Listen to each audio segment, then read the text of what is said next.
Recorded Books presents an unabridged recording of Post-Mortem by Patricia D. Cornwell, narrated by C.J. Critt.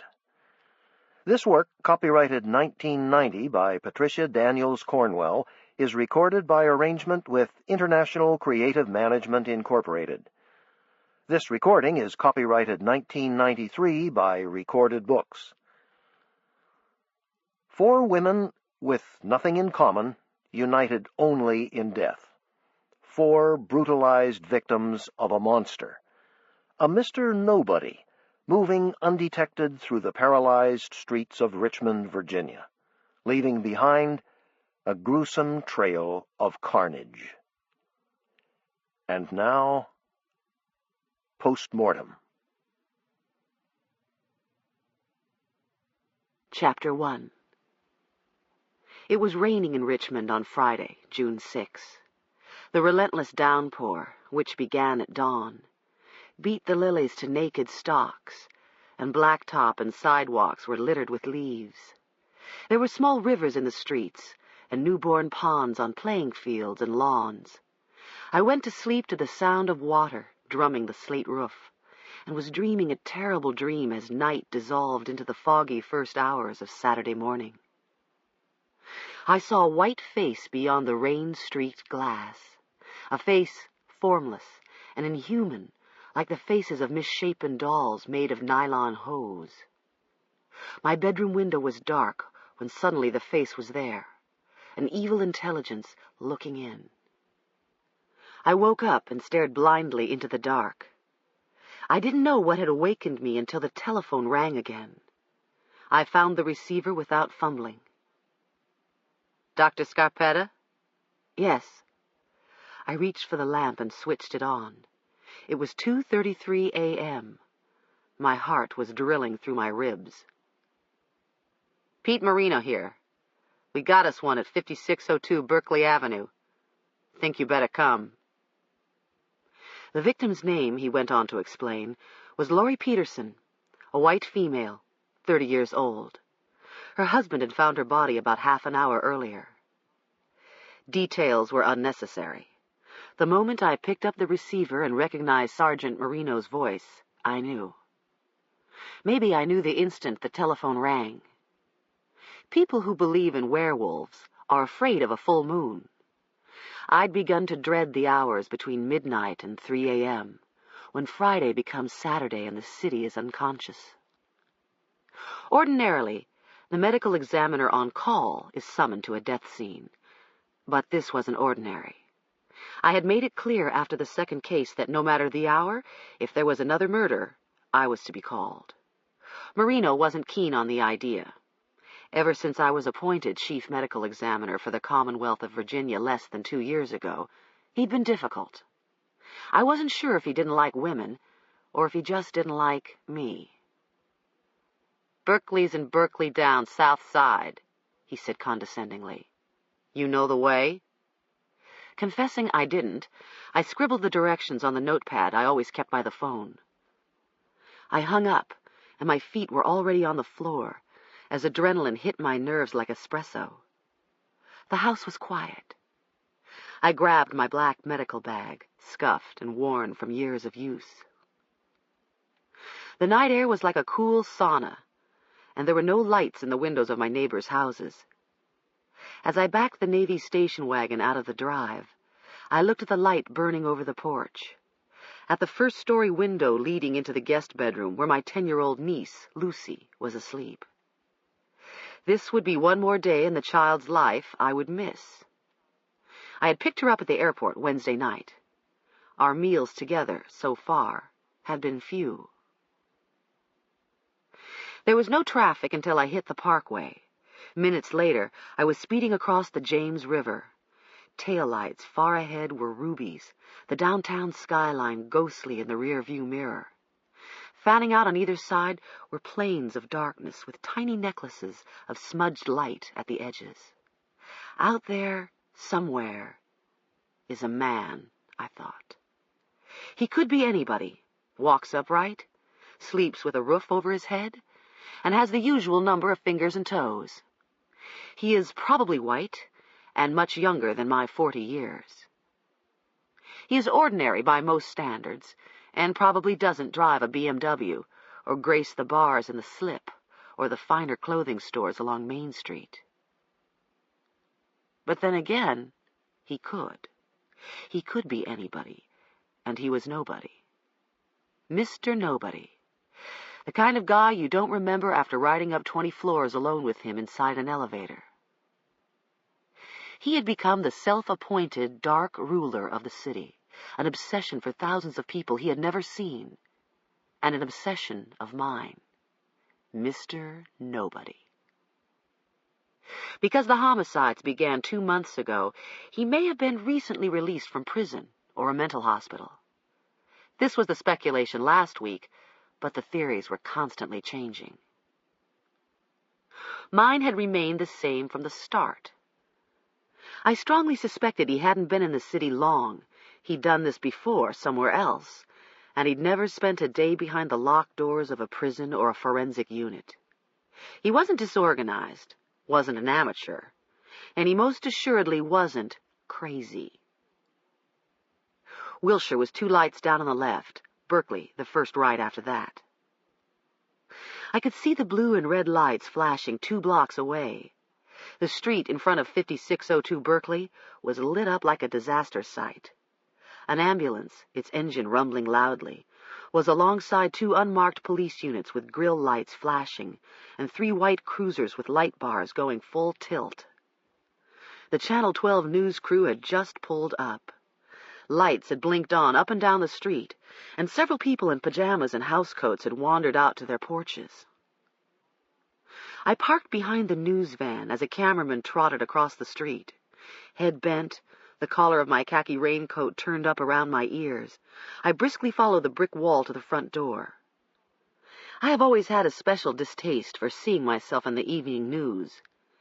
Since the stranglings in Richmond began, my office had been inundated, the same reporters calling over and over again with the same insensitive questions.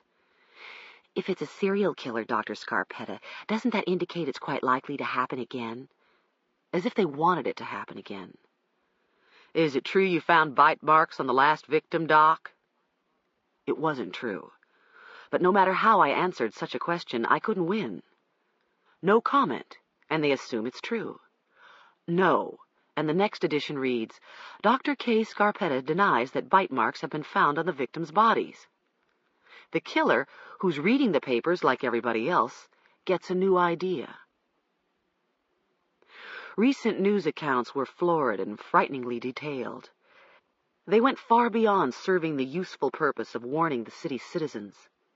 Women, particularly those who lived alone, were terrified. The sale of handguns and deadbolt locks went up 50% the week after the 3rd murder, and the SPCA ran out of dogs, a phenomenon which, of course, made the front page too. Yesterday, the infamous and prize-winning police reporter Abby Turnbull had demonstrated her usual brass by coming to my office and clubbing my staff with the Freedom of Information Act in an unsuccessful attempt at getting copies of the autopsy records. Crime reporting was aggressive in Richmond, an old Virginia city of 220,000, which last year was listed by the FBI as having the 2nd highest homicide rate per capita in the United States. It wasn't uncommon for forensic pathologists from the British Commonwealth to spend a month at my office to learn more about gunshot wounds. It wasn't uncommon for career cops like Pete Marino to leave the madness of New York or Chicago, only to find Richmond was worse. What was uncommon were these sex slangs. The average citizen can't relate to drug and domestic shootouts or one wino stabbing another over a bottle of Mad Dog. But these murdered women were the colleagues you sit next to at work, the friends you invite to go shopping or to stop by for drinks, the acquaintances you chat with at parties, the people you stand in line with at the checkout counter. They were someone's neighbor, someone's sister, someone's daughter, someone's lover.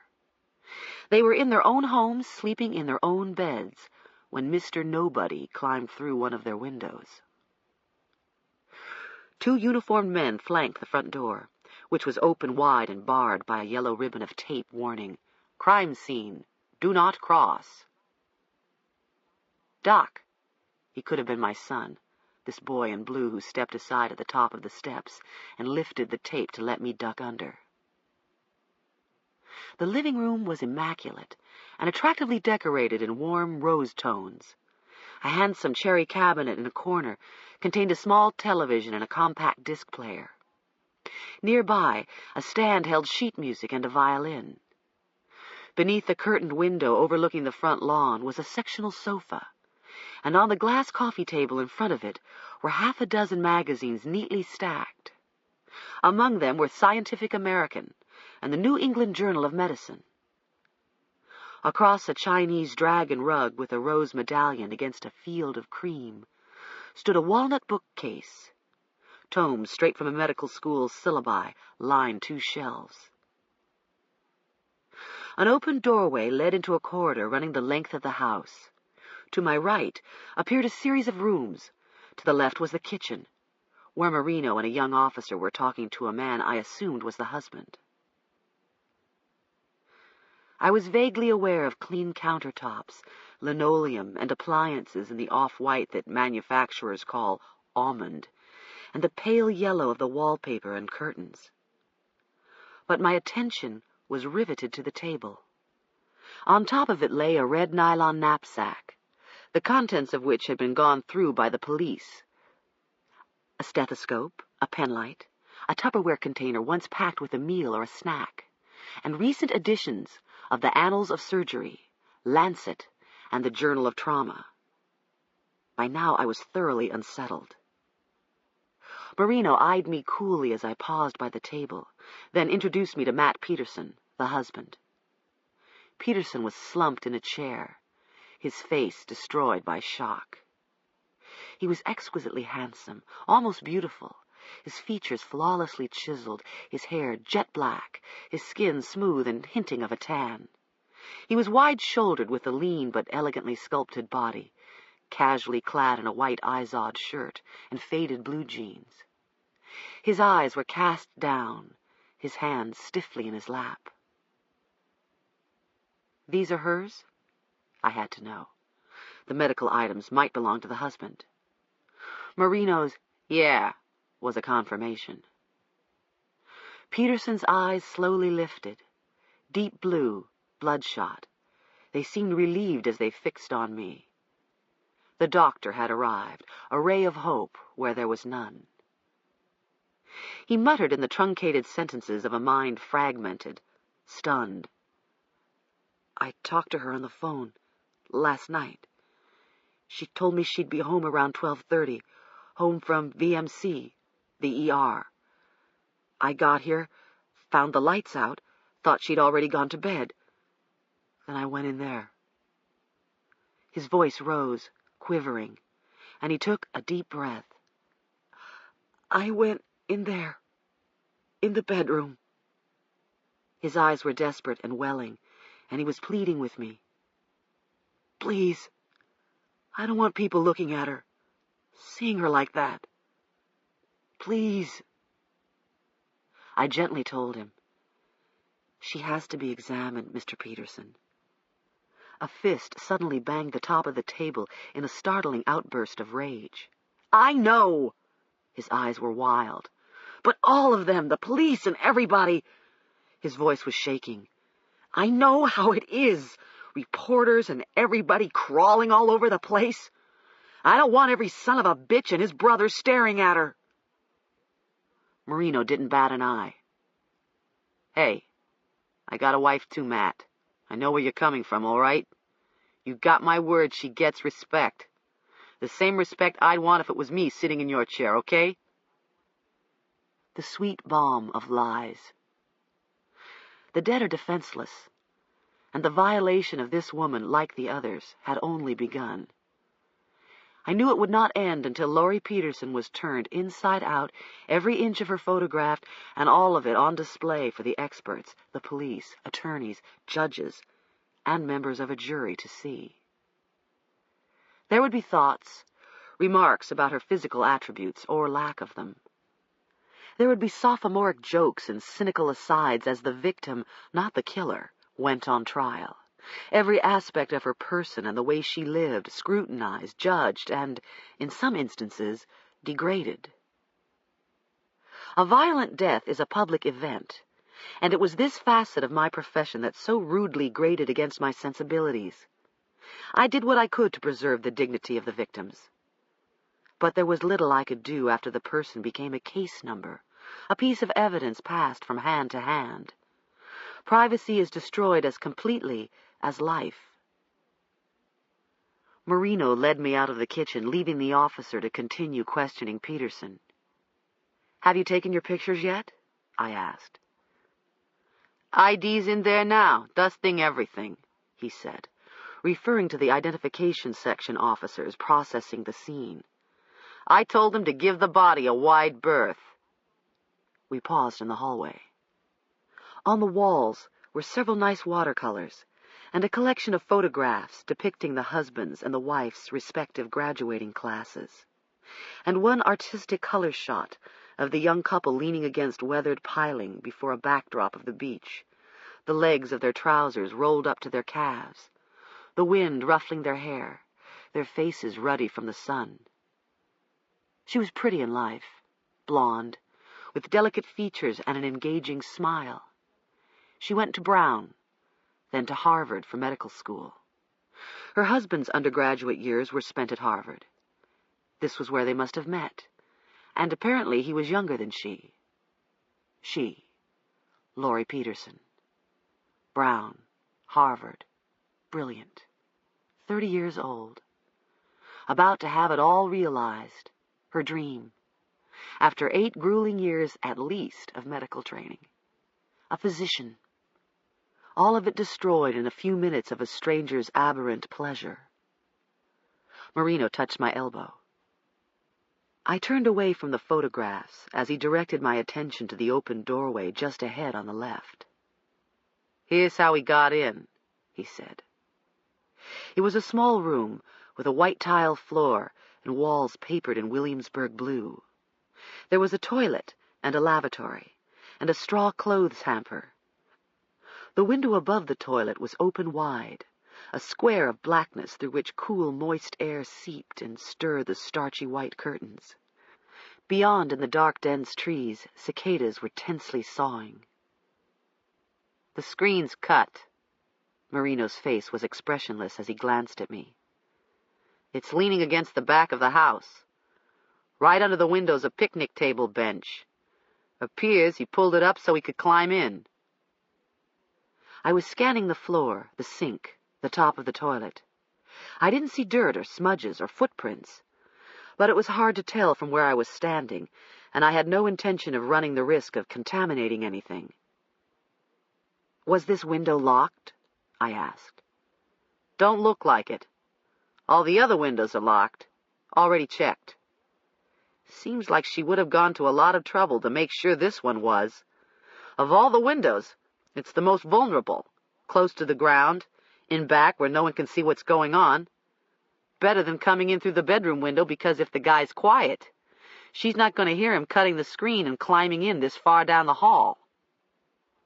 "And the doors? Were they locked when the husband got home?" "He says so." "Then the killer went out the same way he came in," I decided. "Looks that way. Tidy squirrel, don't you think?" He was holding onto the door frame, leaning forward without stepping inside. "Don't see nothing in here.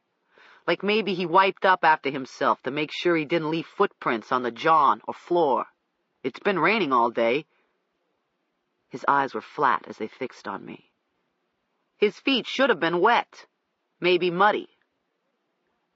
I wondered where Marino was going with this.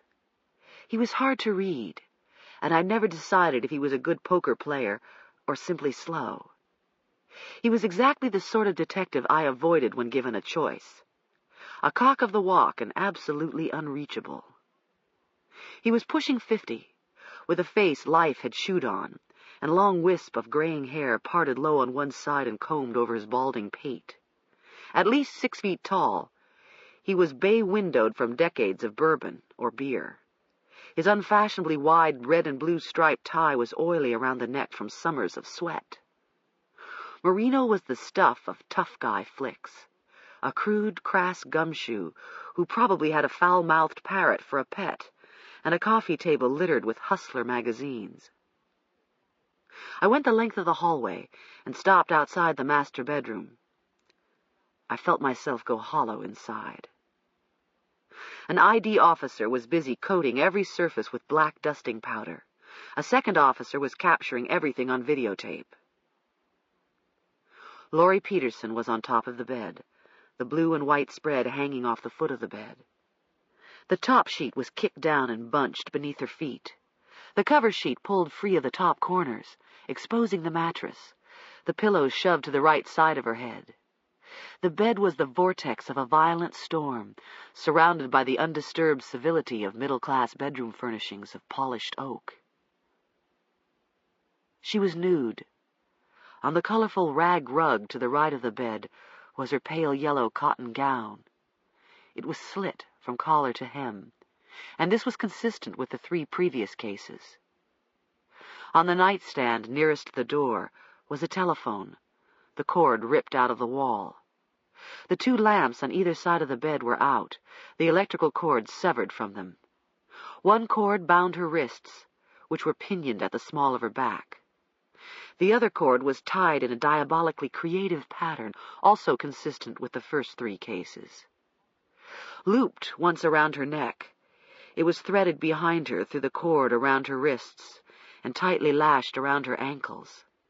As long as her knees were bent, the loop around her neck remained loose.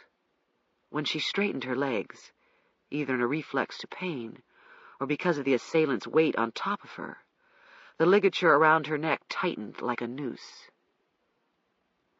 Death by asphyxiation takes only several minutes. That's a very long time when every cell in your body is screaming for air. "You can come on in, Doc," the officer with the video camera was saying. "I've got all this on film." Watching where I walked, I approached the bed, set my bag on the floor, and got out a pair of surgical gloves. Next, I got out my camera and took several photographs of the body in situ.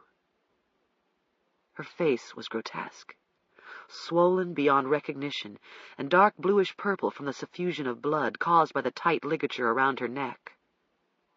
Bloody fluid had leaked from her nose and mouth, staining the sheet. Her straw blonde hair was in disarray. She was moderately tall, no less than 5'7", and considerably fleshier than the younger version captured in the photographs down the hall. Her physical appearance was important because the absence of a pattern was becoming a pattern. The 4 strangling victims seemed to have had no physical characteristics in common, not even race. The 3rd victim was black and very slender. The 1st victim was a redhead and plump, the 2nd a brunette and petite. They had different professions: a school teacher, a freelance writer, a receptionist, and now a physician. They lived in different areas of the city.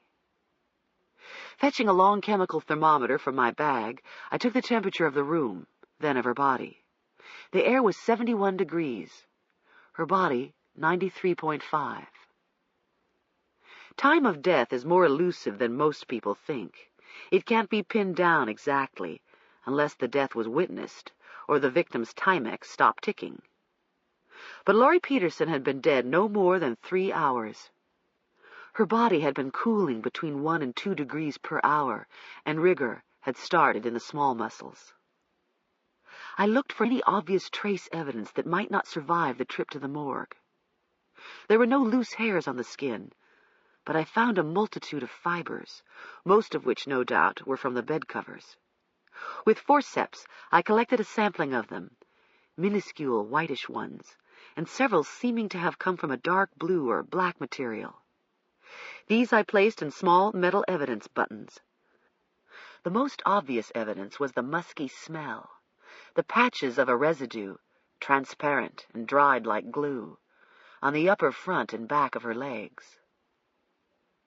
Seminal fluid was present in all of the cases, yet it was of little serological value.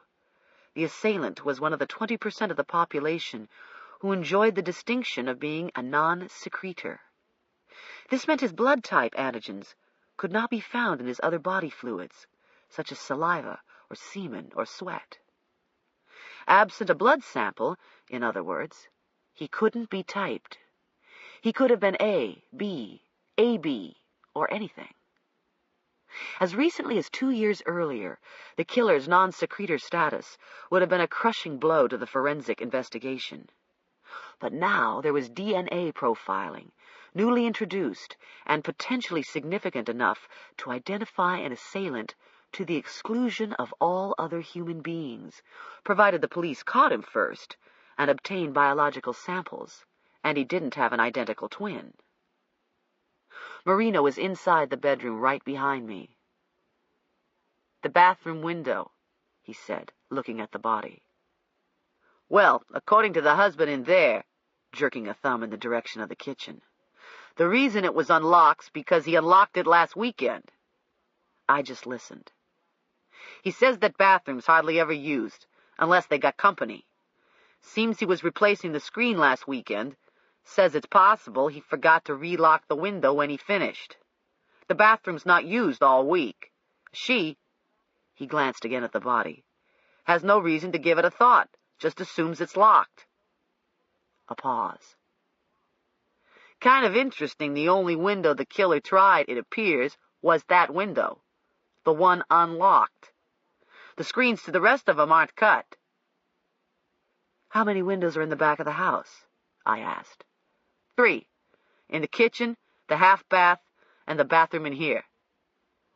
"And all of them have slide-up sashes with a latch lock at the top?" "You got it." Meaning, if you shone a flashlight on the latch lock from the outside, you probably could see whether it's fastened or not. "Maybe." Those flat, unfriendly eyes again. "But only if you climbed up something to look. You couldn't see the lock from the ground." "You mentioned a picnic bench," I reminded him. "Problem with that's the backyard's soggy as hell. The legs of the bench should have left depressions in the lawn if the guy put it up against the other windows and stood on top of it to look. I got a couple of men poking around out there now. No depressions under the other 2 windows.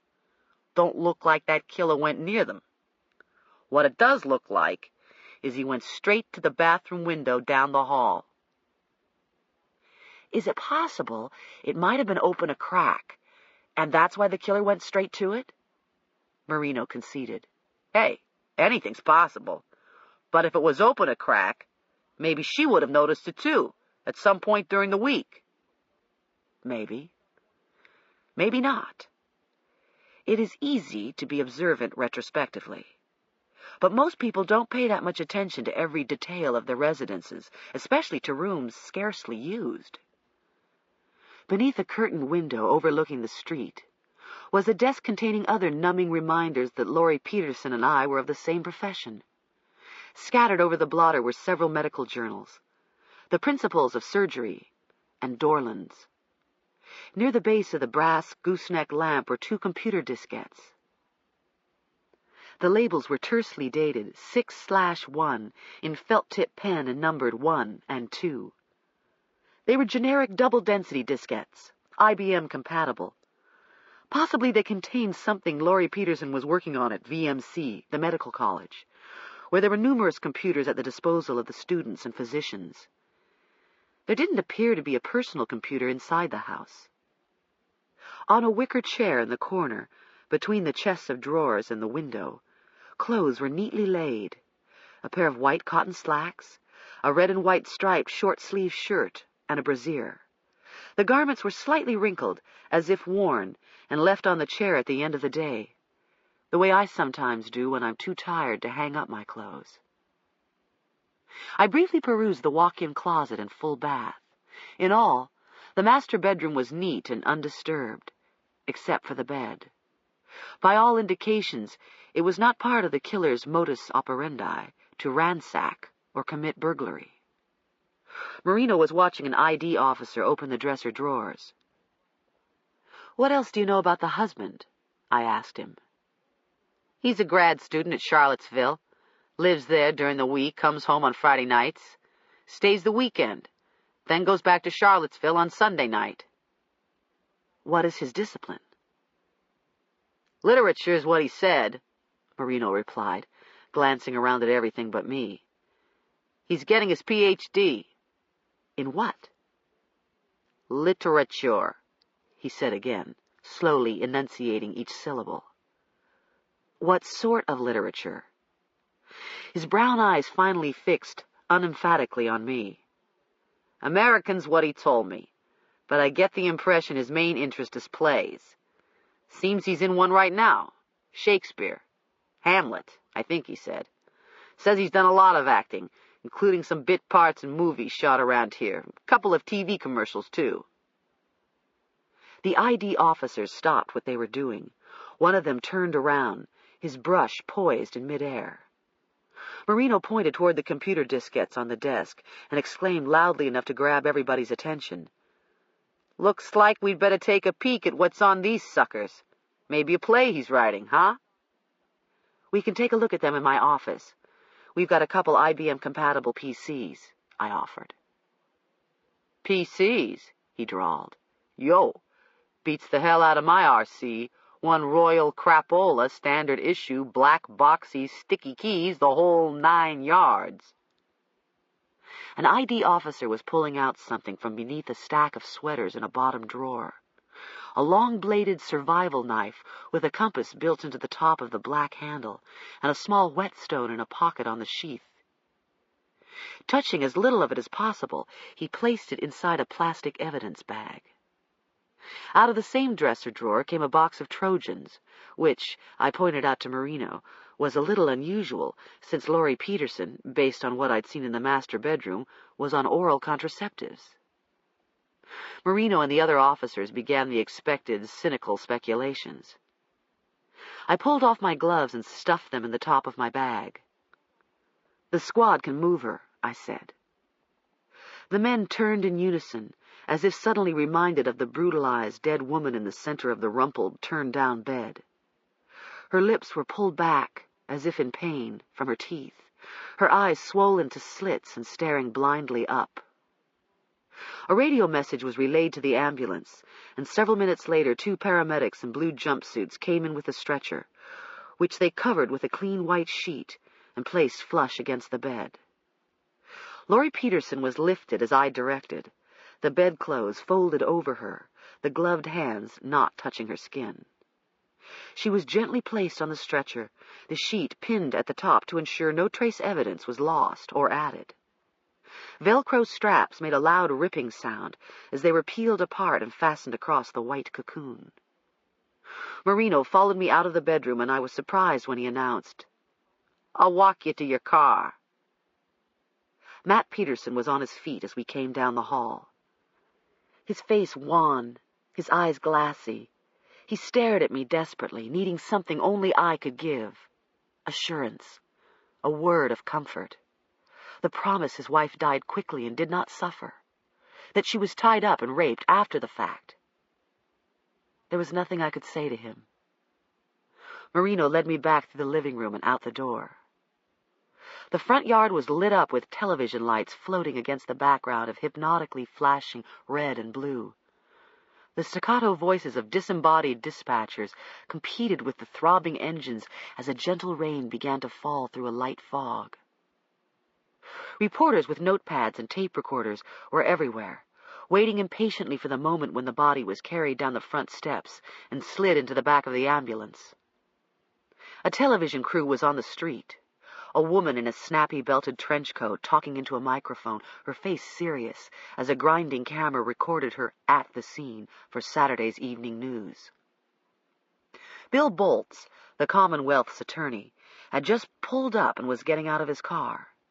He looked dazed and half asleep and determined to elude the press. He didn't have anything to say because he didn't know anything yet. I wondered who'd notified him. Maybe Marino. Cops milled around, a few of them aimlessly probing the grass with their powerful Kell lights, some of them clustered by their white cruisers and talking. Boltz zipped up his windbreaker and nodded as he briefly met my eyes, then hurried up the walk. The chief of police and a major, sat inside an unmarked beige car, the interior light on, their faces pale as they periodically nodded and made remarks to reporter Abby Turnbull. She was saying something to them through an open window. Waiting until we were on the street, she trotted after us. Marino warded her off with the flap of a hand. Hey, no comment," in a screw-yourself tone of voice. He stepped up the pace. He was almost a comfort. "Ain't this the pits?" Marino said with disgust, as he patted himself down for his cigarettes. "It's a regular three-ring circus, Jesus Christ." The rain was soft and cool on my face as Marino held the station wagon door open for me. As I turned the ignition, he leaned down and said with a smirk, "Drive real careful, Doc." Chapter 2. The white clock face floated like a full moon in the dark sky, rising high above the old domed train station, the railroad tracks, and the I-95 overpass. The great clock's filigree hand stopped when the last passenger train did many years before. It was 12:17. It would always be 12:17 in the city's lower end where Health and Human Services decided to erect its hospital for the dead. Time has stopped here. Buildings are boarded up and torn down. Traffic and freight trains perpetually rumble and roar like a distant, discontented sea. The earth is a poisoned shore of weed-patched, raw dirt littered with debris, where nothing grows and there are no lights after dark. Nothing moves here except the truckers and the travelers and the trains speeding along their tracks of concrete and steel. The white clock face watched me as I drove through the darkness, watched me like the white face in my dream. I nosed the station wagon through an opening in the chain-link fence and parked behind the stucco building where I'd spent virtually every day of the past 2 years.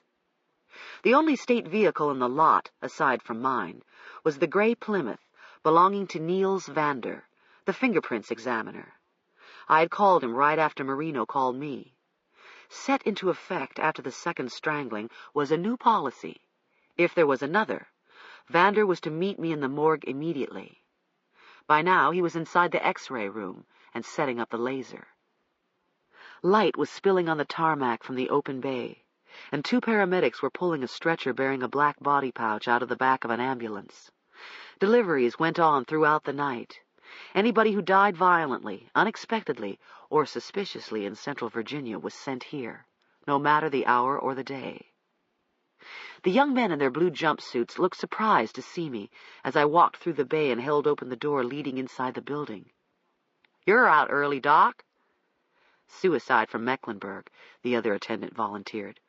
"Threw himself in front of a train, scattered him over 50 feet of tracks." "Yo, pieces and parts." The stretcher bumped through the open doorway and into the white-tiled corridor. The body pouch apparently was defective or torn. Blood leaked through the bottom of the stretcher and left a trail of speckled red. The morgue had a distinctive odor, the stale stench of death no amount of air deodorizer could mask. Had I been led here blindfolded, I would have known exactly where I was. At this hour of the morning, the smell was more noticeable, more unpleasant than usual. The stretcher clattered loudly through the hollow stillness as the attendants wheeled the suicide into the stainless steel refrigerator. I turned right into the morgue office where Fred, the security guard, was sipping coffee from a styrofoam cup and waiting for the ambulance attendants to sign in the body and be on their way. He was sitting on the edge of the desk, ducking out of view, just as he always did when a body was delivered. A gun to his head wouldn't have been sufficient incentive to make him escort anybody inside the refrigerator. Toe tags dangling from cold feet protruding from sheets had a peculiar effect on him. He shot a sidelong glance at the wall clock. His 10-hour shift was almost at an end. "We've got another strangling coming in," I bluntly told him. Lord, sure am sorry," shaking his head. "I tell you, it's hard to imagine anybody doing something like that. All them poor young ladies," head still shaking. It will be here any minute, and I want you to make sure the bay door is shut and remains shut after the body's brought in, Fred.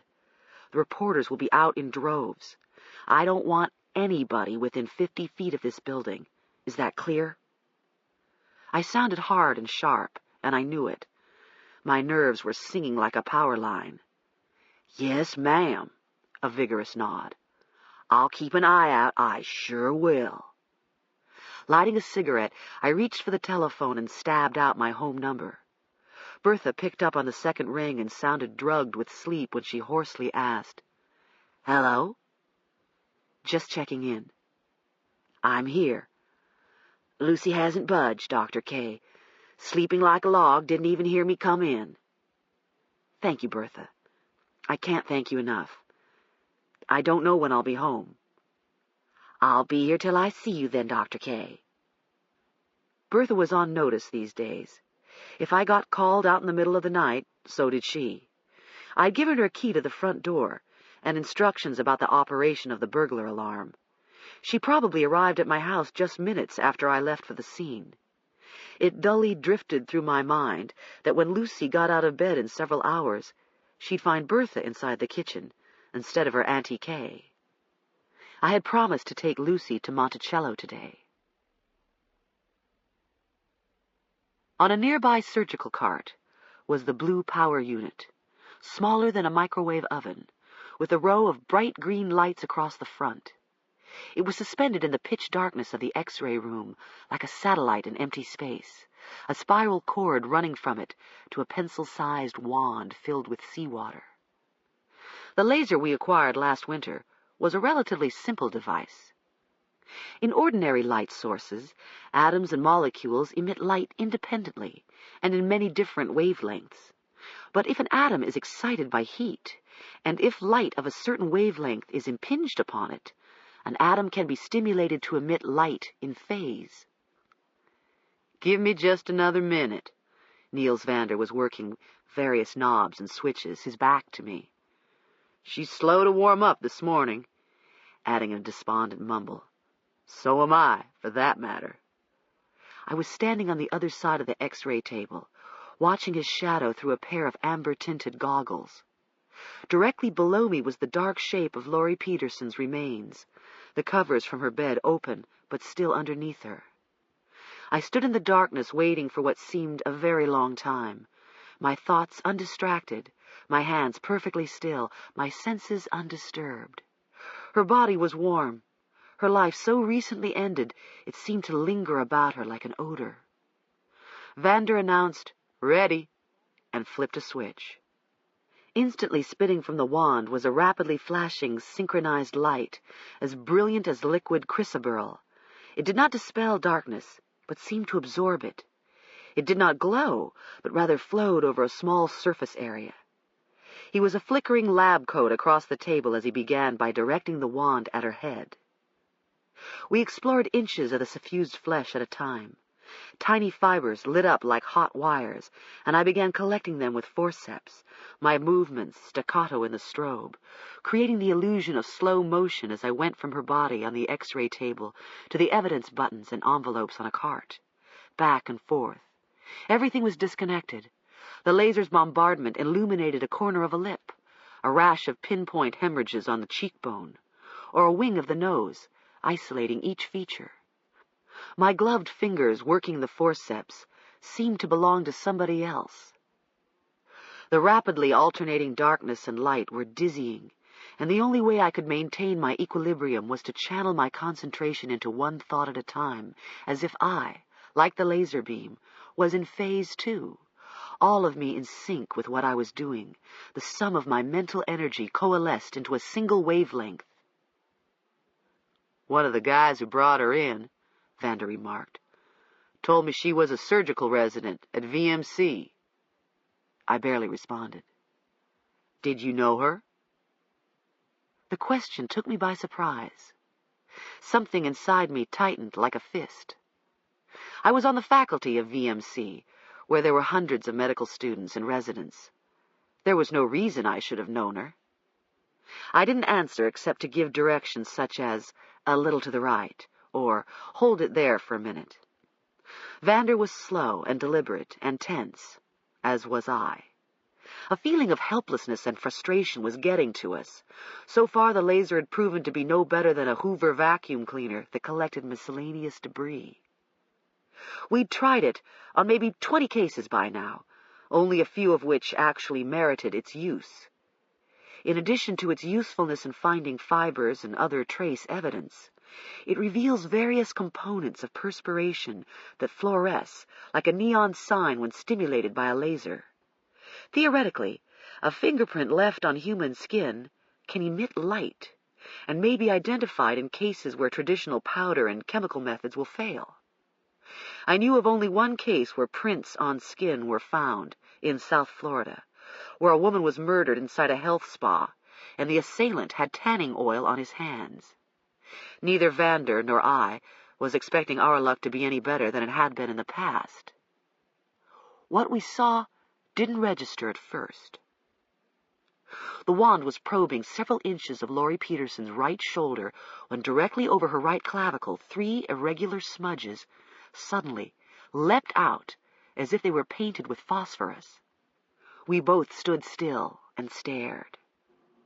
Then he whistled through his teeth as a faint chill ran up my spine. Retrieving a jar of powder and a magna brush, Vander delicately dusted what appeared to be 3 latent fingerprints left on Laurie Peterson's skin. I dared to hope. Any good? They're partials, he said abstractedly, as he began taking photographs with an MP4 Polaroid camera. The ridge detail's damn good. Good enough to classify, I think. I'll run these babes through the computer right away. Looks like the same residue, I thought out loud. The same stuff on his hands. The monster had signed his work again. It was too good to be true. The fingerprints were too good to be true. Looks the same, all right. But he must have had a lot more of it on his hands this time. The killer had never left his prints in the past, but the glittery residue, which apparently caused them to fluoresce, was something we'd grown to expect. There was more of it. As Vander began probing her neck, a constellation of tiny white stars popped out like shards of glass hit by headlights on a dark street. He held the wand in place as I reached for a sterilized gauze pad. We found the same glitter scattered over the bodies of the first 3 strangling victims, more of it in the 3rd case than in the 2nd, and the least amount found in the 1st. Samples had been sent to the labs. So far, the strange residue had not been identified beyond determining it was inorganic. We weren't closer to knowing what it was, though by now we had quite a long list of substances it couldn't be. Over the past few weeks, Vander and I had run several series of tests, smearing everything from margarine to body lotions on our own forearms to see what reacted to the laser and what didn't.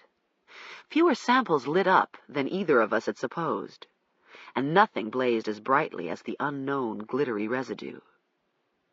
I gently wedged a finger under the electrical cord ligature around Laurie Peterson's neck, exposing an angry red furrow in the flesh. The margin wasn't clearly defined. The strangulation was slower than I'd originally thought. I could see the faint abrasions from the cords having slipped in place several times. It was loose enough to keep her barely alive for a while. Then suddenly it was jerked tight. There were 2 or 3 sparkles clinging to the cord, and that was all. Try the ligature around her ankles, I said quietly. We moved down. The same white sparkles were there, too, but again very few of them. There was none of this residue, whatever it was, anywhere on her face, none in her hair or on her legs. We found several of the sparkles on her forearms, and a spangling of them over her upper arms and breasts. A constellation of the tiny white stars clung to the cords savagely binding her wrists and back, and there was a scattering of the glitter over her cut gown as well. I moved away from the table, lit a cigarette, and began reconstructing. The assailant had some material on his hands that was deposited wherever he touched his victim. After Laurie Peterson's gown was off, perhaps he gripped her right shoulder, and his fingertips left the smudges over her clavicle. One thing I felt sure of. For the concentration of this material to be so dense over her clavicle, he must have touched her there first. This was puzzling. A piece that seemed to fit but didn't, really. From the beginning, I'd assumed he was restraining his victims immediately, subduing them, perhaps at knife point, and then binding them before he cut off their clothing or did anything else. The more he touched, the less of the residue was left on his hands. Why this high concentration over her clavicle? Was this area of her skin exposed when he began his assault? I wouldn't have supposed so. The gown was an interlocking cotton material, soft and stretchy, and fashioned to look almost exactly like a long-sleeved T-shirt. There were no buttons or zippers, and the only way for her to have put it on was to pull it over her head. She would have been covered to her neck. How could the killer touch the bare skin over her clavicle if she still had her gown on? Why was there such a high concentration of the residue at all? We'd never found such a high concentration before. I went out into the hallway where several uniformed men were leaning against the wall, chatting. I asked one of them to raise Marino on the radio and have him call me right away. I heard Marino's voice crackle back. 10-4.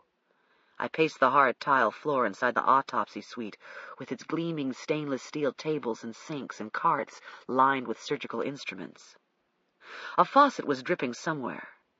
Disinfectant smelled sweetly revolting, only smelled pleasant when there were worse smells lurking beneath it. The black telephone on the desk mocked me with its silence. Marino knew I was waiting by the phone. He was having a good time knowing that. It was idle speculation to go back to the beginning and try to figure out what had gone wrong. Occasionally, I thought about it anyway. What it was about me. I had been polite to Marino the first time we met, had offered him a firm and respectful handshake while his eyes went as flat as 2 tarnished pennies. 20 minutes passed before the telephone rang. Marino was still at Peterson's house, he said, interviewing the husband who was, in the detective's words, as goofy as a shithouse rat. I told him about the sparkles. I repeated what I'd explained to him in the past. It was possible they might be from some household substance, consistent in all the homicide scenes, some oddball something the killer looked for and incorporated into his ritual, baby powder, lotions, cosmetics, cleansers. So far, we had ruled out many things which, in a way, was the point. If the substance wasn't indigenous to the scenes, and in my heart I didn't think it was, then the killer was carrying it in with him, perhaps unaware, and this could be important, and eventually lead us to where he worked or lived. Yeah, Marino's voice came over the line. Well, I'll poke around in the cabinets and so forth. But I got my own thought. Which is? The husband here's in a play, right? Has practice every Friday night, which is why he gets in so late, right? Correct me if I'm wrong, but actors wear grease paint. Only during dress rehearsals or performances. Yeah, he drawled. Well, according to him, a dress rehearsal's exactly what he had just before he came home and supposedly found his dead wife. My little bell's ringing. My little voice is talking to me. I cut him off. Have you printed him? Oh, yeah. Place his card inside a plastic bag, and when you come in, bring it straight to me. He didn't get it. I didn't elaborate. I was in no mood to explain. The last thing Marino told me before hanging up was, Don't know when that will be, Doc. Got a feeling I'm going to be tied up out here most of the day. No pun intended. It was unlikely I would see him or the fingerprint card until Monday. Marino had a suspect. He was galloping down the same trail every cop gallops down. A husband could be St. Anthony and in England when his wife is murdered in Seattle, and still the cops are suspicious of him first. Domestic shootings, poisonings, beatings, and stabbings are one thing, but a lust murder is another. Not many husbands would have the stomach for binding, raping, and strangling their wives.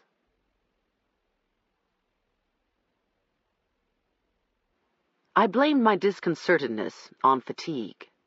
I had been up since 2:33 a.m., and it was now almost 6 o'clock p.m. The police officers who came to the morgue were long gone. Vander went home around lunchtime. Wingo, one of my autopsy technicians, left not long after that, and there was no one inside the building but me. The quiet I usually craved was unnerving, and I could not seem to get warm. My hands were stiff, the fingernails almost blue.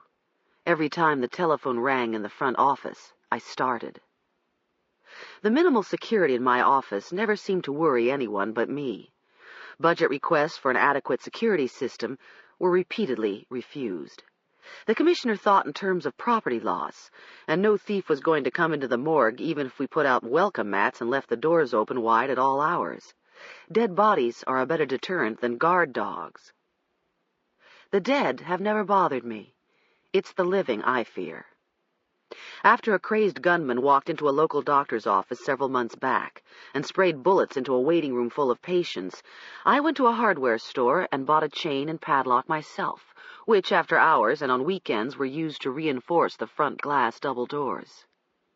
Suddenly, while I was working at my desk, someone shook those front doors so violently the chain was still swaying when I forced myself to go down the hallway to check. No one was there. Sometimes street people tried to get in to use our restrooms, but when I looked out, I didn't see anyone. I returned to my office and was so jumpy that when I heard the elevator doors opening across the hall, I had a large pair of scissors in hand and was prepared to use them. It was the day shift security guard. "Did you try to get in through the front glass doors a little while ago?" I asked. He glanced curiously at the scissors I was clutching and said he didn't. I'm sure it seemed an inane question. He knew the front doors were chained, and he had a set of keys to the other doors throughout the building. He had no reason to try to get in through the front. An uneasy silence returned as I sat at my desk trying to dictate Laurie Peterson's autopsy report. For some reason, I couldn't say anything, couldn't bear to hear the words out loud. It began to dawn on me that no one should hear those words. Not even Rose, my secretary. No one should hear about the glittery residue, the seminal fluid, the fingerprints, the deep tissue injuries to her neck, and worst of all, the evidence of torture. The killer was degenerating, becoming more hideously cruel. Rape and murder were no longer enough for him. It wasn't until I'd removed the ligatures from Laurie Peterson's body and was making small incisions in suspicious reddish-tinted areas of skin and palpating for broken bones that I realized what went on before she died. The contusions were so recent, they were barely visible on the surface, but the incisions revealed the broken blood vessels under the skin, and the patterns were consistent with her having been struck with a blunt object, such as a knee or a foot.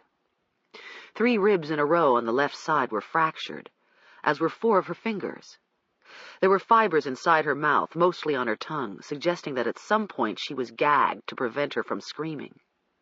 In my mind, I saw the violin on the music stand inside the living room, and the surgical journals and books on the desk in the bedroom. Her hands.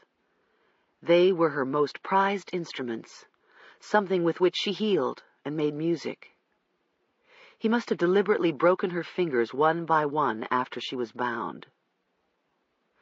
The microcassette recorder spun on, recording silence. I switched it off and swiveled my judge's chair around to the computer terminal. The monitor blinked from black to the sky blue of the word processing package, and black letters marched across the screen as I began typing the autopsy report myself. I didn't look at the weights and notes I'd scribbled on an empty glove packet when I was performing the autopsy. I knew everything about her. I had total recall. The phrase, "within normal limits," was playing non-stop inside my head. There was nothing wrong with her. Her heart, her lungs, her liver. Within normal limits. She died in perfect health. I typed on and on and on, full pages blinking out as I was automatically given new screens, until I suddenly looked up. Fred, the security guard, was standing in my doorway. I had no idea how long I'd been working. He was due back on duty at 8 p.m. Everything that had transpired since I saw him last seemed like a dream. A very bad dream. "You still here?" Then hesitantly. There's this funeral home downstairs for a pickup, but can't find the body. Come all the way from Mecklenburg. Don't know where Wingo is." "Wingo went home hours ago," I said. "What body?"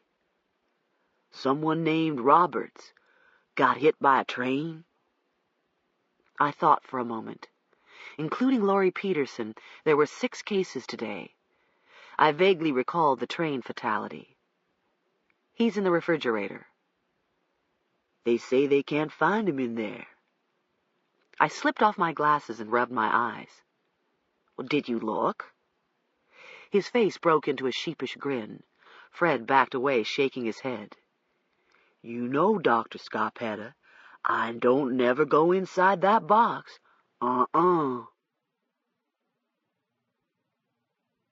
This ends Disc 1. Post-Mortem, Disc 2. Chapter 3. I pulled into my driveway, relieved to find Bertha's boat of a Pontiac still there. The front door opened before I had a chance to select the right key. "How's the weather?" I asked right off. Bertha and I faced each other inside the spacious foyer. She knew exactly what I meant. We had this conversation at the end of every day when Lucy was in town. "Been bad, Dr. K. That child been in your office all day banging on that computer of yours. I tell you, I as much step foot in there to bring her a sandwich and ask how she be, and she start hollering and carrying on. But I know." Her dark eyes softened. "She's just upset because you had to work." Guilt seeped through my numbness. "I seen the evening paper, Dr. K. Lord have mercy." She was working one arm at a time into the sleeves of her raincoat. "I know why you had to be doing what you was doing all day. Lord, Lord, I sure do hope the police catch that man. Meanness. Just plain meanness." Bertha knew what I did for a living, and she never questioned me. Even if one of my cases was someone from her neighborhood, she never asked. "The evening paper's in there." She gestured toward the living room and collected her pocketbook from the table near the door. "I stuck it under the sofa cushion so she couldn't get hold of it. Didn't know if you'd want her to be reading it or not, Dr. K." She patted my shoulder on her way out. I watched her make her way to her car and slowly back out of the drive. God bless her. I no longer apologized for my family. Bertha had been insulted and bullied either face-to-face or over the phone by my niece, my sister, my mother. Bertha knew. She never sympathized or criticized. And I sometimes suspected she felt sorry for me, and that only made me feel worse. Shutting the front door, I went into the kitchen. It was my favorite room, high-ceilinged, the appliances modern but few, for I prefer to do most things, such as making pasta or kneading dough, by hand. There was a maple butcher block in the center of the cooking area, just the right height for someone not a stitch over 5'3" in her stocking feet. The breakfast area faced a large picture window overlooking the wooded backyard and the bird feeder. Splashing the monochrome blondes of wooden cabinets and countertops were loose arrangements of yellow and red roses from my passionately well-attended garden. Lucy was not here. Her supper dishes were upright on the drain board, and I assumed she was in my office again. I went to the refrigerator and poured myself a glass of Chablis. Leaning against the counter, I shut my eyes for a moment and sipped. I didn't know what I was going to do about Lucy. Last summer was her first visit here, since I had left the Dade County Medical Examiner's office and moved away from the city where I was born and where I had returned after my divorce. Lucy is my only niece. At 10, she was already doing high school level science and math.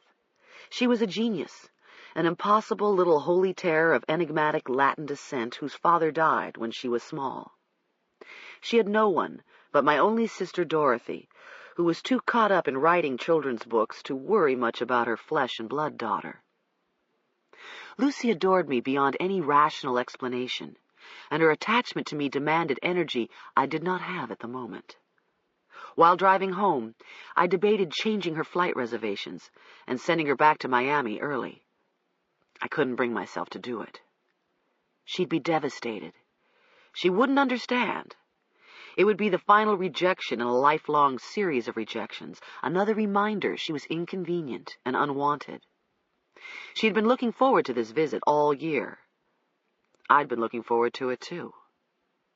Taking another sip of wine, I waited for the absolute quiet to begin untangling my snarled nerves and smoothing away my worries.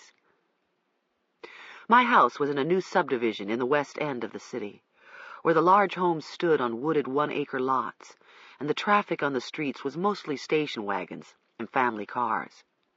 The neighbors were so quiet, break-ins and vandalism so rare, I couldn't recall the last time I had seen a police car cruise through. The stillness, the security, was worth any price, a necessity, a must for me. It was soothing to my soul on early mornings to eat breakfast alone and know the only violence beyond my window would be a squirrel and a blue jay fighting over the feeder. I took a deep breath and another sip of wine. I began to dread going to bed, dreading those moments in the dark before sleep, fearing what it would be like when I permitted my mind to be still and therefore unguarded. I could not stop seeing images of Laurie Peterson. A dam had broken and my imagination was rushing in, quickening the images into more terrible ones. I saw him with her, inside that bedroom. I could almost see his face, but it had no features, just a glimpse of a face-like flash going by as he was with her. She would try to reason with him at first, after the paralyzing fear of waking up at the feel of cold flat steel to her throat, or at the chilling sound of his voice. She would say things, try to talk him out of it for God knows how long as he cut the cords from the lamps and began to bind her. She was a Harvard graduate, a surgeon. She would attempt to use her mind against a force that is mindless. Then the images went wild, like a film at high speed, flapping off the reel as her attempts disintegrated into unmitigated terror, the unspeakable. I would not look. I couldn't bear to see any more. I had to control my thoughts. My home office overlooked the woods and back, and the blinds were typically drawn because it has always been hard for me to concentrate if I'm offered a view. I paused in the doorway, quietly letting my attention drift as Lucy vigorously tapped away on the keyboard on top of my sturdy oak desk, her back to me. I had not straightened up in here in weeks, and the sight of it was shameful. Books leaned this way and that in the bookcases. Several law reporters were stacked on the floor, and others were out of order. Propped against a wall were my diplomas and certificates, Cornell, Johns Hopkins, Georgetown, et al. I'd been meaning to hang them in my office downtown, but had yet to get around to it. Sloppily piled on a corner of the deep blue Tai Ming rug were journal articles still waiting to be read and filed. Professional success meant I no longer had the time to be impeccably neat, and yet clutter bothered me as much as ever. "How come you're spying on me?" Lucy muttered without turning around. "I'm not spying on you." I smiled a little and kissed the top of her burnished red head. "Yes, you are," she continued to type. "I saw you. I saw your reflection in the monitor. You've been standing in the doorway watching me." I put my arms around her, rested my chin on the top of her head, and looked at the black screen filled with chartreuse commands. It never occurred to me before this moment that the screen had a mirror effect, and now I understood why Margaret, my programming analyst, could hail by name people walking past her office, though she had her back to the door. Lucy's face was a blur in the monitor. Mostly I saw a reflection of her grown-up, tortoise-rimmed glasses. She usually greeted me with a tree frog hug, but she was in a mood. "I'm sorry we couldn't go to Monticello today, Lucy," I ventured. A shrug. "I'm as disappointed as you are," I said. Another shrug. I'd rather use the computer anyway." She didn't mean it, but the remark stung. "I had a shitload of stuff to do," she went on, sharply striking the return key. "Your database needed cleaning up. Bet you haven't initialized it in a year." She swiveled around in my leather chair, and I moved to one side, crossing my arms at my waist. "So I fixed it up." "You what?" No, Lucy wouldn't do such a thing. Initializing was the same thing as formatting, obliterating, erasing all of the data on the hard disk. On the hard disk were, or had been, half a dozen statistical tables I was using for journal articles under deadline. The only backups were several months old. Lucy's green eyes fixed on mine and looked owlish behind the thick lenses of her glasses. Her round, elfish face was hard as she said, "I looked in the books to see how. All you do is type IORI at the C prompt, and after it's initialized, you do the add all and catalog. Period. ORA. It's easy. Any dickhead could figure it out." I didn't say anything. I didn't reprimand her for her dirty mouth. I was feeling weak in the knees. I was remembering Dorothy calling me absolutely hysterical several years ago. While she was out shopping, Lucy had gone into her office and formatted every last one of her diskettes, erasing everything on them. On 2 of them was a book Dorothy was writing, chapters she hadn't gotten around to printing out or backing up yet. A homicidal event. "Lucy, you didn't." "Oh, don't worry," she said sullenly. "I exported all your data first. The book says to. And then I imported it back in and reconnected your grants. Everything's there, but it's cleaned up, space-wise, I mean." I pulled up an ottoman and sat beside her. It was then I noticed what was beneath the layer of diskettes. The evening paper, folded the way papers are folded when they have been read. I slid it out and opened it to the front page. The banner headline was the last thing I wanted to see. "Young surgeon slain, believed to be strangler's 4th victim." A 30-year-old surgical resident was found brutally murdered inside her home in Berkeley Downs shortly after midnight. Police say there is strong evidence that her death is related to the deaths of 3 other Richmond women who were strangled in their homes within the last 2 months. The most recent victim has been identified as Lori Ann Peterson, a graduate of Harvard Medical School. She was last seen alive yesterday, shortly after midnight, when she left the VMC hospital emergency room, where she was currently completing a rotation in trauma surgery. It is believed she drove directly home from the hospital and was murdered sometime between 12:30 and 2 this morning. The killer apparently got inside her house by cutting a screen to a bathroom window that was unlocked. It went on. There was a photograph, a grainy black-and-white tableau of paramedics carrying her body down the front steps, and a smaller photograph of a figure in a khaki raincoat I recognized as me. The caption read, "Dr. K. Scarpetta, Chief Medical Examiner, arriving at murder scene." Lucy was staring wide-eyed at me. Bertha had been wise to hide the paper, but Lucy was resourceful. I didn't know what to say. What does a 10-year-old think when she reads something like this, especially if it is accompanied by a grim photograph of her Auntie Kay? I'd never fully explained to Lucy the details of my profession. I'd restrained myself from preaching to her about the savage world in which we live. I didn't want her to be like me, robbed of innocence and idealism, baptized in the bloody waters of randomness and cruelty, the fabric of trust forever torn. "It's like the Herald," she quite surprised me by saying. "All the time there's stuff in the Herald about people being killed. Last week they found a man in the canal, and his head was cut off. He must have been a bad man for someone to cut his head off." He may have been, Lucy, but it doesn't justify someone's doing something like that to him. And not everyone who is hurt or murdered is bad. Mom says they are. She says good people don't get murdered. Only hookers and drug dealers and burglars do. A thoughtful pause. Sometimes police officers, too, because they try to catch the bad people. Dorothy would say such a thing, and, what was worse, she would believe it.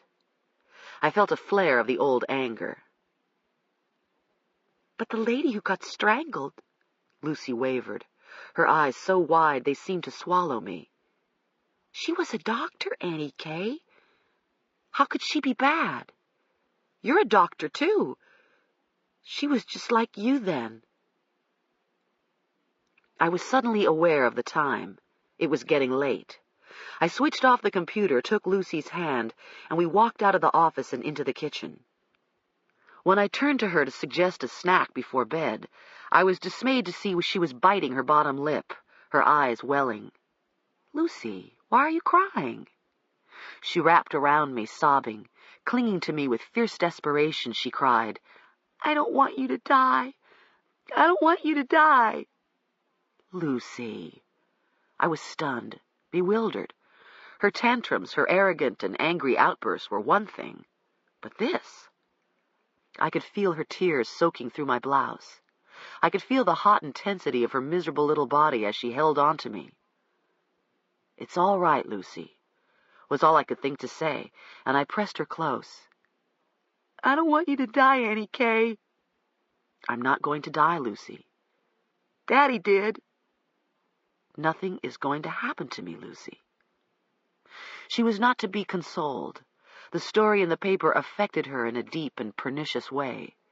She read it with an adult intellect, yet to be weaned from a child's fearful imagination. This, in addition to her insecurities and losses. Oh, Lord, I groped for the appropriate response, and couldn't come up with a thing. My mother's accusations began throbbing in some deep part of my psyche. My inadequacies. I had no children. I would have made an awful mother. "You should have been a man," my mother had said during one of our less productive encounters in recent history. "All work and ambition. It's not natural for a woman. You'll dry out like a chinch bug, Kay." And during my emptiest moments, when I felt the worst about myself, damn if I wouldn't see one of those chinch bug shells that used to litter the lawn of my childhood home. Translucent, brittle, dried out, dead.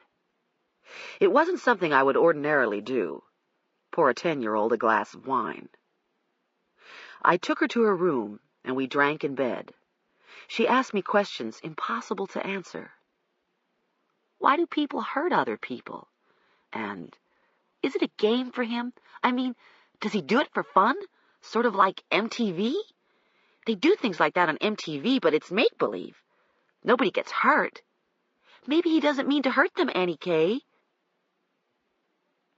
There are some people who are evil, I quietly replied.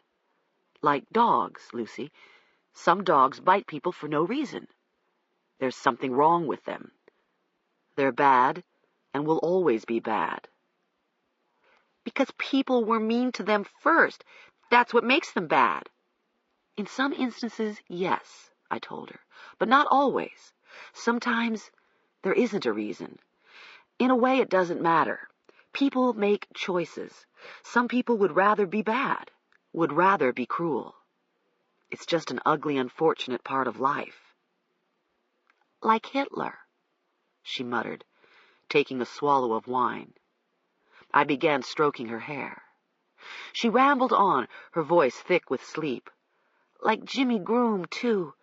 He lives on our street and shoots birds with his BB gun, and he likes to steal bird eggs out of nests and smash them on the road and watch the baby birds struggle. I hate him. I hate Jimmy Groom. I threw a rock at him once and hit him when he was riding by on his bike, but he doesn't know it was me because I was hiding behind the bushes. I sipped wine and continued stroking her hair. God won't let anything happen to you, will he? She asked. Nothing is going to happen to me, Lucy. I promise. If you pray to God to take care of you, he does, doesn't he? He takes care of us.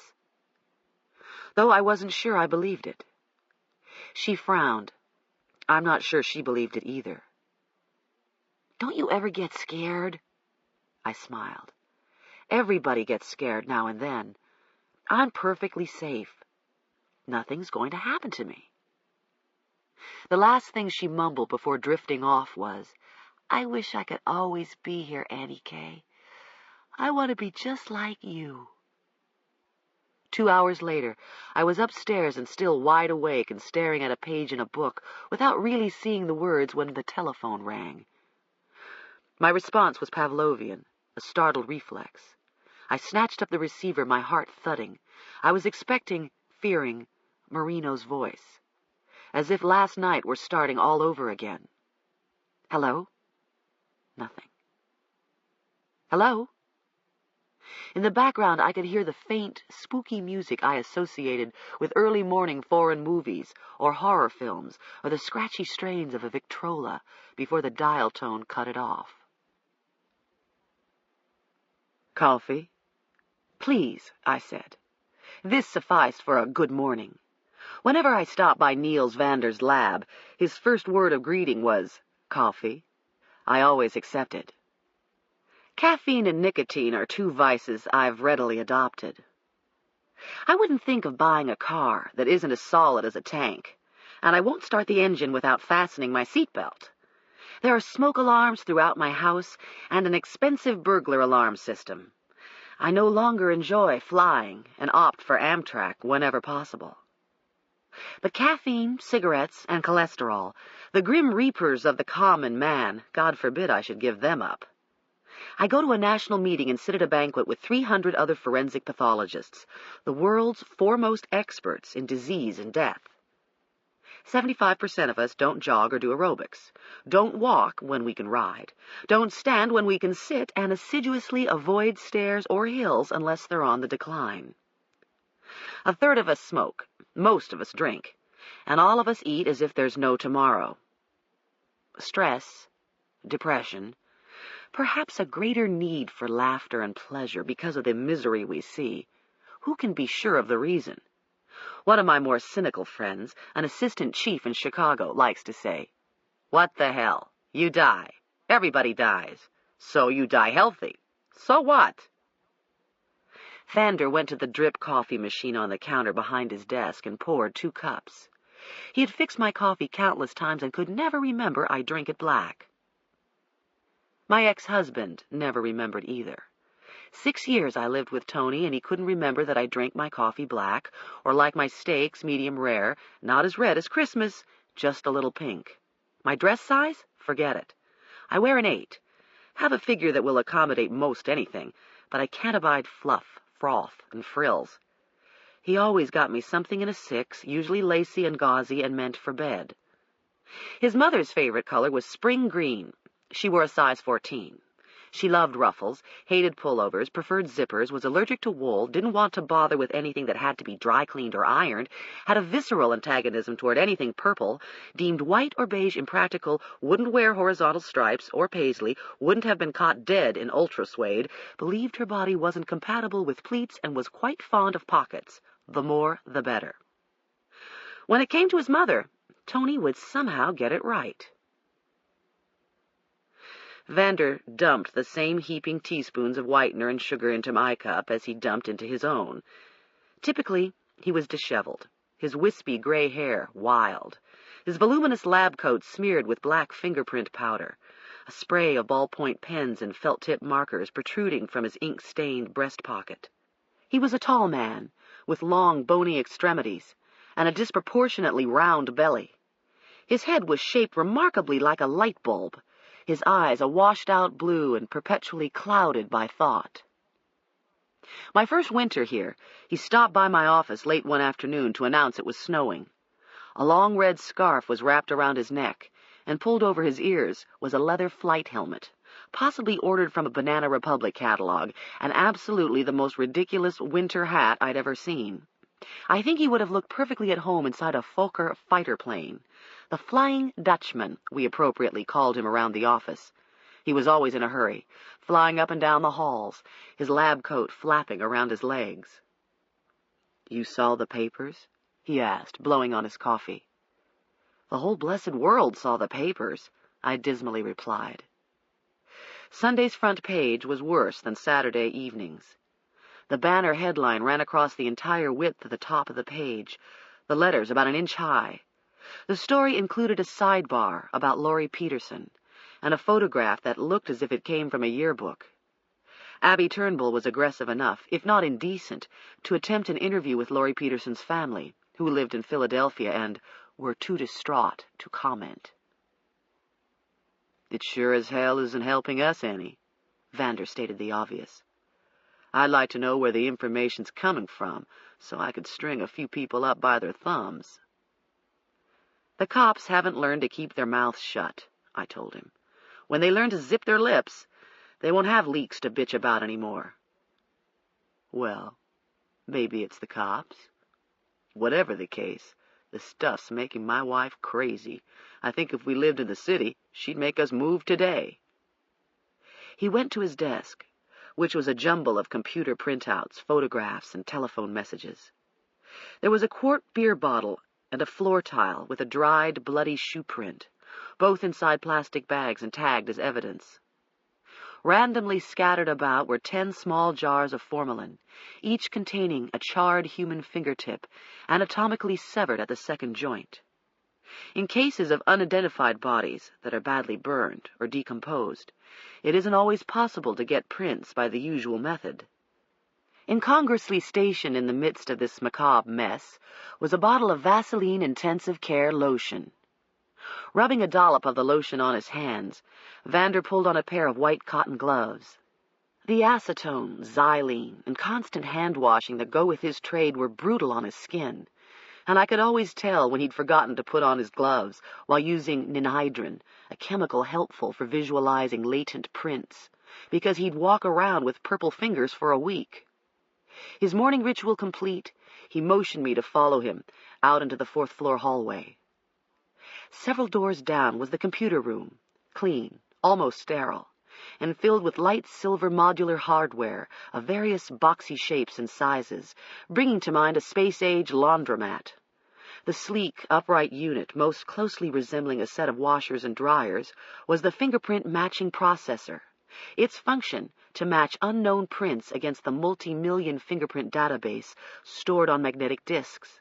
The FMP, as it was known, with its advanced pipeline and parallel processing, was capable of 800 matches per second. Vander didn't like to sit around and wait for the results.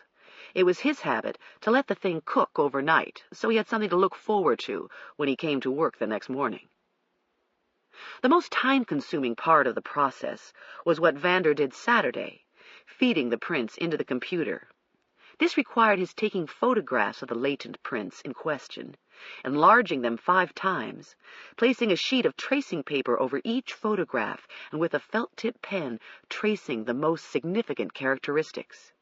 Next, he reduced the drawing to a 1-to-1 sized photograph, precisely correlating to the actual size of the print. He glued the photograph to a latent print layout sheet, which he fed into the computer.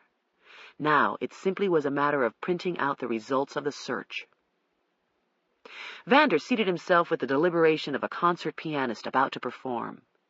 I almost expected him to flip up his lab coat and back and stretch his fingers. His Steinway was the remote input station, consisting of a keyboard, a monitor, an image scanner, and a fingerprint image processor, among other things. The image scanner was capable of reading both 10 print cards and latent prints. The fingerprint image processor, or FIP, as Vander referred to it, automatically detected fingerprint characteristics. I watched him type in several commands. Then he punched the print button, and lists of potential suspects were rapidly hammered across the green striped paper. I pulled up a chair as Vander tore off the printout and ripped the paper into 10 sections, separating his cases.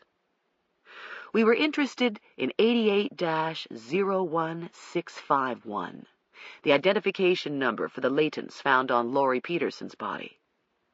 Computerized print comparison is analogous to a political election. Possible matches are called candidates and ranked according to score. The higher the score, the more points of comparison a candidate has in common with the unknown latents entered into the computer. In the case of 88-01651, there was one candidate leading by a wide margin of more than 1,000 points. This could mean only one thing: a hit. Or, as Vander glibly put it, a hot one. The winning candidate was impersonally listed as NIC 112. I really hadn't expected this. So whoever left the prints on her has prints on file with the database? I asked. That's right. Meaning it's possible he has a criminal record? Possible, but not necessarily. Vander got up and moved to the verification terminal.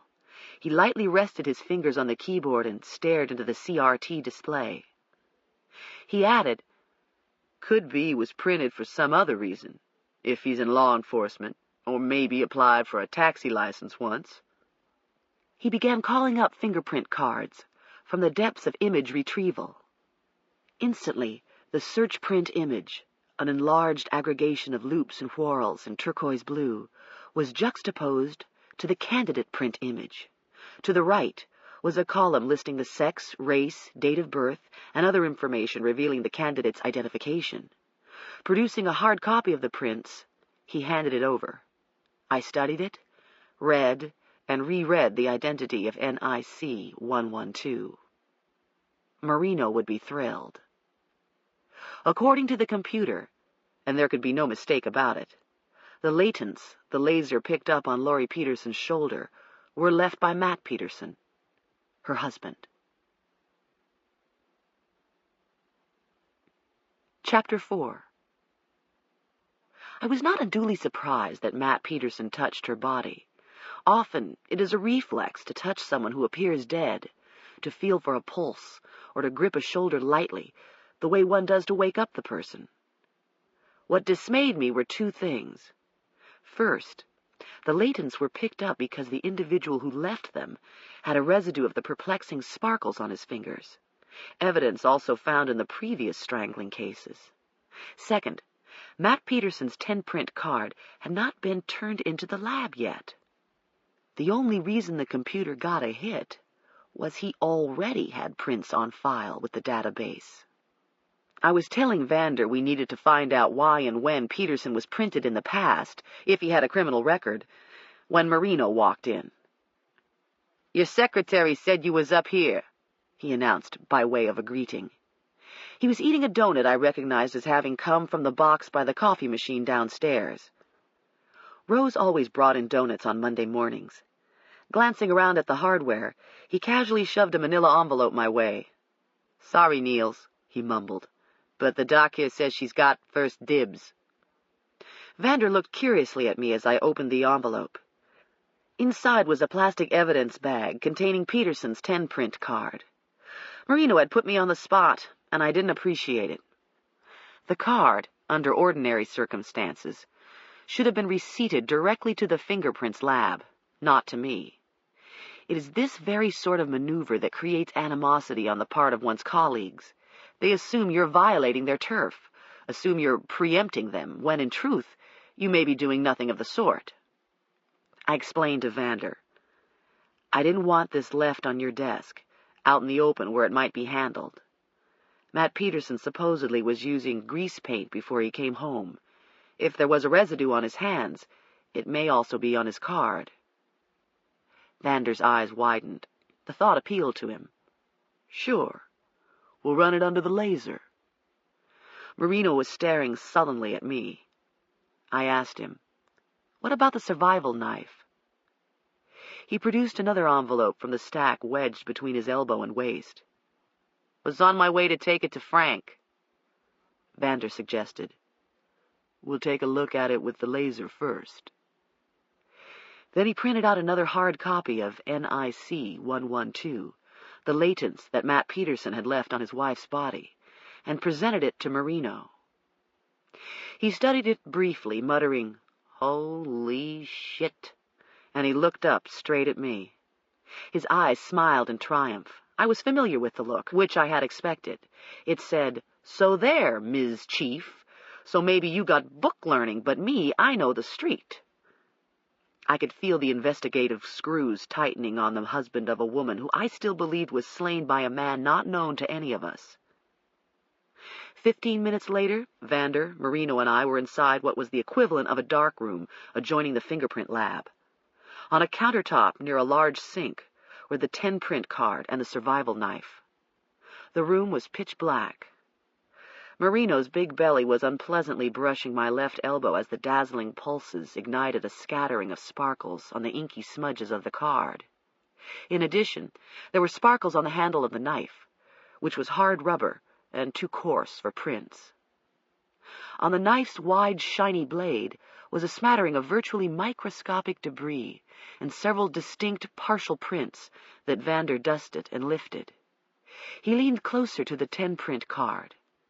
A quick visual comparison with his eagle expert eye was enough for him to tentatively say, "Based on an initial ridge comparison, they're his. The prints on the blade are Peterson's." The laser went off, throwing us into complete blackness, and presently we were squinting in the rude glare of overhead lights that had suddenly returned us to the world of dreary cinder block and white formica. Pushing back my goggles, I began the litany of objective reminders as Vander fooled around with the laser and Marino lit a cigarette. The prints on the knife may not mean anything. If the knife belonged to Peterson, you'd expect to find his prints. As for the sparkling residue, yes, it's obvious he had something on his hands when he touched his wife's body and when he was fingerprinted. But we can't be sure the substance is the same as the glitter found elsewhere, particularly in the first 3 strangling cases. We'll give scanning electron microscopy a shot at it, hopefully determine if the elemental compositions or infrared spectrums are the same as those in the residues found on other areas of her body and in the previous cases. "What?" Marino asked, incredulously. "You thinking Matt had one thing on his hands and the killer had something else, and they ain't the same, but both look the same under the laser?" "Almost everything that reacts strongly to the laser looks the same," I told him in slow, measured words. "It glows like white neon light." "Yeah, but most people don't have white neon crap on their hands, to my knowledge." I had to agree. Most people don't. Sort of a weird little coincidence Matt just happens to have the stuff on his hands, whatever it is. "You mentioned he'd just come home from a dress rehearsal," I reminded him. "That's his story." "It might not be a bad idea to collect the makeup he was using Friday night and bring it in for testing." Marino stared disdainfully at me. In my office was one of the few personal computers on the second floor. It was connected to the main computer down the hall, but it wasn't a dumb terminal. Even if the main computer was down, I could use my PC for word processing, if nothing else. Marino handed over the 2 diskettes found on the desk inside the Peterson bedroom. I slipped them into the drives and executed a directory command for each one. An index of files, or chapters, of what clearly was Matt Peterson's dissertation appeared on the screen. The subject was Tennessee Williams, whose most successful plays reveal a frustrating world in which sex and violence lie beneath the surface of romantic gentility, read the opening paragraph of the introduction. Marino was peering over my shoulder, shaking his head. "Geez," he muttered, "this is only getting better. No wonder the squirrel freaked out when I told him we was taking these discs in. Look at this stuff." I rolled down the screen. Flashing past were William's controversial treatments of homosexuality and cannibalism. There were references to the brutish Stanley Kowalski and to the castrated gigolo and sweet bird of youth. I didn't need clairvoyant powers to read Marino's mind, which was as banal as the front page of a tabloid. To him, this was the stuff of garden-variety porn, the fuel of the psychopathic minds that feed on fantasies of sexual aberrancies and violence. Marino wouldn't know the difference between the street and the stage if he were pistol-whipped with a Drama 101 course. The people like Williams, and even Matt Peterson, who create such scenarios, rarely are the individuals who go around living them. I looked levelly at Marino. "What would you think if Peterson were an Old Testament scholar?" He shrugged, his eyes shifting away from me, glancing back at the screen. "Hey, this ain't exactly Sunday school material." Neither are rapes, stonings, beheadings, and whores. And in real life, Truman Capote wasn't a mass murderer, Sergeant. He backed away from the computer and went to a chair.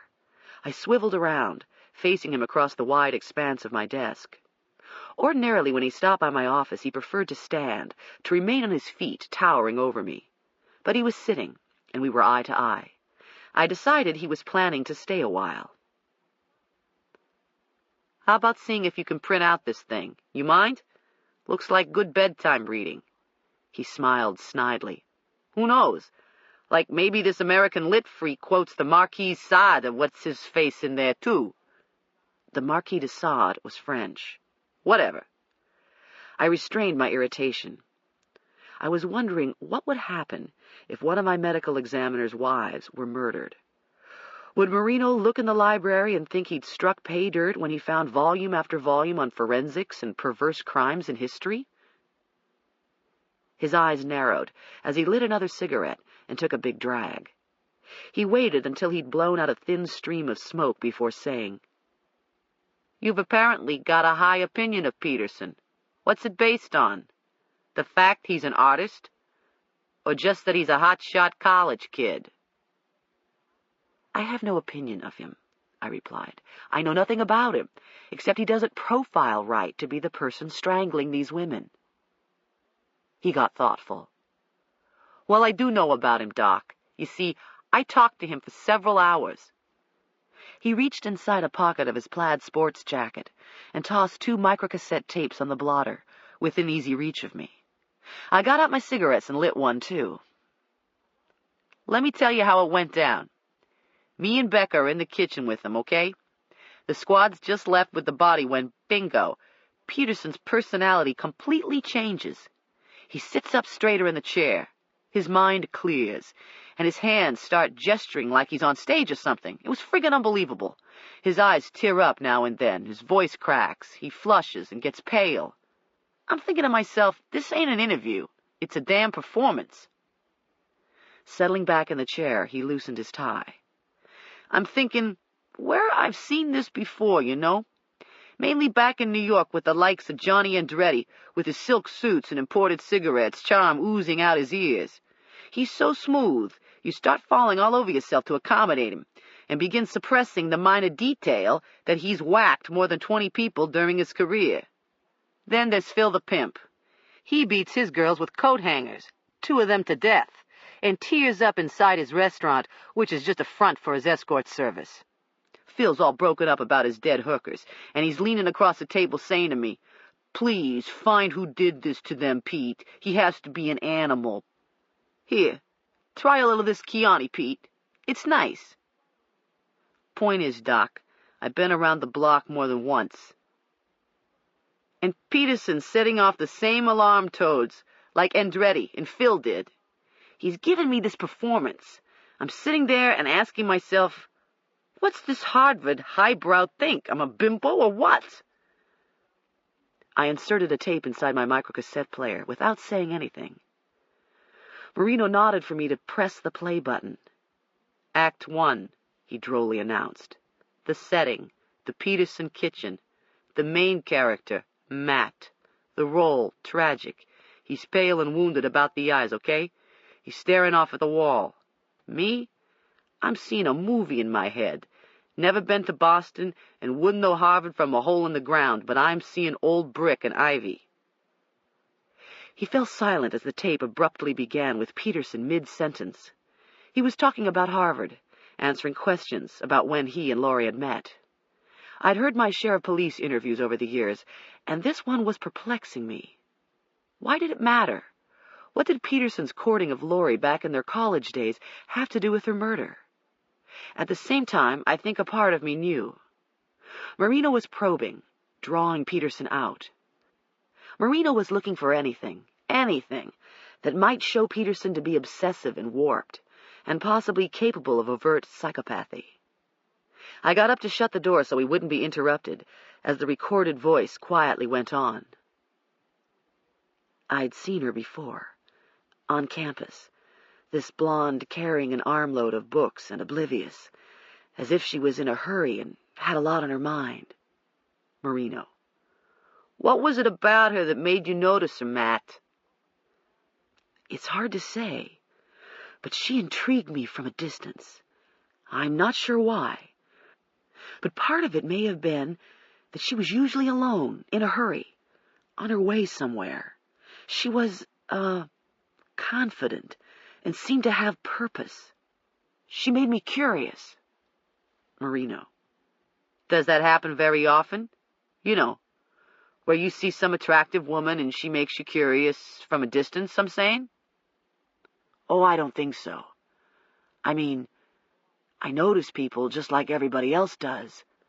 But with her, with Laurie, it was different. Marino.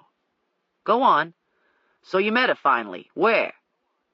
It was at a party in the spring, early May.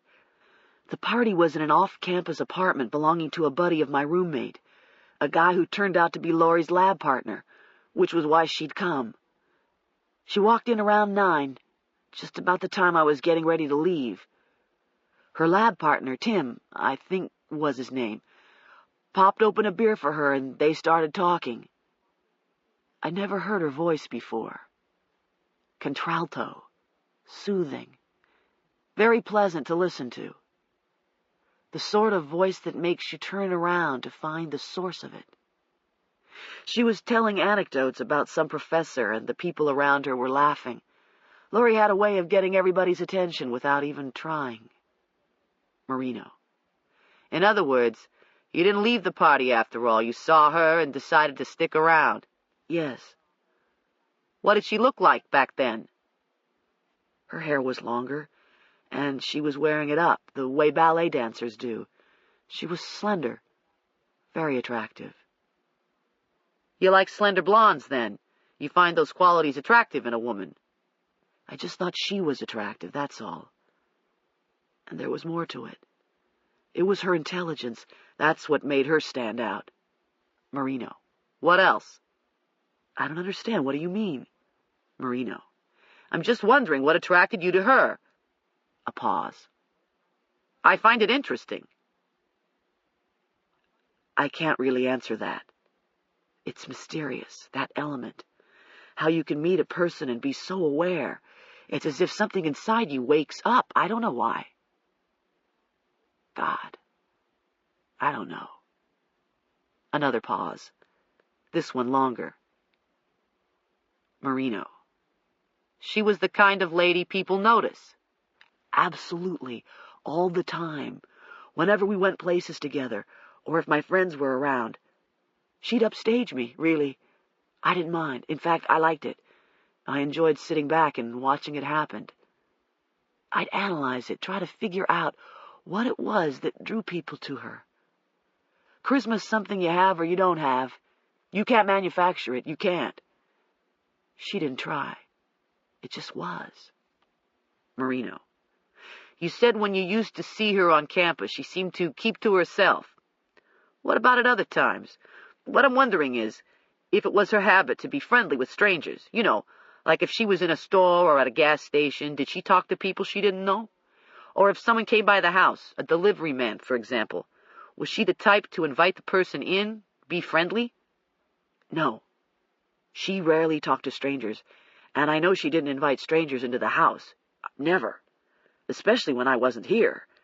She'd lived in Boston, was acclimated to the dangers of the city, and she worked in the ER, was familiar with violence, the bad things that happen to people.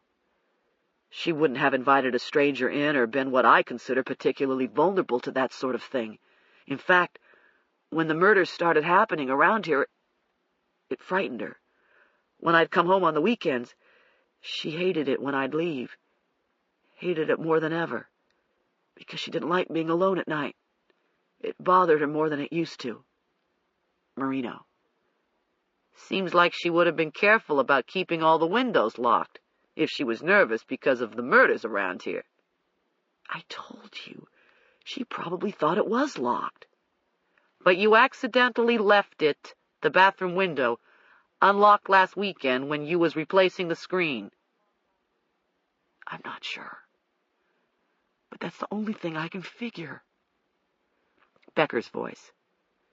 Did she mention anybody coming by the house, or an encounter somewhere with someone who made her nervous? Anything at all? Maybe a strange car she noticed in your neighborhood, or the suspicion at some point that maybe she was being followed or observed? Maybe she meets some guy and he puts the move on her. Nothing like that. Becker. Would she have been likely to tell you if something like that had happened? Definitely. She told me everything. A week, maybe 2 weeks ago.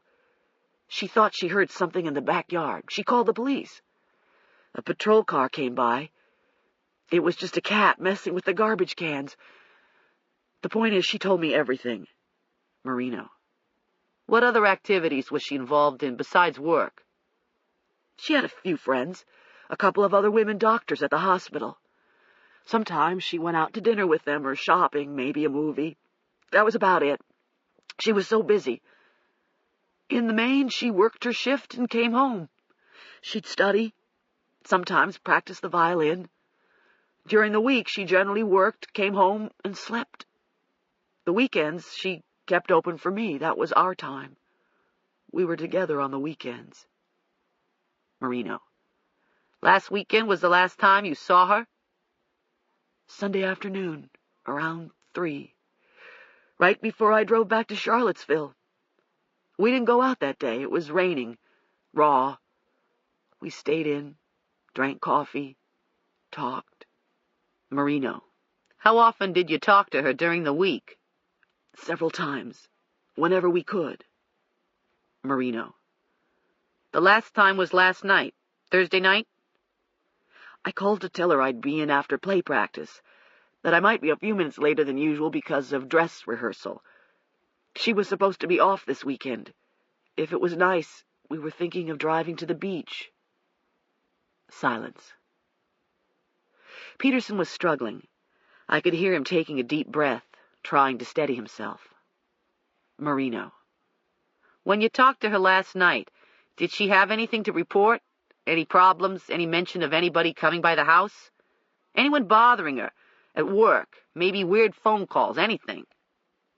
Silence. Nothing. Nothing at all like that.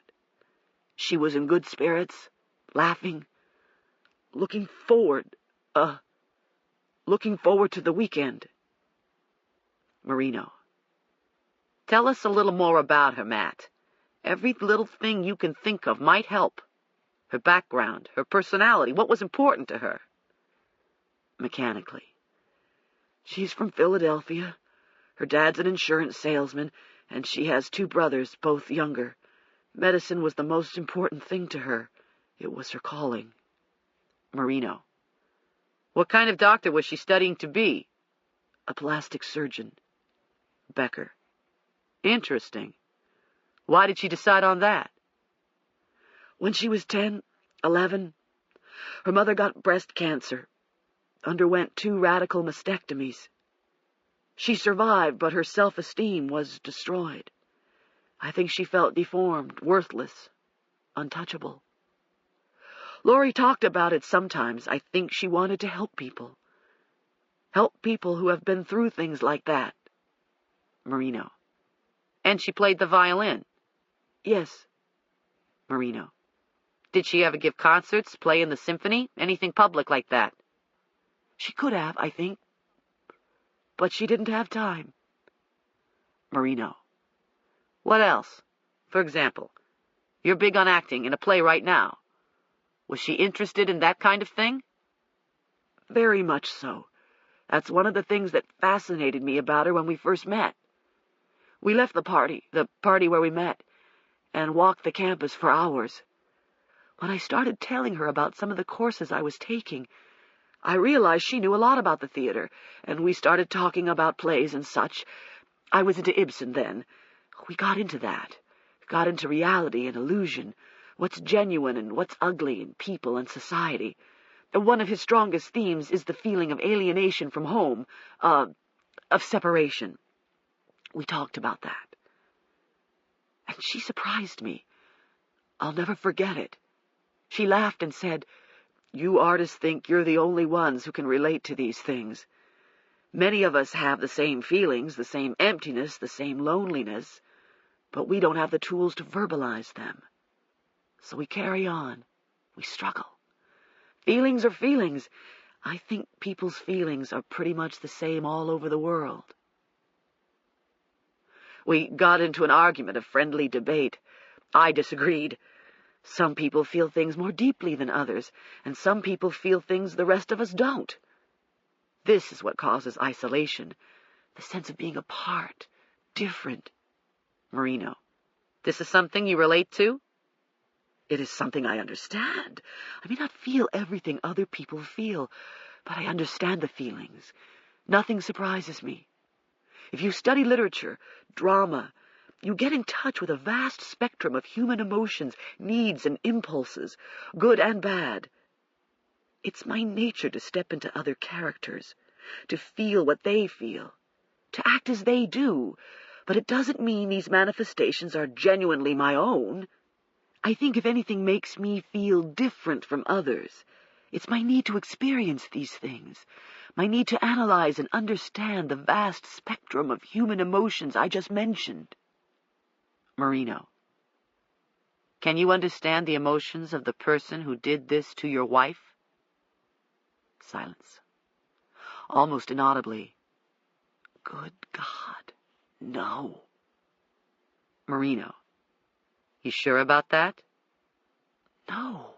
I mean, yes, I'm sure. I don't want to understand it. Marino. I know it's a hard thing for you to think about, Matt. But you could help us a lot if you had any ideas. For example, if you was designing the role for a killer like this, what would he be like? I don't know. The filthy son of a bitch. His voice was breaking, exploding with rage. I don't know why you're asking me. You're the fucking cops. You're supposed to be the ones figuring it out. He abruptly fell silent, as if a needle had been lifted off a record.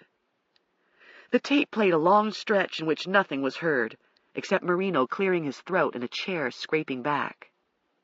Then Marino asked Becker, "You wouldn't by chance have an extra tape in your car?" It was Peterson who mumbled, and I think he was crying. "I've got a couple of them back in the bedroom." "Well now," Marino's voice coolly drawled, "that's mighty nice of you, Matt." 20 minutes later, Matt Peterson got to the subject of finding his wife's body. It was awful to hear and not see. There were no distractions. I drifted on the current of his images and recollections. His words were taking me into dark areas where I did not want to go. The tape played on. "Oh, I'm sure of it. I didn't call first. I never did. Just left. Didn't hang around or anything. As I was saying, I left Charlottesville as soon as rehearsal was over and the props and costumes were put away. I guess this was close to 12:30. I was in a hurry to get home. I hadn't seen Laurie all week. It was close to 2 when I parked in front of the house, and my first reaction was to notice the lights out and realize she'd already gone to bed. Her schedule was very demanding, on 12 hours and off 24, the shift out of sync with human biological clocks and never the same. She worked Friday until midnight, was to be off Saturday, today, and tomorrow she would be on from midnight to noon Monday, off Tuesday, and on Wednesday from noon to midnight again. That's how it went. I unlocked the front door and flipped on the living room light. Everything looked normal. Retrospectively, I can say that even though I had no reason to be looking for anything out of the ordinary. I do remember the hall light was off. I noticed because usually she left it on for me. It was my routine to go straight to the bedroom. If she wasn't too exhausted, and she almost never was, we would sit up in bed and drink wine and talk. Stay up, and then sleep very late. I was confused. Something was confusing me. The bedroom. I couldn't see anything much at first because the lights, of course, were out. But something felt wrong immediately. It's almost as if I sensed it before I saw it, like an animal senses things. And I thought I was smelling something, but I wasn't sure, and it only added to my confusion. Marino. What sort of smell? Silence. I'm trying to remember. I was only vaguely aware of it, but aware enough to be puzzled. It was an unpleasant smell, sort of sweet, but putrid. Weird. Marino. You mean a body odor type smell? Similar, but not exactly. It was sweetish. Unpleasant. Rather pungent and sweaty. Becker. Something you've smelled before? A pause. No, it wasn't quite like anything I've ever smelled before, I don't think. It was faint, but maybe I was more aware of it because I couldn't see anything, couldn't hear anything the instant I walked into the bedroom. It was so quiet inside. The first thing that struck my senses was this peculiar odor, and it flickered in my mind oddly. It flickered in my mind. Maybe Laurie had been eating something in bed. I don't know. It was like waffles, maybe syrupy. Pancakes. I thought maybe she was sick, had been eating junk and gotten sick. Sometimes she went on binges. Ate fattening things when she was stressed or anxious. She gained a lot of weight after I started commuting to Charlottesville. His voice was trembling very badly now. The smell was sick, unhealthy, as if maybe she was sick and had been in bed all day, explaining why all the lights were out, why she hadn't waited up for me.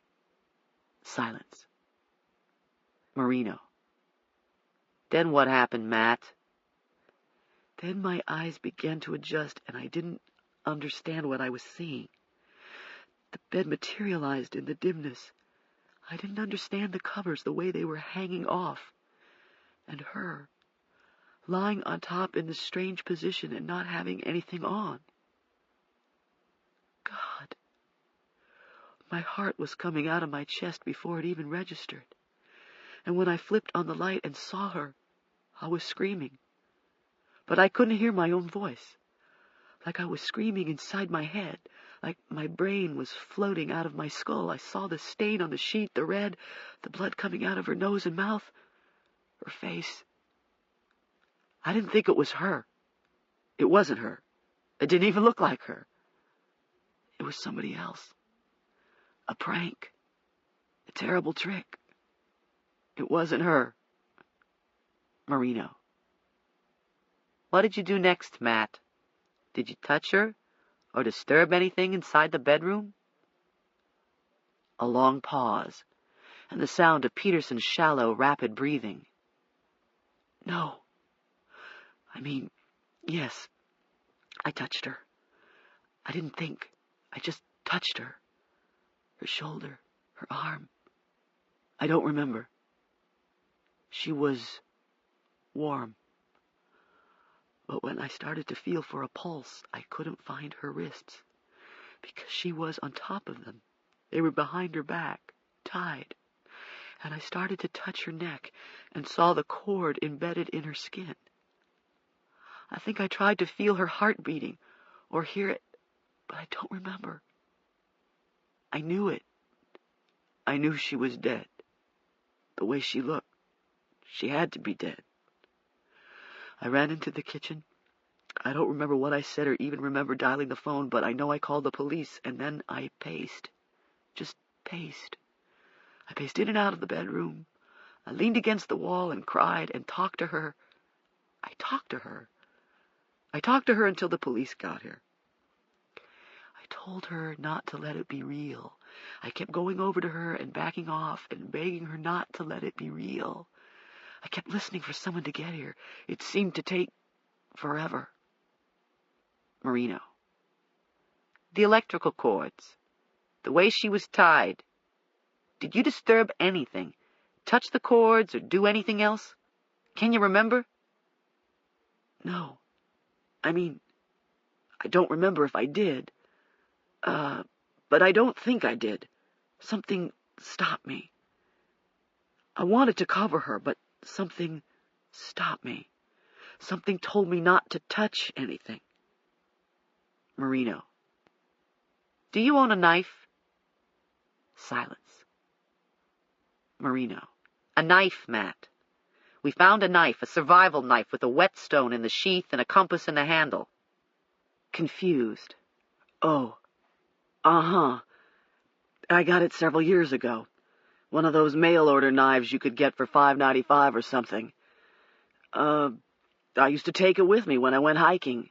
It's got fishing line, matches inside the handle. Marino. Where did you see it last? On the desk. It's been on the desk. I think Laurie was using it as a letter opener. I don't know. It's just been sitting there for months. Maybe it made her feel better to have it out, being alone at night and all. I told her we could get a dog, but she's allergic. Marino. If I hear what you're saying, Matt, you're telling me the knife was on the desk last time you saw it. That would have been when? Last Saturday, Sunday, when you was home? The weekend when you replaced the screen in the bathroom window? No response. Marino. You know any reason your wife might have had to move the knife? Like maybe tuck it in a drawer or something? She ever done that in the past? I don't think so. It's been on the desk near the lamp for months. Marino. Can you explain why we found this knife in the bottom dresser drawer, underneath some sweaters and beside a box of condoms? Your dresser drawer, I'm guessing. Silence. No. I can't explain it. That's where you found it? Marino. Yes. The condoms. They've been in there a long time. A hollow laugh that was almost a gasp. From before Laurie went on the pill. Marino. You sure about that? About the condoms? Of course I'm sure. She went on the pill about 3 months after we got married. We got married just before we moved here. Less than 2 years ago. Marino. Now, Matt, I've got to ask you several questions of a personal nature, and I want you to understand I'm not picking on you or trying to embarrass you. But I have reasons. There's things we got to know for your own good, too. Okay? Silence. I could hear Marino lighting a cigarette. All right, then. The condoms. Did you have any relations outside your marriage with anybody else, I'm saying? Absolutely not. Marino. You was living out of town during the week. Now me, I would have been tempted. Well, I'm not you. Laurie was everything to me. I have nothing with anybody else. Marino. No one in the play with you, maybe? No. Marino. See, the point is, we do these little things. I mean, they're human nature, okay? A good-looking guy like you, hey, the women probably throw themselves at you. Who could blame you? But if you were seeing someone, we need to know. There could possibly be a connection. Almost inaudibly. No. I've told you, no. There could be no connection unless you're accusing me of something. Becker. No one's accusing you of anything, Matt. There was the sound of something sliding across the table, the ashtray perhaps. And Marino was asking, when was the last time you had sex with your wife? Silence. Peterson's voice was shaking. Jesus Christ. Marino. I know it's your business, personal. But you need to tell us. We got our reasons. Sunday morning, last Sunday. Marino. You know there will be tests run, Matt. Scientists will be examining everything, so we can get blood types, make other comparisons. We need samples from you, just like we needed your prints. So we can sort things out and know what's yours and what's hers and what maybe's from... The tape abruptly ended. I blinked and my eyes focused for what seemed the first time in hours. This ends Disc 2. Post-mortem, Disc 3. Marino reached for the recorder, turned it off, and retrieved his tapes. He concluded, "After that, we took him down to Richmond General and got the suspect kit. Betty's examining his blood even as we speak to see how it compares." I nodded, glancing at the wall clock. It was noon. I felt sick. "Something, huh?" Marino stifled a yawn. "You see it, don't you? I'm telling you, the guy's off. I mean, there's something off about any guy who can sit there after finding his wife like that and talk the way he does. Most of them, they don't talk much. He would have rattled on till Christmas if I'd let him. A lot of pretty words and poetry, you ask me. He's slick. You want my opinion? That's it. He's so slick it gives me the willies." I slipped off my glasses and kneaded my temples. My brain was heated up, the muscles in my neck on fire. The silk blouse beneath my lab coat was damp. My circuits were so overloaded that what I wanted to do was place my head on my arms and sleep. "His world is words, Marino," I heard myself say. "An artist would have painted the picture for you. Matt painted it with words. This is how he exists, how he expresses himself, through words and more words.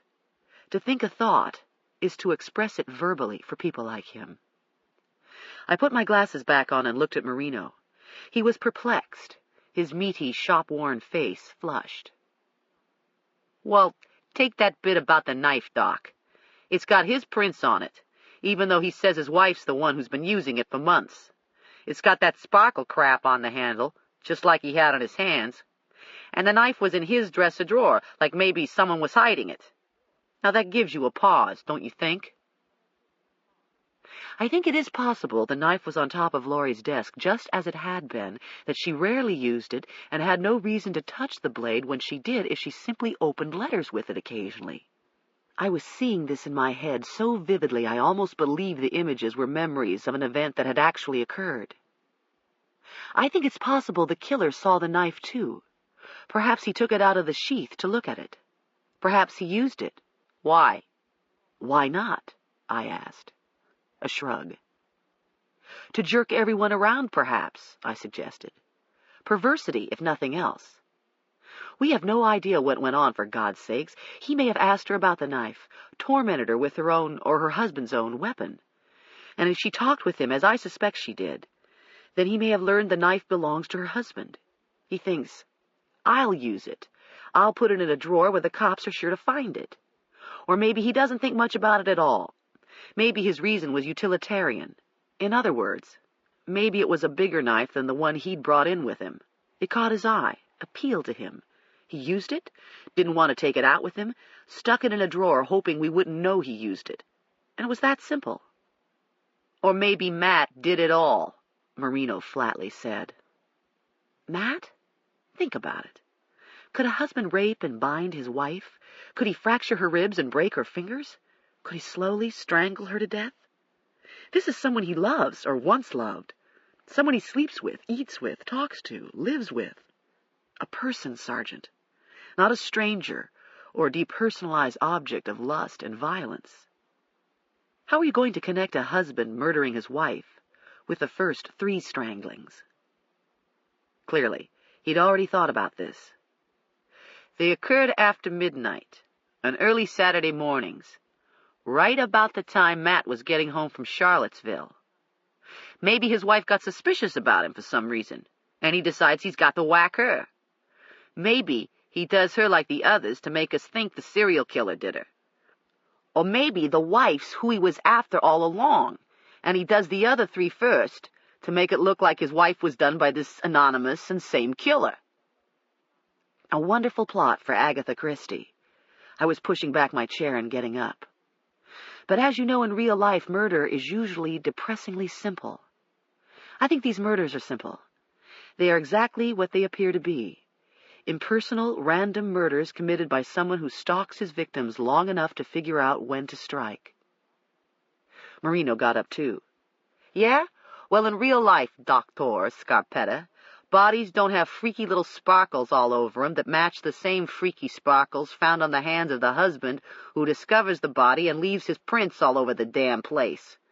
And victims don't have pretty boy actors for husbands, squirrels writing dissertations on sex and violence and cannibals and faggots. I calmly asked him, "The odor Peterson mentioned, did you smell anything like that when you arrived on the scene?" "Nah, didn't smell a damn thing. So maybe he was smelling seminal fluid, if he's telling the truth." "I should think he would know what that smells like." "But he wouldn't be expecting to smell it. No reason it should come to mind at first. Now me, when I went in the bedroom, I didn't smell nothing like he was describing." "Do you recall smelling anything peculiar at the other strangling scenes?"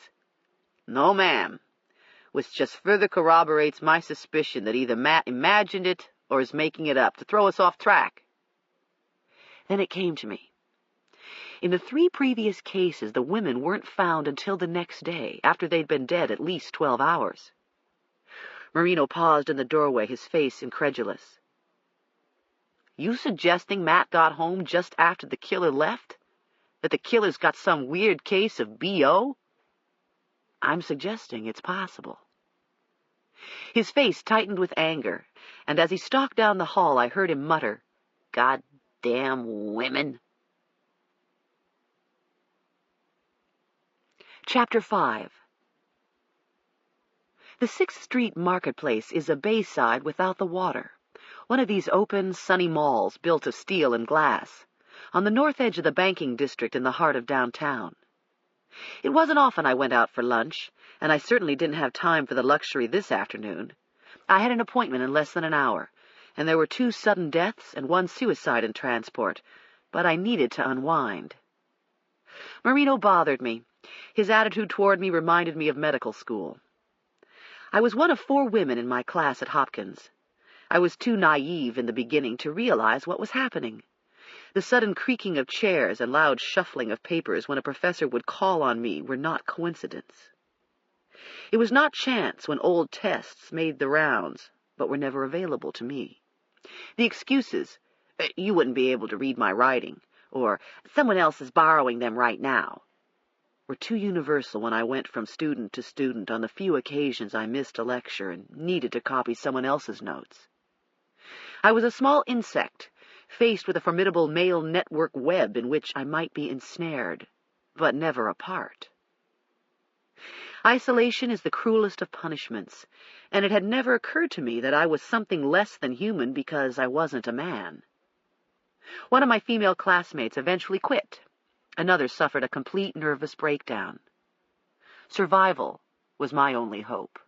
Success, my only revenge. I'd thought those days were behind me, but Marino brought it all back. I was more vulnerable now because these murders were affecting me in a way others had not. I did not want to be alone in this, but Marino seemed to have his mind made up, not only about Matt Peterson, but also about me. The midday stroll was soothing, the sun bright and winking on windshields of the passing traffic. The double-glass doors leading inside the marketplace were opened to let the spring breeze in, and the food court was as crowded as I knew it would be. Waiting my turn at the carry-out salad counter, I watched people go by, young couples laughing and talking and lounging at small tables. I was aware of women who seemed alone, preoccupied professional women wearing expensive suits and sipping diet colas or nibbling on pita bread sandwiches. It could have been in a place like this he first spotted his victims. Some large public place where the only thing the 4 women had in common was that he took their orders at one of the counters. But the overwhelming and seemingly enigmatic problem was that the murdered women did not work or live in the same areas of the city. It was unlikely they shopped or dined out or did their banking or anything else in the same places. Richmond has a large land area with thriving malls and business areas in the 4 major quadrants. People who live north side are catered to by the north side merchants. The people south of the river patronize the south side businesses, and the same is true in the eastern part of the city. I mainly restricted myself to the malls and restaurants in the West End, for example, except when I was at work.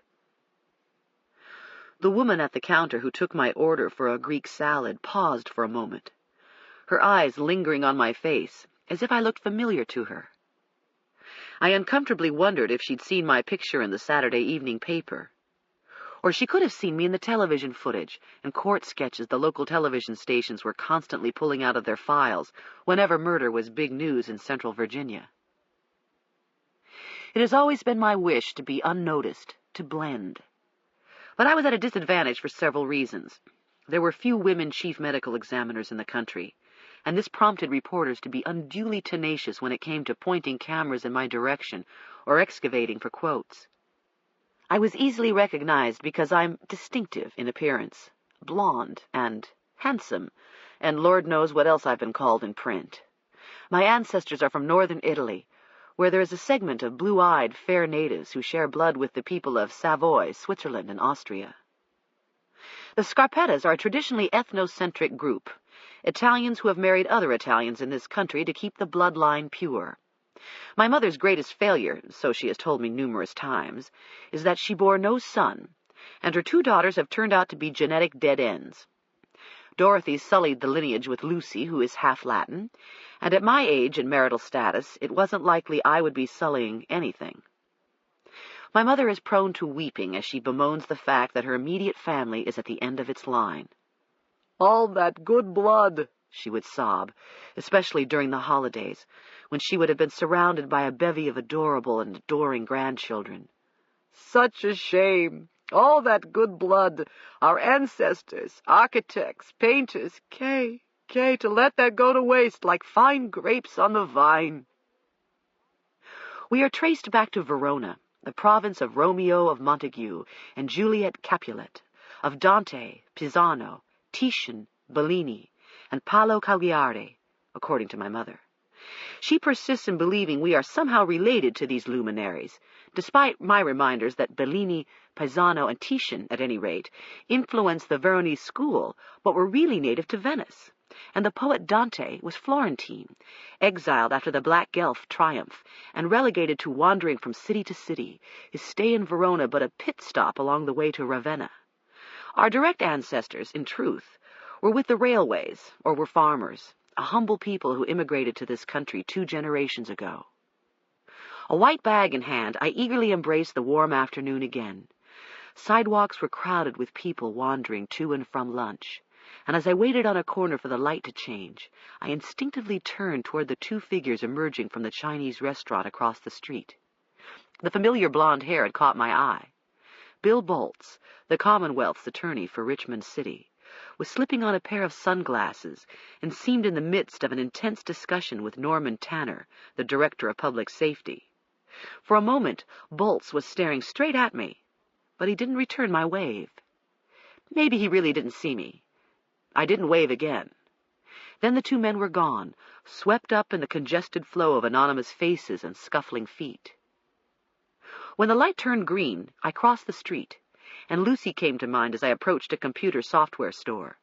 Ducking in, I found something she was sure to like. Not a video game, but a history tutorial complete with art, music, and quizzes. Yesterday we had rented a paddle boat in the park and drifted around the small lake. She ran us into the fountain to give me a tepid shower, and I found myself childishly paying her back. We fed bread to the geese and sucked on grape snow cones until our tongues turned blue. Thursday morning she would fly home to Miami, and I would not see her again until Christmas, if I saw her again at all this year. It was 1:15 when I walked into the lobby of the Office of the Chief Medical Examiner, or OCME, as it was called. Benton Wesley was 15 minutes early and sitting on the couch reading the Wall Street Journal. "Hope you've got something to drink in that bag," he said drolly, folding the newspaper and reaching for his briefcase. "Wine vinegar. You'll love it." "Hell, Ripple, I don't care. Some days I'm so desperate I fantasize the water cooler outside my door is full of gin." "Sounds like a waste of imagination to me." "Nah, just the only fantasy I'm going to talk about in front of a lady." Wesley was a suspect profiler for the FBI and located in Richmond's field office, where he actually spent very little time. When he wasn't on the road, he was usually at the National Academy in Quantico, teaching death investigation classes, and doing what he could to coax VICAP through its rocky adolescence. VICAP is an acronym for Violent Criminal Apprehension Program. One of VICAP's most innovative concepts was regional teams, which yoke a bureau profiler with an experienced homicide detective. Richmond PD called in VICAP after the second strangling. Marino, in addition to being a detective sergeant for the city, was Wesley's regional team partner. "I'm early," Wesley apologized, following me into the hallway. "Came straight here from a dental appointment. Won't bother me if you eat while we talk." "Well, it will bother me," I said. His blank look was followed by a sheepish grin as it suddenly occurred to him. "I forgot. You're not Doc Cagney. You know, he used to keep cheese crackers on the desk in the morgue. In the middle of a post, he'd take a break for a snack. It was unbelievable." We turned off into a room so small it was really an alcove, where there was a refrigerator, a Coke machine, and a coffee maker. "He's lucky he didn't get hepatitis or AIDS," I said. "AIDS?" Wesley laughed. "That would have been poetic justice." Like a lot of good old boys I've known, Dr. Cagney was reputed to be acutely homophobic. "Just some goddamn queer," he was known to say when persons of a certain persuasion were sent in for examination. "AIDS?" Wesley was still enjoying the thought as I tucked my salad inside the refrigerator. "Wouldn't I love to hear him explain his way out of that one?" I'd gradually warmed up to Wesley. The first time I met him, I had my reservations. At a glance, he made one a believer in stereotypes. He was FBI right down to his Florsheim shoes, a sharp-featured man with prematurely silver hair suggesting a mellow disposition that wasn't there. He was lean and hard and looked like a trial lawyer in his precisely tailored khaki suit and blue silk paisley-printed tie. I couldn't recall ever seeing him in a shirt that wasn't white and lightly starched. He had a master's degree in psychology and had been a high school principal in Dallas before enlisting in the Bureau, where he worked first as a field agent, then undercover in fingering members of the mafia, before ending up where he'd started, in a sense. Profilers are academicians, thinkers, analysts. Sometimes I think they are magicians. Carrying our coffees out, we turned left and stepped inside the conference room. Marino was sitting at the long table and going through a fat case file. I was mildly surprised. For some reason, I just assumed he would be late. Before I had a chance to so much as pull out a chair, he launched in with a laconic announcement. "I stopped by serology a minute ago. Thought you might be interested in knowing Matt Peterson's A-positive and a non-secretor." Wesley looked keenly at him. "This the husband you were telling me about?" "Yo, a non-secretor. Same as the guy snuffing these women." 20% of the population is non-secretor, I matter-of-factly stated. "Yeah," Marino said. 2 out of 10. Or approximately 44,000 people in a city the size of Richmond. 22,000 if half of that number is male, I added. Lighting a cigarette, Marino squinted up at me over the Bic flame.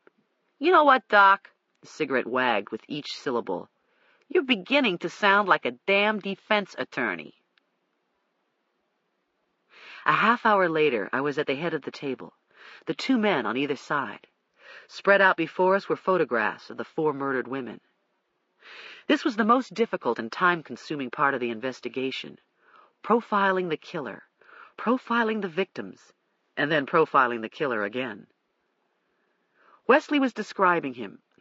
This was what he did best, and quite often was uncannily accurate when he read the emotion of a crime scene, which in these cases was cold, calculating rage.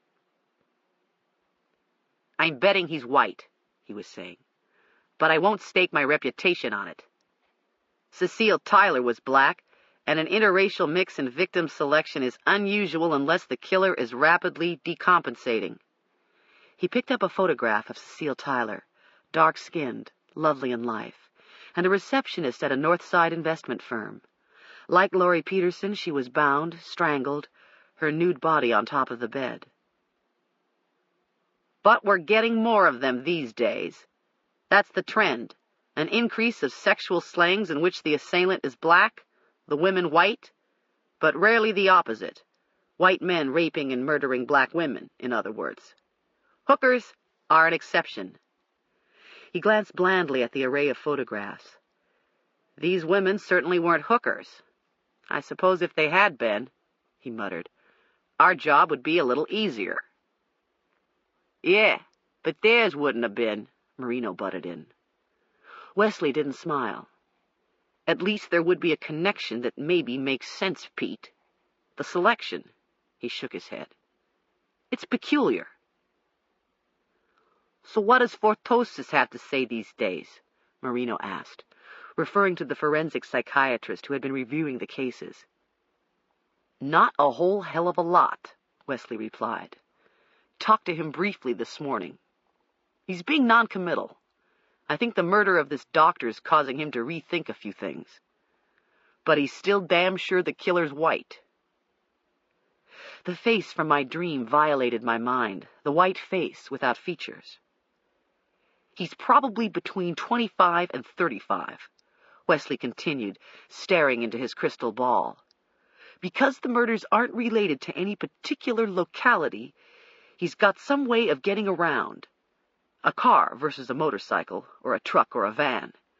My guess is he's stashing his wheels in some inconspicuous spot, going the rest of the way on foot. His car's an older model, probably American, dark or plain in color, such as beige or gray. It wouldn't be the least bit uncommon for him to drive, in other words, the very sort of car plainclothes law enforcement officers drive. He wasn't being funny. This type of killer is frequently fascinated by police work and may even emulate cops. The classic post-offense behavior for a psychopath is to become involved in the investigation. He wants to help the police, to offer insights and suggestions, and assist rescue teams in their search for a body he dumped in the woods somewhere. He's the kind of guy who wouldn't think twice about hanging out at the Fraternal Order of Police lounge, clacking beer mugs with the off-duty cops.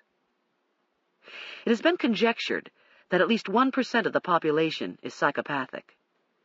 Genetically, these individuals are fearless. They are people users and supreme manipulators. On the right side, they are terrific spies, war heroes, 5-star generals, corporate billionaires, and James Bonds. On the wrong side, they are strikingly evil, the Neros, the Hitlers, the Richard Specks, the Ted Bundys. Antisocial but clinically sane people who commit atrocities for which they feel no remorse and assume no blame. He's a loner, Wesley went on, and has a difficult time with close relationships, though he may be considered pleasant or even charming to acquaintances. He wouldn't be close to any one person. He's the type to pick up a woman in a bar, have sex with her, and find it frustrating and highly unsatisfactory. Don't I know the feeling, Marino said, yawning. Wesley elaborated. He would gain far more satisfaction from violent pornography, detective magazines, S&M, and probably entertain violent sexual fantasies long before he began to make the fantasies reality. The reality may have begun with his peeping into the windows of houses or apartments where women live alone. It gets more real. Next, he rapes. The rapes get more violent, culminating in murder. This escalation will continue as he continues to become more violent and abusive with each victim. Rape is no longer the motive. Murder is. Murder is no longer enough. It has to be more sadistic.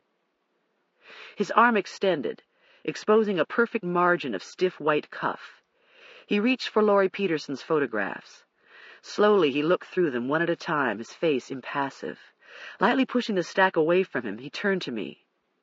It seems clear to me that in her case, in Dr. Peterson's case, the killer introduced elements of torture. An accurate assessment?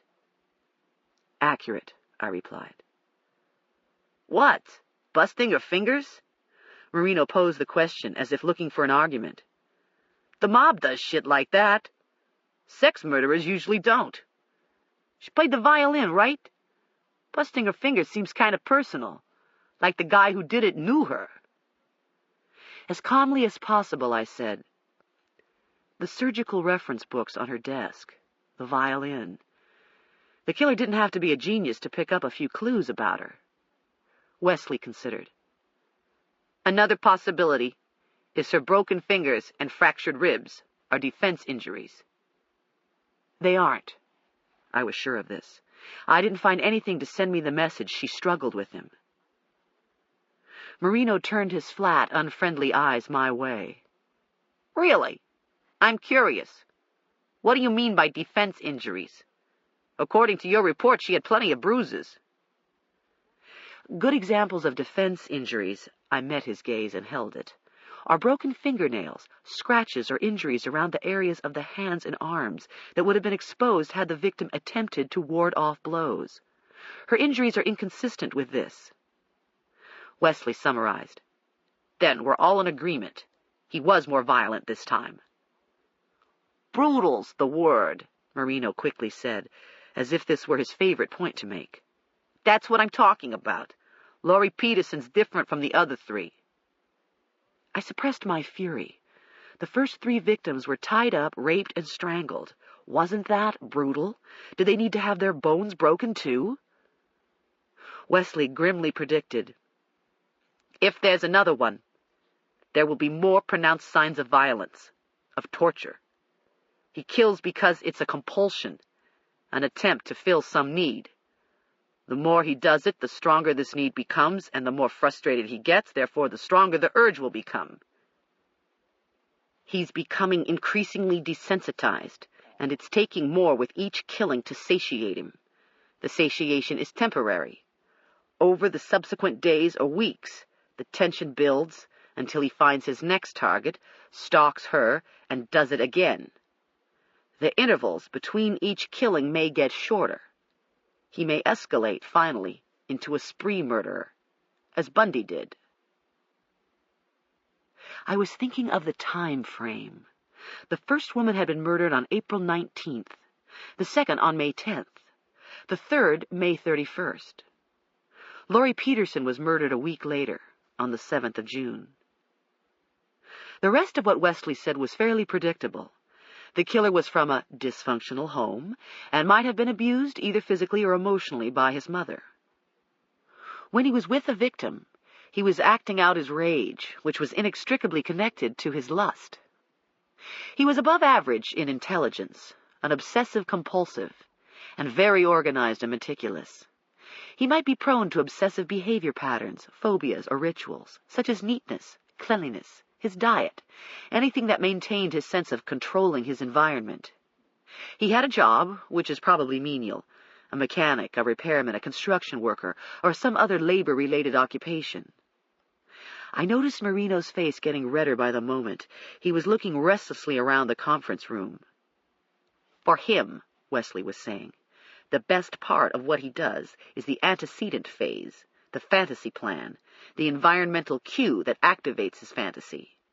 Where was the victim when he became aware of her? We did not know. She may not have known, were she alive to tell. The interface may have been as tenuous and as obscure as a shadow crossing her path. He caught a glimpse of her somewhere. It may have been at a shopping mall, or perhaps while she was inside her car and stopped at a red light. What triggered him? Wesley went on. Why this particular woman? Again, we didn't know. We knew only one thing. Each of the women was vulnerable because she lived alone, or was thought to live alone, as in Laurie Peterson's case. Sounds like you're all American Joe. Marino's acid remarks stopped us cold. Flicking an ash, he leaned aggressively forward. Hey, this is all very good and nice, but me, I don't intend to be no Dorothy going down no yellow brick road. They don't all lead to Emerald City, okay? We say he's a plumber or something, right? Well, Ted Bundy was a law student, and a couple years back, there's this serial rapist in D.C. who turns out to be a dentist. Hell, the Green Valley Strangler out there in the land of fruits and nuts could be a Boy Scout for all anybody knows. Marino was getting around to what was on his mind. I'd been waiting for him to start in. I mean, who's to say he ain't a student? Maybe even an actor, a creative type whose imagination's gone apeshit. One lust murder don't look much different from another, no matter who's committed it, unless the squirrel's into drinking blood or barbecuing people on spits. And this squirrel we're dealing with ain't a Lucas.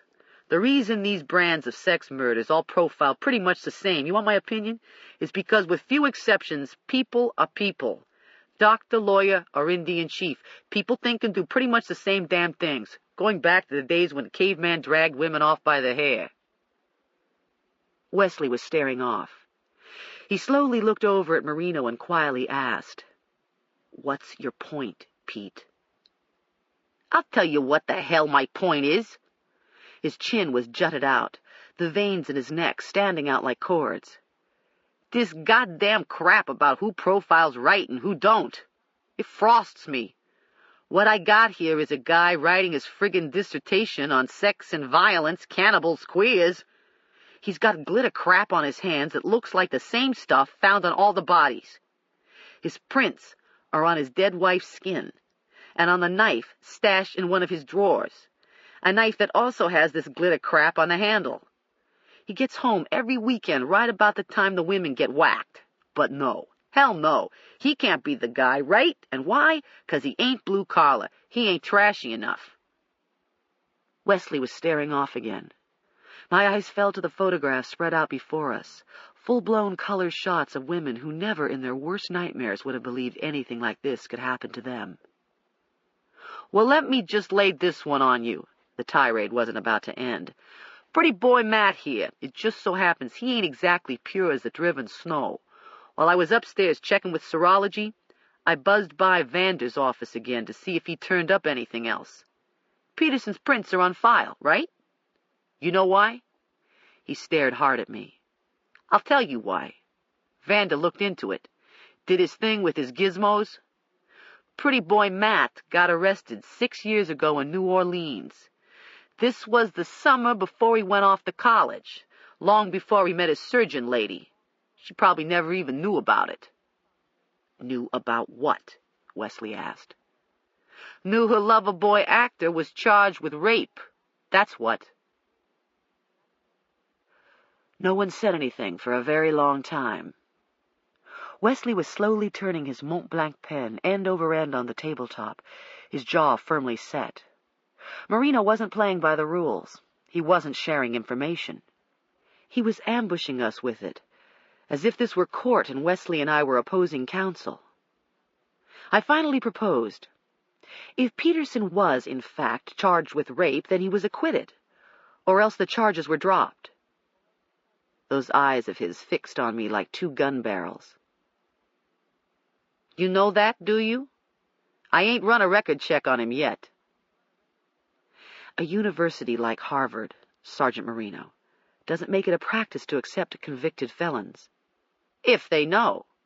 "True," I agreed, "if they know. It's hard to believe they wouldn't know if the charge stuck." "We'd better run it down," was all Wesley had to say about the matter. With that, Marino abruptly excused himself. I assumed he was going to the men's room. Wesley acted as if there was nothing out of the ordinary about Marino's outburst or anything else. He casually asked, "What's the word from New York, Kay? Anything back from the lab yet?" "DNA testing takes a while," I abstractedly replied. "We didn't send them anything until the second case. I should be getting those results soon. As for the second 2, Cecile Tyler and Laurie Peterson, we're talking next month at the earliest." He persisted in his nothing's wrong mode. "In all 4 cases, the guy's a non-secretor. That much we know." "Yes, we know that much." "There's really no doubt in my mind it's the same killer." "Nor in mine," I concurred. Nothing more was said for a while. We sat tensely, waiting for Marino's return, his angry words still ringing in our ears. I was perspiring and could feel my heart beating. I think Wesley must have been able to read the look on my face that I wanted nothing more to do with Marino, that I had relegated him to the oblivion I reserve for people who are impossible and unpleasant and professionally dangerous. He said, "You have to understand him, Kay." "Well, I don't." "He's a good detective, a very fine one." I didn't comment. We sat silently. My anger began to rise. I knew better, but there was no stopping the words from boiling out. "Damn it, Benton, these women deserve our best effort. We screw it up and someone else may die. I don't want him screwing it up because he's got some problem. He won't. He already is. I lowered my voice. He's got a noose around Matt Peterson's neck. It means he's not looking at anybody else. Marino, thank God, was taking his sweet time coming back. Wesley's jaw muscles were flexing and he wouldn't meet my eyes. I haven't dismissed Peterson yet either. I can't. I know killing his wife doesn't fit with the other three. But he's an unusual case. Take Gacy. We've got no idea how many people he murdered. 33 kids. Possibly it was hundreds. Strangers, all of them strangers to him. Then he does his mother and stuffs pieces of her down the garbage disposal. I couldn't believe it. He was giving me one of his young agents lectures, rattling on like a sweaty palm 16-year-old on his first date. Chapman's toting around Catcher in the Rye when he wastes John Lennon. Reagan, Brady, gets shot by some jerk who's obsessed with an actress. Patterns. We try to predict, but we can't always. It isn't always predictable. Next, he began reciting statistics. 12 years ago, the clearance rate for homicides averaged at 96%. Now it was more like 74% and dropping. There were more stranger killings, as opposed to crimes of passion, and so on. I was barely hearing a word of it. Matt Peterson worries me, to tell you the truth, Kay. He paused. He had my attention. He's an artist. Psychopaths are the Rembrandts of murderers. He's an actor. We don't know what roles he's played out in his fantasies. We don't know that he isn't making them reality now. We don't know that he isn't diabolically clever. His wife's murder might have been utilitarian. Utilitarian?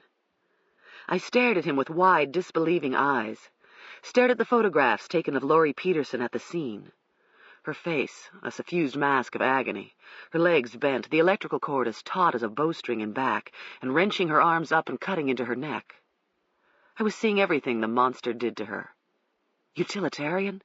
I wasn't hearing this. Wesley explained.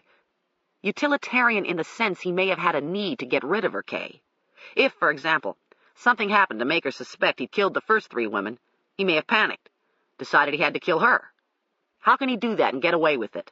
He can make her death look like the other ones. I've heard shades of this before, I said evenly. From your partner. His words were slow and steady like the beat of a metronome.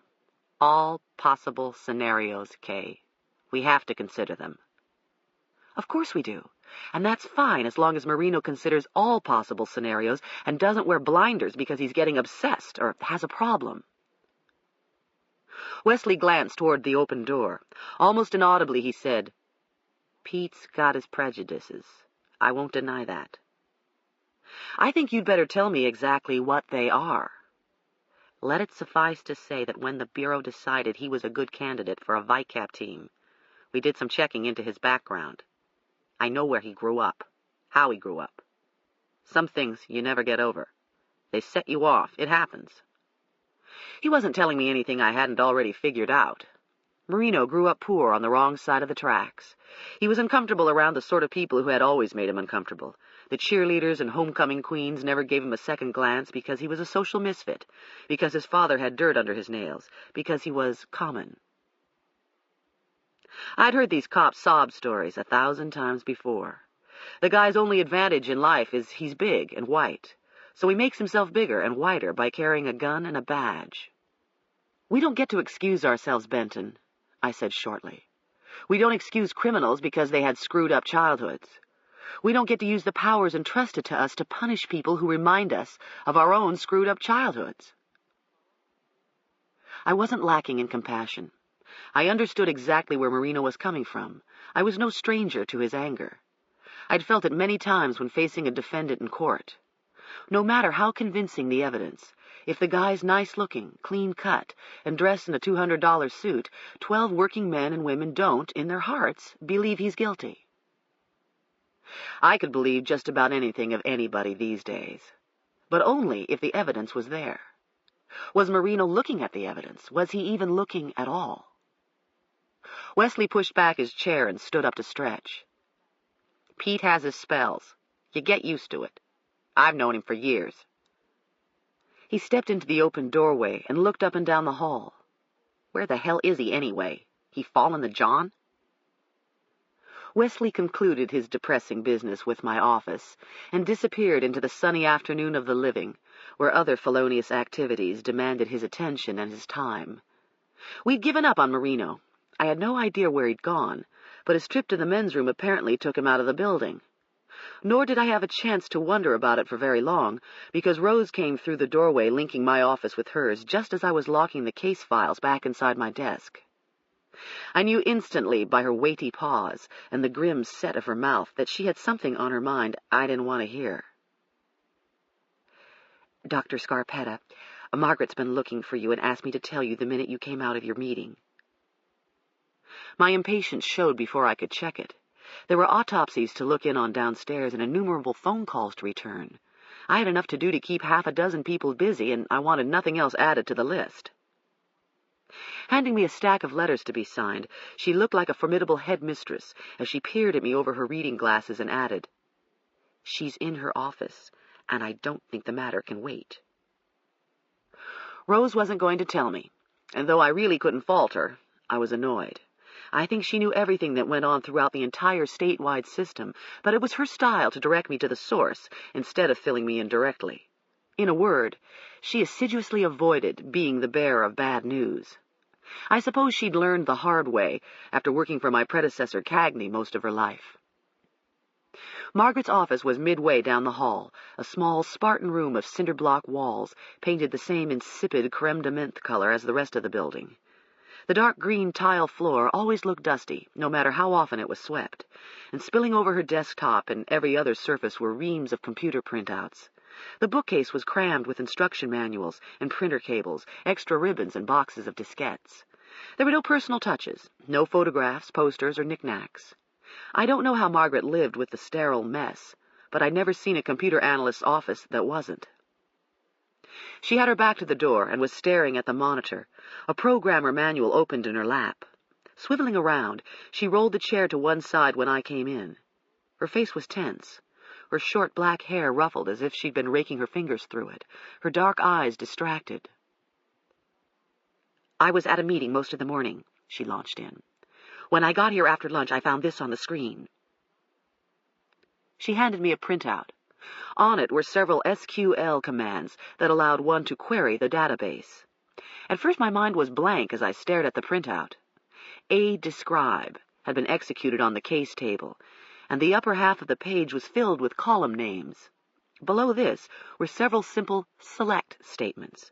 The first one asked for the case number, where the last name was Peterson, the first name Laurie. Under it was the response, "No records found."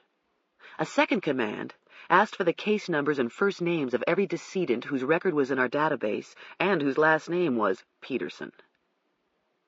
Laurie Peterson's name was not included in the list because her case file was inside my desk. I had not handed it over to the clerks up front for filing yet. "What are you saying, Margaret? You didn't type in these commands?" "I most certainly didn't," she replied with feeling. "Nobody did it up front, either. It wouldn't have been possible." She had my complete attention. "When I left Friday afternoon," she went on to explain, "I did the same thing I always do at the end of the day. I left the computer in answer mode so you could dial in from home if you wanted to. There's no way anyone used my computer, because you can't use it when it's in the answer mode unless you're at another PC and dialing in by modem." That much made sense. The office terminals were networked to the one Margaret worked on, which we referred to as the server. We were not linked to the Health and Human Services Department's mainframe across the street, despite the Commissioner's ongoing pressure for us to do so. I had refused, and would continue to do so because our data was highly sensitive, many of the cases under active criminal investigation. To have everything dumped in a central computer shared by dozens of other HHSD agencies was an invitation to a colossal security problem. "I didn't dial in from home," I told her. "I never assumed you did," she said. "I couldn't imagine why you would type in these commands. You of all people would know Laurie Peterson's case isn't in yet." Someone else is responsible. Someone other than the clerks up front or the other doctors. Except for your PC and the one in the morgue, everything else is a dumb terminal. A dumb terminal, she went on to remind me, is rather much what it sounds like, a brainless unit consisting of a monitor and a keyboard. The dumb terminals in our office were linked to the server in Margaret's office. When the server was down or frozen, as was true when it was in answer mode, the dumb terminals were down or frozen too. In other words, they'd been out of commission since late Friday, before Laurie Peterson's murder. The database violation had to have occurred over the weekend or at some point earlier today. Someone, an outsider, got in.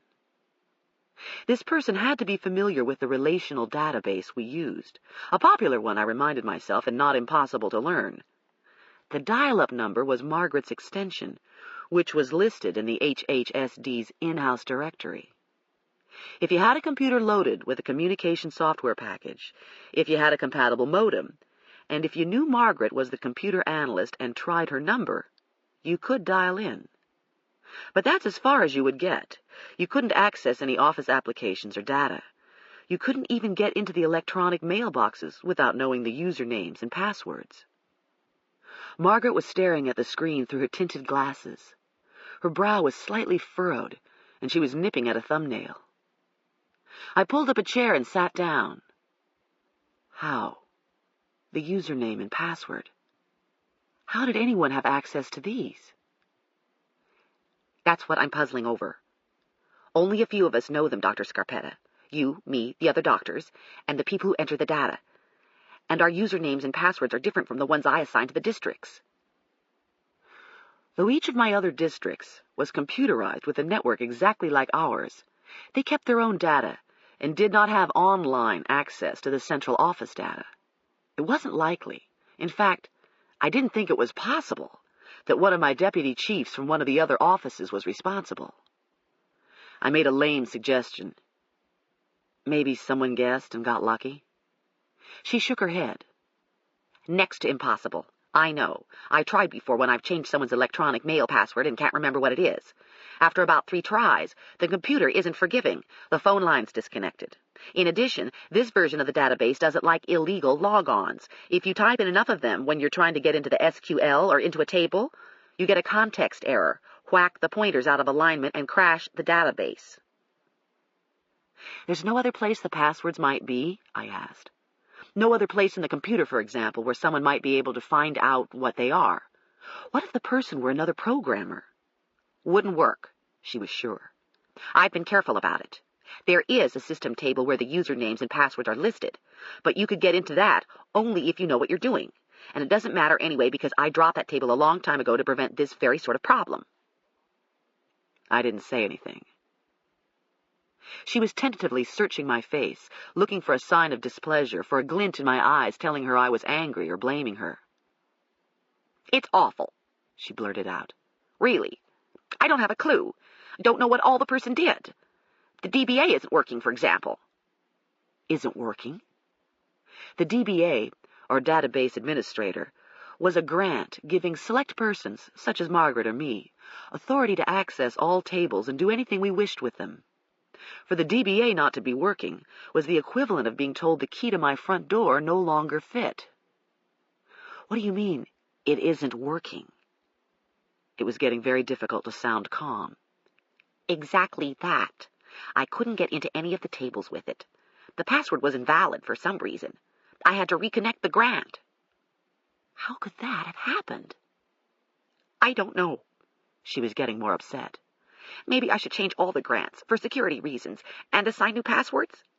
Not now, I automatically replied. We'll simply keep Laurie Peterson's case out of the computer. Whoever the person is, at least he didn't find what he was looking for. I got out of the chair. This time, he didn't. I froze, staring down at her. 2 spots of color were forming on her cheeks. I don't know. If it's happened before, I have no way of knowing, because the echo was off. These commands here, she pointed to the printout, are the echo of the commands typed on the computer that dialed up this one. I always leave the echo off, so if you're dialing in from home, whatever you're doing isn't echoed on this screen. Friday I was in a hurry.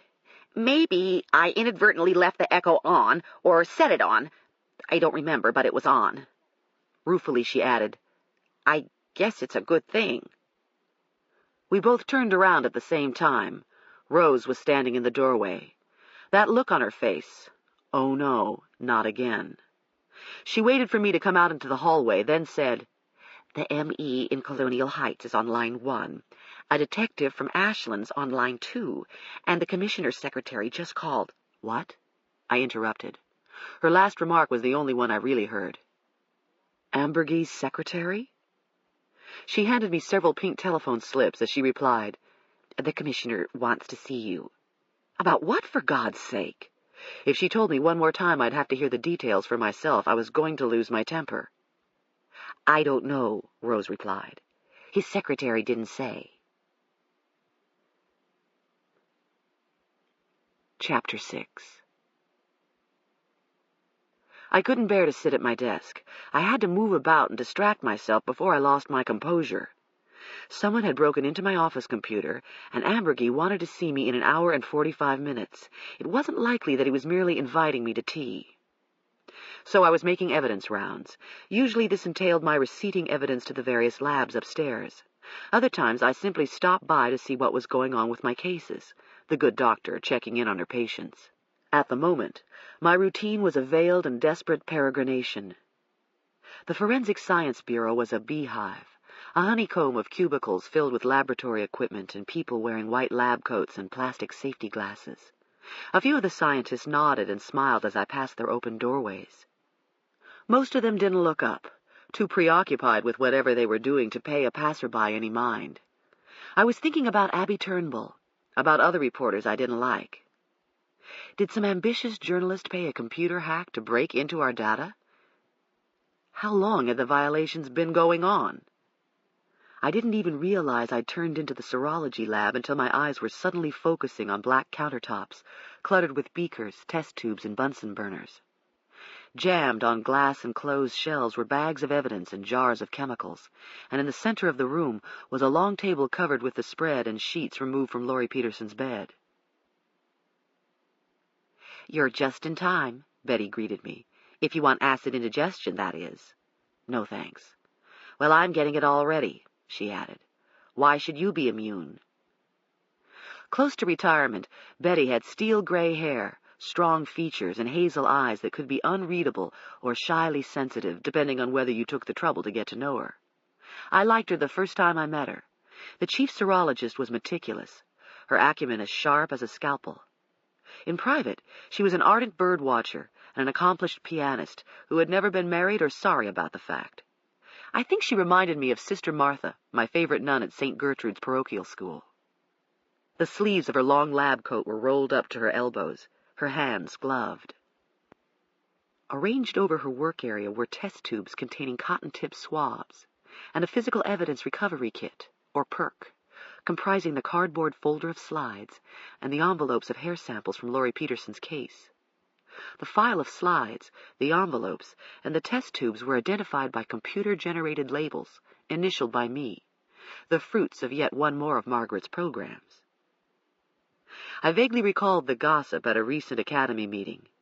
In the weeks following the mayor of Chicago's sudden death, there were some 90 attempts at breaking into the medical examiner's computer. The culprits were thought to be reporters after the autopsy and toxicology results. Who? Who broke into my computer? And why? He's coming along well, Betty was saying. I'm sorry, I smiled apologetically. She repeated, I talked with Dr. Glassman this morning. He's coming along well with the samples from the first 2 cases and should have results for us in a couple of days. You sent up the samples from the last 2 yet? They just went out. She was unscrewing the top of a small brown bottle. Beau Friend will be hand-delivering them. Beau Friend? I interrupted. Or Officer Friendly, as he's known by the troops. That's his name. Beau Friend. Scout's honor. Let's see, New York's about a 6-hour drive. He should get them to the labs sometime this evening. I think they drew straws. I looked blankly at her. Straws? What could Ambergy want? Maybe he was interested in how the DNA testing was going. It was on everyone's mind these days. The cops, Betty was saying. Going to New York and all. Some of them have never been. Once will be enough for most of them, I commented abstractedly.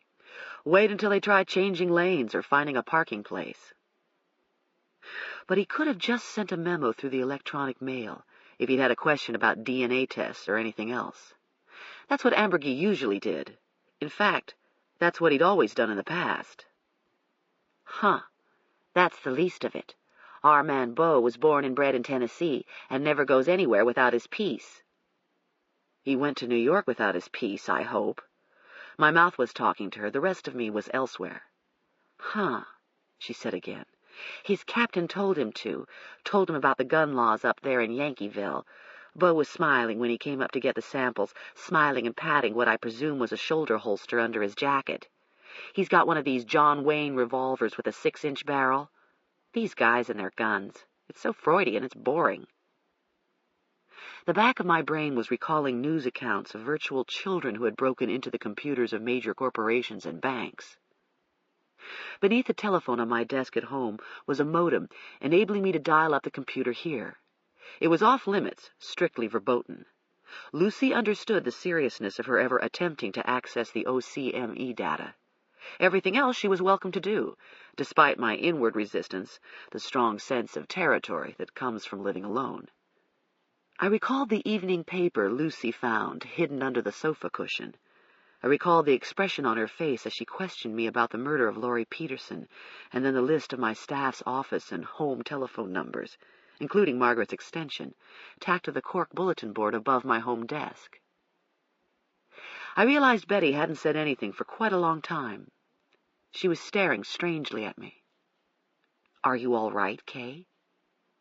I'm sorry, I said again, this time with a sigh. Silent for a moment, she spoke sympathetically. No suspects yet. It's eating at me, too. I suppose it's hard to think of anything else. Even though I'd hardly given the subject a thought in the last hour or so, and should be giving it my full attention, I silently chastised myself. Well, I hate to tell you, but DNA's not worth a tinker's dam unless they catch somebody. Not until we reach the enlightened age where genetic prints are stored in a central database, like fingerprint records, I muttered. Will never happen as long as the ACLU has a thing to say about it. Didn't anybody have anything positive to offer today? A headache was beginning to work its way up from the base of my skull. It's weird. She was dripping naphthyl acid phosphate on small circles of white filter paper. You would think somebody somewhere has seen this guy. He's not invisible. He doesn't just beam into the women's houses, and he's got to have seen them at some point in the past, to have picked them and followed them home. If he's hanging out in parks or malls or the likes, someone should have noticed him, seems to me. If anybody's seen anything, we don't know about it. It isn't that people aren't calling, I added. Apparently the Crime Watch hotlines are ringing off the hook morning, noon, and night. But so far, based on what I've been told, nothing is panning out. A lot of wild goose chases. That's right, a lot of them. Betty continued to work. This stage of testing was relatively simple. She took the swabs from the test tubes I'd sent up to her, moistened them with water, and smeared filter paper with them. Working in clusters, she first dripped naphthyl acid phosphate, then added drops of fast blue B salt, which caused the smear to pop up purple in a matter of seconds if seminal fluid was present. I looked at the array of paper circles. Almost all of them were coming up purple. The bastard, I said. A lousy shot at that. She began describing what I was seeing. These are the swabs from the back of her thighs, she said, pointing. They came up immediately. The reaction wasn't quite as quick with the anal and vaginal swabs, but I'm not surprised.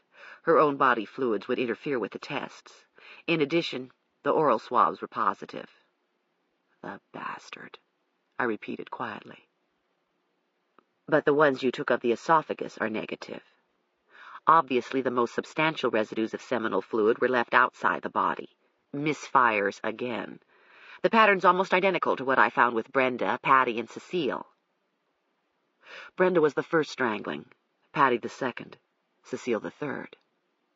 I was startled by the note of familiarity in Betty's voice as she referred to the slain women. They had, in an odd way, become part of our family. We'd never met them in life, and yet now we knew them well.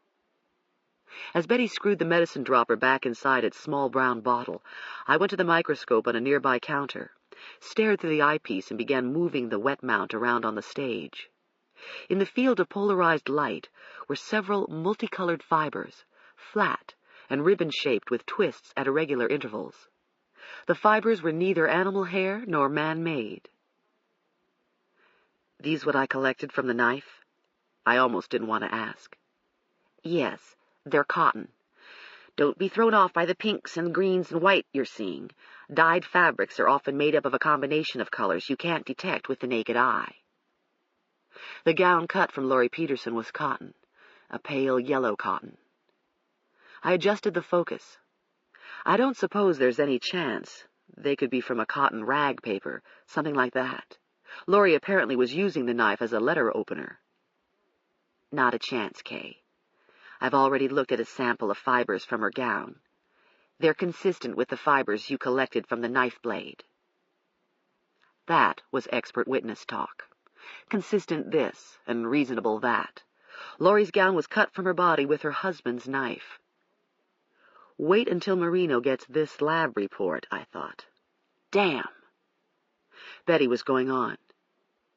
I can also tell you right off the fibers you're looking at aren't the same as some of the ones found on her body and on the frame of the window the police think the killer came through. Those are dark, black and navy blue with some red, a polyester and cotton blend. The night I'd seen Matt Peterson, he was wearing a white Izod shirt that I suspected was cotton and most certainly would not have contained black, red, or navy blue fibers. He was also wearing jeans, and most denim jeans are cotton. It was highly unlikely he left the fibers Betty just mentioned, unless he changed his clothes before the police arrived.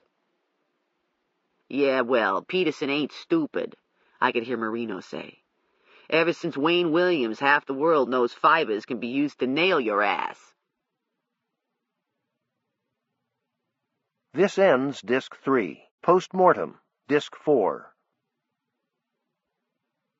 I went out and followed the hallway to the end, turning left into the tool marks and firearms lab, with its countertops and tables cluttered with handguns, rifles, machetes, shotguns, and Uzis, all tagged as evidence and waiting their day in court. Handgun and shotgun cartridges were scattered over desktops, and in a back corner was a galvanized steel tank filled with water and used for test fires. Floating placidly on the water's surface was a rubber duck. Frank, a wiry, white-haired man, retired from the Army CID, was hunched over the comparison microscope.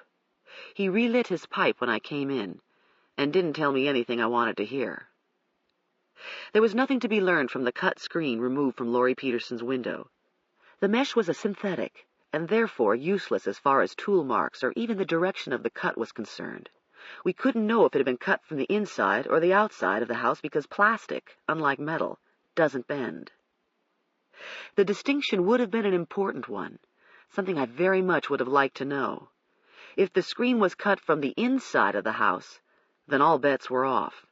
It would mean the killer didn't break in, but out of the Petersons' house. It would mean, quite likely, Marino's suspicions of the husband were correct. All I can tell you, Frank said, puffing out swirls of aromatic smoke, is it's a clean cut, made with something sharp like a razor or a knife. Possibly the same instrument used to cut her gown? He absently slipped off his glasses and began cleaning them with a handkerchief. Something sharp was used to cut her gown, but I can't tell you if it was the same thing used to cut the screen. I can't even give you a classification, Kay. Could be a stiletto. Could be a saber, or a pair of scissors. The severed electrical cords and survival knife told another story. Based on a microscopic comparison, Frank had good reason to believe the cords had been cut with Matt Peterson's knife. The tool marks on the blade were consistent with those left on the severed ends of the cords. Marino, I dismally thought again. This bit of circumstantial evidence wouldn't amount to much had the survival knife been found out in the open and near the bed, instead of hidden inside Matt Peterson's dresser drawer. I was still envisioning my own scenario. The killer saw the knife on top of Laurie's desk and decided to use it. But why did he hide it afterward? Also, if the knife was used to cut Laurie's gown, and it was also used to cut the electrical cords, then this changed the sequence of events as I had imagined them. I'd assumed when the killer entered Laurie's bedroom, he had his own cutting instrument in hand, the knife or sharp instrument he had used to cut the window screen. If so, then why didn't he cut her gown and the electrical cords with it?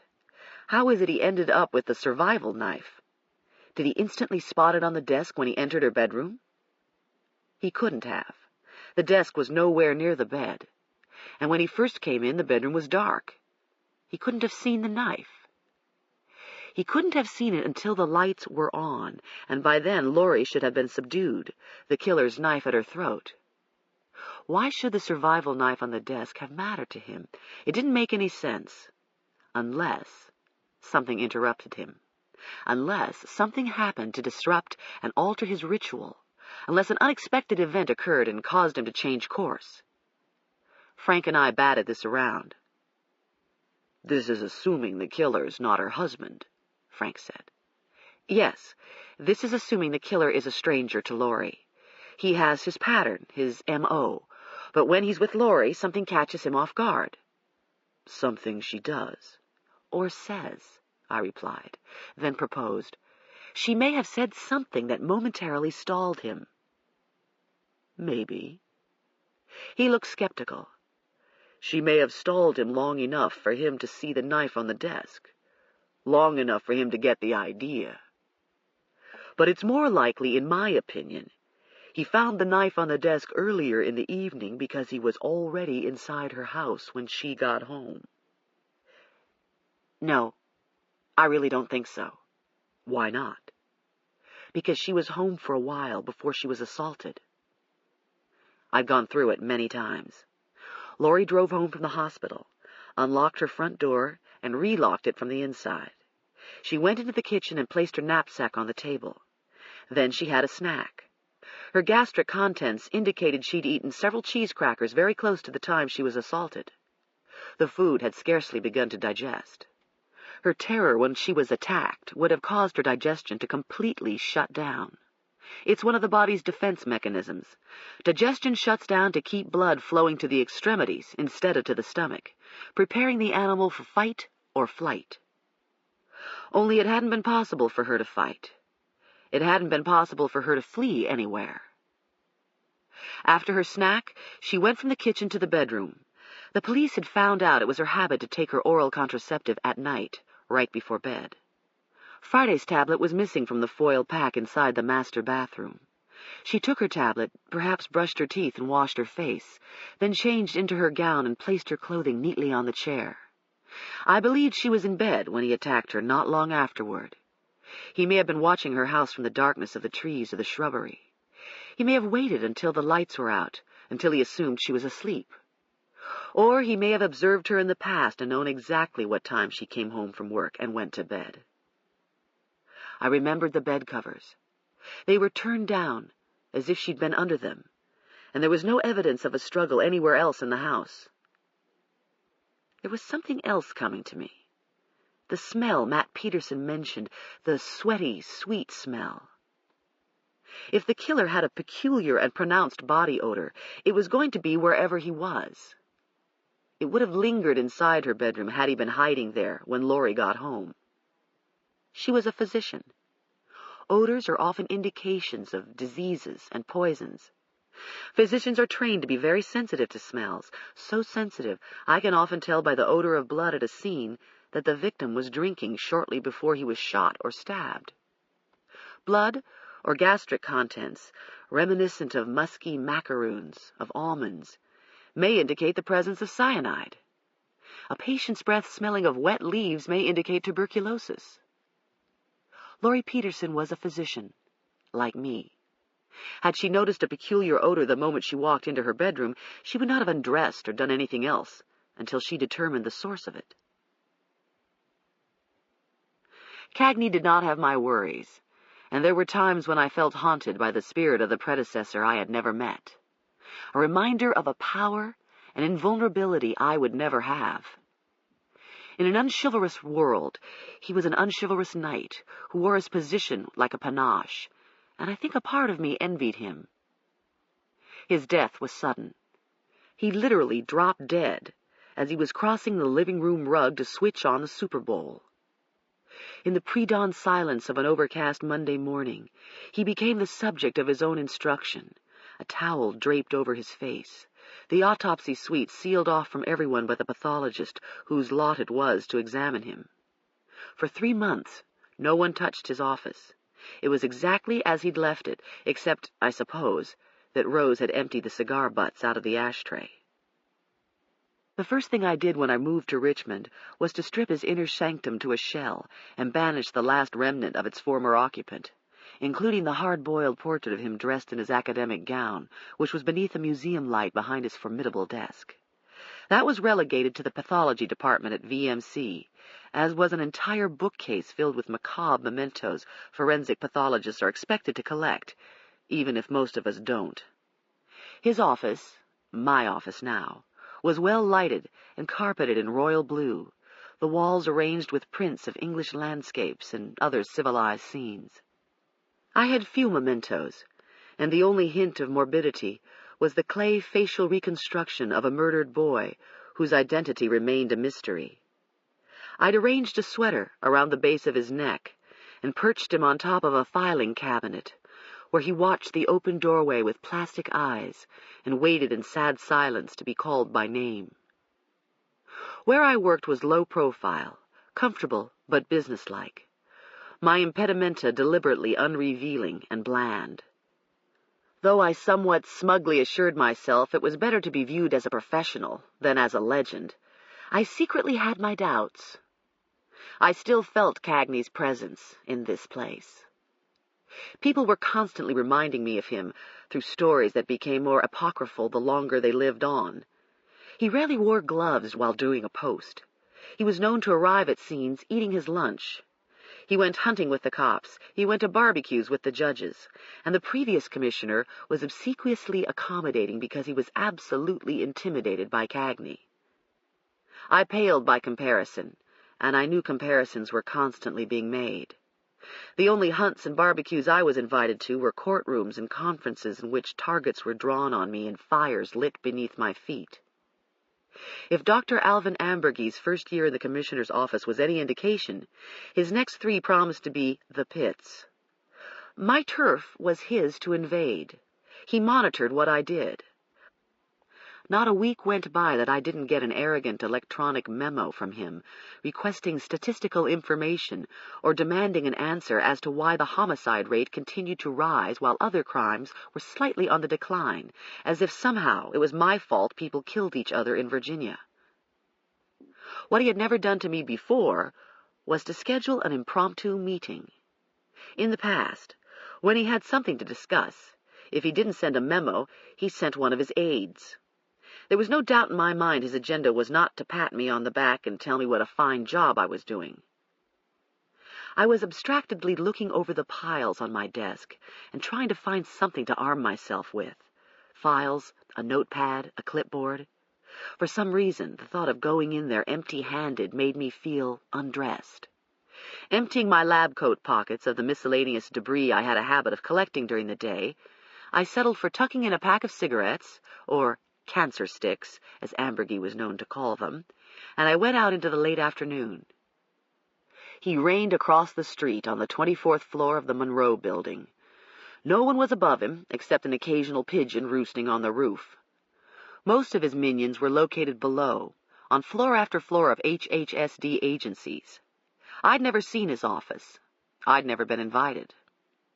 The elevator slid open onto a large lobby, where his receptionist was ensconced within a U-shaped desk rising from a great field of wheat-colored carpet. She was a bosomy redhead barely out of her teens, and when she looked up from her computer and greeted me with a practiced, perky smile, I almost expected her to ask if I had reservations and needed a bellhop to manage my bags. I told her who I was, which didn't seem to fan the smallest spark of recognition. "I have a 4 o'clock appointment with the commissioner," I added. She checked his electronic calendar and cheerily said, "Please make yourself comfortable, Mrs. Scarpetta. Dr. Ambergy will be with you shortly." As I settled myself on a beige leather couch, I searched the sparkling glass coffee and end tables bearing magazines and arrangements of silk flowers. There wasn't an ashtray, not a single one, and at 2 different locations were "Thank you for not smoking" signs. The minutes crept by. The red-headed receptionist was sipping Perrier through a straw and preoccupied with her typing. At one point she thought to offer me something to drink. I smiled a "No, thank you," and her fingers flew again, keys rapidly clicked, and the computer complained with a loud beep. She sighed as if she'd just gotten grave news from her accountant. My cigarettes were a hard lump in my pocket, and I was tempted to find a ladies' room and light up. At 4:30 her telephone buzzed. Hanging up, that cheery, vacant smile again, she announced, "You may go in, Mrs. Scarpetta." Defrocked and decidedly out of sorts, Mrs. Scarpetta took her at her word. The commissioner's door opened with a soft click of its rotating brass knob, and instantly on their feet were 3 men, only one of whom I was expecting to see. With Ambergy were Norman Tanner and Bill Bolts. And when it came Bolts's turn to offer his hand, I looked him straight in the eye until he glanced away uncomfortably. I was hurt and a little angry. Why hadn't he told me he was going to be here? Why hadn't I heard a word from him since our paths had crossed briefly at Laurie Peterson's home? Ambergy granted me a nod that seemed more a dismissal and added, "Appreciate your coming," with the enthusiasm of a bored traffic court judge. He was a shifty-eyed little man whose last post had been in Sacramento, where he picked up enough West Coast ways to disguise his North Carolina origins. He was the son of a farmer, and not proud of the fact. He had a penchant for string ties with silver slides, which he wore almost religiously with a pinstripe suit, and on his right ring finger was a hunk of silver set with turquoise. His eyes were hazy gray, like ice, the bones of his skull sharply pronounced through his thin skin. He was almost bald. An ivory wing chair had been pulled out from the wall and seemed to be there for me. Leather creaked, and Ambergy stationed himself behind his desk, which I had heard of but never seen. It was a huge, ornately carved masterpiece of rosewood, very old and very Chinese. Behind his head was an expansive window affording him a vista of the city, the James River a glinting ribbon in the distance, and Southside a patchwork. With a loud snap, he opened a black ostrich-skin briefcase before him and produced a yellow legal pad filled with his tight, snarled scrawl. He had outlined what he was going to say. He never did anything without his cue cards.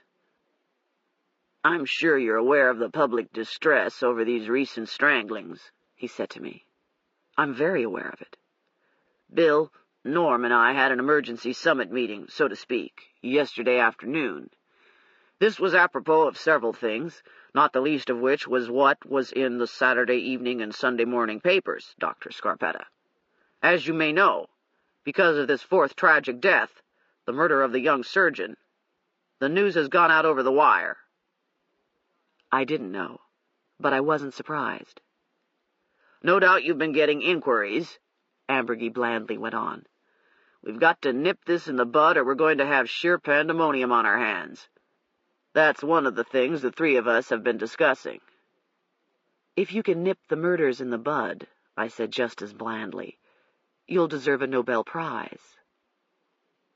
"Well, naturally, that's our top priority," said Bolts, who had unbuttoned his dark suit jacket and was leaning back in his chair. "We've got the cops working overtime on them, Kay. But we're all in agreement there's one thing we must control for the time being, these leaks to the press. The news stories are scaring the hell out of the public and letting the killer know everything we're up to." I couldn't agree more. My defenses were going up like a drawbridge, and I instantly regretted what I said next.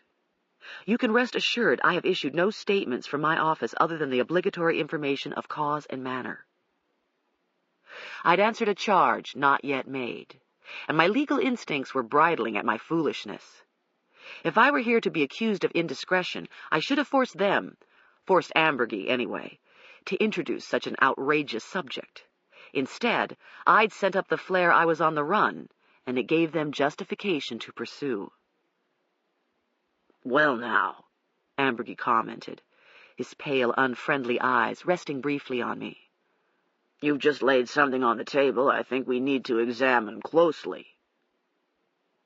"I haven't laid anything on the table," I unemphatically replied. "I'm just stating a fact for the record." With a light knock, the red-headed receptionist came in with coffee, and the room abruptly froze into a mute tableau.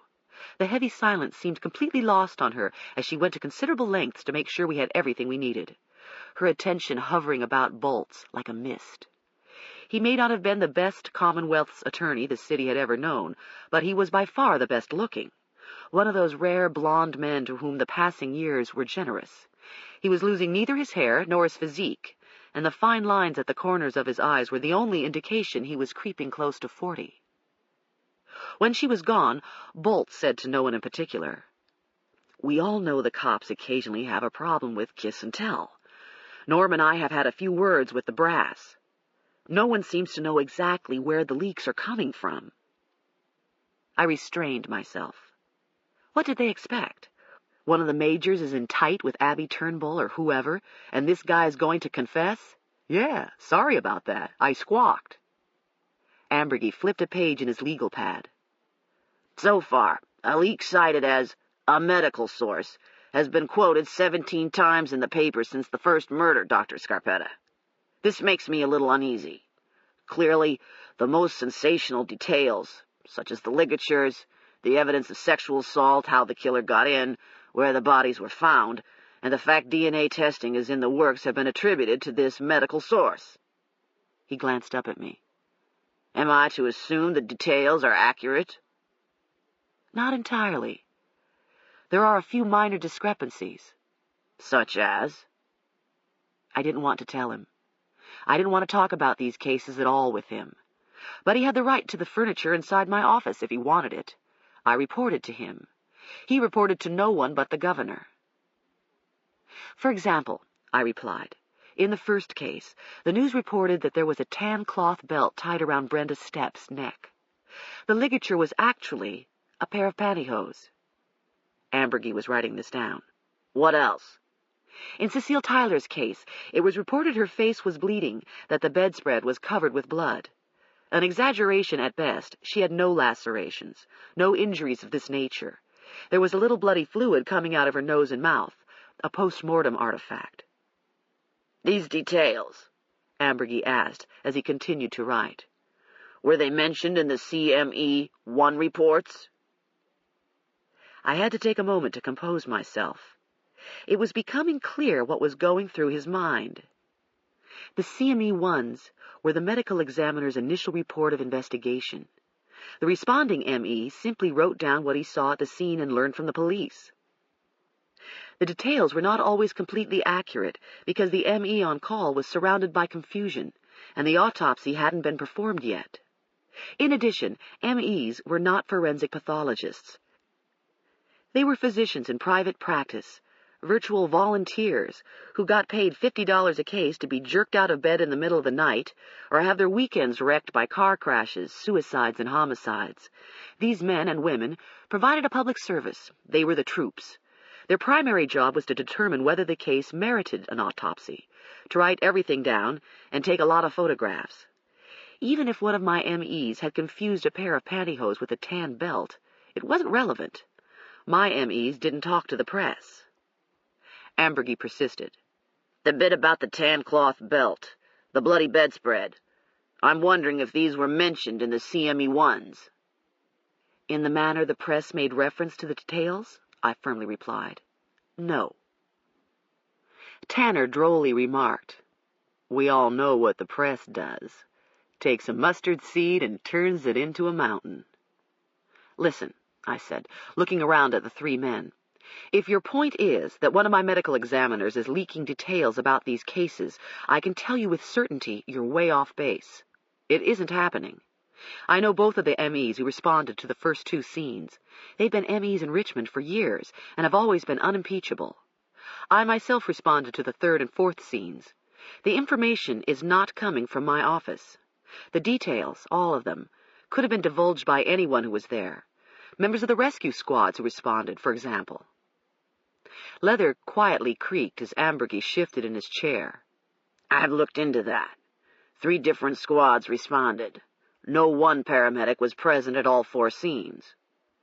I said levelly, anonymous sources are often a blend of numerous sources. A medical source could have been a combination of what a squad member said, what a police officer said, and what the reporter overheard or saw while waiting around outside the residence where the body was found. True, Ambergy nodded. And I don't believe any of us really think the leaks are coming from the medical examiner's office, at least not intentionally. Intentionally? I broke out. Are you implying the leaks may be coming from my office unintentionally? Just as I was about to retort self-righteously what a lot of nonsense this was, I was suddenly struck silent. A flush began creeping up my neck as it came back to me with swift simplicity. My office database. It had been violated by an outsider. Was this what Ambergy was alluding to? How could he possibly know about it? Ambergy went on as if he hadn't heard me. People talk. Employees talk. They tell their family, their friends. They don't intend any harm in most instances, but you never know where the buck stops. Maybe on a reporter's desk. These things happen. We're objectively looking into the matter, turning over every stone. We have to. As you must realize, some of what's been leaked has the potential of doing serious damage to the investigation. Tanner laconically added, the city manager, the mayor, they aren't pleased with this type of exposure. The homicide rate's already given Richmond a black eye. Sensational national news accounts of a serial murderer are the last thing the city needs. All these new hotels going up are dependent on big conferences, visitors. People don't want to come to a city where they fear for their lives. No, they don't, I coldly agreed. Nor would people want to think the city's major concern over these murders is there an inconvenience, an embarrassment, a potential obstruction to the tourist trade. Kay, Bolts quietly reasoned, nobody's implying anything outrageous like that. Of course not, Ambergy was quick to add. But we have to face certain hard realities, and the fact is, there's a lot simmering beneath the surface. If we don't handle the matter with extreme care, I'm afraid we're in for a major eruption. Eruption? Over what? I warily asked, and automatically looked at Bolts. His face was tight, his eyes hard with restrained emotion. Reluctantly he said, this last murder is a powder keg. There are certain things about Laurie Peterson's case no one's talking about. Things that, thank God, the reporters don't know yet. But it's just a matter of time. Someone's going to find out, and if we haven't handled the problem first, sensibly and behind the scenes, the situation's going to blow sky high. Tanner took over, his long, lantern-shaped face very grim. The city is at risk for, well, litigation. He glanced at Ambergy, who signaled him with a nod to proceed. A very unfortunate thing happened, you see. Apparently Laurie Peterson called the police shortly after she got home from the hospital, early Saturday morning. We learned this from one of the dispatchers on duty at the time. At 11 minutes before 1 a.m., a 911 operator got a call. The Peterson residence came up on the computer screen, but the line was immediately disconnected. Bolts said to me, as you may recall from the scene, there was a telephone on the bedside table, the cord ripped out of the wall. Our conjecture is Dr. Peterson woke up when the killer was inside her house. She reached for the phone and got as far as dialing 911 before he stopped her. Her address came up on the computer screen. That was it. No one said anything. 911 calls of this nature are dispatched to the patrolman. 9 times out of 10, they're cranks, kids playing with a phone. But we can't ever be sure of that. Can't be sure the person isn't suffering a heart attack, a seizure, in mortal danger. Therefore, the operator's supposed to give the call a high priority. Then the dispatcher broadcast it to the units on the street without delay, prompting an officer to drive past the residence and at least check to make sure everything's all right. This wasn't done. A certain 911 operator, who even as we speak is suspended from duty, gave the call a priority 4. Tanner interjected. There was a lot of action on the street that night, a lot of radio traffic. The more calls there are, the easier it is to rank something lower in importance than you maybe otherwise would. Problem is, once something's been given a number, there's no going back. The dispatcher's looking at the numbers on his screen. He's not privy to the nature of the calls until he gets to them. He's not going to get to a 4 anytime soon, when he's got a backlog of 1s and 2s and 3s to send out to the men on the street. No question the operator dropped the ball, Ambergy mildly said. But I think one can see how such a thing could have happened. I was sitting so rigidly I was barely breathing. Bolts resumed in the same dull tone. It was some 45 minutes later when a patrol car finally cruised past the Peterson residence. The officer says he's shown his spotlight over the front of the house. The lights were out. Everything looked, quote, secure. He gets a call of a domestic fight in progress, speeds off. It wasn't long after this Mr. Peterson apparently came home and found his wife's body. The men continued to talk, to explain. References were made to Howard Beach, to a stabbing in Brooklyn, in which the police were negligent in responding, and people died. Courts in D.C., New York, have ruled a government can't be held liable for failing to protect people from crime. Makes no difference what the police do or don't do. It doesn't matter. We win the suit, if there is one. We still lose because of the publicity. I was scarcely hearing a word of it. Horrible images were playing crazily inside my mind. The 911 call, the fact it was aborted, made me see it. I knew what happened. Laurie Peterson was exhausted after her ER shift, and her husband had told her he would be in later than usual that night. So she went to bed, perhaps planning to sleep just a while until he got home, as I used to do when I was a resident waiting for Tony to come home from the law library at Georgetown. She woke up at the sound of someone inside the house, perhaps the quiet sound of this person's footsteps coming down the hallway toward the bedroom. Confused, she called out the name of her husband. No one answered. In that instant of dark silence that must have seemed an eternity, she realized there was someone inside the house, and it wasn't Matt. Panicking, she flicked on the bedside lamp so she could see to dial the phone. By the time she'd stabbed out 911, the killer had gotten to her. He jerked the phone line from the wall before she had a chance to cry out for help. Maybe he grabbed the receiver out of her hand. Maybe he yelled at her, or she began to plead with him. He'd been interrupted, momentarily knocked off guard. He was enraged. He may have struck her. This may be when he fractured her ribs, and as she cowered in stunned pain, he wildly looked around. The lamp was on. He could see everything inside the bedroom. He could see the survival knife on the desk. Her murder was preventable. It could have been stopped. Had the call been given a priority 1, had it immediately been dispatched over the air, an officer would have responded within minutes. He would have noticed the bedroom light was on.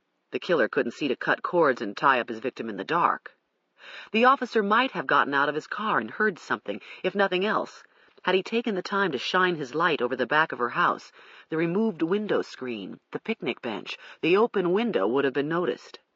The killer's ritual took time. The police might have been able to get inside before he killed her. My mouth was so dry I had to take several sips of coffee before I could ask, "How many people know this?" Bolts replied, "No one's talking about it, Kay. Not even Sergeant Marino knows. Or at least it's doubtful he does. He wasn't on duty when the call was broadcast. He was contacted at home after a uniformed man had already arrived at the scene. The word's out in the department. Those cops aware of what happened are not to discuss the matter with anyone." I knew what that meant. Loose lips would send the guy back to traffic or stick him behind a desk in the uniform room. The only reason we're apprising you of this unfortunate situation," Ambergy carefully chose his words, "is because you need the background in order to understand the steps we feel compelled to take." I sat tensely, looking hard at him. The point of all this was about to be made. "I had a conversation with Dr. Spiro Fortosis last night, the forensic psychiatrist who has been good enough to share his insights with us. I've discussed the cases with the FBI. It's the opinion of the people who are experts in profiling this type of killer that publicity exacerbates the problem. This type of killer gets off on it. He gets excited, hyper, when he reads about what he's done. It pushes him into overdrive." "We can't curtail the freedom of the press," I bluntly reminded him. "We have no control over what reporters print." "We do." Ambergy was gazing out the window. "They can't print much if we don't give them much. Unfortunately, we've given them a lot." A pause. "Or at least someone has." I wasn't sure where Ambergy was going, but the road signs definitely pointed in my direction. He continued, "The sensational details, the leaks we've already discussed, have resulted in graphic, grisly stories, banner headlines. It's the expert opinion of Dr. Fortosis this may be what prompted the killer to strike again so soon.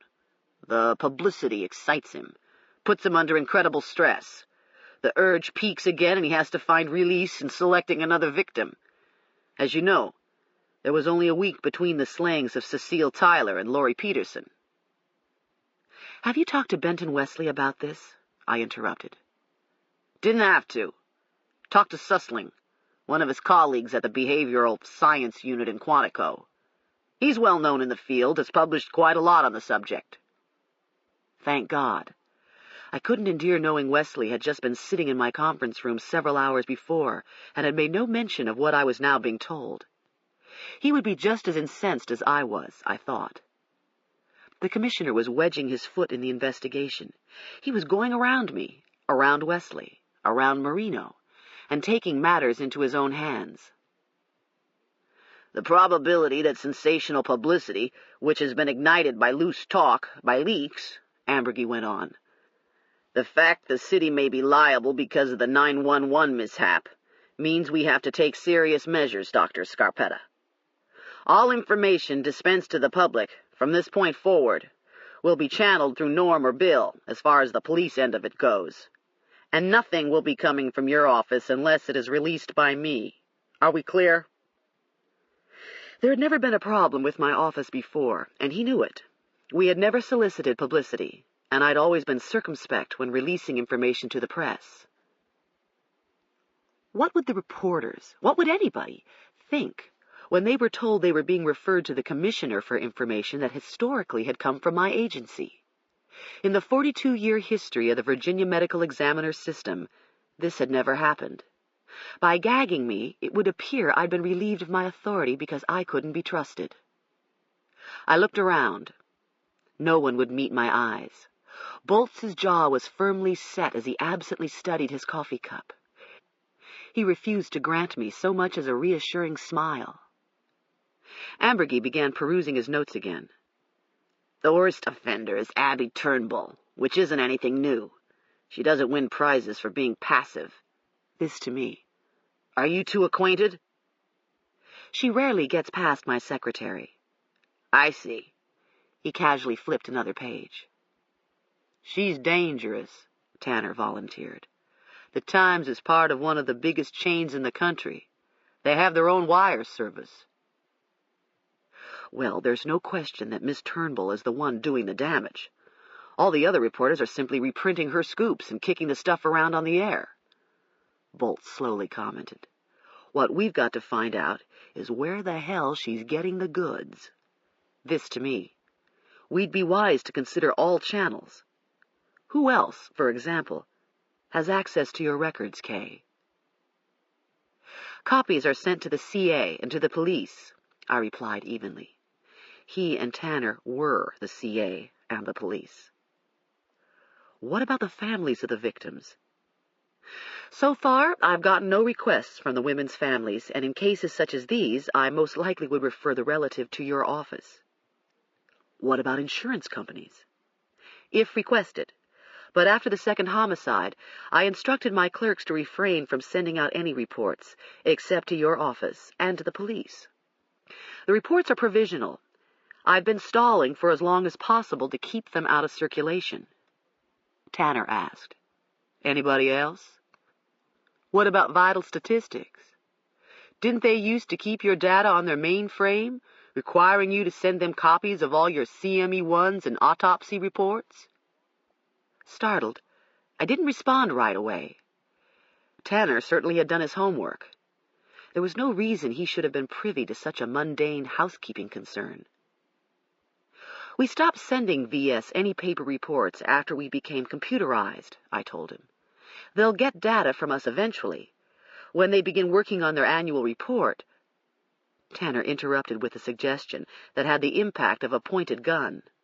Well, that leaves your computer. He began idly swirling the coffee in his styrofoam cup. I assume you have very restricted access to the database. That was my next question, Ambergy muttered. The timing was terrible. I almost wished Margaret hadn't told me about the computer violation. I was desperately trying to think what to say as I was seized by panic. Was it possible the killer might have been caught earlier, and this gifted young surgeon might still be alive had these leaks not occurred? Was it possible the anonymous medical source wasn't a person after all, but my office computer? I think it was one of the worst moments in my life when I had no choice but to admit, despite all precautions, it appears someone has gotten into our data. Today we discovered evidence that someone tried to pull up Laurie Peterson's case. It was a fruitless attempt, because she hasn't been entered into the computer yet. No one spoke for a few moments. I lit a cigarette. Ambergy stared angrily at it, then said, But the first 3 cases are in there. Yes. You're sure it wasn't a member of your staff? Or perhaps one of your deputy chiefs from one of the districts? I'm reasonably sure. Silence again. Then he asked, Could it be whoever this infiltrator is? He may have gotten in before? I can't be sure it hasn't happened before. We routinely leave the computer in answer mode, so either Margaret or I can dial in after hours. We have no idea how an outsider gained access to the password. How did you discover the violation? Tanner looked confused. You discovered it today. Seems like you would have discovered it in the past if it's happened before. My computer analyst discovered it because the echo was inadvertently left on. The commands were on the screen, otherwise we would never have known. Something flickered in Ambergy's eyes, and his face was turning an angry red. Idly picking up a cloisonné letter opener, he ran his thumb along the blunt edge for what seemed a long moment. Well, he decided, I suppose we'd better take a look at your screens. See what sort of data this individual might have looked at. It may not have anything to do with what's been in the papers. I'm sure this is what we'll discover. I also want to review the 4 strangling cases, Dr. Scarpetta. I'm getting asked a lot of questions. I need to know exactly what we're dealing with. I sat helplessly. There was nothing I could do.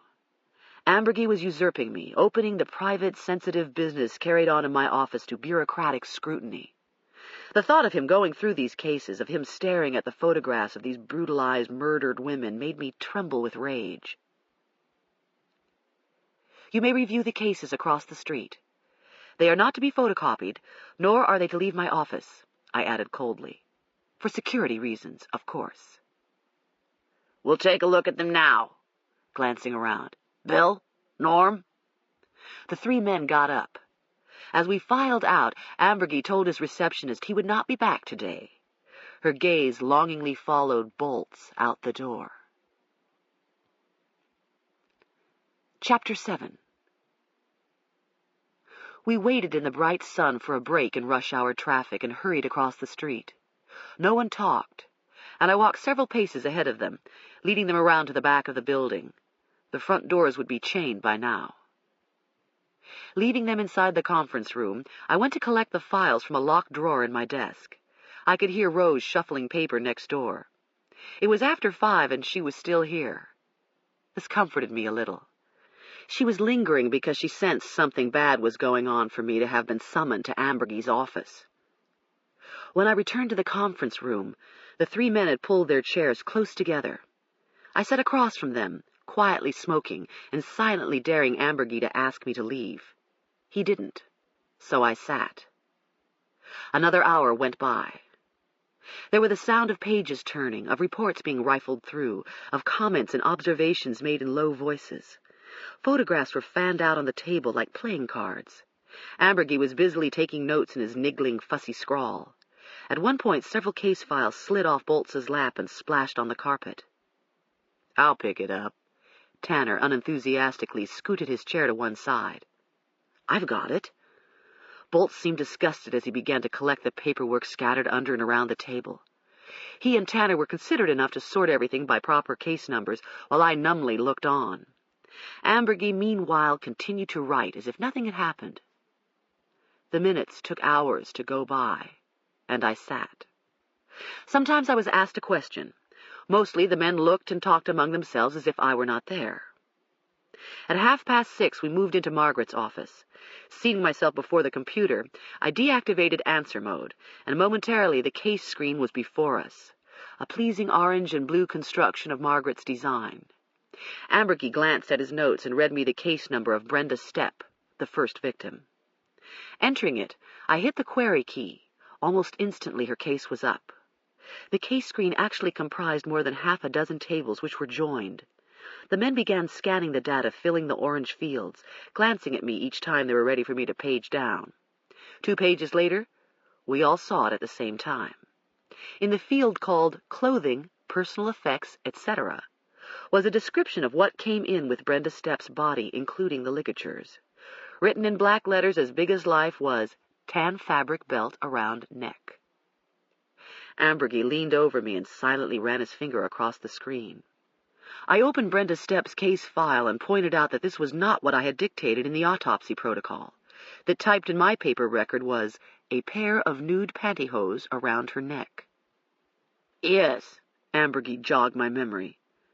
"But take a look at the rescue squad's report.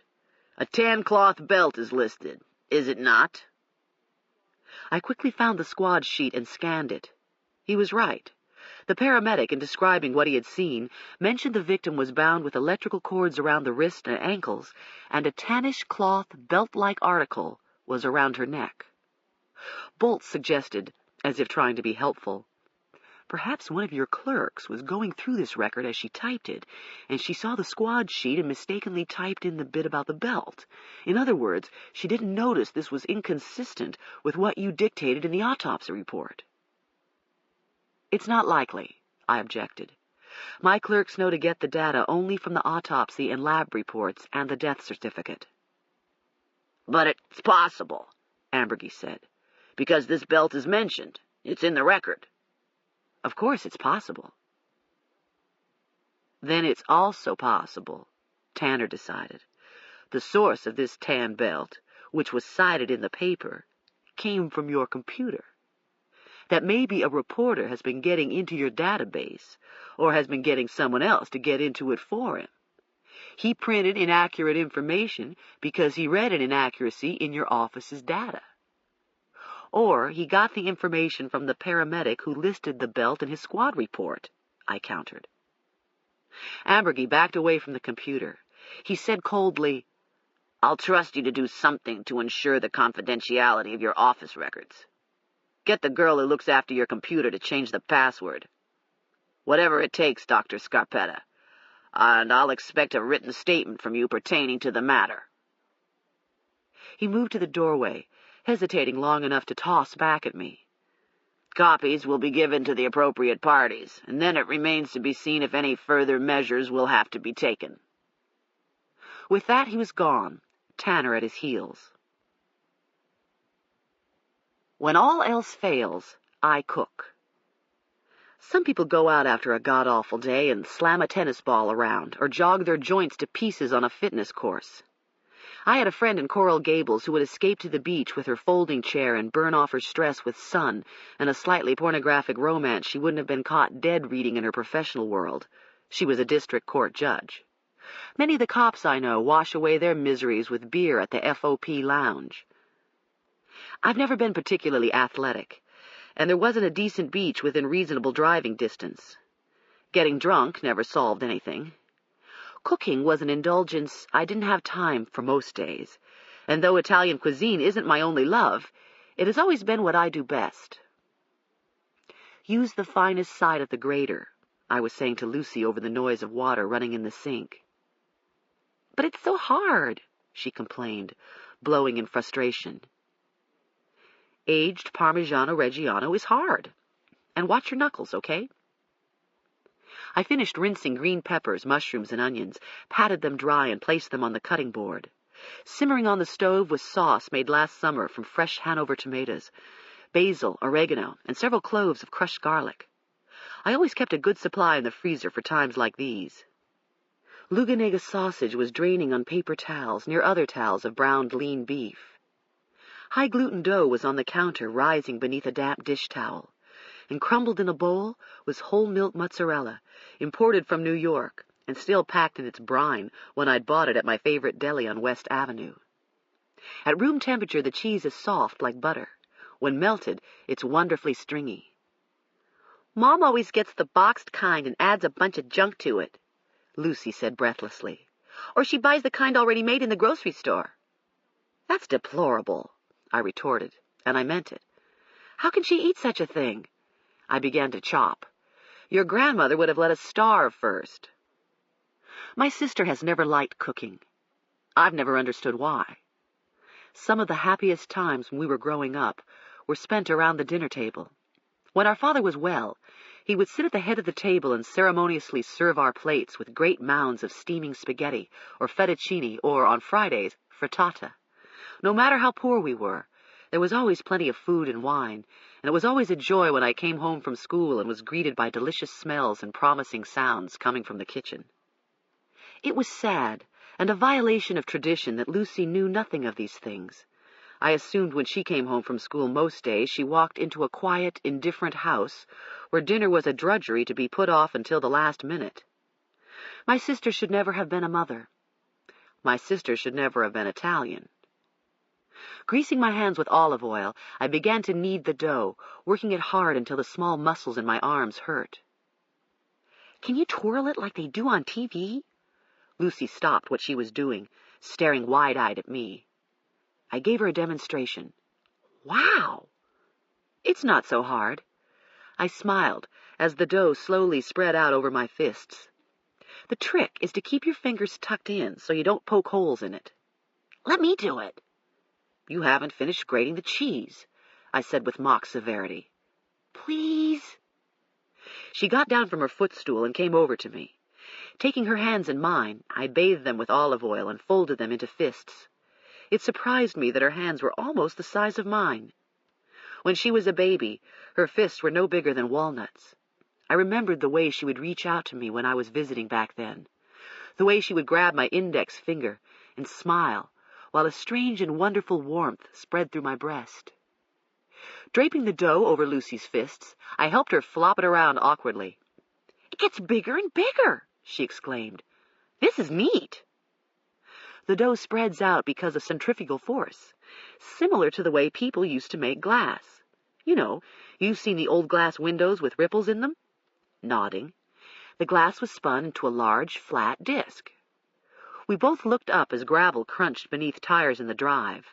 A white Audi was pulling in, and Lucy's mood immediately began to sink. Oh, she said unhappily, he's here. Bill Boltz was getting out of the car and collecting 2 bottles of wine from the passenger's seat. You'll like him very much. I was deftly laying the dough in the deep pan. He very much wants to meet you, Lucy. He's your boyfriend. I washed my hands. We just do things together, and we work together. He's not married? She was watching him follow the walkway to the front door. His wife died last year. Oh? A pause. How? I kissed the top of her head and went out of the kitchen to answer the door. Now was not the time for me to answer such a question. I wasn't sure how Lucy would take it. You recovering? Bill smiled and lightly kissed me. I shut the door. Barely.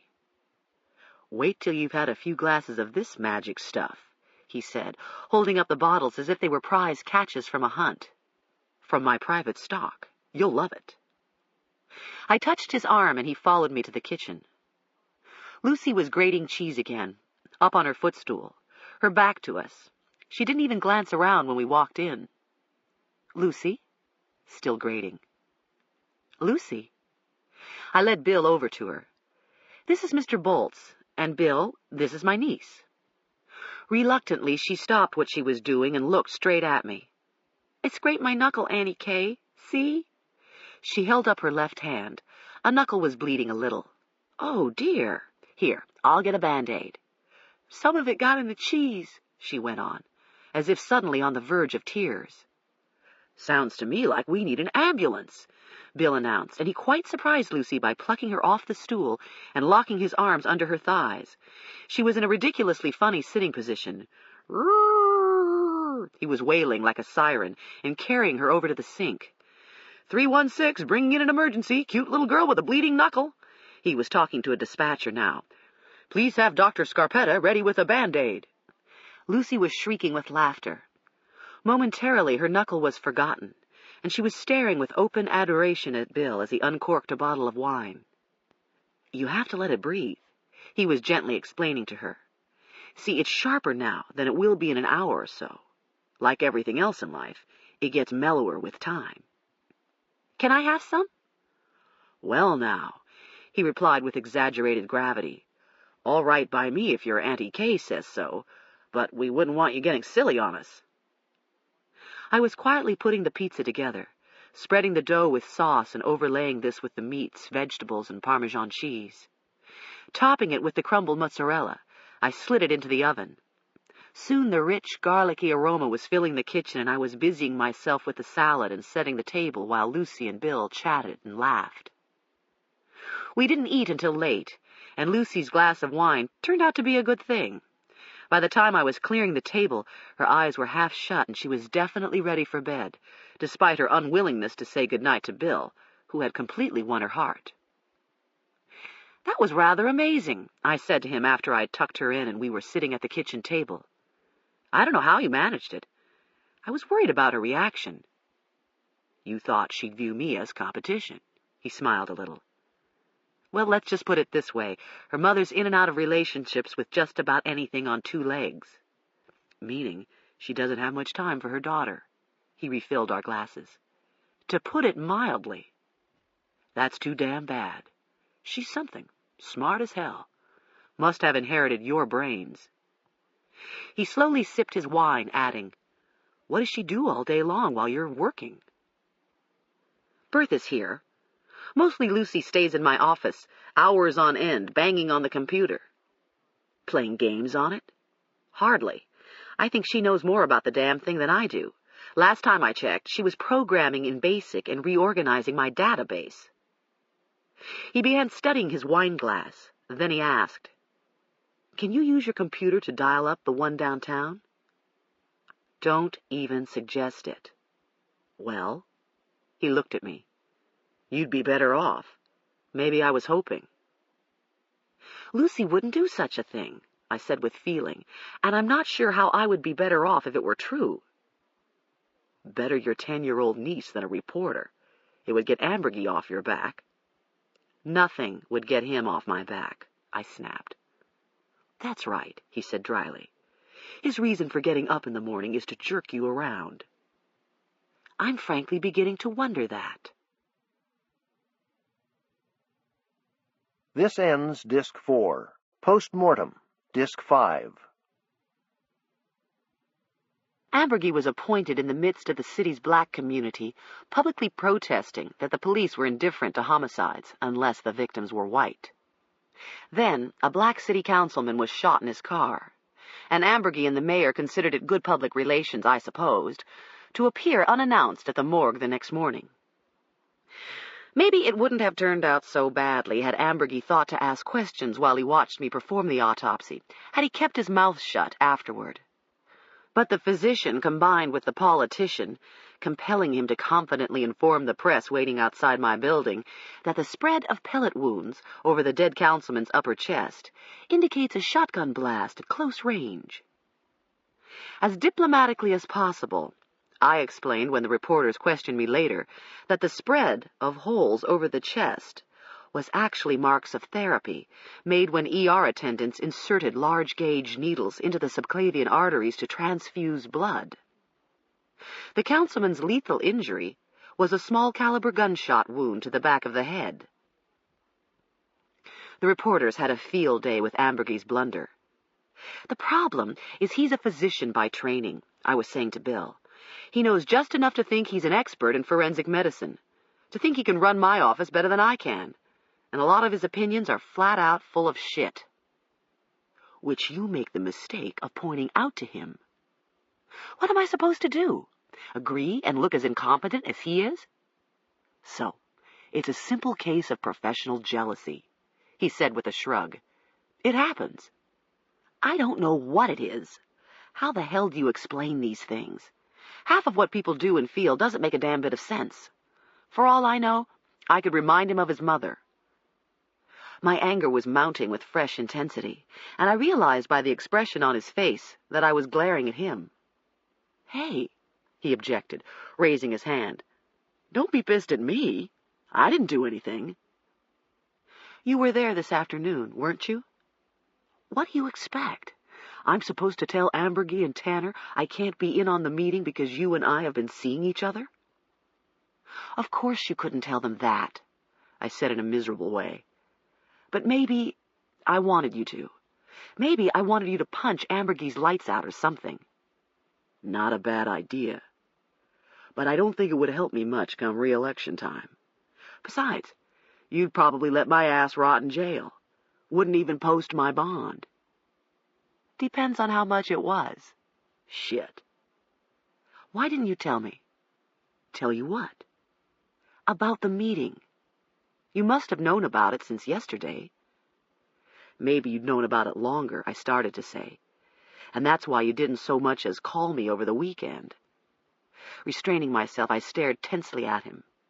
He was studying his wine glass again. After a pause, he replied, "I didn't see any point in telling you. All it would have done was worry you. And it was my impression the meeting was pro forma." "Pro forma?" I looked incredulously at him. "Ambergy's gagged me and spent half the afternoon tearing apart my office, and that's pro forma?" "I feel sure some of what he did was sparked by your disclosure of the computer violation, Kay. And I didn't know about that yesterday. Hell, you didn't even know about that yesterday." "I see," I said coldly. "No one knew about it until I told them." Silence. "What are you implying?"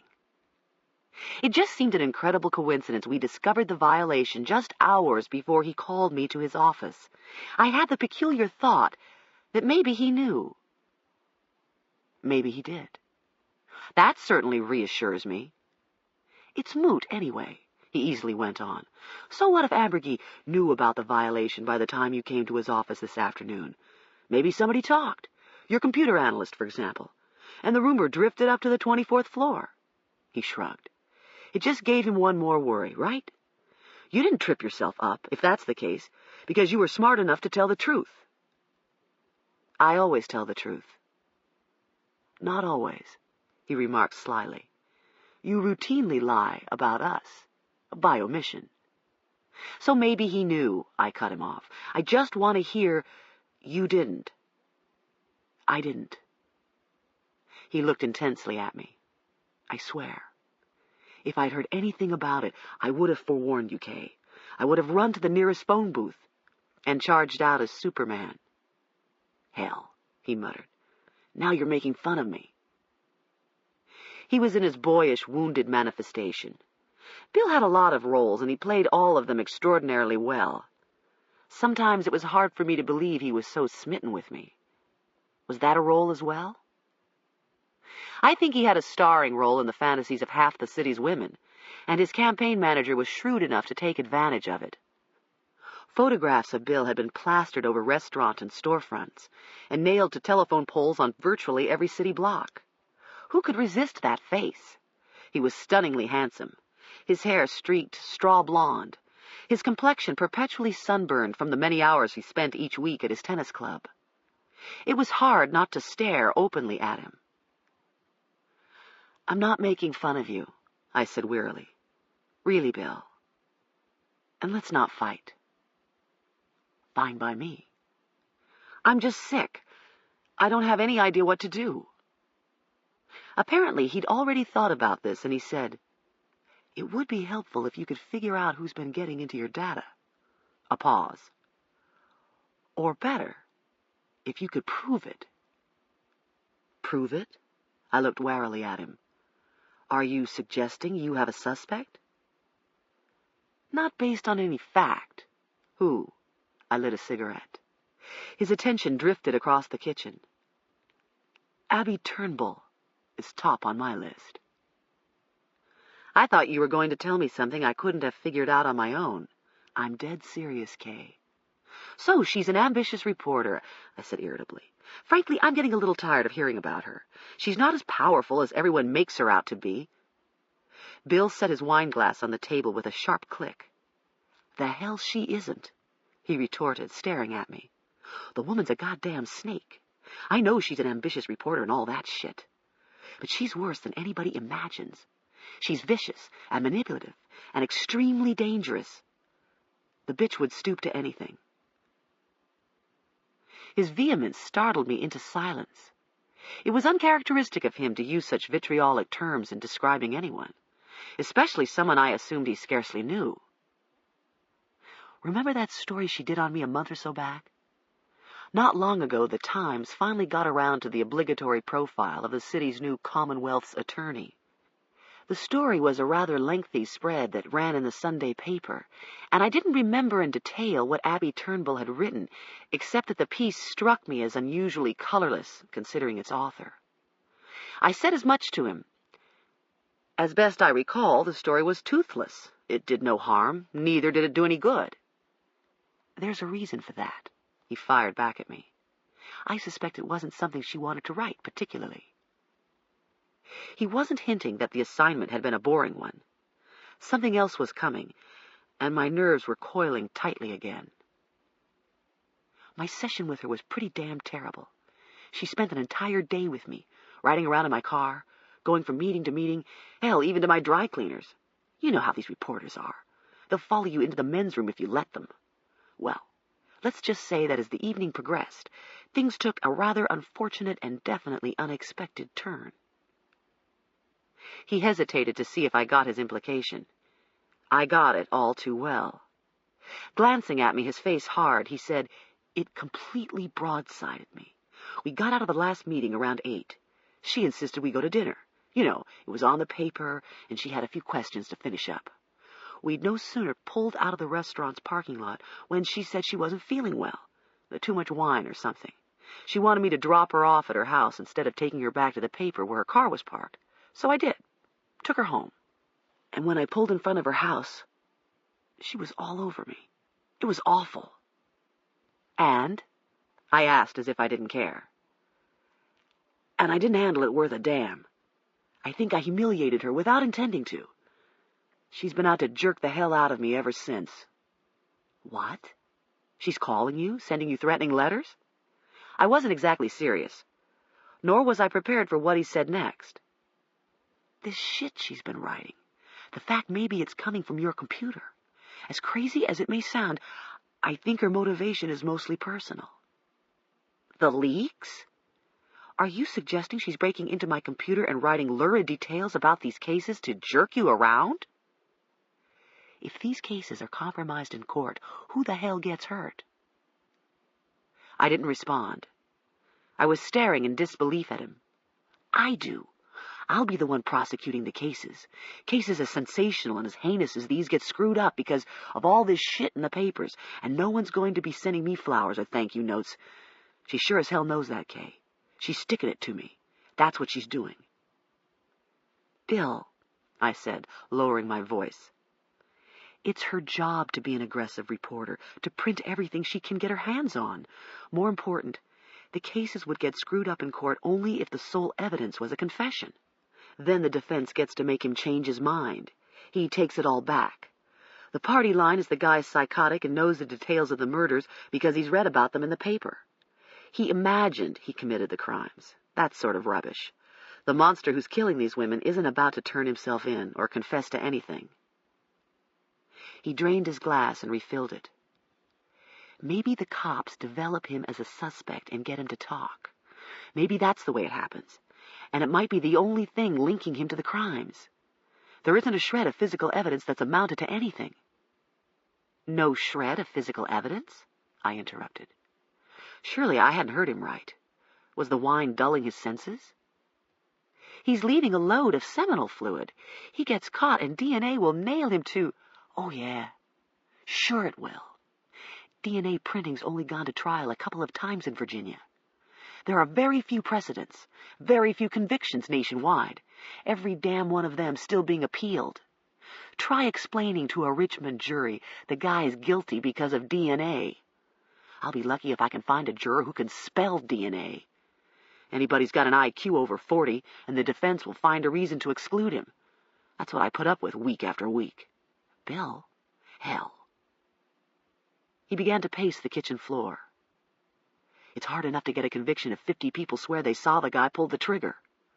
The defense will drag in a herd of expert witnesses to muddy the waters and hopelessly confuse everything.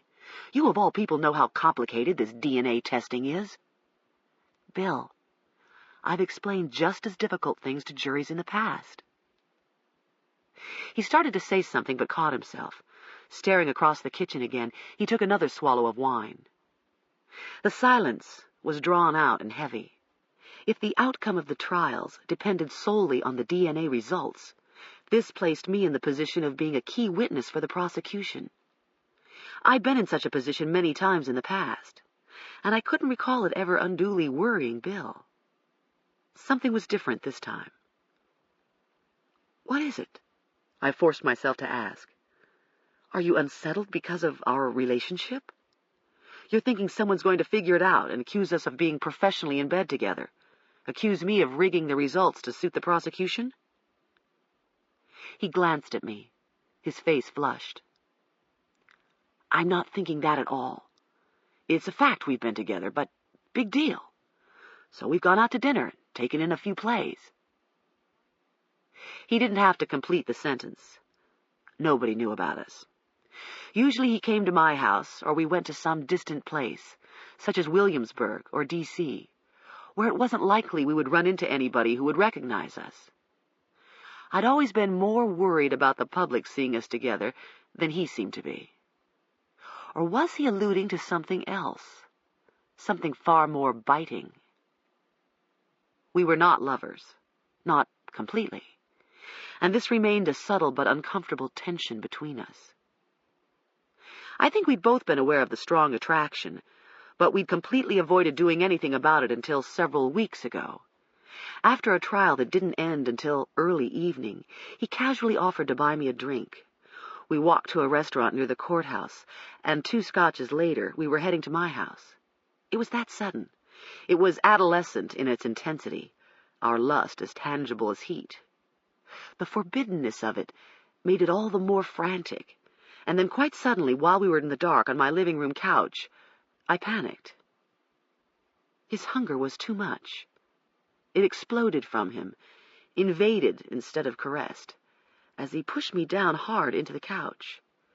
It was at that moment I had a vivid image of his wife slumped against pale blue satin pillows in bed, like some lovely life-size doll, the front of her white negligee stained dark red, the 9mm automatic just inches from her limp right hand. I'd gone to the suicide scene knowing only that the wife of the man running for Commonwealth's attorney apparently had committed suicide. I didn't know Bill then. I examined his wife. I literally held her heart in my hands. Those images, all of them, flashed graphically behind my eyes in my dark living room so many months later. Physically, I withdrew from him. I'd never told him the real reason why, although in days that followed he continued to pursue me even more vigorously. Our mutual attraction remained, but a wall had gone up. I couldn't seem to tear it down or climb over it, much as I wanted to. I was scarcely hearing a word he was saying. And I don't see how you could rig DNA results, unless you're involved in a conspiracy that includes the private lab conducting the tests, and half the forensic bureau, too. What? I asked, startled. Rig DNA results? You haven't been listening, he blurted out impatiently. Well, I missed something, that's certain. I'm saying no one could accuse you of rigging anything. That's my point. So our relationship has nothing to do with what I'm thinking. Okay. It's just... He faltered. Just what? I asked. Then, as he drained his glass again, I added, Bill, you have to drive. He waved it off. Then what is it? I demanded again. What? He pressed his lips together and wouldn't look at me. Slowly, he drew it out. It's just I'm not sure where you'll be in the eyes of the jurors by then. I couldn't have been more stunned had he struck me with his open palm. My God, you do know something. What? What? What is that son of a bitch plotting? He's going to fire me because of this goddamn computer violation. Is this what he said to you? Amberkey? He's not plotting anything. Hell, he doesn't have to. If your office gets blamed for the leaks, and if the public eventually believes the inflammatory news stories are why the killer's striking with increased frequency, then your head will be on the block. People need someone to blame. I can't afford my star witness to have a credibility or popularity problem. Is this what you and Tanner were discussing so intensely after lunch? I was just a blink away from tears. I saw you on the sidewalk, coming out of the Peking. A long silence. He had seen me too then, but had pretended otherwise. Why? Because he and Tanner probably were talking about me. We were discussing the cases, he replied evasively. Discussing a lot of things. I was so enraged, so stung. I didn't trust myself to say a word. Listen, he said wearily as he loosened his tie and unfastened the top button of his shirt. This didn't go right. I didn't mean for it to come out like this. I swear to God. Now you're all upset, and I'm all upset. I'm sorry. My silence was stony. He took a deep breath. It's just we have real things to worry about, and we should be working on them together. I'm painting worst-case scenarios so we can be prepared, okay? What exactly do you expect me to do? I measured each word to keep my voice steady. Think 5 times about everything. Like tennis. When you're down or psyched, you've got to play it careful. Concentrate on every shot. Don't take your eye off the ball for a second. His tennis analogies got on my nerves sometimes. Right now was a good example. I always think about what I'm doing, I said testily. You don't need to tell me how to do my job. I'm not known for missing shots. It's especially important now. Abby Turnbull's poison. I think she's setting us up, both of us, behind the scenes, using you or your office computer to get to me. Not giving a damn if she maims justice in the process. The cases get blown out of the water and you and I are both blown out of office. It's that simple. Maybe he was right, but I was having a hard time accepting that Abby Turnbull could be so evil. Surely if she had even a drop of human blood in her veins, she would want the killer punished. She wouldn't use 4 brutally murdered young women as pawns in her vindictive machinations, if she were guilty of vindictive machinations, and I wasn't convinced she was. I was about to tell him he was exaggerating. His bad encounter with her had momentarily distorted his reason. But something stopped me. I didn't want to talk about this anymore. I was afraid to. It was nagging at me. He'd waited until now to say anything. Why? His encounter with her was weeks ago. If she were setting us up, if she were so dangerous to both of us, then why hadn't he told me this before now? I think what you need is a good night's sleep, I said quietly. I think we'd be wise to strike this conversation, at least certain portions of it. Go on as if it never happened. He pushed back from the table. You're right. I've had it. So have you. Christ, I didn't mean for it to go like this, he said again. I came over here to cheer you up. I feel terrible. His apologies continued as we went down the hall. Before I could open the door, he was kissing me, and I could taste the wine on his breath and feel his heat. My physical response was always immediate, a frisson of spine-tingling desire and fear running through me like a current. I involuntarily pulled away from him and muttered, "Good night." He was a shadow in the darkness heading to his car, his profile briefly illuminated by the interior light as he opened the door and climbed in. I was still standing numbly on the porch long after red taillights had burned along the vacant street and disappeared behind trees.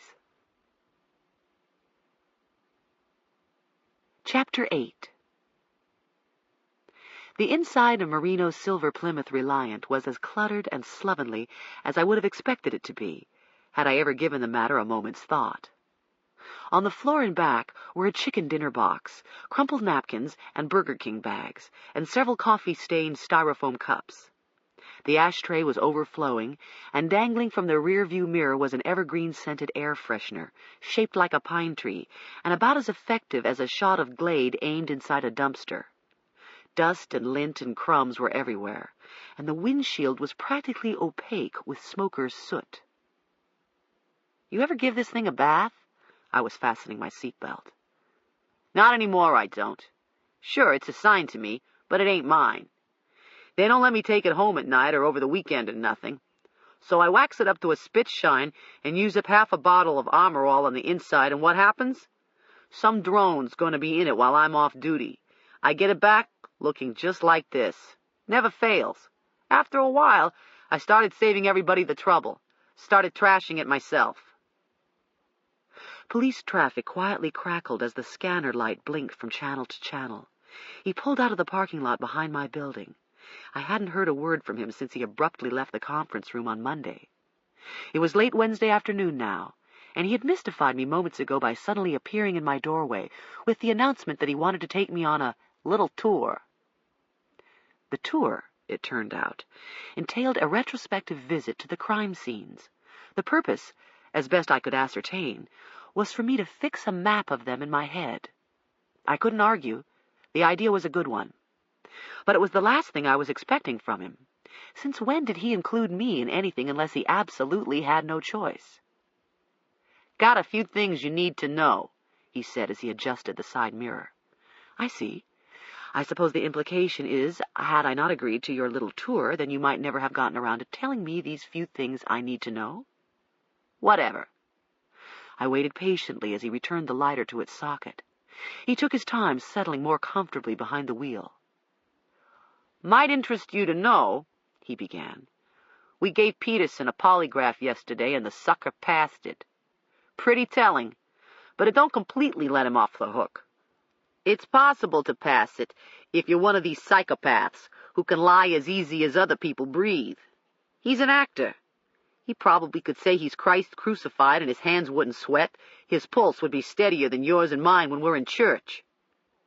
That would be highly unusual, I said. It's pretty hard, close to impossible, to beat a polygraph. I don't care who you are. It's happened before. That's one reason it's not admissible in court. No, I won't go so far as to say it's infallible. Point is, he went on, we don't have probable cause to pop him, or even to tell him not to skip town. So I've got him under surveillance.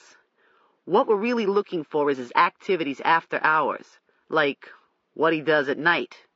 Like maybe does he get in his car and drive through various neighborhoods, cruising, getting the lay of the land? He hasn't gone back to Charlottesville? Marino flicked an ash out of the window. He's hanging around for a while, says he's too upset to go back. He's moved, staying in an apartment on Fremont Avenue. Says he can't set foot in the house after what happened. I think he's going to sell the joint. Not that he'll need the money." He glanced over at me, and I was briefly faced with a distorted image of myself in his mirrored shades. "Turns out the wife had a hefty life insurance policy. Peterson's going to be about 200 grand richer. Guess he'll be able to write his plays and not have to worry about making a living." I didn't say anything. "And I guess we just let it slide he was brought up on rape charges the summer after he graduated from high school." "You've looked into that?" I knew he had, or he wouldn't have mentioned it. "Turns out he was doing summer theater in New Orleans, and made the mistake of taking some groupie too seriously. I've talked with the cop who investigated the case. According to him, Peterson's the lead actor in some play, and this babe in the audience gets the hots for him, comes to see him night after night, leaves him notes, the whole 9 yards. Then she turns up backstage, and they end up bar-hopping in the French Quarter. Next thing you know, she's calling the cops at 4 a.m, all hysterical, claiming she's been raped. He's in hot water because her perk's positive, and the fluids pop up non-secretor, which is what he is." "Did the case go to court?" "Damn grand jury threw it out. Peterson admitted having sex with her inside her apartment. Said it was consensual. She came on to him. The girl was pretty bruised up, even had a few marks on her neck. But no one could prove how fresh the bruises were, and if Peterson caused them by working her over. See, the grand jury takes one look at a guy like him. They take into account he's in a play, and this girl initiated the encounter. He still had her notes inside the dressing room, which clearly showed the girl had a thing for him. And he was real convincing when he testified she had bruises when he was with her, that she supposedly told him she'd been in a fight several days earlier with some guy she was in the process of breaking up with. Nobody's going to throw the book at Peterson. The girl had the morals of a guppy and was either a Fruit Loop or else she made a stupid mistake, laid herself wide open, so to speak, for getting a number done on her." "Those kinds of cases," I quietly commented, "are almost impossible to prove." "Well, you just never know. It's also sort of coincidental," he added as a by-the-way for which I was completely unprepared, "that Benton called me up the other night to tell me the big mother computer in Quantico got a hit on the M.O. of whoever's whacking these women here in Richmond." "Where?" "Waltham, Massachusetts, as a matter of fact," he replied, glancing over at me. 2 years ago, right at the time Peterson was a senior at Harvard, which is about 20 miles east of Waltham. During the months of April and May, 2 women was raped and strangled inside their apartments. Both lived alone in first-floor apartments, was tied up with belts, electrical cords. The killer apparently got in through unsecured windows. Both times it occurred on the weekend. The crimes are a carbon copy of what's been happening here." "Did the murders stop after Peterson graduated and moved here?" "Not exactly," he replied. "There was one more later that summer, which Peterson couldn't have committed because he was living here, his wife just starting at VMC. But there were a few differences in the third case. The victim was a teenager and lived about 15 miles from where the other 2 homicides occurred. She didn't live alone. She was shacked up with a guy who was out of town at the time. The cops speculated her murder was a copycat. Some squirrel read about the first 2 in the papers and got the idea. She wasn't found for about a week. Was so decomposed there wasn't a hope in hell of finding seminal fluid. Typing the killer wasn't possible." "What about typing the first 2 cases?" "Non-secretor," he slowly said, staring straight ahead. Silence. I reminded myself there are millions of men in the country who are non-secretors, and sex slayings happen every year in almost every major city. But the parallels were jolting. We had turned onto a narrow tree-lined street in a recently developed subdivision where all of the ranch-style houses looked alike and hinted of cramped space and low-budget building materials. There were realtor signs scattered about, and some of the homes were still under construction. Most of the lawns were newly seeded and landscaped with small dogwoods and fruit trees. 2 blocks down on the left was the small gray house where Brenda Stepp had been slain not quite 2 months ago. The house had not been rented or sold. Most people in the market for a new home aren't keen on the idea of moving into a place where someone has been brutally murdered. Planted in the yards of the houses on either side were for sale signs. We parked in front and sat quietly, the windows rolled down. There were few street lights, I noted. At night it would be very dark, and if the killer was careful and wearing dark clothing, he wasn't going to be seen. Marino said, "He got in the kitchen window around back. It appears she got home at 9:30 that night. We found a shopping bag in the living room. The last item she bought had the computer-printed time on it of 8:50 p.m. She goes home, cooks a late dinner. That weekend it was warm, and I'm assuming she left the window open to air out the kitchen, especially since it appears she'd been frying some ground beef and onions." I nodded, recalling Brenda Stepp's gastric contents. "Cooking hamburger and onions usually smokes up or smells up the kitchen. At least it does in my damn house. And there was a ground beef wrapper, an empty spaghetti sauce jar, onion skins in the trash under the sink, plus a greasy frying pan soaking." He paused, adding thoughtfully, "Kind of weird to think her choice of what to cook for dinner maybe resulted in her ending up murdered. You know, maybe if she'd had a tuna casserole, a sandwich or something, she wouldn't have left the window open." This was a favorite rumination of death investigators. What if? What if the person had not decided to buy a pack of cigarettes at a convenience store where two armed robbers were holding the clerk hostage in the back? What if someone hadn't decided to step outside and empty the cat litter box at the very moment a prison escapee was nearing the house? What if someone hadn't had a fight with his lover, resulting in his driving off in a huff at the exact moment a drunk driver was rounding a curve on the wrong side of the road? Marino asked, "You notice the turnpike's less than a mile from here?" "Yes. There's a Safeway on the corner just before you turn off in this neighborhood," I recalled. A possible place for him to have left his car, assuming he came the rest of the way on foot. He cryptically observed, "Yeah, the Safeway. It closes at midnight." I lit another cigarette and played on the adage that in order for a detective to be good, he has to be able to think like the people he's out to get. "What would you have done," I asked, "if it were you?" "If what were me?" "If you were this killer." "Depending on whether I'm some squirrely artist like Matt Peterson, or just your run-of-the-mill maniac who gets off on stalking women and strangling them?" "The latter," I evenly said. "Let's assume the latter." He was baiting me, and he laughed rather rudely. "See, you missed it, Doc. You should have asked how it would be different. Because it wouldn't be. What I'm telling you is, if I was either type, I'd pretty much do it the same way. Don't matter who or what I am during my regular hours, when I'm working and acting like everybody else. When I get into it, I'm just every other drone who's ever done it or ever will. Doctor, lawyer, or Indian chief." "Go on." He did. "It starts with me seeing her, having some sort of contact with her somewhere. Maybe I'm coming to her house, selling something or delivering flowers, and when she comes to the door, that little voice in my head says, 'This is the one.' Maybe I'm doing construction in the neighborhood and I see her coming and going alone. I fix on her. I might follow her for as long as a week, learning as much about her habits, as possible.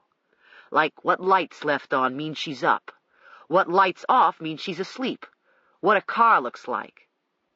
"Why her?" I asked. "Of all the women in the world, why this one?" He briefly considered this. "She sets something off in me." "Because of the way she looks?" He was still thinking. "Maybe. But maybe it's her attitude. She's a working woman. Got a pretty nice crib, meaning she's smart enough to earn a decent living. Sometimes career women are snooty. Maybe I didn't like the way she treated me. Maybe she assaulted my masculinity, like I'm not good enough for her or something." "All of the victims are career women," I said, adding, "but then most women who live alone work." "That's right. And I'm going to know she lives alone, going to make sure of it, going to think I'm sure of it anyway. I'm going to fix her, show her who's got the power. The weekend comes, and I'm feeling like doing it. So I get in the car late, after midnight. I've already cased the area, have the whole scenario planned. Yeah. I might leave my car in the Safeway parking lot, but the problem is it's after hours. The lot's going to be empty, meaning my ride's going to stick out like a sore thumb. Now, it just so happens there's an Exxon station on the same corner as the grocery store. Me, I'd probably leave my car there. Why? Because the service station closes at 10, and you expect to see cars waiting for repairs left in the service station lots after hours. No one's going to think twice about it, not even the cops. And that's who I'm most worried about. Some cop on patrol, seeing my car in an empty parking lot, and maybe checking it out, or calling in a 1028 to find out who owns it. He described in chilling detail every move. Dressed in dark clothing, he stayed in the shadows as he walked through the neighborhood. When he got to this address, his adrenaline began to pump as he realized the woman, whose name he probably did not know, was home. Her car was in the drive. All the lights, except the porch light, were out. She was asleep. Taking his time, he stayed out of sight as he assessed the situation. He looked around, making sure no one spotted him, then went around to the back of the house, where he began to feel a surge of confidence. He was invisible from the street, and the houses one row over are an acre away. The lights out, not a sign of anybody stirring. It was pitch dark in back. Quietly, he approached the windows and immediately noted the one open. It was simply a matter of running a knife through the screen and releasing the latches inside. Within seconds, the screen was off and on the grass. He slid the window open, pulled himself up, and found himself staring at the shadowy shapes of kitchen appliances. Once inside, Marina was saying, I stand still for a minute, listening. Once satisfied I don't hear nothing, I find the hallway and start looking for the room where she's at. A crib small as this, a shrug. And there aren't too many possibilities. I find the bedroom right off, and can hear her sleeping inside. By now I got something over my head, a ski mask, for example. Why bother? I asked. She isn't going to live to identify you. Hairs! Hey, I ain't stupid. I probably picked forensic science books for bedtime reading, probably have memorized all the cops' 10 codes. No chance anybody's going to be finding my hairs on her or anywhere else. If you're so smart, now I was the one baiting him, why aren't you worried about DNA? Don't you read the newspapers? Well, I'm not going to wear no damn rubber. And you aren't ever going to develop me as a suspect, because I'm too damn slick. No suspect, no comparison, and your DNA hocus-pocus isn't worth a dime. Hairs are a little more personal. You know, maybe I don't want you to know if I'm black or white, a blonde or a redhead. What about fingerprints? He smiled. Gloves, babe, the same as you wear when you're examining my victims. Matt Peterson wasn't wearing gloves. If he had been, he wouldn't have left his prints on his wife's body. Marino said easily, If Matt's the killer, he wouldn't worry about leaving prints in his own house. His prints are going to be all over the place anyway. A pause. If. Fact is, we're looking for a squirrel. Fact is, Matt's a squirrel. Fact is, he ain't the only squirrel in the world. There's one behind every bush. Fact is, I really don't know who the hell whacked his wife. I saw the face from my dreams. The white face with no features. The sun breaking through the windshield was hot, but I couldn't seem to get warm. He continued, The rest's pretty much what you'd imagine. I'm not going to startle her. Going to ease my way to the edge of the bed and wake her up by putting one hand over her mouth, the knife to her throat. I'm probably not going to carry a gun because if she struggles and it goes off, maybe I get shot. Maybe she does before I've had a chance to do my thing. That's real important to me. It's got to go down the way I planned, or I'm real upset. Also, I can't take the chance of anyone hearing gunfire and calling the cops. Do you say anything to her? I asked, clearing my throat. I'm going to talk low. Tell her if she screams, I'll kill her. I'll tell her that over and over again. What else? What else will you say to her? Probably nothing. He shoved the car in gear and turned around. I took one last look at the house where what he had just described happened. Or at least I almost believed it happened exactly as he said. I was seeing it as he was saying it. It did not seem speculation, but an eyewitness revelation, an unemotional, unremorseful confession. I was formulating a different opinion of Marino. He wasn't slow. He wasn't stupid. I think I liked him less than ever. We headed east. The sun was caught in the leaves of the trees, and rush hour was at its peak. For a while, we were trapped in a sluggish flow of congestion, cars occupied by anonymous men and women on their way home from work. As I looked at the passing faces, I felt out of sync, detached, as if I did not belong in the same world other people lived in. They were thinking about supper, perhaps the steaks they would cook on the grill, their children, the lover they would soon be seeing, or some event that had taken place during the day. Marino was going down the list. 2 weeks before her murder, UPS delivered a package. Already checked out the delivery guy. Zip, he said. Not long before that, some guy came by to work on the plumbing. He squares okay too, best we can tell. So far, we've come up with nothing to suggest any service person, delivery guy, what have you, is the same in the 4 cases. Not a single common denominator. No overlapping or similarities where the victims' jobs are concerned either. Brenda Stepp was a 5th-grade teacher who taught at Quinton Elementary, not far from where she lived. She moved to Richmond 5 years ago and had recently broken off her engagement to a soccer coach. She was a full-figured redhead, bright and good-humored. According to her friends and her former fiancé, she jogged several miles every day and neither smoked nor drank. I probably knew more about her life than her family in Georgia did. She was a dutiful Baptist who attended church every Sunday and the suppers every Wednesday night. A musician, she played the guitar and led the singing at the youth group retreats. Her college major was English, which was also what she taught.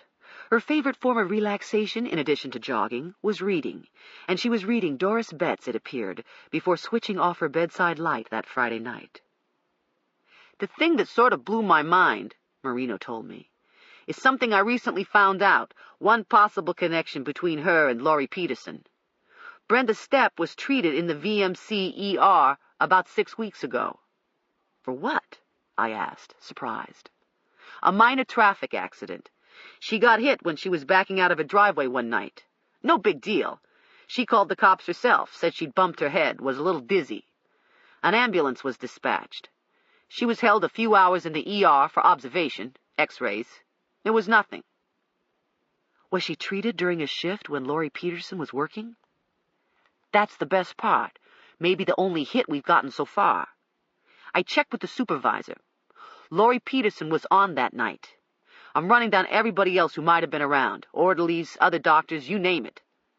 Nothing so far except the freaky thought the 2 women may have met, having no idea that this very minute their murders would be in the process of being discussed by you and yours truly. The thought went through me like a low-voltage shock. What about Matt Peterson? Any chance he might have been at the hospital that night? Perhaps to see his wife? Marino replied. Says he was in Charlottesville. This was a Wednesday, around 9:30, 10 p.m. The hospital certainly could be a connection, I thought. Anyone who works there and has access to the records could have been familiar with Laurie Peterson and might also have seen Brenda Stepp, whose address would be listed on her ER chart. I suggested to Marino that everyone who may have been working at the VMC the night she was treated should be turned inside out. We're only talking 5,000 people, he replied. And for all we know, the squirrel who took her out might have been treated in the ER that night too. So, I'm juggling that ball too, and it don't look real promising at the moment. Half the people treated that shift was women. The other half was either old geezers suffering heart attacks or a couple of young Turks who was tanked when they got in their cars. They didn't make it, or else are hanging around in comas even as we speak. A lot of people was in and out, and just between you and me, the record-keeping in that joint stinks. I may never know who was there. I'm never going to know who might have wandered in off the street. Could be the guy some vulture who drifts in and out of hospitals looking for victims, nurses, doctors, Young women with minor problems. He shrugged. Could be he delivers flowers and is in and out of hospitals. You've mentioned this twice, I commented. The bit about flower deliveries. Another shrug. Hey, before I became a cop, I delivered flowers for a while, okay? Most flowers are sent to women. If I was going around wanting to meet women to whack, I'd deliver flowers. I was sorry I asked. That's how I met my wife, as a matter of fact. Delivered a sweetheart special to her. Nice arrangement of red and white carnations, a couple of sweetheart roses. From some drone she was dating. She ends up more impressed with me than with the flowers, and her boyfriend's gesture puts him out of business. This was in Jersey, a couple of years before I moved to New York and signed on with the PD. I was seriously considering never accepting delivered flowers again. It's just something that jumps into my mind. Whoever he is, he's got some gig going. It puts him in touch with women. That's it, plain and simple. We crept past Eastland Mall and took a right. Soon we were out of traffic and gliding through Brookfield Heights, or the Heights, as it's usually called. The neighborhood is situated on a rise that almost passes for a hill. It's one of the older parts of town the young professionals have begun to take over during the last 10 years. The streets are lined with row houses, some of them dilapidated and boarded up, most of them beautifully restored, with intricate wrought iron balconies and stained glass windows. Just a few blocks north the Heights deteriorates into Skid Row. A few blocks beyond are federal housing projects. Some of these cribs are going to 100 G's and up, Marino said as he slowed the car to a crawl. I wouldn't take one if you gave it to me. I've been inside a few of them. Incredible. But no way you'd catch me living in this neighborhood. A fair number of single women here, too. Crazy. Just crazy. I'd been eyeing the odometer. Patty Lewis's row house was exactly 6.7 miles from where Brenda Stepp lived. The neighborhoods were so different, so far from each other, I couldn't imagine anything about the locations that might link the crimes. There was construction going on here, just as there was in Brenda's neighborhood, but it wasn't likely the companies or the crews were the same. Patty Lewis's house was squeezed between two others, a lovely brownstone with a stained glass window over the red front door. The roof was slate, the front porch girdled in freshly painted wrought iron. In back was a walled-in yard, dense with big magnolias. I'd seen the police photographs. It was hard to look at the graceful elegance of this turn-of-the-century home and believe anything so horrible happened inside it. She came from old money in the Shenandoah Valley, which was why I assumed she was able to afford living here. A freelance writer, she struggled over a typewriter for many years and was just reaching the tier where rejection letters were war stories from the past. Last spring, a story was published by Harper's. A novel was due out this fall. It would be a posthumous work. Marino reminded me the killer, once again, got in through a window, this one leading into her bedroom, which faced the backyard. It's the one there on the end, on the second story, he was saying. Your theory is he climbed that magnolia closest to the house, got up on the porch roof, and then through the window? It's more than a theory, he retorted. I'm sure of it. No other way he could have done it, unless he had a ladder. It's more than possible to climb the tree, get on the porch roof, and reach over to slide up the window. I know. I tried it myself to see if it could be done. Did it without a hitch. All the guy needs is sufficient upper body strength to grab the edge of the roof from that thick lower tree branch, he pointed, and pull himself up. The brownstone had ceiling fans, but no air conditioning. According to an out-of-town friend who used to come to visit several times a year, Patty often slept with the bedroom window open. Simply put, it was a choice between being comfortable or being secure. She chose the former. Marino made a lazy U-turn in the street and we headed northeast. Cecile Tyler lived in Ginter Park, the oldest residential neighborhood in Richmond. There are monstrous 3-story Victorian houses with wraparound porches wide enough to roller skate on, and turrets, and dental work along the eaves. Yards are thick with magnolias, oaks, and rhododendrons. Grapevines climb over porch posts and arbors in back. I was envisioning dim living rooms beyond the blank windows, faded oriental rugs, ornate furniture and cornices, and knickknacks jammed in every nook and cranny. I wouldn't have wanted to live here. It was giving me the same claustrophobic case of the creeps that ficus trees and Spanish moss do. Hers was a 2-story brick house, modest by her neighbor's standards. It was exactly 5.8 miles from where Patty Lewis lived. In the waning sun, the slate roof glinted like lead. Shutters and doors were naked, stripped to the wood and still waiting for the fresh paint Cecile would have applied had she lived long enough. The killer got in through a basement window behind a boxwood hedge on the north wing of the house. The lock was broken and, like everything else, waiting to be repaired. She was a lovely black woman, recently divorced from a dentist now living in Tidewater. A receptionist at an employment agency, she was attending college classes at night to complete a degree in business. The last time she'd been seen alive was approximately 10 p.m. a week ago Friday, about 3 hours before her death, I had estimated. She had dinner that night with a woman friend at a neighborhood Mexican restaurant, then went straight home. Her body was found the next afternoon, Saturday. She was supposed to go shopping with her friend. Cecile's car was in the drive, and when she didn't answer the phone or the door, her friend got worried and peered through the slightly parted curtains of the bedroom window. The sight of Cecile's nude, bound body on top of the disarrayed bed wasn't something the friend was likely ever to forget. "Bobby," Marino said. "She's white, you know." Cecile's friend? I'd forgotten her name. "Yo, Bobby. The rich bitch who found Cecile's body. The two of them was always together. Bobby's got this red Porsche, a dynamite-looking blonde. Works as a model. She's at Cecile's crib all the time. Sometimes don't leave until early morning. Think the two of them were sweet on each other, you want my opinion. Blows my mind. I mean, it's hard to figure. Both of them good-looking enough to pop your eyes out. You'd think men would be hitting on them all the time." "Maybe that's your answer," I said in annoyance, "if your suspicions about the women are founded." Marino smiled slyly. He was baiting me again. "Well, my point is," he went on, "maybe the killer's cruising the neighborhood and sees Bobby climbing into her red Porsche late one night. Maybe he thinks she lives here. Or maybe he follows her one night when she's on her way to Cecile's house." "And he murders Cecile by mistake? Because he thought Bobby lived here?" "I'm just running it up the pole. Like I said, Bobby's white. The other victims are white." We sat in silence for a moment, staring at the house. The racial mix continued to bother me, too. 3 white women and 1 black woman. Why? "One more thing, I'll run up the pole," Marino said. "I've been wondering if the killer's got several candidates for each of these murders. Like he chooses from the menu, ends up getting what he can afford. Sort of strange, each time he sets out to kill one of them, she just happens to have a window unlocked or open or broke. It's either, in my opinion, a random situation where he cruises and looks for anyone who seems to be alone and whose house is insecure, or else he's got access to a number of women and their addresses, and maybe makes the rounds, maybe cases a lot of residences in one night before finding the one that'll work for him."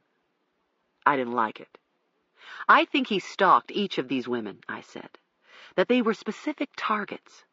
I think he may have cased their homes before and either not found them in or found the windows locked. It may be the killer habitually visits the place where his next victim lives and then strikes when the opportunity presents itself." He shrugged, playing with the idea.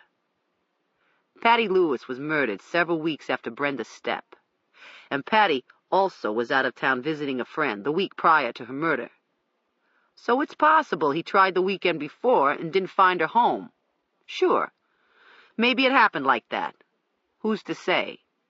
Then he hits Cecile Tyler 3 weeks later. But he got to Laurie Peterson exactly 1 week after that. Who knows? Maybe he scored right off. A window was unlocked because the husband forgot to lock it. The killer could have had some sort of contact with Laurie Peterson as recently as several days before he murdered her.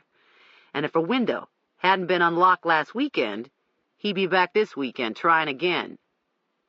"The weekend," I said. "That seems to be important to him, important to strike on a late Friday night, or in the first hour or so of Saturday morning." Marino nodded. "Oh, yeah, it's calculated. Me, I think it's because he works Monday through Friday, has the weekend off to chill out after he's done it. Probably he likes the pattern for another reason, too. It's a way of jerking us around. Friday comes, and he knows the city, people like you and me, are nervous as a cat in the middle of a freeway. I hesitated, then broached the subject. Do you think his pattern is escalating? That the murders are more closely spaced because he's getting more stressed, perhaps by all the publicity? He didn't comment right away. Then he spoke very seriously. He's a friggin' addict, Doc. Once he starts, he can't stop. You're saying the publicity has nothing to do with his pattern? No, he replied. I'm not saying that. His pattern's to lay low and keep his mouth shut, and maybe he wouldn't be so cool if the reporters wasn't making it so damn easy for him. The sensational stories are a gift. He don't have to do any work. The reporters are rewarding him, giving it to him free. Now, if nobody was writing up nothing, he'd get frustrated, more reckless maybe. After a while, maybe he'd start sending notes, making phone calls, doing something to get the reporters going.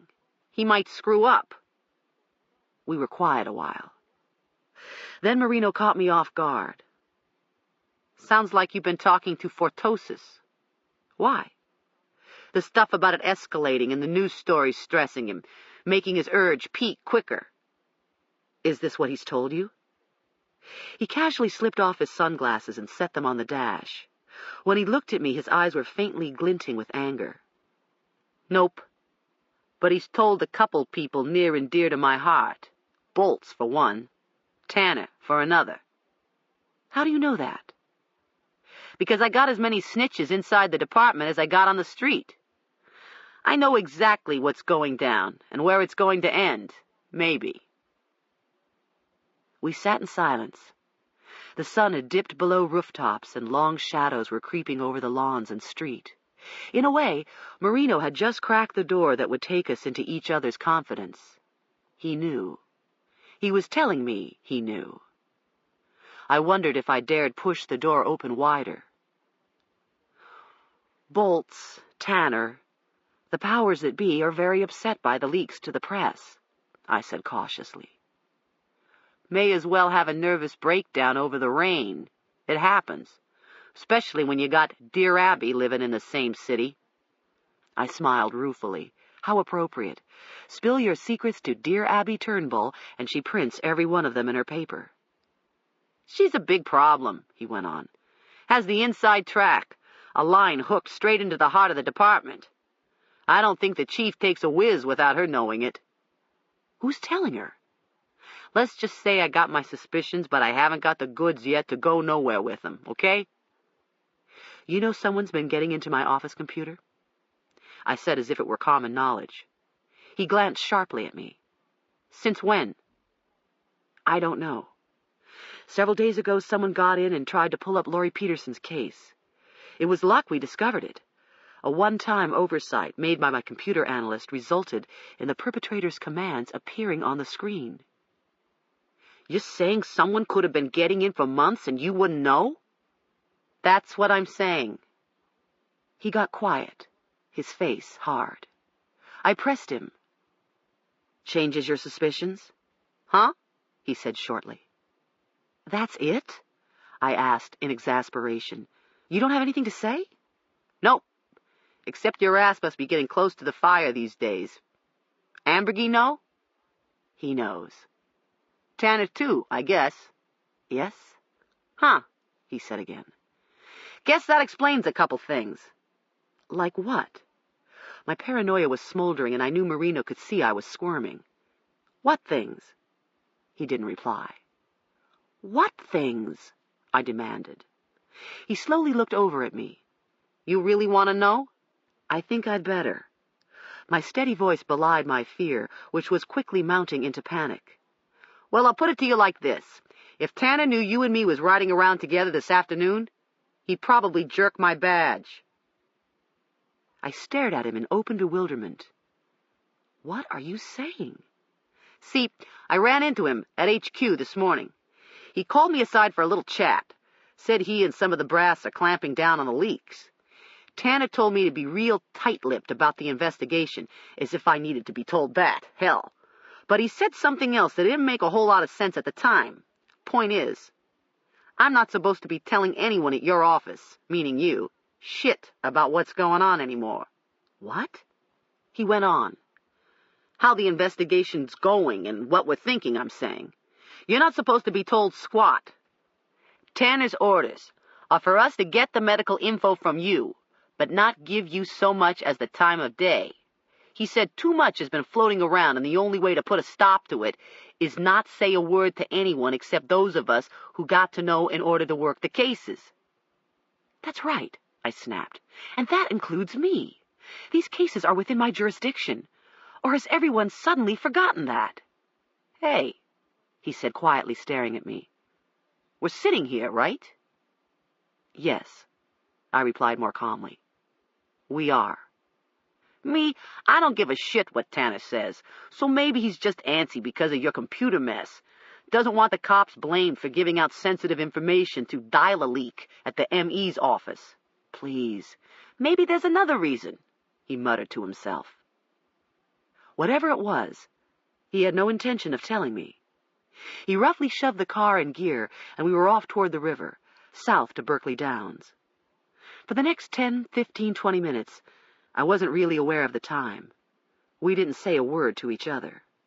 I was left sitting in a miserable silence, watching the roadside flash by my window. It was like being the butt of a cruel joke, or a plot to which everyone was privy but me. My sense of isolation was becoming unbearable, my fears so acute I no longer was sure of my judgment, my acumen, my reason. I don't think I was sure of anything. All I could do was picture the debris of what just days ago was a desirable professional future. My office was being blamed for the leaks. My attempts at modernization had undermined my own rigid standards of confidentiality. Even Bill was no longer sure of my credibility. Now the cops were no longer supposed to talk to me. It wouldn't end until I had been turned into the scapegoat for all the atrocities caused by these murders. Ambergy probably would have no choice but to ease me out of office if he didn't outright fire me. Marino was glancing over at me. I'd scarcely been aware of his pulling off the road and parking. How far is it? I asked. From what? From where we just were, from where Cecile lived. Exactly 7.4 miles, he replied laconically, without a glance at the odometer. In the light of day, I almost didn't recognize Laurie Peterson's house. It looked empty and unlived in, wearing the patina of neglect. The white clapboard siding was dingy in the shadows, the Wedgwood shutters seeming a dusky blue. The lilies beneath the front windows had been trampled, probably by investigators combing every inch of the property for evidence. A tatter of yellow crime scene tape remained tacked to the doorframe, and in the overgrown grass was a beer can that some thoughtless passerby had tossed out of his car. Her house was the modest, tidy house of middle-class America, the sort of place found in every small town and every small neighborhood. It was the place where people got started in life and migrated back to during their later years. Young professionals, young couples, and finally, older people retired and with children grown and gone. It was almost exactly like the Johnsons' white clapboard house where I rented a room during my medical school years in Baltimore. Like Laurie Peterson, I had existed in a grueling oblivion, out the door at dawn and often not returning until the following evening. Survival was limited to books, labs, examinations, rotations, and sustaining the physical and emotional energy to get through it all. It would never have occurred to me, just as it never occurred to Laurie, that someone I didn't know might decide to take my life. Hey! I suddenly realized Marino was talking to me. His eyes were curious. You all right, Doc? I'm sorry. I didn't catch what you were saying. I asked what you thought. You know, you got a map in your head. What do you think? I abstractedly replied, I think their deaths have nothing to do with where they lived. He didn't agree or disagree. Snatching up his hand mic, he told the dispatcher he was EOT. He was marking off for the day. The tour was over. 10-4-7-10, the cocky voice crackled back. 18:45 hours, watch the sun in your eyes, same time tomorrow they'll be playing our song. Which was sirens and gunfire, and people crashing into each other, I assumed. Marino snorted. When I was coming along, you so much as gave a yo instead of a 10-4, the inspector'd ride up your ass. I briefly shut my eyes and kneaded my temples. Sure ain't what it used to be, he said. Hell, nothing is. This ends Disc 5. Post-Mortem, Disc 6. Chapter 9. The moon was a milk-glass globe through gaps in the trees as I drove through the quiet neighborhood where I lived. Lush branches were moving black shapes along the roadside, and the mica-flecked pavement glittered in the sweep of my headlights. The air was clear and pleasantly warm, perfect for convertibles or windows rolled down. I was driving with my doors locked, my windows shut, and the fan on low. The very sort of evening I would have found enchanting in the past was now unsettling. The images from the day were before me, as the moon was before me. They haunted me and wouldn't let me go. I saw each of those unassuming houses in unrelated parts of the city. How had he chosen them? And why? It wasn't chance. I strongly believe that. There had to be some element consistent with each case, and I was continually drawn back to the sparkling residue we'd been finding on the bodies. With absolutely no evidence to go on, I was profoundly sure this glitter was the missing link connecting him to each of his victims. That was as far as my intuition would take me. When I attempted to envision more, my mind went blank. Was the glitter a clue that would lead us to where he lived? Was it related to some profession or recreation that gave him his initial contact with the women he would murder? Or stranger yet, did the residue originate with the women themselves? Maybe it was something each victim had in her house, or even on her person, or in her workplace. Maybe it was something each woman purchased from him. God only knew. We couldn't test every item found in a person's house or office or some other place frequently visited, especially if we had no idea what we were looking for. I turned into my drive. Before I'd parked my car, Bertha was opening the front door. She stood in the glare of the porch light, her hands on her hips, her purse looped over a wrist. I knew what this meant. She was in one big hurry to leave. I hated to think what Lucy had been like today. "Well?" I asked when I got to the door.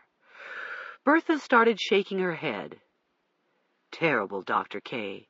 That child. Don't know what in the world's got in her. She's been bad, bad, bad." I reached the ragged edge of this worn-out day. Lucy was in a decline. In the main, it was my fault. I hadn't handled her well. Or perhaps I'd handled her, period. And that was a better way to state the problem. Not accustomed to confronting children with the same forthrightness and bluntness that I use with relative impunity on adults, I hadn't questioned her about the computer violation, nor had I so much as alluded to it. Instead, after Bill left my house Monday night, I had disconnected the telephone modem in my office and carried it upstairs to my closet. My rationale was, Lucy would assume I took it downtown, in for repairs, or something along these lines, if she noticed its absence at all. Last night she made no mention of the missing modem, but was subdued, her eyes fleeting and hinting of hurt when I caught her watching me instead of the movie I'd inserted in the VCR. What I did was purely logical. If there was even the slightest chance it was Lucy who broke into the computer downtown, then the removal of the modem obviated her doing it again without my accusing her or instigating a painful scene that would tarnish our memories of her visit. If the violation did recur, it would prove Lucy couldn't be the perpetrator, should there ever be a question. All this when I know human relationships aren't founded on reason any more than my roses are fertilized with debate. I know seeking asylum behind the wall of intellect and rationality is a selfish retreating into self-protectiveness at the expense of another's well-being.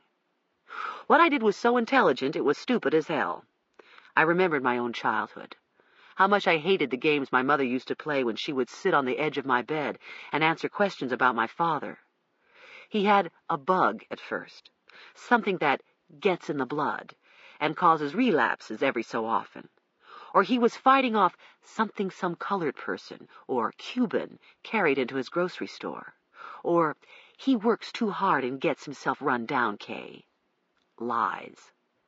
My father had chronic lymphatic leukemia.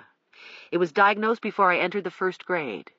It wasn't until I was 12 and he deteriorated from stage 0 lymphocytosis to stage 3 anemia that I was told he was dying. We lie to children even though we didn't believe the lies we were told when we were their age. I don't know why we do that.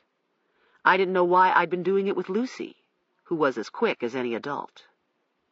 By 8:30, she and I were sitting at the kitchen table. She was fiddling with a milkshake, and I was drinking a much-needed tumbler of scotch. Her change in demeanor was unsettling, and I was fast losing my nerve. All the fight in her had vanished.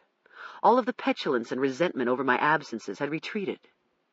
I couldn't seem to warm her or cheer her up, not even when I said Bill would be dropping by just in time to say good night to her. There was scarcely a glimmer of interest. She didn't move or respond, and she wouldn't meet my eyes. "You look sick," she finally muttered. "How would you know? You haven't looked at me once since I've been home." "So? You still look sick." "Well, I'm not sick," I told her. "I'm just very tired." "When Mom gets tired, she doesn't look sick," she said, halfway accusing me. "She only looks sick when she fights with Ralph. I hate Ralph. He's a dickhead. When he comes over, I make him do jumble in the paper just because I know he can't. He's a stupid-ass dickhead." I didn't admonish her for her dirty mouth. I didn't say a word. "So," she persisted, "you have a fight with Ralph?" "I don't know any Ralphs." "Oh." A frown. "Mr. Boltz is mad at you, I bet." "I don't think so." "I bet he is, too. He's mad because I'm here." "Lucy, that's ridiculous. Bill likes you very much." "Ha! He's mad because he can't do it when I'm here." "Lucy," I warned. "That's it. Ha! He's mad because he's got to keep his pants on." "Lucy," I spoke severely, "stop it this minute." She finally gave me her eyes, and I was startled by their anger. "See? I knew it." She laughed in a mean way. "And you wish I wasn't here so I couldn't get in the way. Then he wouldn't have to go home at night. Well, I don't care, so there. Mom sleeps with her boyfriends all the time, and I don't care." "I'm not your mom." Her lower lip quivered as if I'd slapped her. "I never said you were. I wouldn't want you to be anyway. I hate you." Both of us sat very still. I was momentarily stunned. I couldn't remember anyone's ever saying he hated me, even if it was true. "Lucy," I faltered. My stomach was knotted like a fist. I felt sick. "I didn't mean it like that. What I meant was, I'm not like your mother, okay? We're very different. Always have been very different, but this doesn't mean I don't care very much for you." She didn't respond. "I know you don't really hate me." She remained stonily silent. I dully got up to refresh my drink. Of course, she didn't really hate me. Children say that all the time and don't mean it. I tried to remember. I never told my mother I hated her. I think I secretly did, at least when I was a child, because of the lies, and because when I lost my father, I lost her, too. She was as consumed by his dying as he was consumed by his disease. There was nothing warm-blooded left for Dorothy and me. I had lied to Lucy. I was consumed, too, not by the dying, but by the dead. Every day I did battle for justice. But what justice was there for a living little girl who didn't feel loved? Dear Lord, Lucy didn't hate me, but maybe I couldn't blame her if she did. Returning to the table, I approached the forbidden subject as delicately as possible. "I guess I look worried because I am, Lucy. You see, someone got into the computer downtown." She was quiet, waiting. I sipped my drink. "I'm not sure this person saw anything that matters, but if I could explain how it happened or who did it, it would be a big load off my mind." Still she said nothing. I forced it. "If I don't get to the bottom of it, Lucy, I might be in trouble." This seemed to alarm her. "Why would you be in trouble?" "Because," I calmly explained, "my office data is very sensitive, and important people in city and state government are concerned, over the information that is somehow ending up in the newspapers. Some people are worried the information might be coming from my office computer. Oh, if a reporter somehow got in, for example. Information about what? She asked. These recent cases. The lady doctor who got killed? I nodded. Silence. Then she said sullenly, "That's why the modem's gone, isn't it, Annie Kay? You took it because you think I did something bad." I don't think you did anything bad, Lucy. If you dialed into my office computer, I know you didn't do it to be bad. I wouldn't blame you for being curious. She looked up at me, her eyes welling. "You took away the modem because you don't trust me anymore." I didn't know how to respond to this. I couldn't lie to her, and the truth would be an admission that I didn't really trust her. Lucy had lost all interest in her milkshake and was sitting very still, chewing her bottom lip as she stared down at the table. "I did remove the modem because I wondered if it was you," I confessed. "That wasn't the right thing for me to do. I should have just asked you. But maybe I was hurt. It hurt me to think you might have broken our trust." She looked at me for a long time.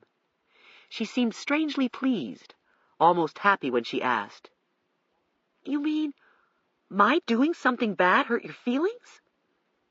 As if this gave her some sort of power or validation she desperately wanted. "Yes, because I love you very much, Lucy," I said. And I think it was the first time I'd ever told her that so clearly. "I didn't intend to hurt your feelings any more than you intended to hurt mine. I'm sorry." "It's okay." The spoon clacked the side of the glass as she stirred her milkshake and cheerfully exclaimed, "Besides, I knew you hid it. You can't hide things from me, Annie Kay. I saw it in your closet. I looked while Bertha was making lunch. I found it on the shelf right next to your 38. "How did you know it's a 38? I blurted without thinking. "'Cause Andy has a 38. He was before Ralph. Andy has a 38 on his belt, right here," pointing to the small of her back. "He owns a pawn shop, and that's why he always wears a 38. He used to show it to me and how it works. He'd take all the bullets out and let me shoot it at the TV. Bang, bang. It's really neat. Bang, bang," shooting her finger at the refrigerator. "I like him better than Ralph, but Mom got tired of him, I guess." This was what I was sending her home to tomorrow? I started lecturing her on handguns, reciting all the lines about how they aren't toys and can hurt people, when the telephone rang. "Oh, yeah," Lucy remembered as I got out of the chair. "Grand's called before you came home, twice." She was the last person I wanted to talk to right now. No matter how well I disguised my moods, she always managed to sense them and wouldn't let them alone. "You sound depressed," my mother said 2 sentences into the conversation. "I'm just tired." That shop-worn line again. I could see her as if she were before me. No doubt she was sitting up in bed, several pillows behind her back, the television softly playing. I have my father's coloring. My mother is dark, her black hair white now and softly framing her round, full face, her brown eyes large behind her thick glasses. "Of course you're tired," she started in. "All you do is work. And those horrible cases in Richmond. There was a story about them in the Herald yesterday, Kay. I've never been so surprised in my life. I didn't even see it until this afternoon when Mrs. Martinez dropped by with it. I stopped getting the Sunday paper. All those inserts and coupons and ads. It's so fat I can't be bothered. Mrs. Martinez can buy with it because your picture's in it." I groaned. "Can't say I would have recognized you. It's not very good, taken at night, but your name's under it, sure enough. And wearing no hat, Kay. Looked like it was raining or wet or nasty out, and here you are not wearing a hat. All those hats I've crocheted for you, and you can't even bother to wear one of your mother's hats so you don't catch pneumonia."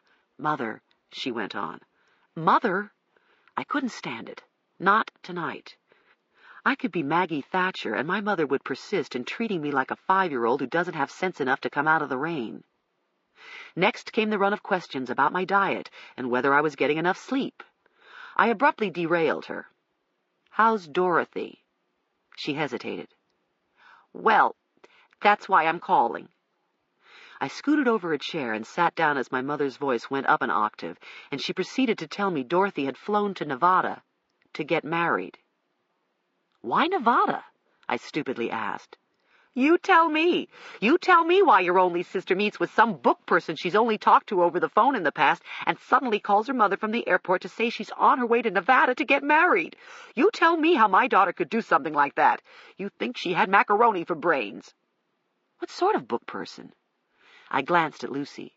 She was watching me, her face stricken. I don't know. Some illustrator, she called him. I guess he draws the pictures for her books. Was in Miami a few days ago for some convention and got with Dorothy to discuss her current project or something. Don't ask me. His name's Jacob Blank. Jewish. I just know it. Though Dorothy certainly couldn't tell me. Why should she tell her mother she's marrying a Jew I've never met who's twice her age and draws kitty pictures for Crummy's sake? I didn't even ask. To send Lucy home in the midst of yet another family crisis was unthinkable. Her absences from her mother had been prolonged before. Whenever Dorothy had to dash out of town for an editorial meeting or a research trip or one of her numerous book talks, that always seemed to detain her longer than anyone had supposed. Lucy would remain with her grandmother until the wandering writer eventually made it back home. Maybe we had learned to accept these lapses into blatant irresponsibility. Maybe even Lucy had. But eloping? Good God! She didn't say when she'd be back? I turned away from Lucy and lowered my voice. What? My mother said loudly. Tell me such a thing? Why should she tell her mother that? Oh, how could she do this again? Kay! He's twice her age. Armando was twice her age, and look what happened to him. He drops dead by the pool before Lucy's even old enough to ride a bicycle. It took me a while to ease her out of hysteria. After I hung up, I was left with the fallout. I couldn't think of a way to cushion the news. Your mother's gone out of town for a little while, Lucy. She's got married to Mr. Blank, who illustrates her books for her. She was still as a statue. I reached out my arms to pull her into an embrace. They're in Nevada at the moment. The chair jerked back and fell against the wall as she wrenched away from me and fled to her room. How could my sister do this to Lucy? I was sure I would never forgive her, not this time. It was bad enough when she married Armando. She was barely 18. We warned her. We did everything to talk her out of it. He hardly spoke English, was old enough to be her father, and we were uneasily suspicious of his wealth, of his Mercedes, his gold Rolex, and his posh waterfront apartment. Like a lot of people who appear mysteriously in Miami, he enjoyed a high-rolling lifestyle that couldn't be explained logically. Damn Dorothy. She knew about my work, knew how demanding and relentless it was. She knew I'd been hesitant about Lucy's coming at all right now because of these cases. But it was planned, and Dorothy cajoled and convinced with her charms. If it gets too inconvenient, Kay, you can just send her back and we'll reschedule, she had said sweetly. Really?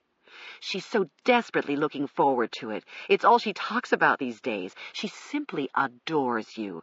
A genuine case of hero worship if I ever saw it. Lucy was sitting stiffly on the edge of her bed, staring at the floor.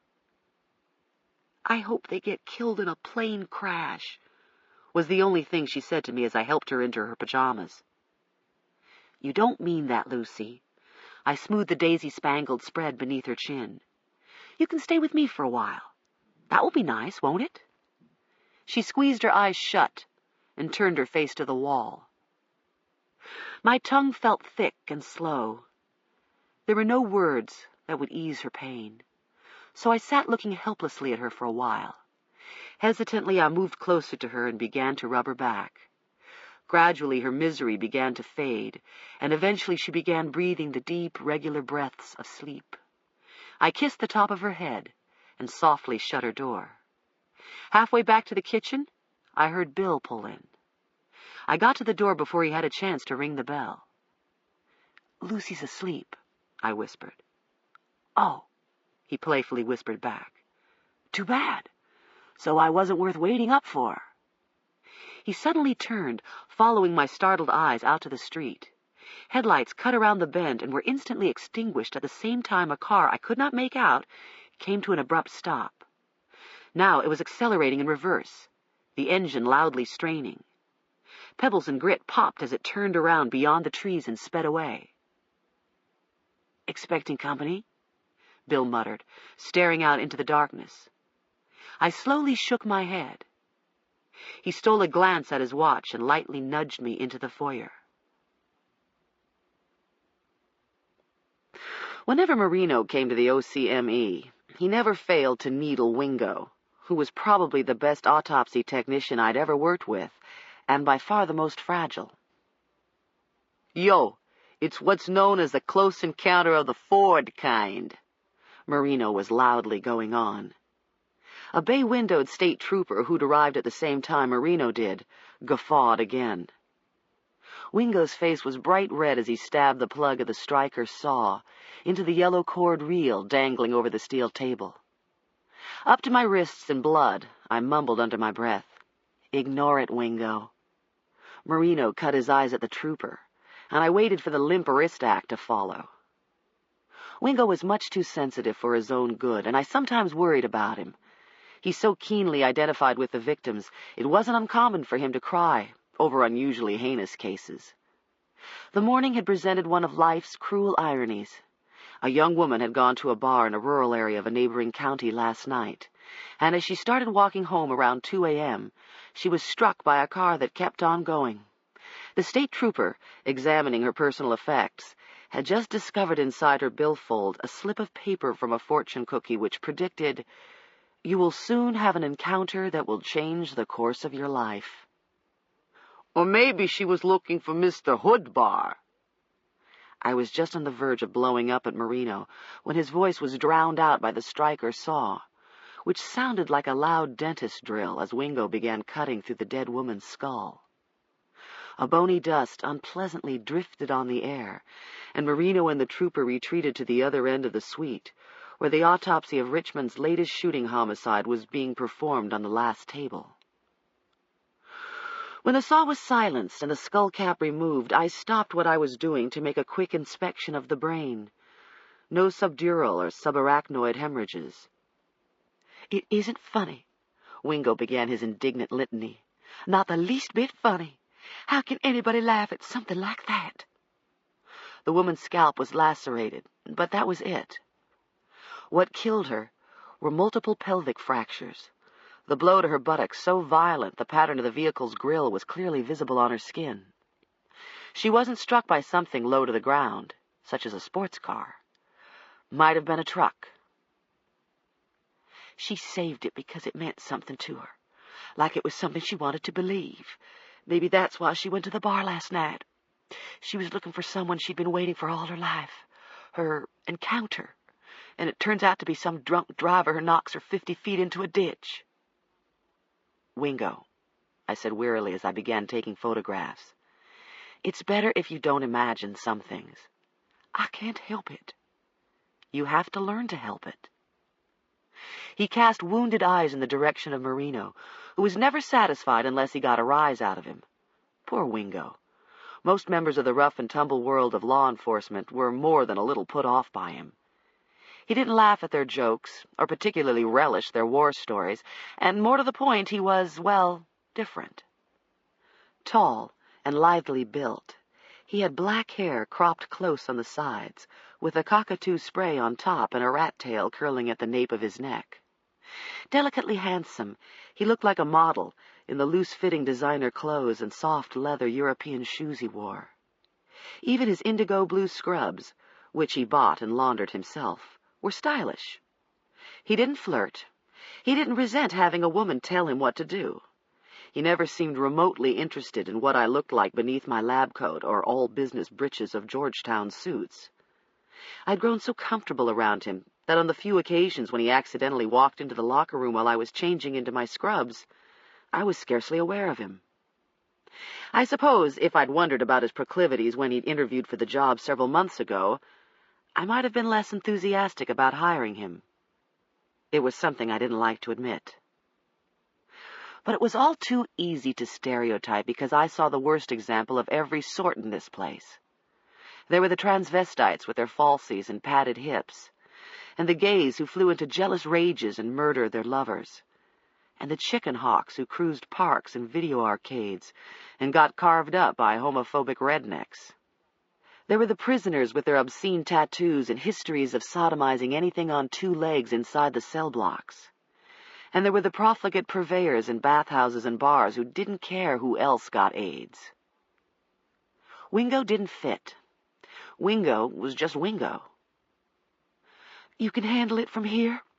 He was angrily rinsing off his gloved and bloody hands. "I'll finish up," I replied abstractedly as I resumed measuring a large tear of the mesentery. Walking off to a cabinet, he began to collect spray bottles of disinfectants, rags, and other odds and ends he used for cleaning. Slipping a small set of headphones over his ears, he switched on the tape player attached to the waistband of his scrubs, momentarily shutting out the world. 15 minutes later, he was cleaning out the small refrigerator where evidence was stored inside the autopsy suite over the weekend. I vaguely noticed him pulling something out and looking at it for a long moment. When he came over to my table, he was wearing his headphones around his neck like a collar, and he had a puzzled, uneasy expression on his face. In his hand was a small cardboard slide folder from a perk. Dr. Scarpetta," he said, clearing his throat. "This was inside the fridge?" He didn't explain. He didn't need to. I set down the scalpel as my stomach tightened. Printed on the slide folder label was the case number, name and date of the autopsy of Laurie Peterson, whose evidence, all of it, had been turned in 4 days earlier. "You found this in the refrigerator?" There had to be some mistake. "In the back, on the bottom shelf." Hesitantly, he added, It's not initialed. I mean, you didn't initial it." There had to be an explanation. "Of course I didn't initial it," I said sharply. "I collected only 1 perk in her case, Wingo." Even as I said the words, doubt wavered deep inside me like a wind-blown flame. I tried to remember. I stored Laurie Peterson's samples in the refrigerator over the weekend, along with the samples from all of Saturday's cases. I distinctly remembered receipting her samples in person to the labs Monday morning, including a cardboard folder of slides smeared with anal, oral, and vaginal swabs. I was sure I used only 1 cardboard folder of slides. I never sent up a slide folder bare. It was always enclosed inside a plastic bag containing the swabs, envelopes of hair, test tubes, and everything else. "I have no idea where this came from," I told him too adamantly. He uncomfortably shifted his weight to his other foot and averted his eyes. I knew what he was thinking. I'd screwed up, and he hated to be the one who had to point it out to me. The threat had always been there. Wingo and I had gone over it numerous times in the past, ever since Margaret loaded the PC in the autopsy suite with the label programs. Before one of the pathologists started a case, he went to that PC and typed in information about the decedent whose autopsy he was about to perform. A run of labels was generated for every sample one might possibly collect, such as blood, bile, urine, stomach contents, and a perk. It saved a lot of time and was perfectly acceptable provided the pathologist was careful to stick the right label on the right tube and remember to initial it. There was one feature of this bit of automated enlightenment that had always made me nervous.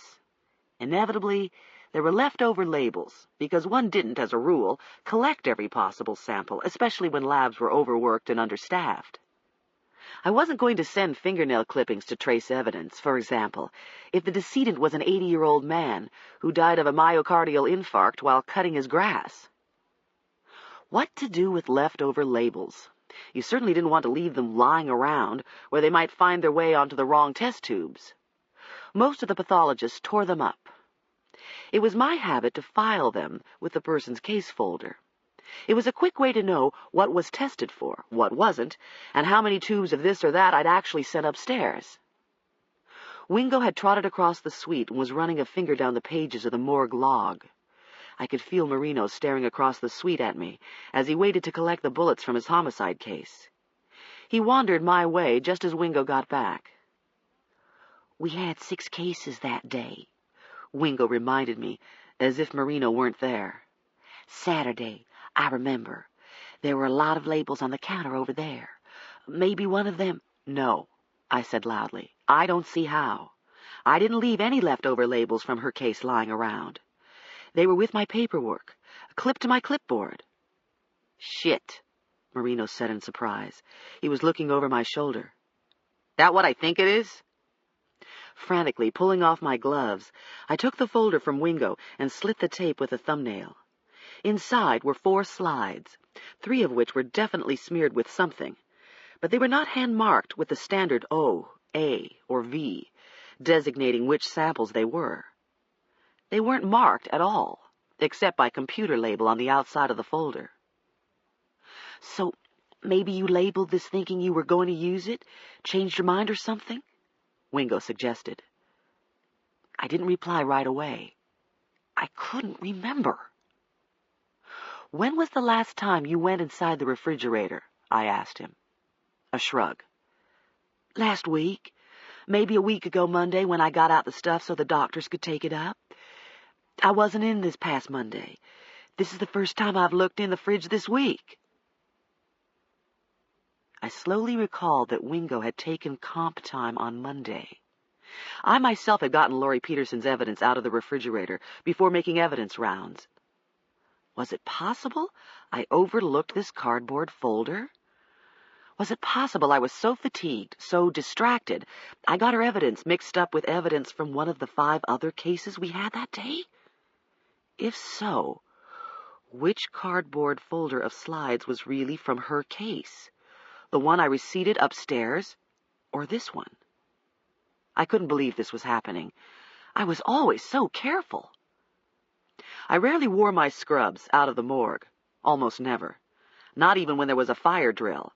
Several minutes later, lab workers glanced curiously at me as I walked briskly down the 3rd-floor hall in my blood-spattered greens. Betty was inside her cramped office taking a coffee break. She took one look at me and her eyes froze. "We've got a problem," I said right off. She stared at the cardboard folder, at the label on it. Wingo was cleaning out the evidence refrigerator. He found it a few minutes ago. "Oh, God," was all she said. As I followed her into the serology lab, I was explaining I had no recollection of labeling 2 folders from Perks and Laurie's case. I was clueless. Working her hands into a pair of gloves, she reached for bottles inside a cabinet as she attempted to reassure me. "I think the ones you sent me, Kay, have to be right. The slides were consistent with the swabs, with everything else you receipted. Everything came up as non-secretor, was consistent. This must be an extra you don't remember taking." Another tremor of doubt. I had taken only 1 folder of slides. Or had I? Could I swear to it? Last Saturday seemed a blur. I couldn't retrace my every step with certainty. "No swabs with this, I take it?" she asked. "None," I replied. "Just this folder of slides. That's all Wingo found." She was thinking. "Let's see what we have here." She placed each slide under the phase microscope, and after a long silence said, "We've got big squamous cells, meaning these could be oral or vaginal, but not anal. And," she looked up, "I'm not seeing any sperm." "Lord," I groaned. "We'll try again," she answered. Tearing open a packet of sterilized swabs, she moistened them with water and began gently rolling one at a time over a portion of each smear on each slide, 3 in all. Next, she smeared the swabs over small circles of white filter paper. Getting out the medicine droppers, she began deftly dripping naphthyl acid phosphate over the filter paper. Then came the fast blue bee salt. We stared, waiting for the first hint of purple. The smears didn't react. They sat there, in tiny wet stains tormenting me. I continued to stare beyond the brief period of time the smears needed to react, as if I could somehow will them into testing positive for seminal fluid. I wanted to believe this was an extra file of slides. I wanted to believe I had taken 2 Perks in Laurie's case, and just didn't remember. I wanted to believe anything except what was becoming patently clear. The slides Wingo had found were not from Laurie's case. They couldn't be. Betty's impassive face told me she was worried too and doing her best not to let it show. I shook my head. She was forced to conclude, "Then it doesn't seem likely these are from Laurie's case." A pause. "I'll do what I can to group them, of course. See if there are any bar bodies present, that sort of thing." "Please." I took a deep breath. She went on, trying to make me feel better. "The fluids I separated out from the killer's fluids are consistent with Laurie's blood samples. I don't think you have a worry. There's no doubt in my mind about the first file sent in." "The question has been raised," I said, miserable. "Lawyers would love it. Good God, would they love it. They'd have a jury doubting any of the samples were Laurie's, including the tubes of blood. They'd have a jury wondering if the samples sent to New York for DNA testing were the right ones. Who was to say that they weren't from some other dead body?" My voice was on the verge of trembling when I told her, "We had 6 cases that day, Betty. 3 of them merited perks, were potential sexual assaults." "All female?" "Yes," I muttered. "All of them women." What Bill said Wednesday night, when he was stressed, his tongue lubricated by liquor, was branded in my mind. What would happen to these cases should my credibility be compromised? Not only would Laurie's case come into question, all of them would. I was cornered, absolutely, and with no way out. I couldn't pretend this file didn't exist. It did exist, and what it meant was I couldn't honestly swear in the court the chain of evidence was intact. There was no second chance. I couldn't collect the samples again, start from scratch. Laurie's samples had already been hand-delivered to the New York lab. Her embalmed body had been buried Tuesday. An exhumation? Forget it. It wouldn't be profitable. It would be, however, a sensational event sparking enormous public curiosity. Everyone would want to know why. Betty and I both glanced toward the door at the same time as Marino casually walked in.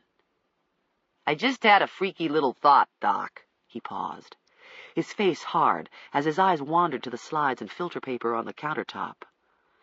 I stared numbly at him. "Me, I'd take this perk here over to Vander. Maybe you left it in the fridge. Then again, maybe you didn't." A sense of alarm fluttered through my blood before the jolt of comprehension. "What?" I asked, as if he were crazy. "Someone else put it there?" He shrugged. "I'm just suggesting you consider every possibility." "Who?" "Got no idea." "How? How could that be possible? Someone would have to have gotten inside the autopsy suite, had access to the refrigerator, and the file is labeled." The labels. It was coming to me. The computer-generated labels left over from Laurie's autopsy. They were inside her case file. No one had been inside her file except me, and Ambergy, Tanner, and Bill. When the 3 men left my office early Monday evening, the front doors were chained. All of them went out through the morgue. Ambergy and Tanner had left first, and Bill a little later. The autopsy suite was locked, but the walk-in refrigerator wasn't. We had to leave the refrigerator unlocked so funeral homes and rescue squads could deliver bodies after hours. The walk-in refrigerator had 2 doors, one opening onto the hallway, another leading into the autopsy suite. Had one of the men gone through the refrigerator and into the suite? On a shelf near the first table were stacks of evidence kits, including dozens of perks. Wingo always kept the shelves fully stocked. I reached for the phone and instructed Rose to unlock my desk drawer and open Laurie Peterson's case file. "There should be some evidence labels inside," I told her. While she checked, I tried to remember. There were 6, maybe 7 labels left over, not because I didn't collect a lot of samples, but because I collected so many of them, almost twice as many as usual, resulting in my generating not 1, but 2 runs of computerized labels. Leftovers should be labels for heart, lung, kidney, and other organs, and an extra one for a perk. Dr. Scarpetta? Rose was back. The labels are here. How many? Let me see. 5. For what? She replied, heart, lung, spleen, bile, and liver. And that's all? Yes. You're sure there isn't one for a perk? A pause. I'm sure. Just these 5. Marino said, You slap the label on this perk, and your print should be on it, seems to me. Not if she was wearing gloves, said Betty, who was watching all this with dismay. I generally don't wear gloves when I'm labeling things, I muttered. They're bloody. The gloves would be bloody. Marino blandly went on. Okay, so you wasn't wearing gloves, and Dingo was— Wingo, I irritably said. His name's Wingo. Whatever. Marino turned to leave. Point is, you touched the perk with bare hands, meaning your print should be on it. He added from the hall. But maybe nobody else's should be. Chapter 10. Nobody else's were. The only identifiable prints on the cardboard file were mine. There were a few smudges, and something else so completely unexpected that I had, for the moment, completely forgotten the unhappy reason for coming to see Vander at all. He was bombarding the file with a laser, and the cardboard was lit up like a night sky of pinpoint stars. This is just crazy, he marveled for the 3rd time. The damn stuff must have come from my hands, I said incredulously. Wingo was wearing gloves, so was Betty. Vander flipped on the overhead light and shook his head from side to side. If you were male, I'd suggest the cops take you in for questioning. And I wouldn't blame you. His face was intense. Rethink what you've been doing this morning, Kay. We've got to make sure this residue's from you. If it is, we might have to reconsider our assumptions about the strangling cases, about the glitter we've been finding. No, I interrupted.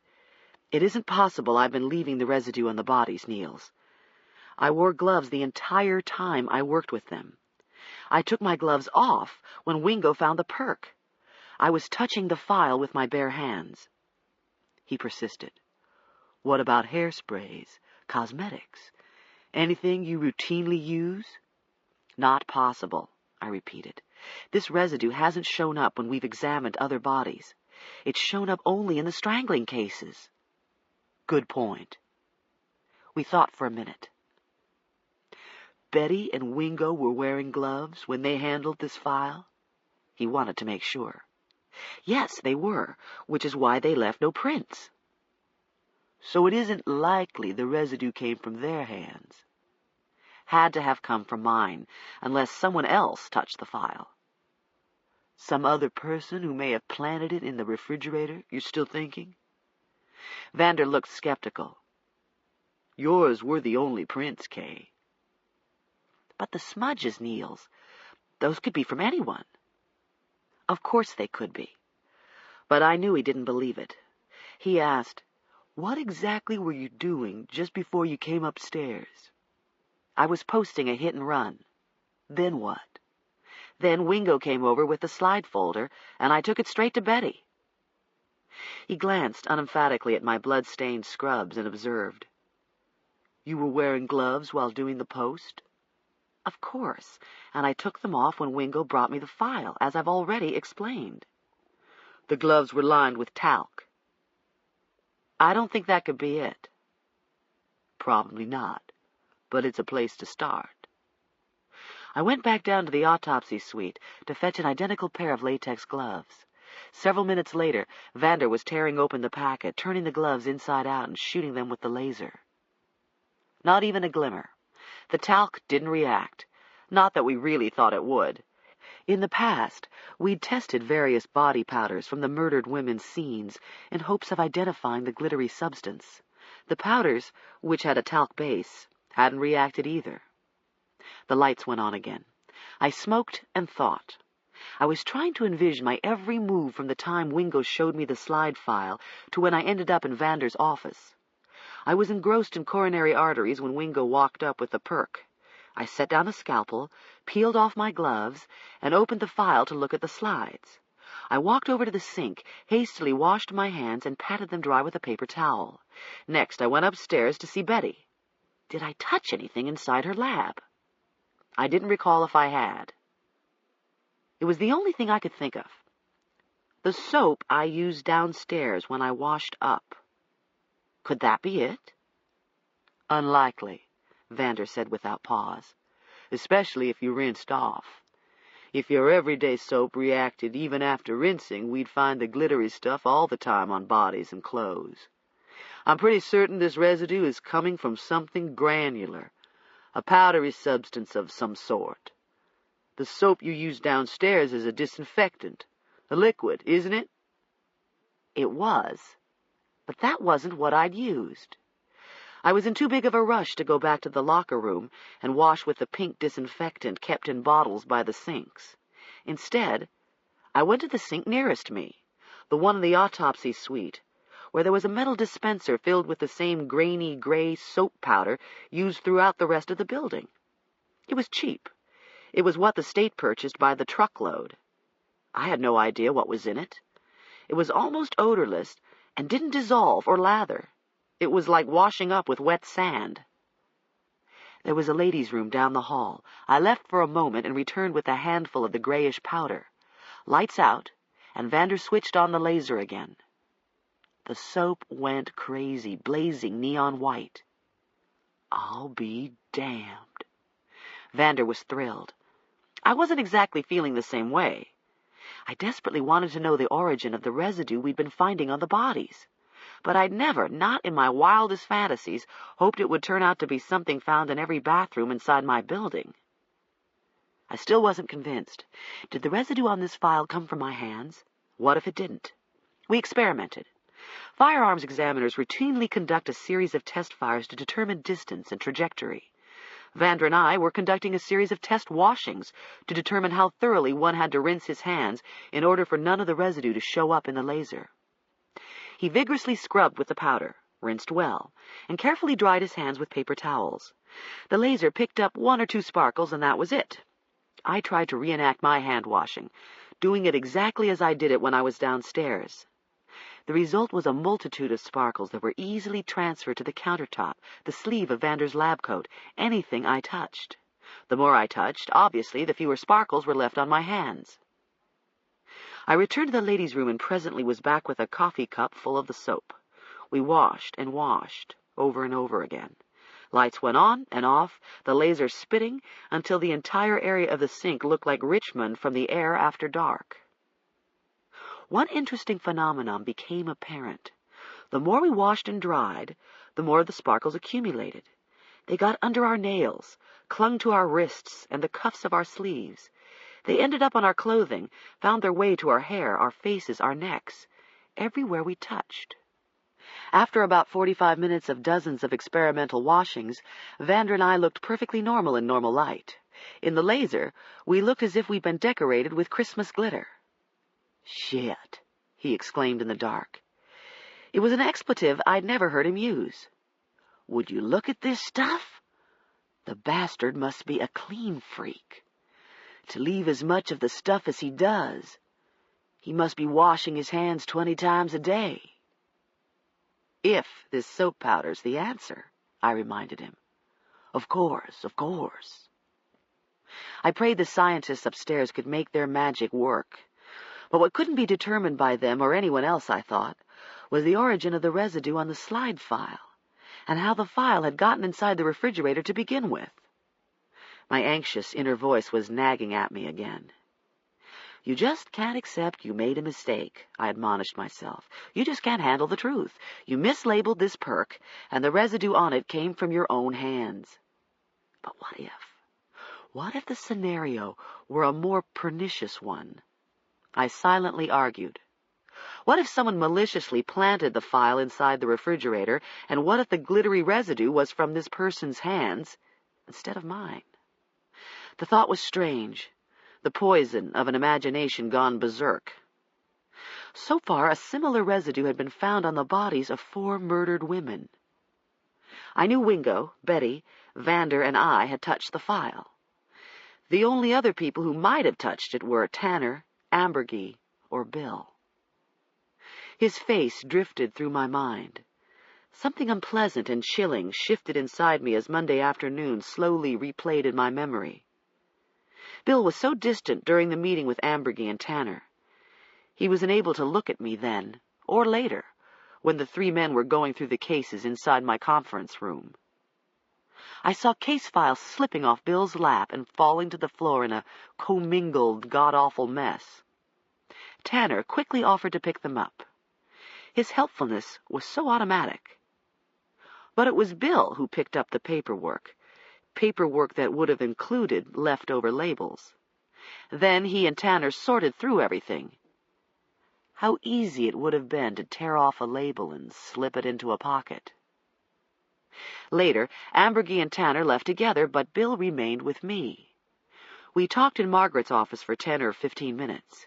He was affectionate and full of promises that a couple of drinks and an evening together would soothe my nerves. He left long before I did, and when he went out of the building, he was alone and unwatched. I blanked the images out of my mind, refused to see them anymore. This was outrageous. I was losing control. Bill would never do such a thing. In the first place, there would be no point. I couldn't imagine how such an act of sabotage could possibly profit him. Mislabeled slides could only damage the very case he eventually would be prosecuting in court. Not only would he be shooting himself in the foot, he'd be shooting himself in the head. You want someone to blame because you can't face the fact that you probably screwed up. These strangling cases were the most difficult of my career, and I was gripped by the fear I was becoming too caught up in them. Maybe I was losing my rational, methodical way of doing things. Maybe I was making mistakes. Vander was saying, "We've got to figure out the composition of this stuff." Like thoughtful shoppers, we needed to find a box of the soap and read the ingredients. "I'll hit the ladies' rooms," I volunteered. "I'll hit the men's." What a scavenger hunt this turned out to be. After wandering in and out of the ladies' rooms throughout the building, I got smart and found Wingo. One of his jobs was to fill all the soap dispensers in the morgue. He directed me to the janitor's closet on the first floor, several doors down from my office. There, on a top shelf, right next to a pile of dusting rags, was an industrial-sized gray box of Bora-Wash hand soap. The main ingredient was borax. A quick check in one of my chemical reference books hinted at why the soap powder lit up like the 4th of July. Borax is a boron compound, a crystalline substance that conducts electricity like a metal at high temperatures. Industrial uses of it range from the making of ceramics, special glass, washing powders, and disinfectants to the manufacturing of abrasives and rocket fuels. Ironically, a large percentage of the world's supply of borax is mined in Death Valley. Friday night came and went, and Marino didn't call. By 7 o'clock the following morning, I had parked behind my building and uneasily began checking the log inside the morgue office. I shouldn't have needed convincing. I knew better. I would have been one of the first to be alerted. There were no bodies signed in I wasn't expecting, but the quiet seemed ominous. I couldn't shake the sensation another woman was waiting for me to tend to her, that it was happening again. I kept expecting Marino to call. Vander rang me up from his home at 7:30. "Anything?" he asked. "I'll call you immediately if there is." "I'll be near the phone." The laser was upstairs in his lab, loaded on a cart and ready to be brought down to the X-ray room should we need it. I'd reserved the first autopsy table, and late yesterday afternoon Wingo had scrubbed it mirror bright and set up 2 carts with every conceivable surgical tool and evidence collection container and device. The table and carts remained unused. My only cases were a cocaine overdose from Fredericksburg and an accidental drowning from James City County. Just before noon, Wingo and I were alone, methodically finishing up the morning's work. His running shoes squeaked across the damp tile floor as he leaned a mop against the wall and remarked to me, "Word is they had 100 cops working overtime last night." I continued filling out a death certificate. Let's hope it makes a difference. What if I was the guy? He began hosing down a bloody table. The guy'd be crazy to show his face. One cop told me they're stopping everybody out on the street. They see you walking around late, they're going to check you out.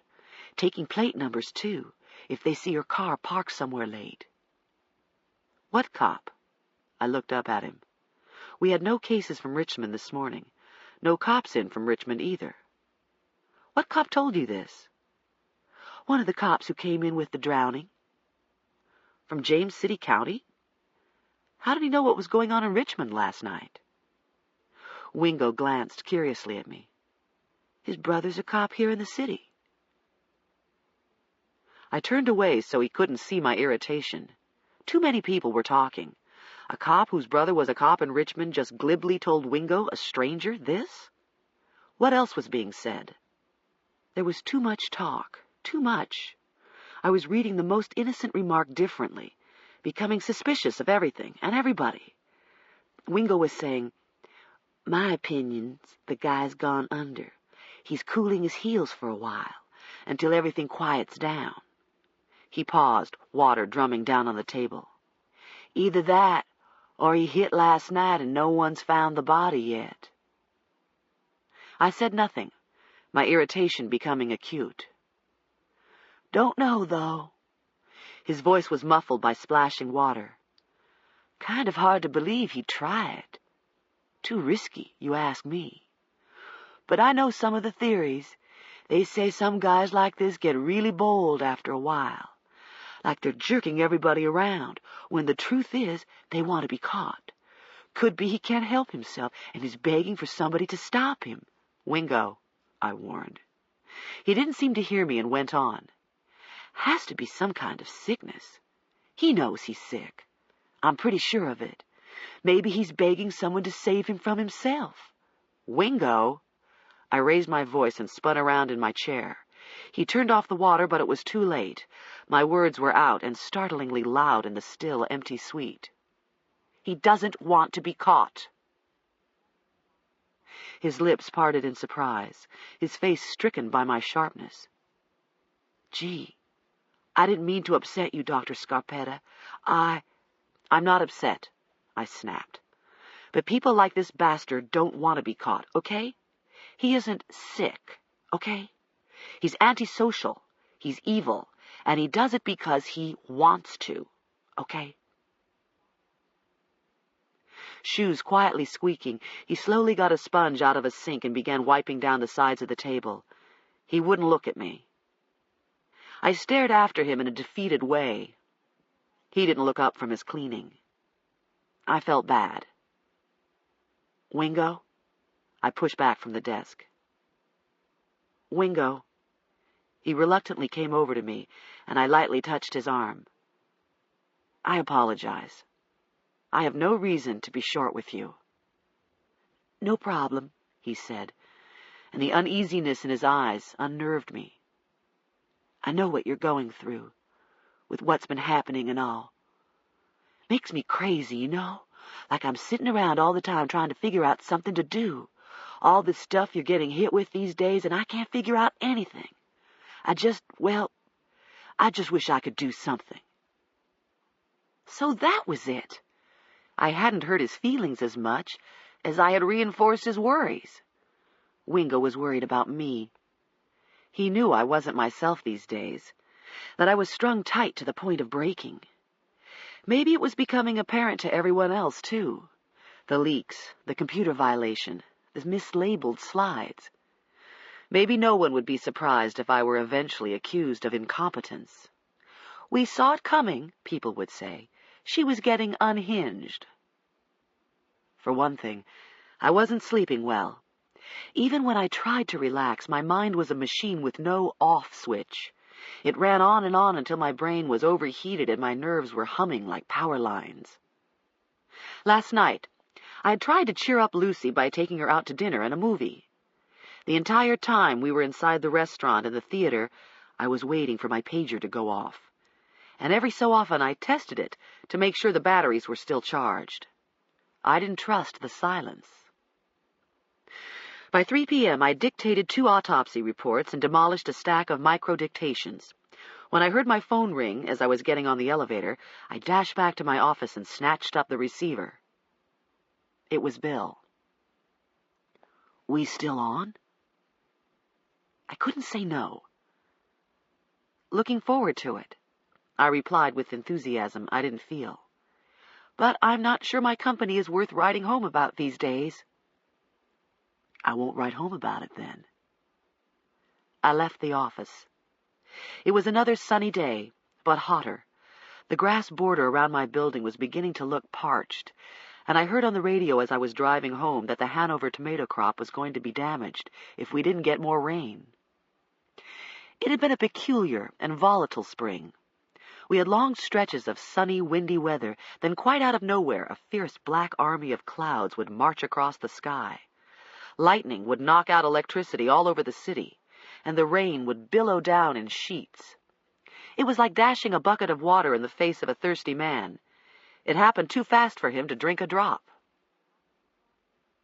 Sometimes I was struck by certain parallels in life. My relationship with Bill had been little different from the weather.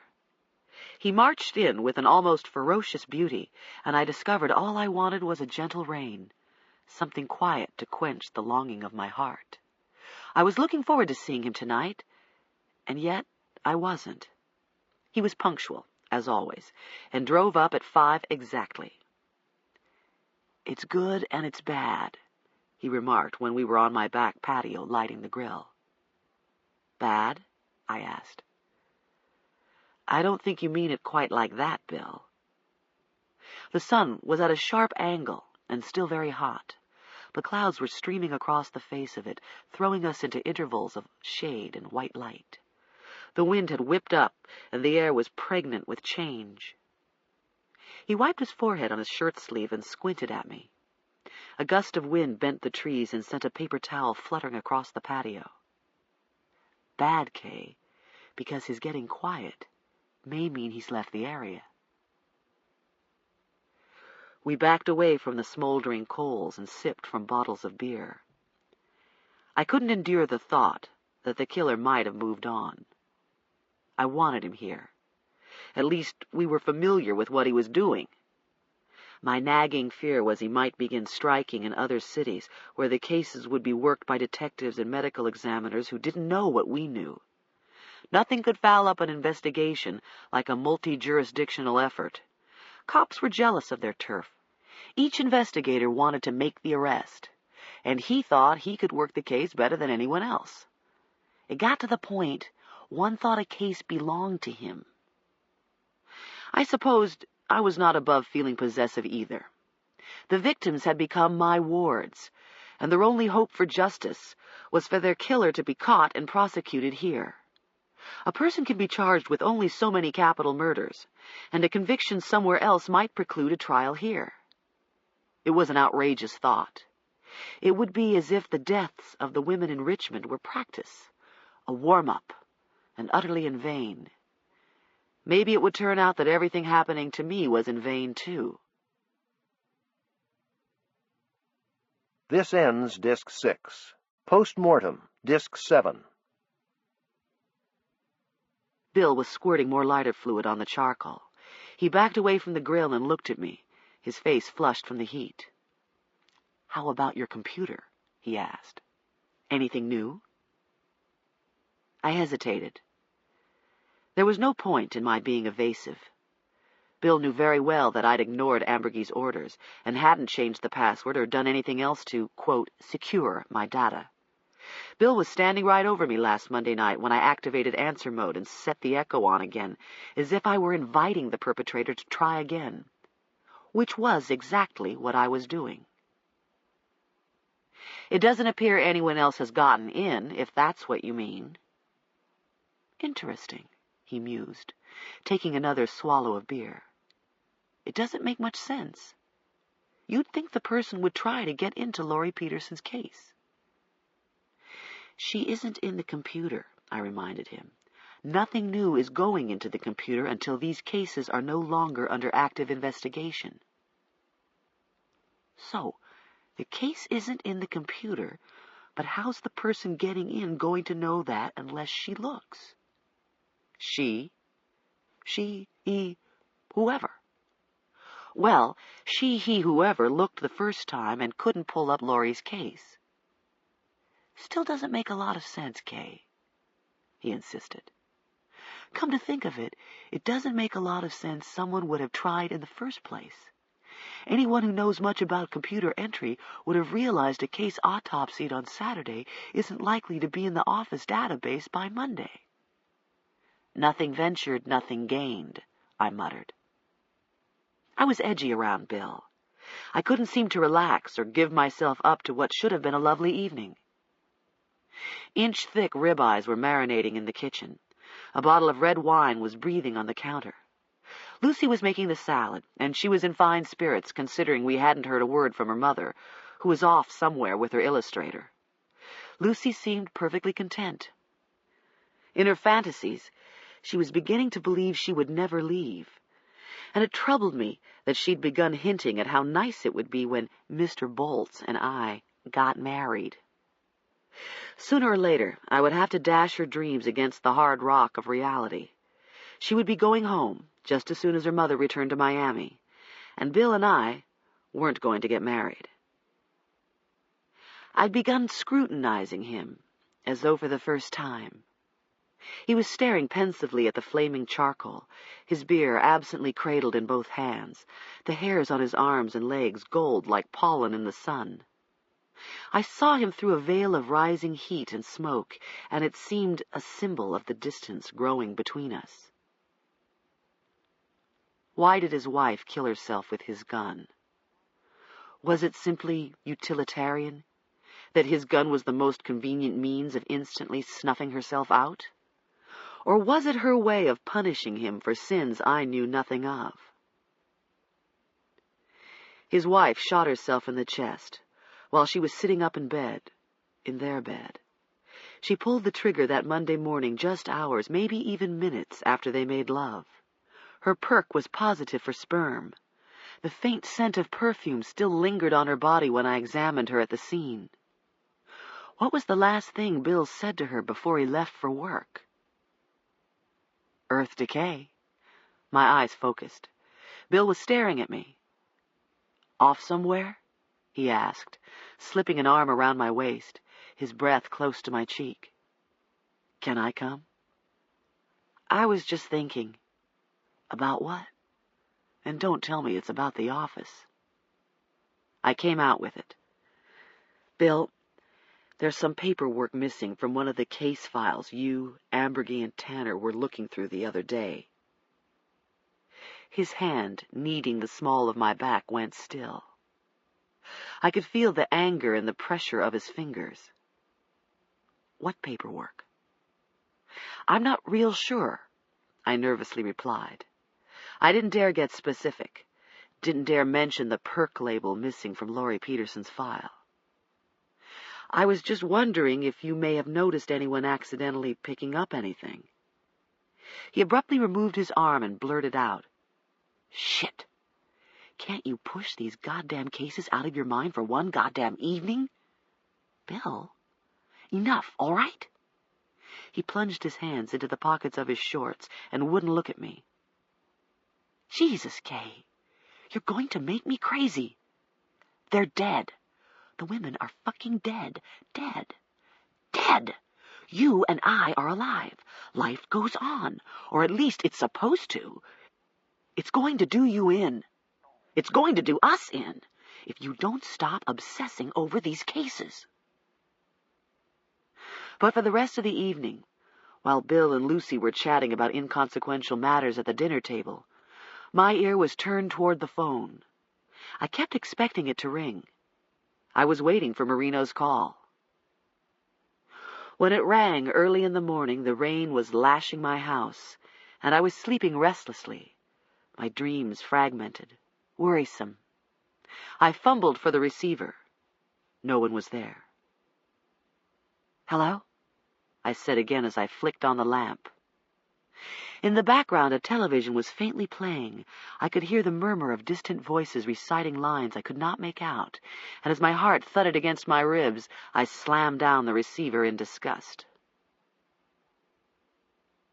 It was Monday now, early afternoon. I was going over the preliminary lab reports of the tests the forensic scientists were conducting upstairs. They had given the strangling cases a top priority. Everything else, blood alcohol levels, street drugs, and barbiturates, was temporarily on hold. I had 4 very fine scientific minds focused on trace amounts of a glittery residue that might be a cheap soap powder found in public restrooms all over the city.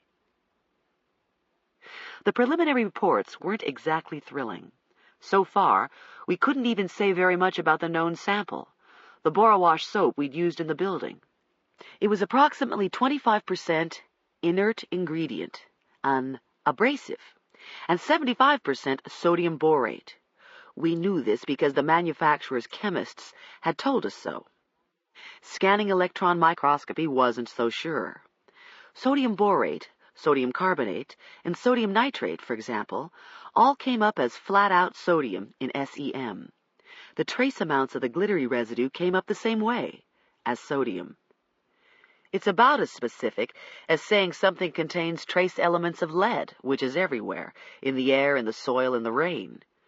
We never tested for lead in gunshot residues because a positive result wouldn't mean a thing. In other words, all that glitters isn't borax. The trace evidence we'd found on the slain women's bodies could be something else, such as a sodium nitrate with uses ranging from fertilizer to a component of dynamite. Or it could be a crystal carbonate used as a constituent in photography developers. Theoretically, the killer could spend his working hours in a darkroom or in a greenhouse or on a farm. How many substances out there contain sodium? God only knows. Vander was testing a variety of other sodium compounds in the laser to see if they sparkled. It was a quick way to mark items off our list. Meanwhile, I had my own ideas. I wanted to know who else in the greater Richmond metropolitan area ordered Borowash. Who, in addition to the Health and Human Services Department? So I called the distributor in New Jersey. I got some secretary, who referred me to sales, who referred me to accounting, who referred me to data processing, who referred me to public relations, who referred me back to accounting. Next, I got an argument. Our list of clients is confidential. I'm not allowed to release that. You what kind of examiner? Medical examiner. I measured out each word. This is Dr. Scarpetta, Chief Medical Examiner in Virginia. Oh, you grant licenses to physicians then? No. We investigate deaths. A pause. You mean a coroner? There was no point in explaining that no, I was not a coroner. Coroners are elected officials. They usually aren't forensic pathologists. You can be a gas station attendant and get elected coroner in some states. I let him think he was in the right ballpark, and this only made matters worse. I don't understand.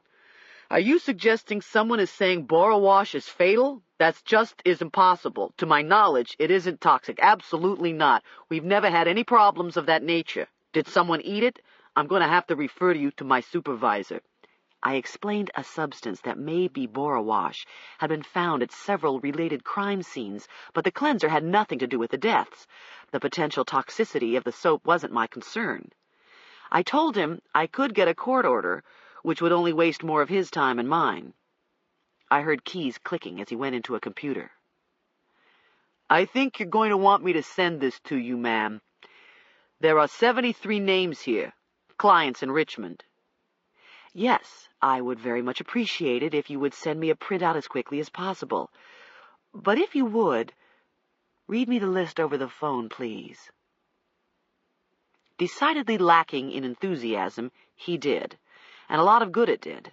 I didn't recognize most of the businesses except for the Department of Motor Vehicles, Central Supply for the city, and, of course, HHSD. Collectively speaking, they included probably 10,000 employees, everyone from judges to public defenders to prosecutors to the entire police force to mechanics at the state and city garages. Somewhere, within this great pool of people, was a Mr. Nobody with a fetish for cleanliness. I was returning to my desk a little after 3 p.m. with another cup of coffee when Rose buzzed me and transferred a call. "She's been dead a while," Marino was saying. I grabbed my bag and was out the door.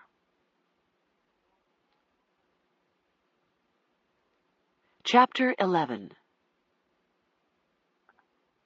According to Marino, the police had yet to find any neighbors who had seen the victim over the weekend.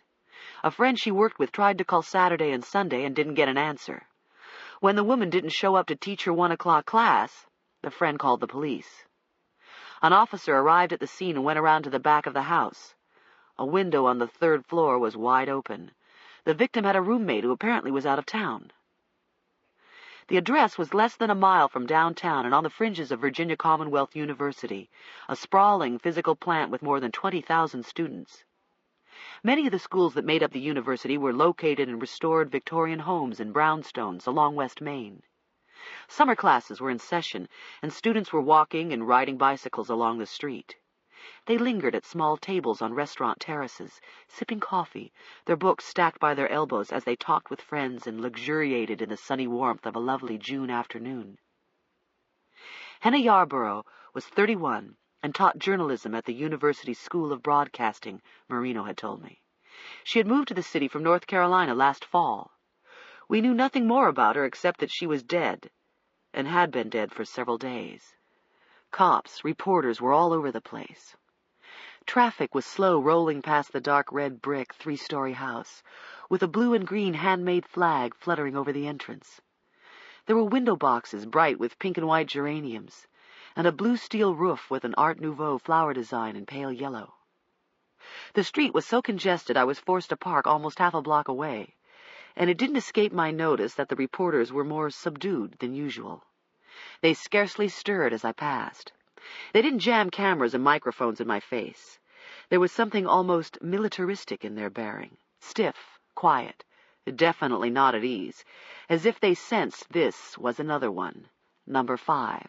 5 women like themselves or their wives and lovers who had been brutalized and murdered. A uniformed man lifted the yellow tape barring the front doorway at the top of the worn granite steps. I went into a dim foyer and up 3 flights of wooden stairs. On the top landing I found the chief of police, several high-ranking officers, detectives and uniformed men. Bill was there, too, closest to an open doorway and looking in. His eyes briefly met mine, his face ashen. I was hardly aware of him, as I paused in the doorway and looked inside the small bedroom, filled with the pungent stench of decomposing human flesh that is unlike any other odor on earth. Marino's back was to me. He was squatting on his heels and opening dresser drawers, his hands deftly shuffling through layers of neatly folded clothing. The top of the dresser was sparsely arranged with bottles of perfume and moisturizers, a hairbrush and a set of electric curlers. Against the wall to the left of it was a desk, and the electric typewriter on top of it was an island in the midst of a sea of paper and books. More books were on a shelf overhead and stacked on the hardwood floor. The closet door was open a crack, the light off inside. There were no rugs or knickknacks, no photographs or paintings on the walls, as if the bedroom had not been lived in very long, or else her stay was temporary. Far to my right was a twin bed. From a distance I saw disarrayed bed covers and a splay of dark tangled hair. Watching where I stepped, I went to her. Her face was turned toward me, and it was so suffused, so bloated by decomposition, I couldn't tell what she had looked like in life, except she was white, with shoulder-length dark brown hair. She was nude and resting on her left side, her legs drawn up, her hands behind her and tightly bound. It appeared the killer used the cords from Venetian blinds, and the knots, the pattern, were joltingly familiar. A dark blue bedspread was thrown over her hips in a manner still ringing of careless, cold contempt. On the floor at the foot of the bed was a pair of shorty pajamas. The top was buttoned, and it was slit from the collar to the hem. The bottoms appeared to be slit along the sides. Marino slowly crossed the bedroom and stood next to me. "He climbed up the ladder," he said. "What ladder?" I asked. There were 2 windows, The one he was staring at was open and nearer the bed. "Against the brick outside," he explained. "There's an old iron fire escape ladder. That's how he got in. The rungs are rusty. Some of it flaked off and is on the sill, probably from his shoes." "And he went out that way, too," I assumed aloud. "Can't say for sure, but it would appear so. The door downstairs was locked. We had to bust it open. But outside," he added, looking toward the window again, "there's tall grass under the ladder. No footprints. It rained cats and dogs Saturday night, so that don't help our cause worth a damn either." "This place air-conditioned?" My skin was crawling, the airless room hot and damp and bristling with decay. "Nope. No fans either, not a single one." He wiped his flushed face with his hand. His hair was clinging like gray string to his wet forehead, his eyes bloodshot and darkly ringed. Marino looked as if he hadn't been to bed or changed his clothes in a week.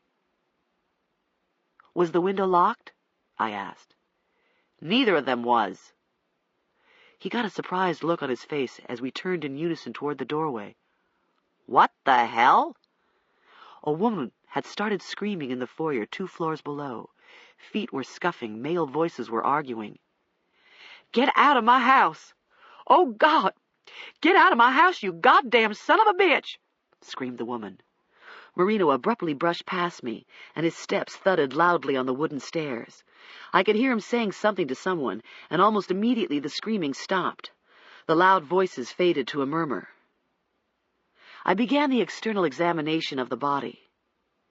She was the same temperature as the room, and rigor already had come and gone. She got cool and stiff right after death, and then as the temperature outside rose, so did the temperature of her body. Finally, her stiffness passed, as if the initial shock of death vanished with time. I didn't have to pull back the bedspread much to see what was beneath it. For an instant, I wasn't breathing and my heart seemed to stop. I gently laid the spread back in place and began peeling off my gloves. There was nothing more I could do with her here. Nothing.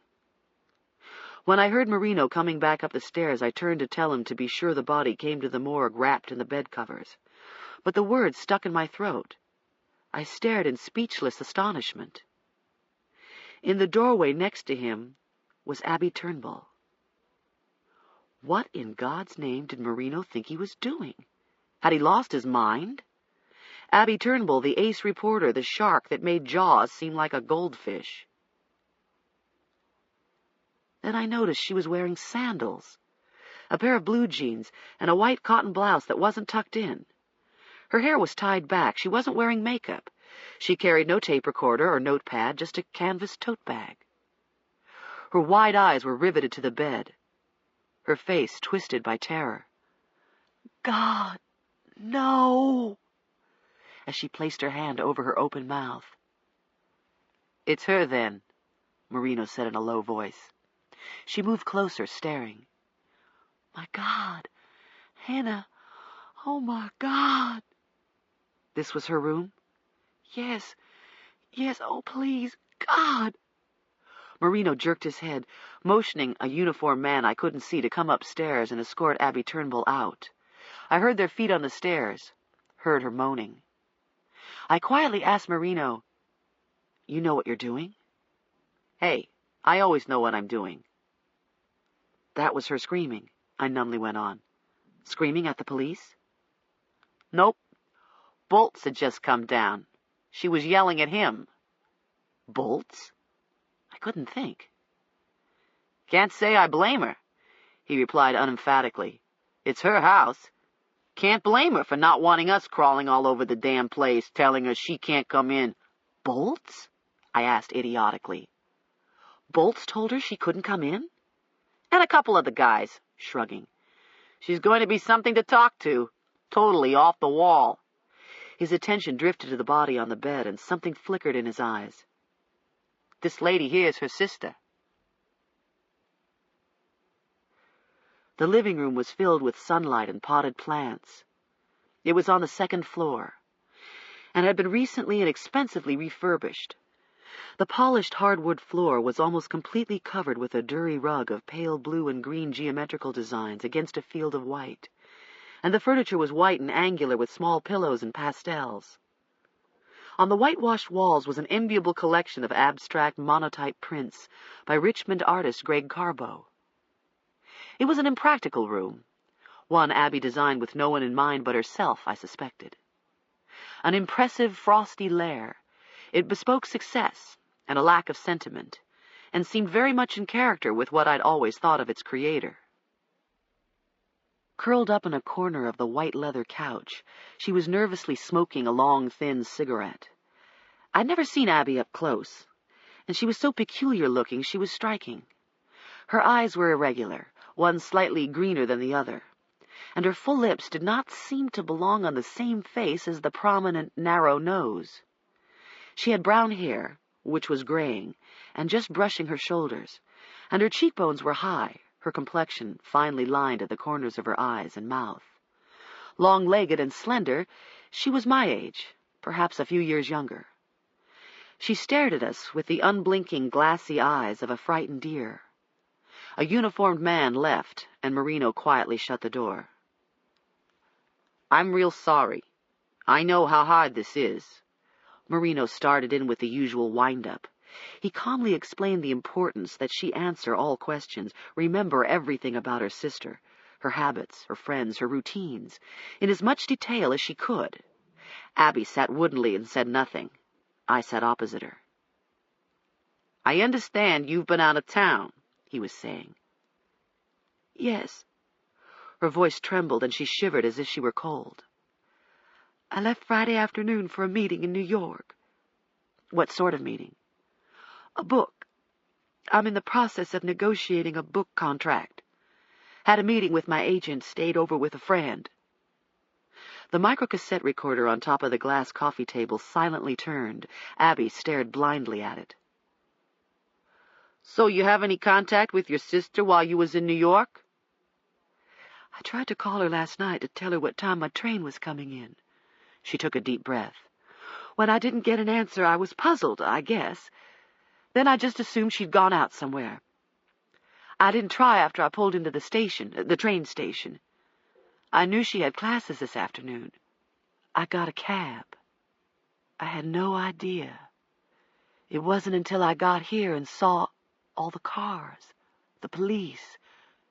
"How long's your sister been living with you?" "Last year she and her husband separated. She wanted a change, time to think. I told her to come here. Told her she could live with me until she got settled or went back to him. That was fall, late August. She moved in with me last August and started her job at the university." "When was the last time you saw her?" "Friday afternoon." Her voice rose and caught. "She drove me to the train station." Her eyes were welling. Marino pulled a rumpled handkerchief out of a back pocket and handed it to her. "You have any idea what her plans for the weekend were?" "Work. She told me she was going to stay in, work on class preparations. As far as I know, she didn't have any plans. Henna wasn't very outgoing. She had one or two good friends, other professors. She had a lot of class preparation, told me she would do the grocery shopping on Saturday. That's all." "And where was that? What store?" "I have no idea. It doesn't matter. I know she didn't go. The other policeman in here a minute ago had me check the kitchen. She didn't go to the grocery store. The refrigerator's as bare as it was when I left. It must have happened Friday night, like the other ones. All weekend I've been in New York and she's been here. Been here like this." No one said anything for a moment. Marino was looking around the living room, his face unreadable. Abby shakily lit a cigarette and turned to me. I knew what she was going to ask before the words were out. "Is it like the other ones? I know you looked at her." She hesitated, trying to compose herself. She was like a violent storm about to break when she quietly asked, "What did he do to her?" I found myself giving her the "I won't be able to tell you anything until I've examined her in a good light" response. "For God's sake, she's my sister," she cried. "I want to know what the animal did to her. Oh, God, did she suffer? Please tell me she didn't suffer." We let her cry, deep, heaving moans of naked anguish. Her pain carried her far beyond the realm where any mortal could reach her. We sat. Marina watched her with unwavering, unreadable eyes. I hated myself at times like this, cold, clinical, the consummate professional unmoved by another person's pain. What was I supposed to say? Of course she suffered. When she found him inside her room, when she began to realize what was going to happen, her terror, which would have been that much worse because of what she'd read in the paper about the other murdered women, chilling accounts written by her own sister, and her pain, her physical pain. "Fine. Of course you're not going to tell me," Abby began in rapid, jerky sentences. "I know how it is. You're not going to tell me. She's my sister, and you're not going to tell me. You keep all your cards close to your vest. I know how it goes. And for what? How many does the bastard have to murder? 6, 10, 50? Then maybe the cops figure it out?" Marino continued to stare blandly at her. He said, "Don't blame the police, Miss Turnbull. We're on your side. We're trying to help." "Right," she cut him off. "You and your help. Like a lot of help you were last week. Where the shit were you then?" "Last week? What are you referring to exactly?" "I'm referring to the redneck who tailed me all the way home from the newspaper," she exclaimed. "He was right on top of me, turning everywhere I did. I even stopped at a store to get rid of him. Then I come out 20 minutes later, and there he is again. The same goddamn car. Following me. I get home and immediately call the cops. And what do? Nothing. Some officer stops by 2 hours later to make sure everything's all right. I give him a description, even the plate number. Did he ever follow up? Hell no. I never heard a word. For all I know, the pig in the car's the one who did it. My sister's dead. Murdered. Because some cop couldn't be bothered." Marino was studying her, his eyes interested. "When exactly was this?" she faltered. "Tuesday, I think. A week ago Tuesday, late, maybe 10:30 at night. I worked late in the newsroom finishing up a story." He looked confused. Correct me if I'm wrong, but I thought you was on the graveyard beat, 6 to 2 a.m. or something." "That Tuesday one of the other reporters was working my beat. I had to come in early, during the day, to finish up something the editors wanted for the next edition." "Yeah," Marino said. "Okay, so this car, when did it start following you?" "It's hard to know. I didn't really notice it until several minutes after I'd pulled out of the parking deck. He could have been waiting for me. Maybe he saw me at some point. I don't know. But he was right on my rear bumper, his high beams on. I slowed down, hoping he'd go around me. He slowed down too. I speeded up. Same thing. I couldn't shake him. I decided to go to Farm Fresh. I didn't want him following me home. He did anyway. He must have gone by and come back, waited for me in the parking lot or on a nearby street, waited until I came back out and drove off." "You positive it was the same car?" "A new Cougar, black. I'm absolutely sure. I got a contact at DMV to run the plate number since the cops couldn't be bothered. It's a rental car. I've got the address of the dealership, the car's plate number written down if you're interested." "Yeah, I'm interested," Marino told her. She dug inside her tote bag and found a folded piece of notepaper. Her hand trembled as she gave it to him. He glanced at it and tucked it inside a pocket. "So what then? The car followed you. It followed you all the way home?" "I had no choice. I couldn't drive around all night. Couldn't do a damn thing. He saw where I live. I came in and went straight to the phone. I guess he drove past, went on. When I looked out the window, I didn't see him anywhere." "You ever seen the car before?" "I don't know. I've seen black cougars before, but I can't say that I've ever seen that exact car before. You get a look at the driver?" It was too dark, and he was behind me. But there was definitely just one person inside the car. Him, the driver. "Him. You're sure about that?" All I saw was a big shape, someone with short hair, okay? Of course it was a him. It was awful. He was sitting rigidly, staring straight at the back of my head. Just the shape, staring. Right on my bumper. I told Henna her about it. I told her to be careful, to keep an eye out for a black cougar, and if she saw a car like that near the house, to call 911. She knew what was going on in the city. The murders. We talked about it. Dear God, I can't believe it. She knew. I told her not to leave the windows unlocked, to be careful. So it was normal for her to have a window or two unlocked, maybe open. Abby nodded and wiped her eyes. She always slept with windows open. It's hot in here sometimes. I was going to get air conditioning, have it installed by July. I just moved in right before she came, in August. There was so much else to do, and fall and winter wasn't that far off. Oh, God. I told her 1,000 times. She was always off in her own world, just oblivious. I couldn't get it to sink in, just like I never could get her to fasten her seatbelt. She's my baby sister. She's never liked me telling her what to do. Things slid right over her. It's like she didn't even hear them. I'd tell her the things that go on, the crimes, not just the murders, but the rapes, the robberies, all of it. And she'd get impatient. She didn't want to hear it. She'd say, "Oh, Abby, you see only the horrible things. Can't we talk about something else?" I have a handgun.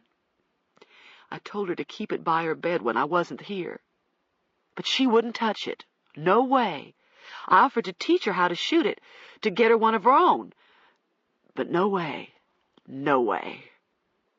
And now this. She's gone. Oh, God. And all these things I'm supposed to tell you about her habits and everything. It doesn't matter. It does matter. Everything matters. None of it matters because I know it wasn't her he was after. He didn't even know about her. He was after me. Silence. "What makes you think that?" Marino calmly asked. "If it was him in the black car, then I know he was after me. No matter who he is, I'm the one who's been writing about him. He's seen my byline. He knows who I am. Maybe. Me. He was after me." "You may have been his target," Marino matter-of-factly told her. "But we can't know that for sure, Miss Turnbull. I've got to consider all possibilities. Like maybe he'd seen your sister somewhere, maybe on the campus or in a restaurant, a shop. Maybe he didn't know she lived with somebody, especially if he followed her while you was at work. If he followed her at night and saw her come in when you wasn't home, I'm saying. He may not have had any idea you're her sister. It could be a coincidence. Was there any place she frequented? A restaurant, a bar, any place?" Wiping her eyes again, she tried to remember. "There's a deli on Ferguson within walking distance of the School of Broadcasting. She ate lunch there once or twice a week, I think. She didn't go to bars. Now and then we ate at Angela's on South Side, but we were always together on those occasions. She wasn't alone. She may have gone other places, shops, I mean. I don't know. I don't know every single thing she did every minute of the day." "You say she moved in last August. She ever leave, maybe for the weekend, take any trips, that sort of thing?" "Why?" She was bewildered. "You thinking someone followed her, someone from out of town?" "I'm just trying to ascertain when she was here and when she wasn't." She said shakily, "Last Thursday she went back to Chapel Hill to see her husband and spend some time with a friend. She was gone most of the week. Got back on Wednesday. Today, classes started. The first day of classes for the summer session. He ever come here, the husband? No, she warily replied. He have any history of being rough with her? Of violence? No, she blurted out. Jeff didn't do this to her. They both wanted a trial separation. There wasn't any animosity between them. The pig who did this is the same pig who's been doing it. Marino stared at the tape recorder on the table. A tiny red light was flashing. He checked the pockets of his jacket and looked irritated. I'm going to have to go out to the car for a minute. He left Abby and me alone in the bright white living room. There was a long, uncomfortable silence before she looked at me. Her eyes were bloodshot, her face puffy. Bitterly, miserably, she said to me, "All those times I've wanted to talk to you, and now, here it is, this. You're probably secretly glad. I know what your opinion of me is. You probably think I deserve it. I get a dose of what the people I write about must feel. Poetic justice." The remark cut me to the bone. I said with feeling, "Abby, you don't deserve this. I would never wish this on you or anyone." Staring down at her tightly clenched hands, she painfully went on. "Please take care of her. Please, my sister. Oh, God, please take care of Hannah. I promise I'll take care of her. You can't let him get away with this. You can't." I didn't know what to say. She looked up at me, and I was startled by the terror in her eyes. "I don't understand anything anymore. I don't understand what's going on. All these things I've been hearing, and this happens. I tried to find out from you. Now this. I don't know who's us or them anymore." Quietly I said, "I don't think I understand, Abby. What did you try to find out from me?" She talked very fast. "That night, earlier in the week, I tried to talk to you about it, but he was there. It was coming to me. I dully asked, 'What night?' She looked confused, as if she couldn't remember. 'Wednesday,' she said. 'Wednesday night.' You drove to my house late that night and then quickly drove off? Why?" She stammered. You had company." Bill. I remembered we stood in the glare of the front porch light. We were in plain view, and his car was parked in my drive. It was her. Abby was the one who drove up that night, and she saw me with Bill, but this didn't explain her reaction. Why did she panic? It seemed a frightened, visceral reflex when she extinguished her headlights and slammed the car into reverse. She was saying, "These investigations, I've heard things. Rumors. Cops can't talk to you. Nobody's supposed to talk to you. Something screwed up, and that's why all calls are being referred to Amberkey. I had to ask you. And now they're saying you screwed up the serology in the surgeon, Laurie Peterson's case. That the entire investigation screwed up because of your office, and if it wasn't for that, the cops might have caught the killer by now." She was angry and uncertain, staring wildly at me. "I have to know if it's true. I have to know. I have to know what's going to happen to my sister." How did she know about the mislabeled perk? Surely Betty wouldn't tell her. But Betty had concluded her serology tests on the slides, and copies, all copies, of all reports, were being sent straight to Amberkey. Did he tell Abby? Did someone in his office tell her? Did he tell Tanner? Did he tell Bill? "Where did you hear this?"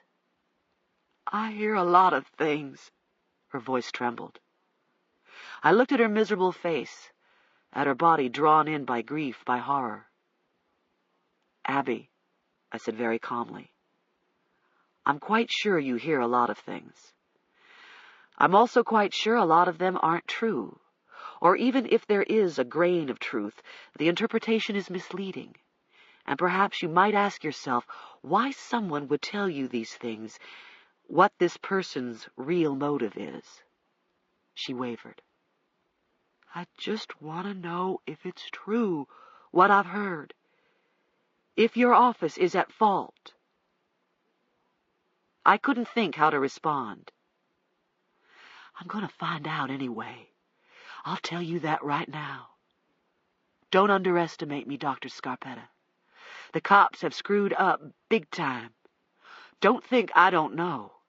They screwed up with me when that damn redneck followed me home. And they screwed up with Laurie Peterson when she dialed 911 and no one responded until almost an hour later, when she was already dead. My surprise was visible. When this breaks, she went on, her eyes bright with tears, with rage, the city's gonna rue the day I was ever born. People are going to pay. I'll make sure certain people pay. And you want to know why? I was staring dumbly at her.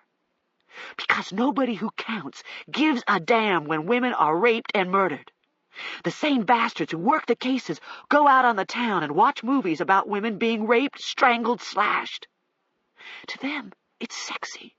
They like to look at it in magazines. They fantasize. They probably get their rocks off by looking at the scene photographs.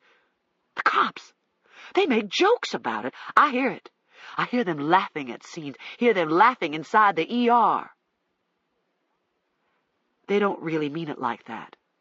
My mouth was dry. It's one of the ways they cope. Footsteps were coming up the stairs. Glancing furtively toward the door, she went into her tote bag and clumsily got out a business card and scribbled a number on it. Please, if there's anything you can tell me after it's done. She took a deep breath. Will you call me? She handed me the card. It's got my pager number. I don't know where I'll be. Not in this house. Not for a while. Maybe never. Marina was back. Abby's eyes fixed angrily on him. I know what you're going to ask, she said as he shut the door. And the answer's no. There weren't any men in Henna's life. Nobody here in Richmond. She wasn't seeing anyone. She wasn't sleeping with anyone. Wordlessly, he clicked in a new tape and depressed the record button. He slowly looked up at her.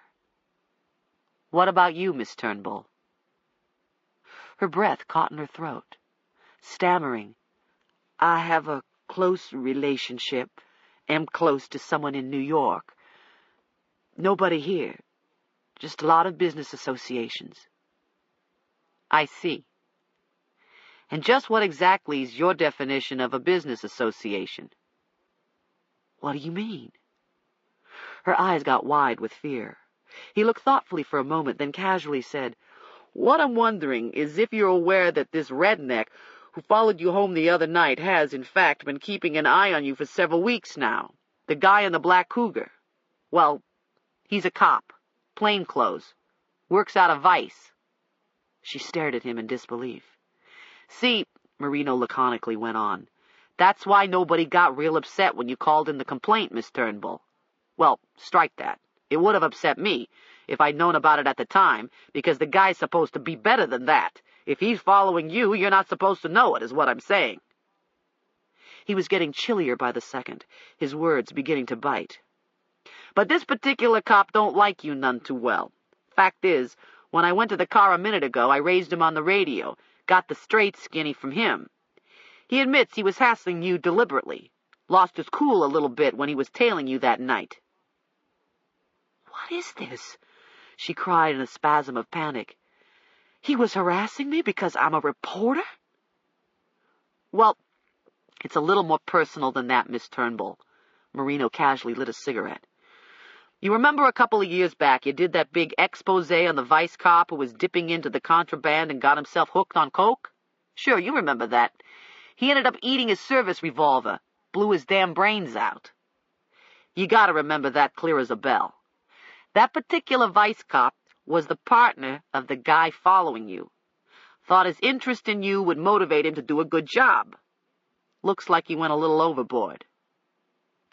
You? She cried incredulously. You asked him to follow me? Why? I'll tell you.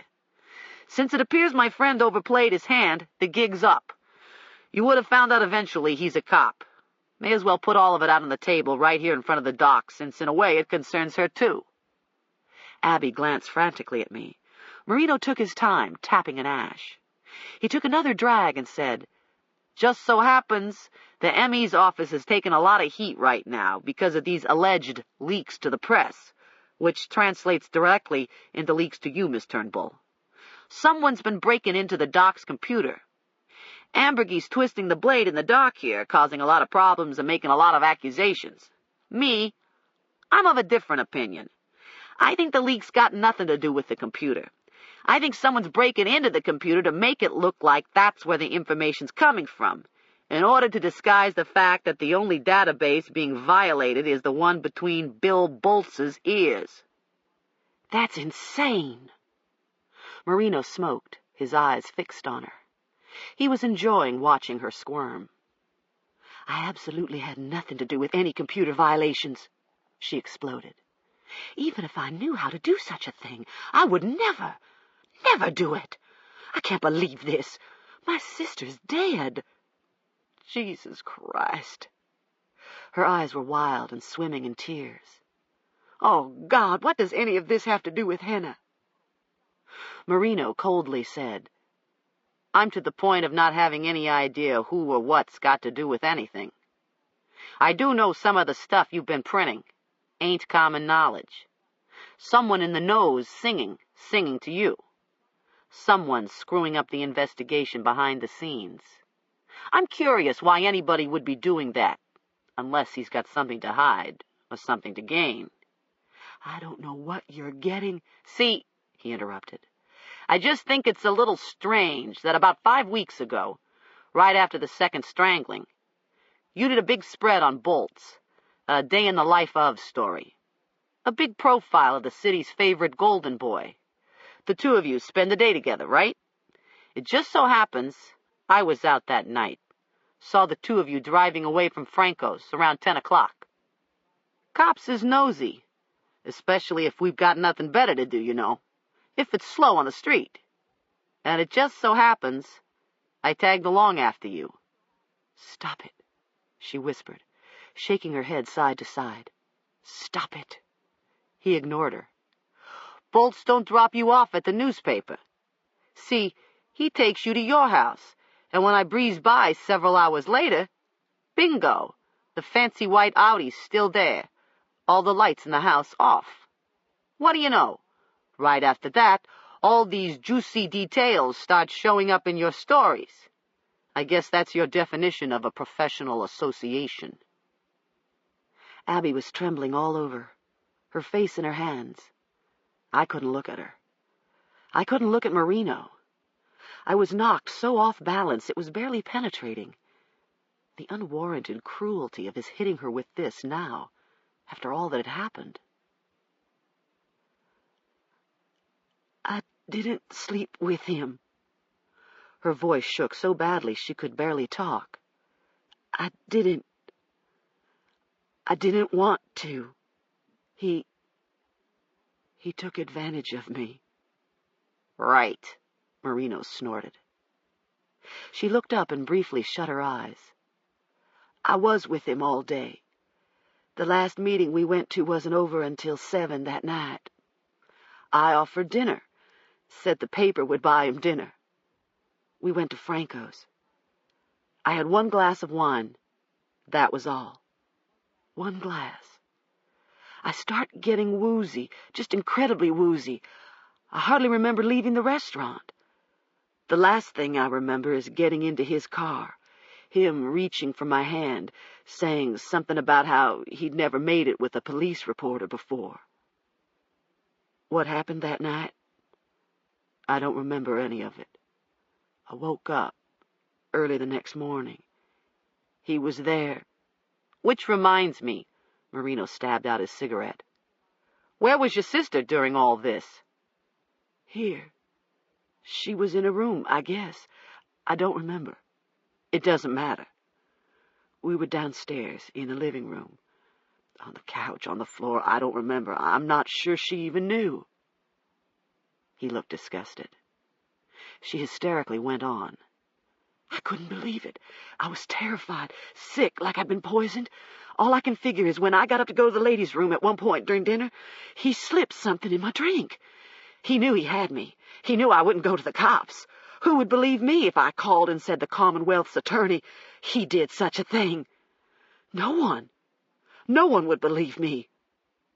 You got that straight, Marino butted in. Hey, he's a good-looking guy. He don't need to slip a lady a Mickey to get her to give up the goods. Abby screamed. He's scum. He's probably done it 1,000 times and gotten away with it. He threatened me. Told me if I mentioned a word, he'd ruin me. Then what? Marino demanded. Then he feels guilty and starts leaking information to you? No. I've had nothing to do with that bastard. If I got within 10 feet of him, I'd be afraid I'd blow his goddamn head off. None of my information has come from him. It couldn't be true. What Abby was saying. It couldn't be true. I was trying to ward off the statements. They were terrible, but they were adding up despite my desperate inward denials. She must have recognized Bill's white Audi on the spot. That was why she panicked when she saw it parked in my drive. Earlier she found Bill inside her house and shrieked at him to leave because she hated the very sight of him. Bill warned me she would stoop to anything, that she was vengeful, opportunistic, and dangerous. Why did he tell me that? Why really? Was he laying the groundwork for his own defense, should Abby ever accuse him? He had lied to me. He didn't spurn her so-called advances when he drove her to her house after the interview. His car was still parked there early the next morning. Images were flashing through my mind of the few occasions early on when Bill and I were alone on my living room couch. I became sickened by the memory of his sudden aggression, the raw brute force that I attributed to whiskey. Was this the dark side of him? Was the truth that he found pleasure only in overpowering, in taking? He was here, inside this house, at the scene when I arrived. No wonder he was so quick to respond. His interest was more than professional. He wasn't merely doing his job. He would have recognized Abby's address. He probably knew whose house it was before anybody else did. He wanted to see, to make sure. Maybe he was even hoping the victim was Abby. Then he would never have to worry this moment would happen, that she would tell. Sitting very still, I willed my face to turn to stone.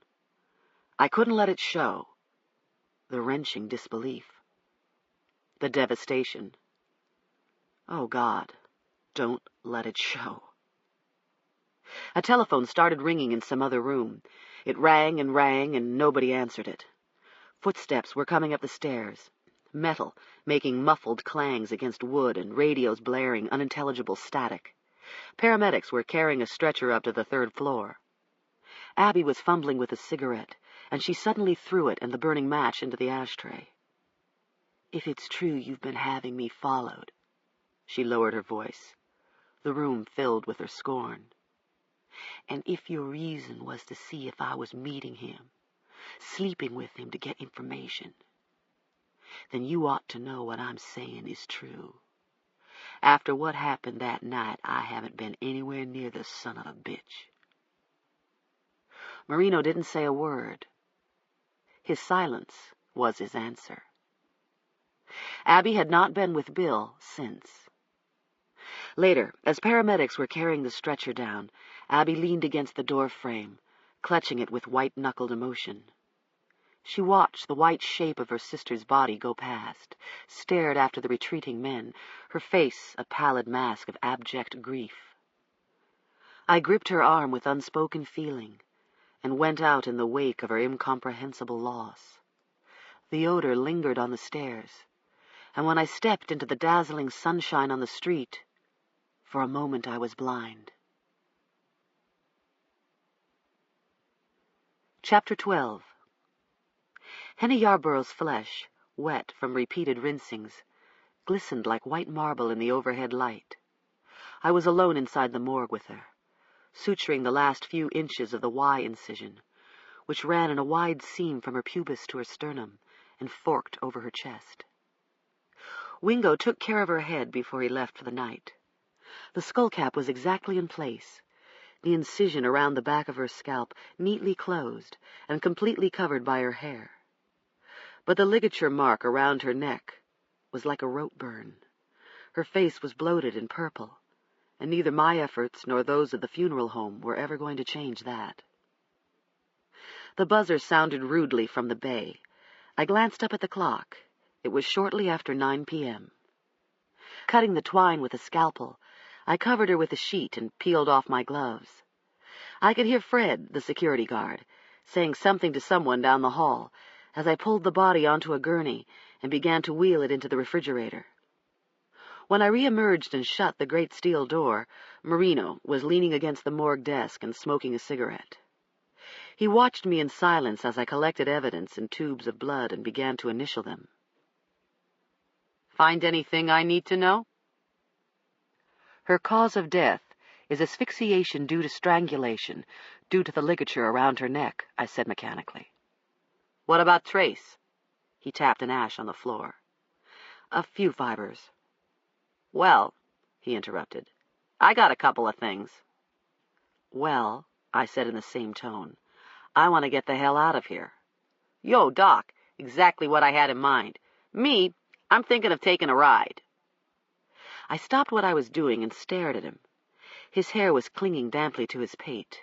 His tie was loose. His short-sleeved white shirt was badly wrinkled in back, as if he'd been sitting for a long time in his car. Strapped under his left arm was his tan shoulder holster with its long-barreled revolver. In the harsh glare of the overhead light, he looked almost menacing, his eyes deeply set in shadows, his jaw muscles flexing. "Think you need to come along," he added unemphatically. "So I'll just wait while you get out of your scrubs there and call home." Call home? How did he know there was anyone at home I needed to call? I'd never mentioned my niece to him. I'd never mentioned Bertha. As far as I was concerned, it was none of Marino's goddamn business I even had a home. I was about to tell him I had no intention of riding anywhere with him when the hard look in his eyes stopped me cold. "All right," I muttered, "all right." He was still leaning against the desk, smoking, as I walked across the suite and went into the locker room. Washing my face in the sink, I got out of my gown and back into my skirt and blouse. I was so distracted, I opened my locker and reached for my lab coat before I realized what I was doing. I didn't need my lab coat. My pocketbook, briefcase, and suit jacket were upstairs in my office. Somehow I collected all of these things and followed Marino to his car. I opened the passenger door and the interior light didn't go on. Slipping inside, I groped for the shoulder harness and brushed crumbs and a wadded paper napkin off the seat. He backed out of the lot without saying a word to me. The scanner light blinked from channel to channel as dispatchers transmitted calls Marino didn't seem interested in and which often I didn't understand. Cops mumbled into the microphone. Some of them seemed to eat it. 345, 10-5, 169 on channel 3. 169 switching over. You free? 10-10, 10-17, the breath room with subject. Raise me whenever you're 10-4. 10-4, 451, 451X. 1028 on Adam Ida Lincoln 170. Calls went out, and alert tones blared like a bass key on an electric organ. Marino drove in silence, passing through downtown where storefronts were barred with iron curtains drawn at the end of the day. Red and green neon signs in windows garishly advertised pawn shops and shoe repairs and greasy spoon specials. The Sheraton and Marriott were lit up like ships, but there were very few cars or pedestrians out, just shadowy clusters of peripatetics from the projects lingering on corners. The whites of their eyes followed us as we passed. It wasn't until several minutes later that I realized where we were going. On Winchester Place, we slowed to a crawl in front of 498, Abby Turnbull's address. The brownstone was a black hulk, the flag, a shadow limply stirring over the entrance. There were no cars in front. Abby wasn't home. I wondered where she was staying now. This ends Disc 7. Post-Mortem, Disc 8. Marino slowly pulled off the street and turned into the narrow alleyway between the brownstone and the house next door. The car rocked over ruts, the headlights jumping and illuminating the dark brick sides of the buildings, sweeping over garbage cans chained to posts and broken bottles and other debris. About 20 feet inside this claustrophobic passageway, he stopped and cut the engine and the lights. Directly left of us was the backyard of Abby's house, a narrow shelf of grass girdled by a chain-link fence with a sign warning the world to beware of a dog I knew didn't exist. Marino had the car searchlight out, and the beam was licking over the rusting fire escape against the back of the house. All of the windows were closed, the glass glinting darkly. The seat creaked as he moved the light around the empty yard. "Go on," he said. "I'm waiting to hear if you're thinking what I am." I stated the obvious. The sign on the fence. If the killer thought she had a dog, it should have given him pause. None of his victims had dogs. If they had, the women would probably still be alive. Bingo. And, I went on, my suspicion is you're concluding the killer must have known the sign didn't mean anything, that Abby, or Henna, didn't have a dog. And how could he know that? Yo, how could he know that? Marino echoed slowly. Unless he had a reason to know it. I said nothing. He jammed in the cigarette lighter. Like if maybe he'd been inside the house before. I don't think so. Cut the playing dumb act, Doc, he said quietly. I got out my cigarettes, too, and my hands were trembling. I'm picturing it. I think you're picturing it. Some guy who's been inside Abby Turnbull's house. He don't know her sister's here, but he does know there ain't no damn dog. And Miss Turnbull here's someone he don't like none too well, because she knows something he don't want anybody in the whole goddamn world to know. He paused. I could feel him glancing over at me, but I refused to look at him or say a word. See, he's already had his piece of her, right? And maybe he couldn't help himself when he did his number because he's got some kind of compulsion, some screw loose, so to speak. He's worried. He's worried she's gonna tell. Shit, she's a goddamn reporter. She gets paid to tell people's dirty secrets. It's going to come out, what he did. Another glance my way, and I remained stonily silent. So what's he do? He decides to whack her and make her look like the other ones. Only little problem is he don't know about Henna. Don't know where Abby's bedroom is either, see, because when he's been inside the house in the past, he never got any farther than the living room. So he goes in the wrong bedroom, Henna's bedroom, when he breaks in last Friday night. Why? Because that's the one with the lights on, because Abby's out of town. Well, it's too late. He's committed himself. He's got to go through with it. He murders her. He couldn't have done it. I was trying to keep my voice from shaking. Bolts would never do such a thing. He's not a murderer, for God's sake. Silence. Then Marino slowly looked over at me and flicked an ash. Interesting. I didn't mention no names. But since you did, maybe we ought to pursue the subject, go a little deeper. I was quiet again. It was catching up to me, and I could feel my throat swelling. I refused to cry. Damn it! I wasn't going to let Marino see me cry. Listen, Doc, he said, and his voice was considerably calmer. I'm not trying to jerk you around, all right?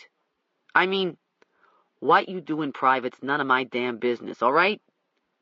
You're both consenting adults, unattached, but I know about it. I've seen his car at your place. My house? I asked, bewildered. What? Hey, I'm all over this goddamn city.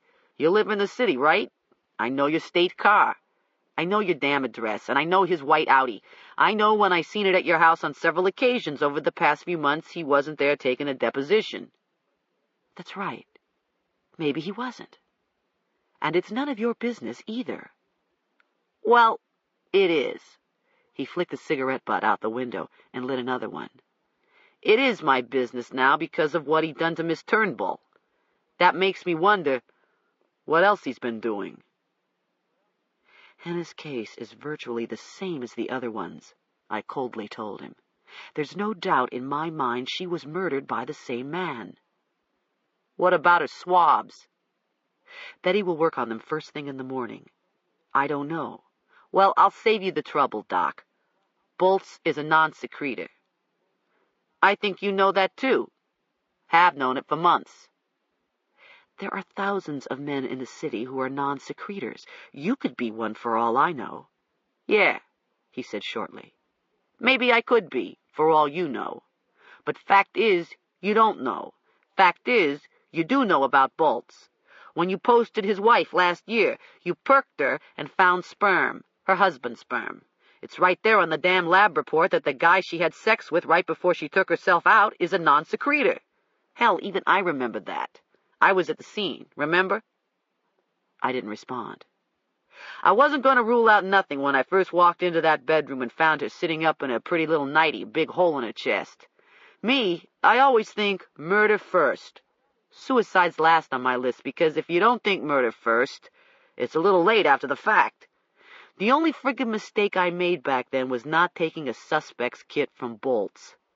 Suicide seemed so obvious after you did the post, I marked the case exceptionally cleared.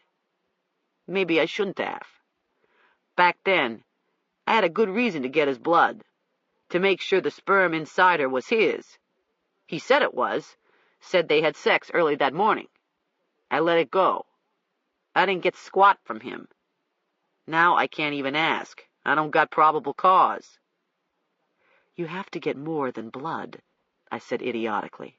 If he's A negative, B negative in the Lewis blood group system, you can't tell if he's a non-secretor. You have to get saliva. Yo, I know how to take a suspect kit, all right? It don't matter. We know what he is, right? I said nothing. We know the guy whacking these women is a non-secretor, and we know Bolts would know the details of the crimes, know him so well he could take out Henna and make it look like the other ones. Well, get your kit and we'll get his DNA, I said angrily. Just go ahead. That will tell you definitely. Hey, maybe I will. Maybe I'll run him under the damn laser, too, and see if he sparkles. The glittery residue on the mislabeled perk flashed in my mind. Did the residue really come from my hands? Did Bill routinely wash his hands with Borowash soap? You found the sparkles on Hannah's body? Marina was asking. On her pajamas. The bed covers, too. Neither of us spoke for a while. Then I said, It's the same man. I know what my findings are. It's the same man. Yeah, maybe it is. But that don't make me feel any better. You're sure what Abby said is true? I buzzed by his office late this afternoon. You went to see him, to see Bolts? I stammered. Oh, yeah. And did you get your confirmation? My voice was rising. Yeah, he glanced over at me. I got it, more or less. I didn't say anything. I was afraid to say anything. Of course, he denied everything and got right hot about it, threatened to sue her for slander, the whole 9 yards. He won't, though. No way he'll make a peep about it because he's lying, and I know it, and he knows I know it.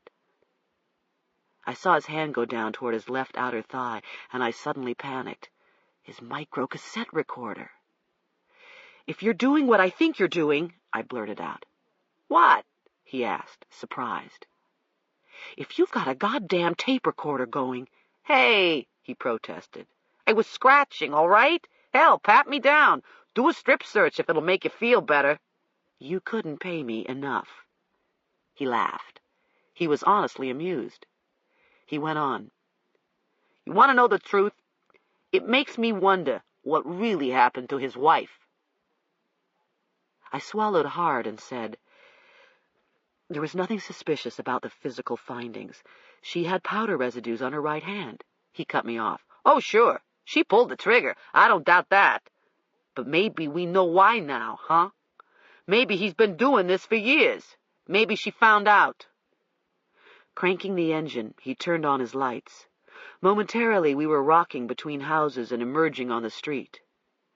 Look, he wasn't going to give it a rest. I don't mean to pry. Better put, it ain't my idea of a good time, okay? But you know him, Doc. You've been seeing him, right? A transvestite was sashaying along a sidewalk, his yellow skirt swishing around his shapely legs, his false breasts firm and high, the false nipples erect beneath a tight white shell.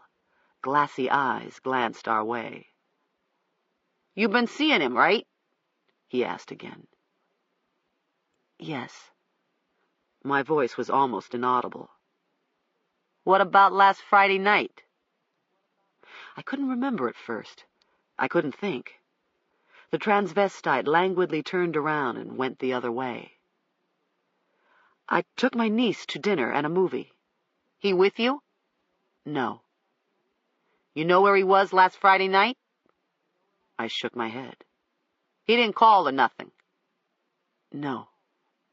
Silence. Shit, he muttered in frustration. If only I'd known about it then.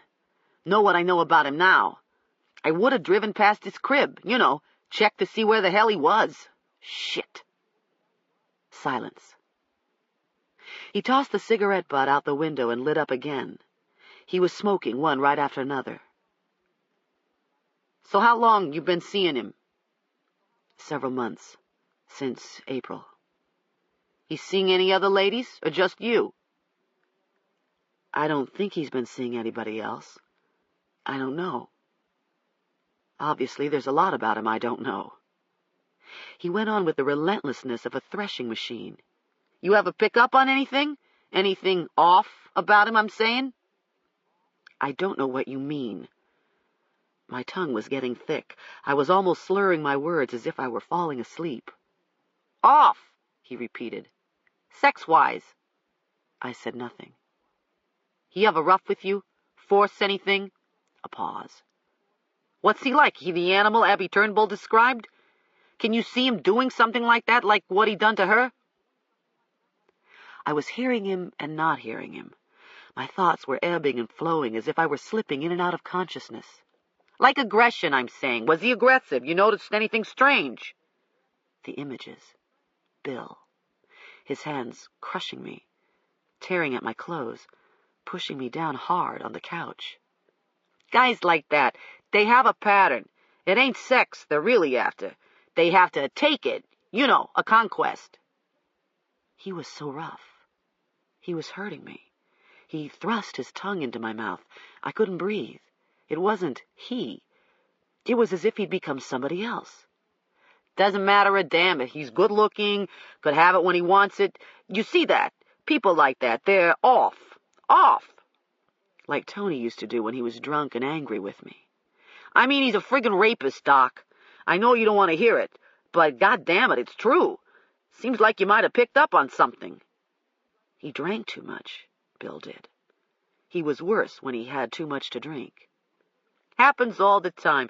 You wouldn't believe the reports I get. These young ladies calling me to their cribs 2 months after the fact. They finally get around to telling someone. Maybe a friend convinces them to come forward with the info. Bankers, businessmen, politicians. They meet some babe in a bar, buy her a drink, slip her in a little chloral hydrate. Boom. Next thing, she's waking up with this animal in her bed. Feels like a friggin' truck's been run through her. He would have never tried such a thing with me. He cared about me. I wasn't an object, a stranger. Or maybe he'd simply been cautious. I know too much. He would never have gotten away with it. The toads get away with it for years. Some of them get away with it their whole lives. Go to their graves with as many notches on their belts as Jack the Giant Killer. We were stopped at a red light. I had no idea how long we'd been sitting here, not moving. That's the right allusion, ain't it? The drone who killed flies, put a notch on his belt for each one. The light was a bright red eye. "He ever do it to you, Doc? Bolts ever rape you?" "What?" I slowly turned toward him. He was staring straight ahead, his face pale in the red glow of the traffic light. "What?" I asked again. My heart was pounding. The light blinked from red to green, and we were moving again. "Did he ever rape you?" Marino demanded, as if I were someone he didn't know, as if I were one of the babes whose cribs he was called to in the past. I could feel the blood creeping up my neck. "He ever hurt you, try to choke you, anything like—" Rage exploded from me. I was seeing flecks of light, as if something were shorting out, blinded as blood pounded inside my head. "No! I've told you every goddamn thing I know about him. Every goddamn thing I'm going to tell you, period!" Marino was stunned into silence. I didn't know where we were at first. The great white clock face floated directly ahead as shadows and shapes materialized into the small trailer park of mobile unit laboratories beyond the back parking lot. There was no one else around as we crept to a halt beside my state car. I unfastened my seatbelt. I was trembling all over. Tuesday it rained. Water poured from gray skies, and my wipers couldn't clear the windshield fast enough. I was part of the barely moving string of traffic creeping along the interstate. The weather mirrored my mood. The encounter with Marino left me feeling physically sick, hungover. How long had he known? How often had he seen the white Audi parked in my drive? Was it more than idle curiosity when he cruised past my house? He wanted to see how the uppity lady chief lived. He probably knew what the Commonwealth paid me and what my mortgage was each month.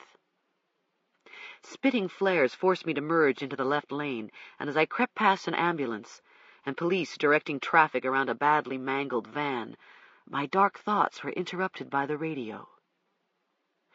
Henna Yarborough was sexually assaulted and strangled, and it is believed she was murdered by the same man who has killed 4 other Richmond women in the past 2 months.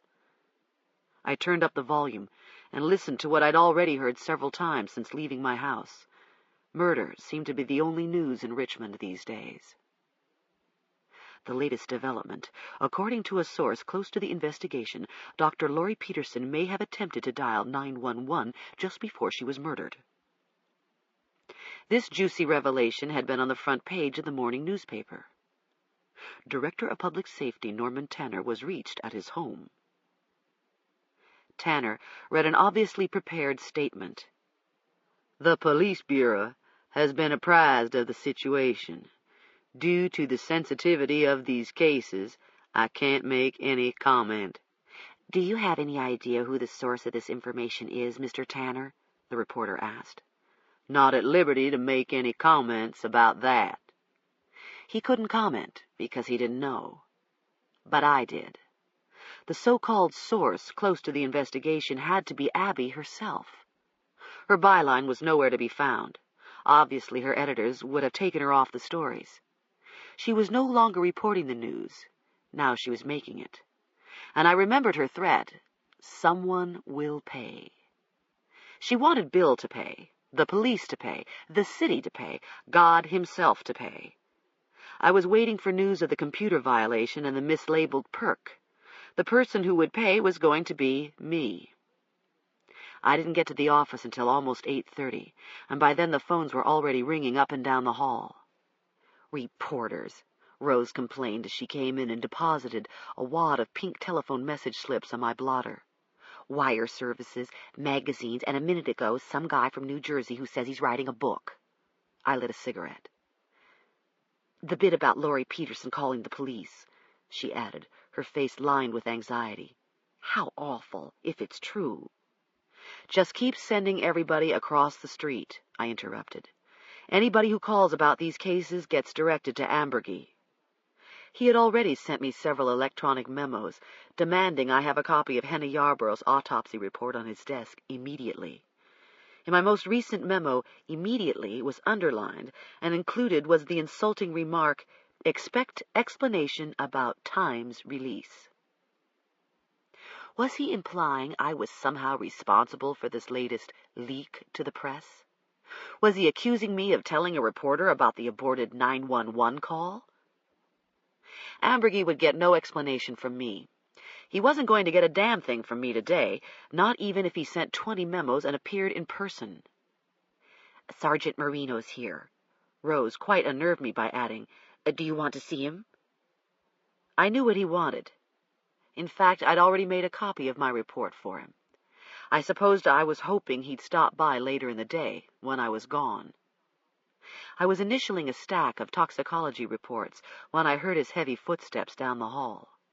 When he came in, he was wearing a dripping wet navy blue rain slicker. His sparse hair was plastered to his head, his face haggard. "About last night," he ventured as he approached my desk. The look in my eyes shut him up. Ill at ease, he glanced around as he unsnapped his slicker and dug inside a pocket for his cigarettes. "Raining cats and dogs out there," he muttered. "Whatever the hell that means. Don't make any sense when you think of it." A pause. "Supposed to burn off by noon." Wordlessly, I handed him a photocopy of Henny Yarborough's autopsy report, which included Betty's preliminary serological findings. He didn't take the chair on the other side of my desk, but stood where he was, dripping on my rug, as he began to read. When he got to the gross description, I could see his eyes riveted about halfway down the page. His face was hard when he looked at me and asked, "Who all knows about this?" "Hardly anybody." "The commissioner seen it?" "No." "Tanner?" "He called a while ago. I told him only her cause of death. I made no mention of her injuries." He perused the report a little while longer. "Anybody else?" he asked, without looking up. "No one else has seen it." Silence. "Nothing in the papers," he said. "Not on the radio or the tube either. In other words, our leak out there don't know these details." I stared stonily at him. Shit. He folded the paper and tucked it inside a pocket. "The guy's a damn Jack the Ripper." Glancing at me, he added, "I take it you ain't heard a peep from Bolts. If you do, dodge him. Make yourself scarce." And what's that supposed to mean? The mere mention of Bill's name physically bit into me. "Don't take his call. Don't see him. Whatever's your style. I don't want him having a copy of anything right now. Don't want him seeing this report or knowing anything more than he already knows." "You're still considering him a suspect?" I asked as calmly as possible. "Hell, I'm not sure what I'm considering anymore," he retorted. "Fact is, he's the CA and has a right to whatever he wants, okay? Fact also is, I don't give a rat's ass if he's the damn governor. I don't want him getting squat. So I'm just asking you to do what you can to avoid him, to give him the slip." Bill wouldn't be by. I knew I wouldn't hear from him. He knew what Abby had said about him, and he knew I was present when she said it. "And the other thing," he went on, snapping up his slicker and turning the collar up around his ears. "If you're going to be pissed at me, then be pissed. But last night I was just doing my job, and if you're thinking I enjoyed it, you're flat out wrong." He turned around at the sound of a throat clearing. Wingo hesitated in my doorway, his hands in the pockets of his stylish white linen trousers. A look of disgust passed over Marino's face, and he rudely brushed past Wingo and left. Nervously jingling change, Wingo came to the edge of my desk and said, Dr. Scarpetta, there's another camera crew in the lobby." "Where's Rose?" I asked, slipping off my glasses. My eyelids felt as if they were lined with sandpaper. "In the ladies' room or something. You want me to tell the guys to leave, or what?" "Send them across the street," I said, adding irritably, "just like we did to the last crew and the crew before that." "Sure," he muttered, and he made no move to go anywhere. He was nervously jingling change again. "Anything else?" I asked with forced patience. "Well, he said. "There's something I'm curious about. It's about him, about Ambergy. Isn't he an anti-smoker and makes a lot of noise about it? Or have I got him mixed up with somebody else?" My eyes lingered on his grave face. I couldn't imagine why it mattered as I replied, "He's strongly opposed to smoking and frequently takes public stands on the issue." "Thought so. Seems like I've read stuff about it on the editorial page, heard him on the TV, too. As I understand it, he plans to ban smoking from all HHSD buildings by next year." "That's right," I replied, my irritation flaring. "By this time next year, your chief will be standing outside in the rain and cold to smoke like some guilt-ridden teenager." Then I looked quizzically at him and asked, "Why?" A shrug. "Just curious." Another shrug. "I take it he used to smoke and got converted or something." "To my knowledge, he has never smoked," I told him. My telephone rang again, and when I glanced up from my call sheet, Wingo was gone. If nothing else, Marino was right about the weather. That afternoon, I drove to Charlottesville beneath a dazzling blue sky. The only evidence of this morning's storm, the mist rising from the rolling pasture land on the roadsides. Ambergy's accusations continued to gnaw at me, so I intended to hear for myself what he had actually discussed with Dr. Spirofortosis. At least, this was my rationale when I made an appointment with the forensic psychiatrist. Actually, it wasn't my only reason. We'd known each other from the beginning of my career, and I'd never forgotten he had befriended me during those chilly days when I attended national forensic meetings and scarcely knew a soul. Talking to him was the closest I could comfortably get to unburdening myself without going to a shrink. He was in the hallway of the dimly lit fourth floor of the brick building where his department was located. His face broke into a smile, and he gave me a fatherly hug, planting a light peck on the top of my head. Professor of medicine and psychiatry at UVA, he was older by 15 years, his hair white wings over his ears, his eyes kindly behind rimless glasses. Typically, he was dressed in a dark suit, a white shirt and narrow striped tie that had been out of fashion long enough to come into vogue again. I'd always thought he could be a Norman Rockwell painting of the town doctor. "My office is being repainted," he explained, opening a dark wooden door halfway down the hall. "So if it won't bother you being treated like a patient, we'll go in here." "Right now I feel like one of your patients," I said as he shut the door behind us. The spacious room had all the comforts of a living room, albeit a somewhat neutral, emotionally diffused one. I settled into a tan leather couch. Scattered about were pale abstract watercolors and several non-flowering potted plants. Absent were magazines, books, and a telephone. The lamps on end tables were switched off, the white designer blinds drawn just enough to allow sunlight to seep peacefully into the room. "How's your mother, Kay?" Fortosis said as he pulled up a beige wing chair. "Surviving. I think she'll outlive all of us." He smiled. "We always think that of our mothers, and unfortunately, it's rarely true." "Your wife and daughters?" "Doing quite well." His eyes were steady on me. "You look very tired." "I suppose I am." He was quiet for a moment. "You're on the faculty of VMC," he began in his mild, unthreatening way. "I've been wondering if you might have known Laurie Peterson in life." With no further prompting, I found myself telling him what I had not admitted to anyone else. My need to verbalize it was overwhelming. "I met her once," I said. "Or at least I'm fairly sure of it." I had probed my memory exhaustively, especially during those quiet, introspective times when I was driving to or from work, or when I was out in my yard tending to my roses. I would see Laurie Peterson's face and try to superimpose it on the vague image of one of the countless VMC students gathered around me at labs or in the audience at lectures. By now, I convinced myself that when I studied the photographs of her inside her house, something clicked. She looked familiar. Last month I had given a Grand Rounds lecture, Women in Medicine, I remembered standing behind the podium and looking out over a sea of young faces lining the tiers rising up to the back of the medical college auditorium. The students had brought their lunches and were sitting comfortably in the red-cushioned seats as they ate and sipped their soft drinks.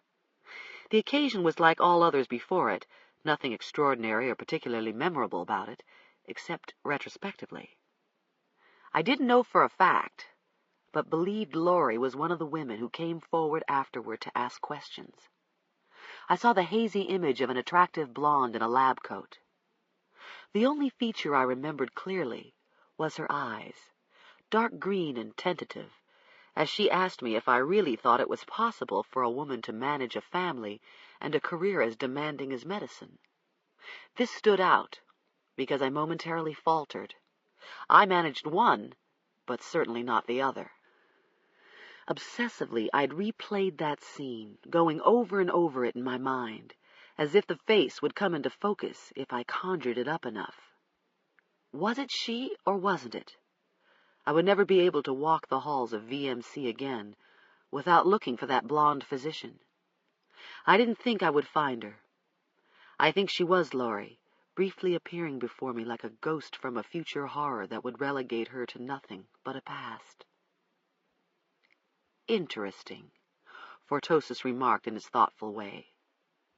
Why do you suppose it's important that you met her then, or at any other time? I stared at the smoke drifting up from my cigarette. I'm not sure, except that it makes her death more real. If you could go back to that day, would you? Yes. What would you do? I would somehow warn her, I said. I would somehow undo what he did. What the killer did. Yes. Do you think about him? I don't want to think about him. I just want to do everything I can to make sure he's caught. And punished? There's no punishment equal to the crime. No punishment would be enough. If he's put to death, won't that be punishment enough, Kay? He can die only once. You want him to suffer, then? His eyes wouldn't let me go. Yes, I said. How? Pain? Fear, I said. I want him to feel the fear they felt when they knew they were going to die. I wasn't aware of how long I'd talked, but the inside of the room was darker when I finally stopped. I suppose it's getting beneath my skin in a way other cases haven't, I admitted. It's like dreams. He leaned back in the chair and lightly tapped his fingertips together. People often say they don't dream, when it's more accurate to say that they don't remember their dreams. It gets under our skin, Kay. All of it does. We just manage to cage in most of the emotions so they don't devour us. Obviously, I'm not managing that too well these days, Sparrow. Why? I suspected he knew very well, but he wanted me to say it. Maybe because Laurie Peterson was a physician. I relate to her. Maybe I'm projecting. I was her age once. In a sense, you were her once. In a sense. And what happened to her? It could have been you. I don't know if I've pushed it that far. I think you have. He smiled a little. I think you've been pushing a lot of things pretty far. What else? Ambergy. What did Fortosis actually say to him? There are a lot of peripheral pressures. Such as? Politics. I brought it up. Oh, yes. He was still tapping his fingertips together. There's always that. The leaks to the press. Ambergy's concerned they might be coming from my office. I hesitated, looking for any sign that he was already privy to this. His impassive face told me nothing. According to him, It's your theory the news stories are making the killer's homicidal urge peak more quickly, and therefore the leaks could be indirectly responsible for Laurie's death. And now, Henny Yarborough's death, too. I'll be hearing that next, I'm sure. Is it possible the leaks are coming from your office? Someone, an outsider, broke into our computer database. That makes it possible. Better put, it places me in a somewhat indefensible position. Unless you find out who's responsible, he matter-of-factly stated. I don't see a way in the world to do that, I pressed him. You talked to Ambergy. He met my eyes. I did, but I think he's overemphasized what I said, Kay.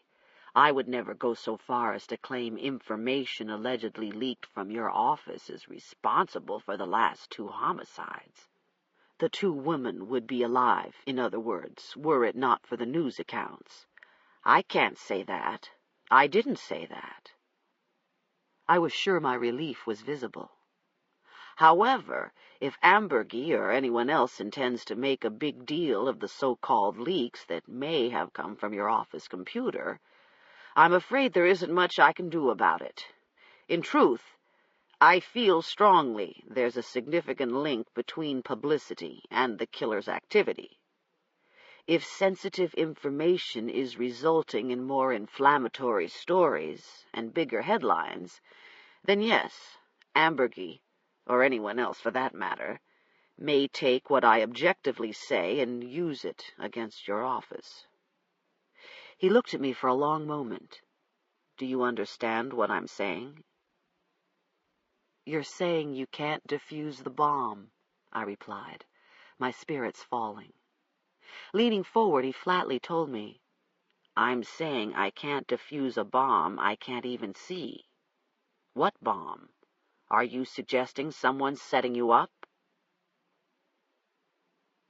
I don't know, I replied carefully. All I can tell you is the city stands to have a lot of egg on its face because of the 911 call Laurie Peterson made to the police right before she was murdered. You read about that? He nodded, his eyes interested. Ambergy called me in to discuss the matter long before this morning's story. Tanner was there. So was Bolts. They said there might be a scandal, a lawsuit. At this point, Ambergy mandated that all further information to the press would have to be routed through him. No comments whatsoever are to come from me. He said you think the leaks to the press, the subsequent stories, are escalating the killer's activities. I was questioned at length about the leaks, about the potentiality of their source being my office. I had no choice but to admit someone's gotten into our database. I see. As all this progressed, I continued, I began to get the unsettling impression if any scandal erupts, it's going to be over what's supposedly been happening inside my office. The implication, I've hurt the investigation, perhaps indirectly caused more women to die. I paused. My voice was starting to rise. In other words, I have visions of everyone ignoring the city's screw-up with the 911 call because everyone's so busy being enraged with the OCME with me. He made no comment. I lamely added, maybe I'm getting bent over nothing. Maybe not. It wasn't what I wanted to hear. Theoretically, he explained, it could happen exactly as you've outlined it, if certain parties wanted it to happen that way, because they're trying to save their own skins. The medical examiner is an easy scapegoat.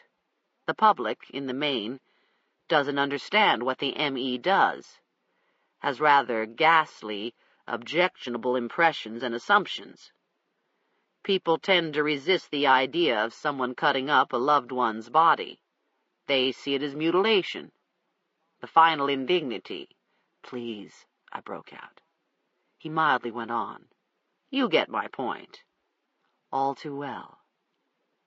It's a damn shame about the computer break-in. Lord, it makes me wish we were still using typewriters. He stared through the window. To get lawyerly with you, Kay. His eyes drifted toward me, his face grim.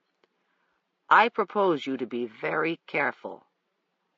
But I strongly advise you not to get so caught up in this that you let it distract you from the investigation. Dirty politics, or the fear of them, can be unsettling to the point you can make mistakes, sparing your antagonists the trouble of manufacturing them. The mislabeled slides flashed in my mind. My stomach knotted. He added, It's like people on a sinking ship. They can become savage, every man for himself. You don't want to be in the way. You don't want to put yourself in a vulnerable position when people are panicking. And people in Richmond are panicking. Certain people are, I agreed. Understandably, Laurie Peterson's death was preventable. The police made an unforgivable error when they didn't give her 911 call a high priority. The killer hasn't been caught. Women are continuing to die. The public is blaming the city officials, who in turn have to find someone else to blame. It's the nature of the beast. If the police, the politicians, can pass the buck on down the line, they will. On down the line and right to my doorstep, I said bitterly, and I automatically thought of Cagney. Would this have happened to him? I knew what the answer was, and I voiced it out loud. I can't help but think I'm an easy mark because I'm a woman. You're a woman in a man's world, Fortosis replied. You'll always be considered an easy mark until the old boys discover you have teeth. And you do have teeth, he smiled. Make sure they know it. How? He asked. Is there anyone in your office you trust implicitly? My staff is very loyal. He waved off the remark. Trust, Kay. I mean trust with your life. Your computer analyst, for example. Margaret's always been faithful, I replied hesitantly. But trust with my life? I don't think so. I scarcely know her, not personally. My point is, your security, your best defense, if you want to think of it as such, would be to somehow determine who's been breaking into your computer.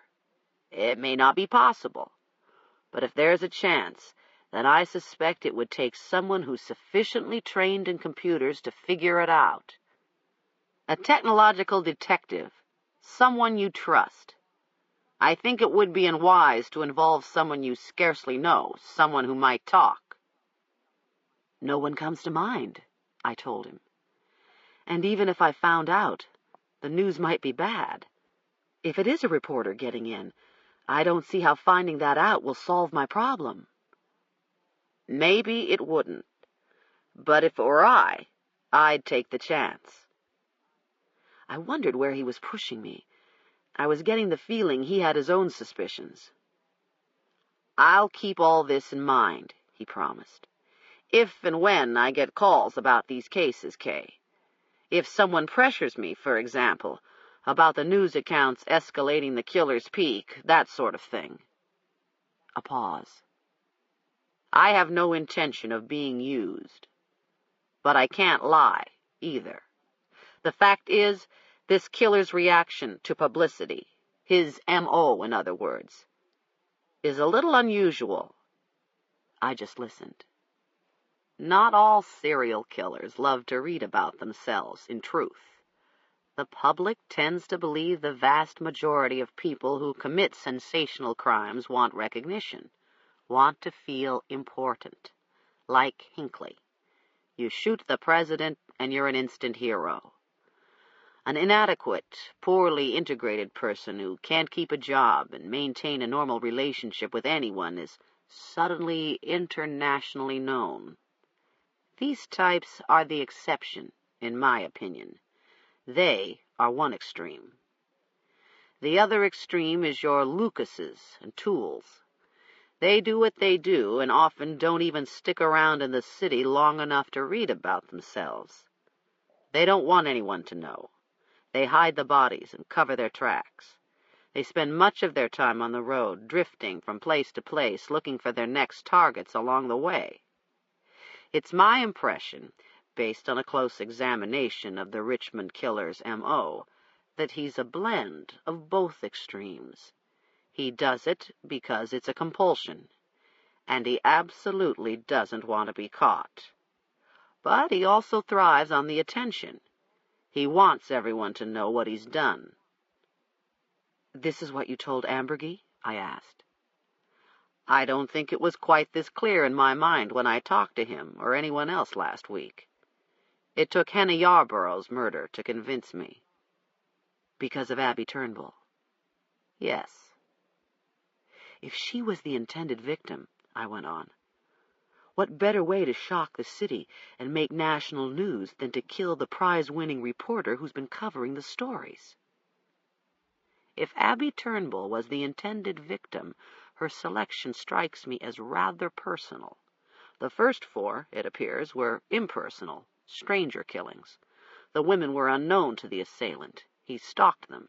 They were targets of opportunity. "The DNA test results will confirm whether it's the same man," I said, anticipating where I assumed his thoughts were going. "But I'm sure of it. I don't for a minute believe Henna was murdered by somebody else, a different person who might have been after her sister." Fortosis said, "Abby Turnbull is a celebrity. On the one hand, I asked myself, if she was the intended victim, does it fit that the killer would make a mistake and murder her sister instead? On the other, if the intended victim was Henna Yarborough, isn't the coincidence she's Abby's sister somewhat overwhelming? Stranger things have happened. Of course. Nothing is certain. We can conjecture all our lives and never pin it down. Why this or why that? Motive, for example. Was he abused by his mother? Was he molested? Etc., etc. Is he paying back society, showing his contempt for the world? The longer I'm in this profession, the more I believe the very thing most psychiatrists don't want to hear, which is that many of these people kill because they enjoy it." "I reached that conclusion a long time ago," I angrily told him. "I think the killer in Richmond is enjoying himself," he calmly continued. "He's very cunning, very deliberate. He rarely makes mistakes. We're not dealing with some mental misfit who has damage to his right frontal lobe. Nor is he psychotic. Absolutely not. He is a psychopathic sexual sadist who is above average in intelligence and able to function well enough in society to maintain an acceptable public persona. I think he's gainfully employed in Richmond. Wouldn't surprise me in the least if he's involved in an occupation, a hobby, that brings him in contact with distraught or injured people, or people he can easily control." "What sort of occupation exactly?" I asked uneasily. "Could be just about anything. I'm willing to bet he's shrewd enough, competent enough to do just about anything he likes." "Doctor, lawyer, Indian chief," I heard Marino say. I reminded Fortosis, "You've changed your mind. Originally you assumed he might have a criminal record or history of mental illness, maybe both. Someone who was just let out of a mental institution or prison." He interrupted. "In light of these last 2 homicides, particularly if Abby Turnbull figures in, I don't think that at all. Psychotic offenders rarely, if ever, have the wherewithal to repeatedly elude the police. I'm of the opinion that the killer in Richmond is experienced, has probably been murdering for years in other places, and has escaped apprehension as successfully in the past as he's escaping it now." "You're thinking he moves to a new place and kills for several months, then moves on?" "Not necessarily," he replied. "He may be disciplined enough to move to a new place and get himself settled in his job. It's possible he can go for quite a while until he starts. When he starts, he can't stop, and with each new territory, it's taking more to satisfy him. He's becoming increasingly daring, more out of control. He's taunting the police and enjoying making himself the major preoccupation of the city. That is, through the press, and possibly through his victim selection. Abby, I muttered. If he really was after her. He nodded. That was the new, the most daring, reckless thing he's done. If he set out to murder a highly visible police reporter, it would have been his greatest performance. There could be other components, ideas of reference, projection.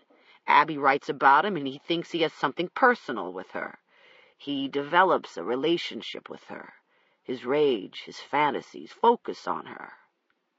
But he screwed up, I angrily retorted. His so-called greatest performance, and he completely screwed it up. Exactly. He may not have been familiar enough with Abby to know what she looks like, know that her sister moved in with her last fall. His eyes were steady as he added, It's entirely possible he didn't know until he watched the news or read the papers that the woman he murdered wasn't Abby. I was startled by the thought. It hadn't occurred to me. And this worries me considerably. He leaned back in the chair. What? He might come after her again? I seriously doubted it. It worries me. He seemed to be thinking out loud now. It didn't happen the way he planned. In his own mind, he made a fool of himself. This may only serve to make him more vicious. How violent does he have to be to qualify as more vicious? I blurted out loudly. You know what he did to Laurie. And now, Henna. The look on his face stopped me. I rang up Marino shortly before you got here, Kay. Fortosis knew. He knew Henna Yarborough's vaginal swabs were negative. The killer probably misfired. Most of the seminal fluid I collected was on the bed covers and her legs. Or else the only instrument he successfully inserted was his knife. The sheets beneath her were stiff and dark with dried blood. Had he not strangled her, she probably would have bled to death. We sat in oppressive silence, with the terrible image of a person who could take pleasure in causing such horrendous pain to another human being. When I looked at Fortosis, his eyes were dull, his face drained. I think it was the first time I'd ever realized he was old beyond his years. He could hear. He could see what happened to Henna. He knew these things even more vividly than I. The room closed in on us. We both got up at the same time. I took the long way back to my car, veering across the campus instead of following the direct route of the narrow road leading to the parking deck. The Blue Ridge Mountains were a hazy, frozen ocean in the distance. The dome of the rotunda bright white, and long fingers of shadow were spreading across the lawn. I could smell the scent of trees and grass still warm in the sun. Knots of students drifted past, laughing and chatting and paying me no attention. As I walked beneath the spreading arms of a giant oak, my heart jumped into my throat at the sudden sound of running feet behind me. I abruptly spun around, and a young jogger met my startled gaze, his lips parting in surprise. He was a flash of red shorts and long brown legs as he cut across a sidewalk and was gone.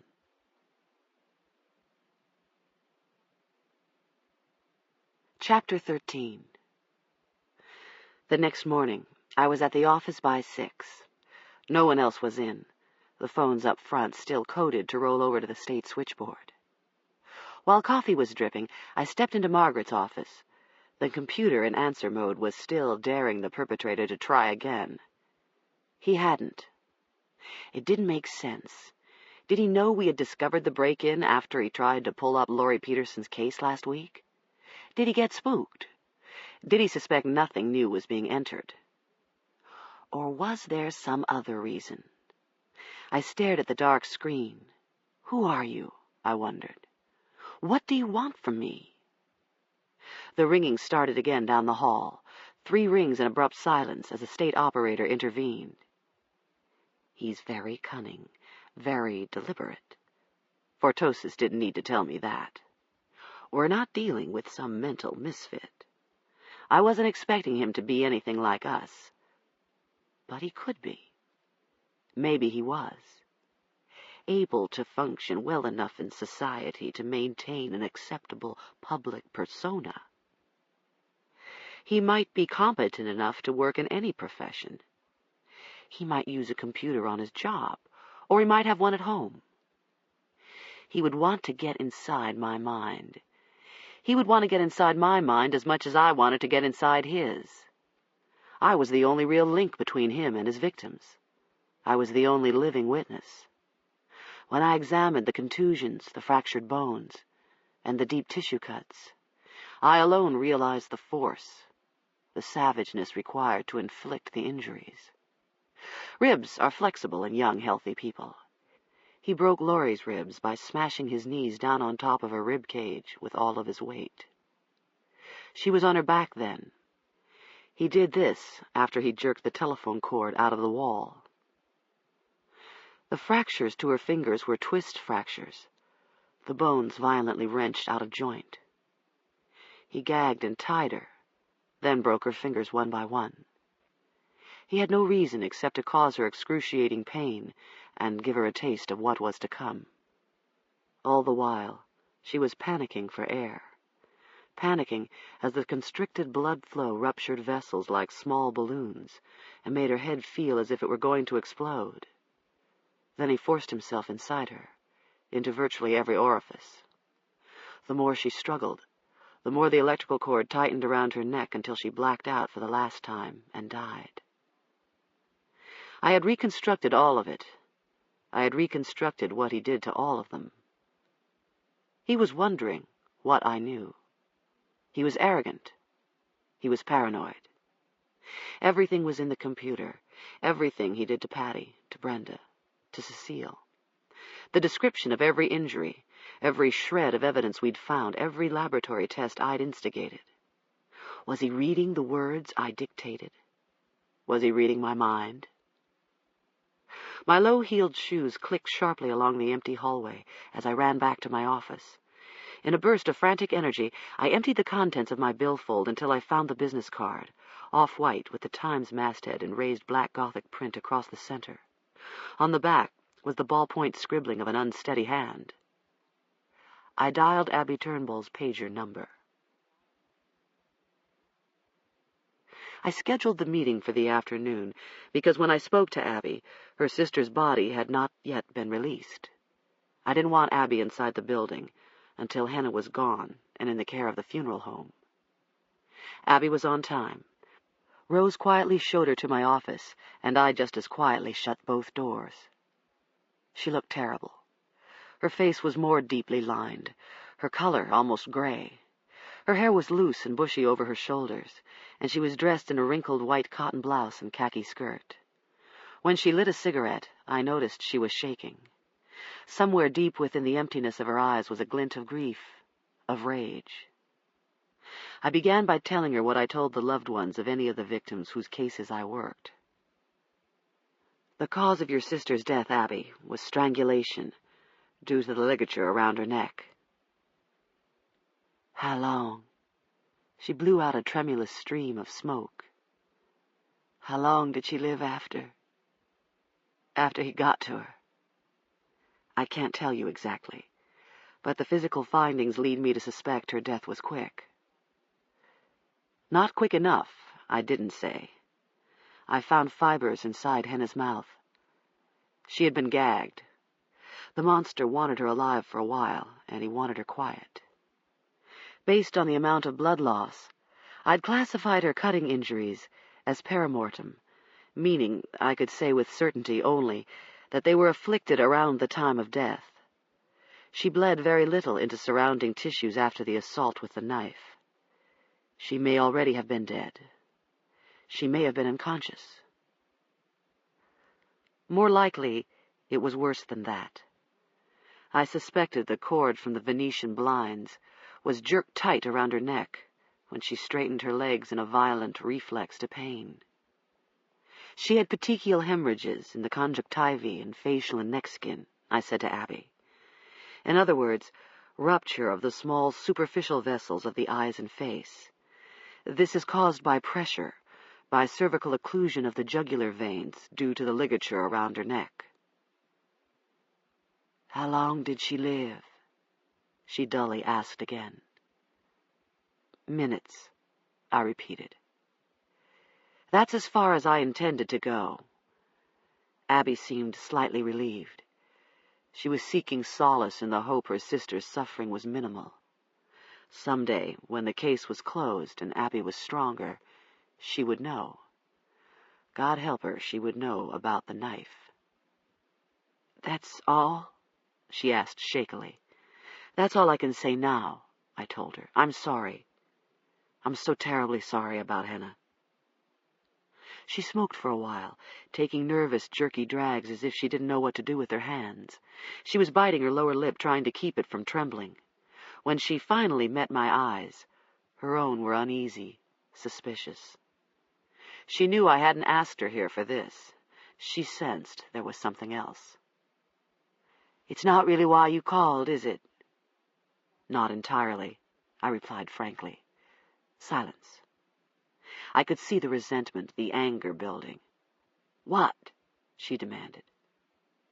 What is it you want from me? I want to know what you're going to do. Her eyes flashed. Oh, I get it. You're worried about your goddamn self. Jesus Christ. You're just like the rest of them. I'm not worried about myself, I said very calmly. I'm beyond that, Abby. You have enough to cause me trouble. If you want to run my office and me into the ground, then do it. That's your decision. She looked uncertain, her eyes shifting away. I understand your rage. You couldn't possibly understand it. I understand it better than you might imagine. Bill flashed in my mind. I could understand Abby's rage very well. You couldn't. Nobody could, she exclaimed. He stole my sister from me. He stole a part of my life. I'm so damn tired of people taking things from me. What kind of world is this, she choked, where someone can do something like that? Oh, Jesus. I don't know what I'm going to do. I said firmly, I know you intend to investigate your sister's death on your own, Abby. Don't do it. Somebody's got to, she cried out. What? I'm supposed to leave it up to the Keystone cops? Some matters you must leave to the police. But you can help. You can if you really want to. Don't patronize me. I'm not. I'll do it my own way. No, you won't do it your own way, Abby. Do it for your sister. She stared blankly at me with red-rimmed eyes. I asked you here because I'm taking a gamble. I need your help. Right. You need me to help by leaving town and keeping the hell out of it. I was slowly shaking my head. She looked surprised. Do you know Benton Wesley? The profiler, she replied hesitantly. I know who he is. I glanced up at the wall clock. He'll be here in 10 minutes. She stared at me for a long time. What? What is it exactly you want me to do? Use your journalistic connections to help us find him. Him? Her eyes widened. I got up to see if there was any coffee left. This ends Disc 8. Post-Mortem, Disc 9. Wesley was reluctant when I explained my plan over the telephone, but now that the three of us were in my office, it seemed clear to me he'd accepted it. Your complete cooperation is non-negotiable, he said to Abby emphatically. I've got to have your assurance you'll do exactly what we agree upon. Any improvisation or creative thinking on your part could blow the investigation right out of the water. Your discretion is imperative. She nodded, then pointed out. If it's the killer breaking into the computer, why has he done it only once? Once we're aware of, I reminded her. Still, it hasn't happened again since you discovered it. Wesley suggested. He's been running like hell. He's murdered 2 women in 2 weeks, and there's probably been sufficient information in the press to satisfy his curiosity. He could be sitting pretty, feeling smug, because by all news accounts, we don't have anything on him. We've got to inflame him, I added. We've got to do something to make him so paranoid he gets reckless. One way to do this is to make him think my office has found evidence that could be the break we've been waiting for. If he's the one getting into the computer, Wesley summarized, this could be sufficient incentive for him to try again, to discover what we supposedly know. He looked at me. The fact was, we had no break in the case. I'd banished Margaret from her office, and the computer was to be left in answer mode. Wesley had set up a tracer to track all calls made to her extension. We were going to use the computer to lure the murderer by having Abby's paper print a story claiming the forensic investigation had come up with a significant link. He's going to be paranoid, upset enough to believe it, I predicted. If he's ever been treated in a hospital around here, for example, he's going to worry now that we might track him through old charts. If he gets any special medications from a pharmacy, he's got that to worry about, too. All of this hinged on the peculiar odor Matt Peterson mentioned to the police. There was no other evidence to which we could safely allude. The one piece of evidence the killer would have trouble with was DNA. I could bluff him from hell to breakfast with it, and it might not even be a bluff. Several days ago, I had gotten copies of the reports from the first 2 cases. I studied the vertical array of bands of varying shades and widths, patterns that looked remarkably like the barcodes stamped on the supermarket packaged foods. There were 3 radioactive probes in each case, and the position of the bands in each probe for Patty Lewis's case was indistinguishable from the position of the bands in the 3 probes in Brenda Stepp's. Of course, this doesn't give us his identity, I explained to Abby and Wesley. All we can say is, if he's black, then only 1 out of 135 million men theoretically can fit the same pattern. If he's Caucasian, only 1 out of 500 million men. DNA is the microcosm of the total person, his life code. Genetic engineers in a private laboratory in New York had isolated the DNA from the samples of seminal fluid I collected. They snipped the samples at specific sites, and the fragments migrated to discrete regions of an electrically charged surface covered with a thick gel. A positively charged pole was at one end of the surface, a negatively charged pole at the other. DNA carries a negative charge, I went on. Opposites attract.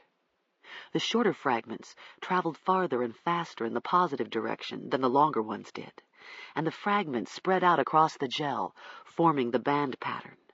This was transferred to a nylon membrane and exposed to a probe. I don't get it, Abby interrupted. What probe? I explained. The killer's double-stranded DNA fragments were broken, or denatured, into single strands. In more simplistic terms, they were unzipped like a zipper. The probe is a solution of single-stranded DNA of a specific base sequence that's labeled with a radioactive marker. When the solution, or probe, was washed over the nylon membrane, the probe sought out and bonded with complementary single strands, with the killer's complementary single strands. So, the zipper is zipped back up? She asked. But it's radioactive now? The point is that his pattern can now be visualized on X-ray film, I said. Yeah, his barcode. Too bad we can't run it over a scanner and come up with his name, Wesley dryly added. Everything about him is there, I continued. The problem is the technology isn't sophisticated enough yet to read the specifics, such as genetic defects, eye and hair color, that sort of thing. There are so many bands present, covering so many points in the person's genetic makeup, it's simply too complex to definitively make anything more out of it than a match or a non-match. But the killer doesn't know that. Wesley looked speculatively at me. That's right. Not unless he's a scientist or something, Abby interjected. We'll assume he isn't, I told them. I suspect he never gave DNA profiling a thought until he started reading about it in the papers. I doubt he understands the concept very well. I'll explain the procedure in my story, Abby thought out loud. I'll make him understand it just enough to freak him. Just enough to make him think we know about his defect, Wesley agreed. If he has a defect. That's what worries me, Kay. He looked levelly at me. What if he doesn't? I patiently went over it again. What continues to stand out to me is Matt Peterson's reference to pancakes, to the smell inside the bedroom reminding him of pancakes, of something sweet but sweaty. Maple syrup, Wesley recalled. Yes, if the killer has a body odor reminiscent of maple syrup, he may have some sort of anomaly, some type of metabolic disorder, specifically maple syrup urine disease. And it's genetic? Wesley had asked this twice. That's the beauty of it, Benton. If he has it, it's in his DNA somewhere. I've never heard of it, Abby said. This disease. Well, it's not exactly your common cold. Then exactly what is it? I got up from my desk and went to a bookcase. Sliding out the fat textbook of medicine, I opened it to the right page and set it before them. It's an enzyme defect, I explained as I sat back down. The defect results in amino acids accumulating in the body like a poison. In the classic or acute form, the person suffers severe mental retardation and/or death at infancy, which is why it's rare to find healthy adults of sound mind who suffer from the disease. But it's possible. In its mild form, which would have to be what the killer suffers from if this is his affliction, postnatal development is normal. Symptoms are intermittent, and the disease can be treated through a low-protein diet and possibly through dietary supplements, specifically thiamine or vitamin B1, at 10 times the normal daily intake. In other words, Wesley said, leaning forward and frowning as he scanned the book, he could suffer from the mild form, lead a fairly normal life, be smart as hell, but stink? I nodded. The most common indication of maple syrup urine disease is a characteristic odor, a distinctive maple syrupy odor of the urine and perspiration. The symptoms are going to be more acute when he's under stress, the odor more pronounced when he's doing what stresses him most, which is committing these murders. The odor is going to get into his clothing. He's going to have a long history of being self-conscious about his problem. You wouldn't smell it in his seminal fluid?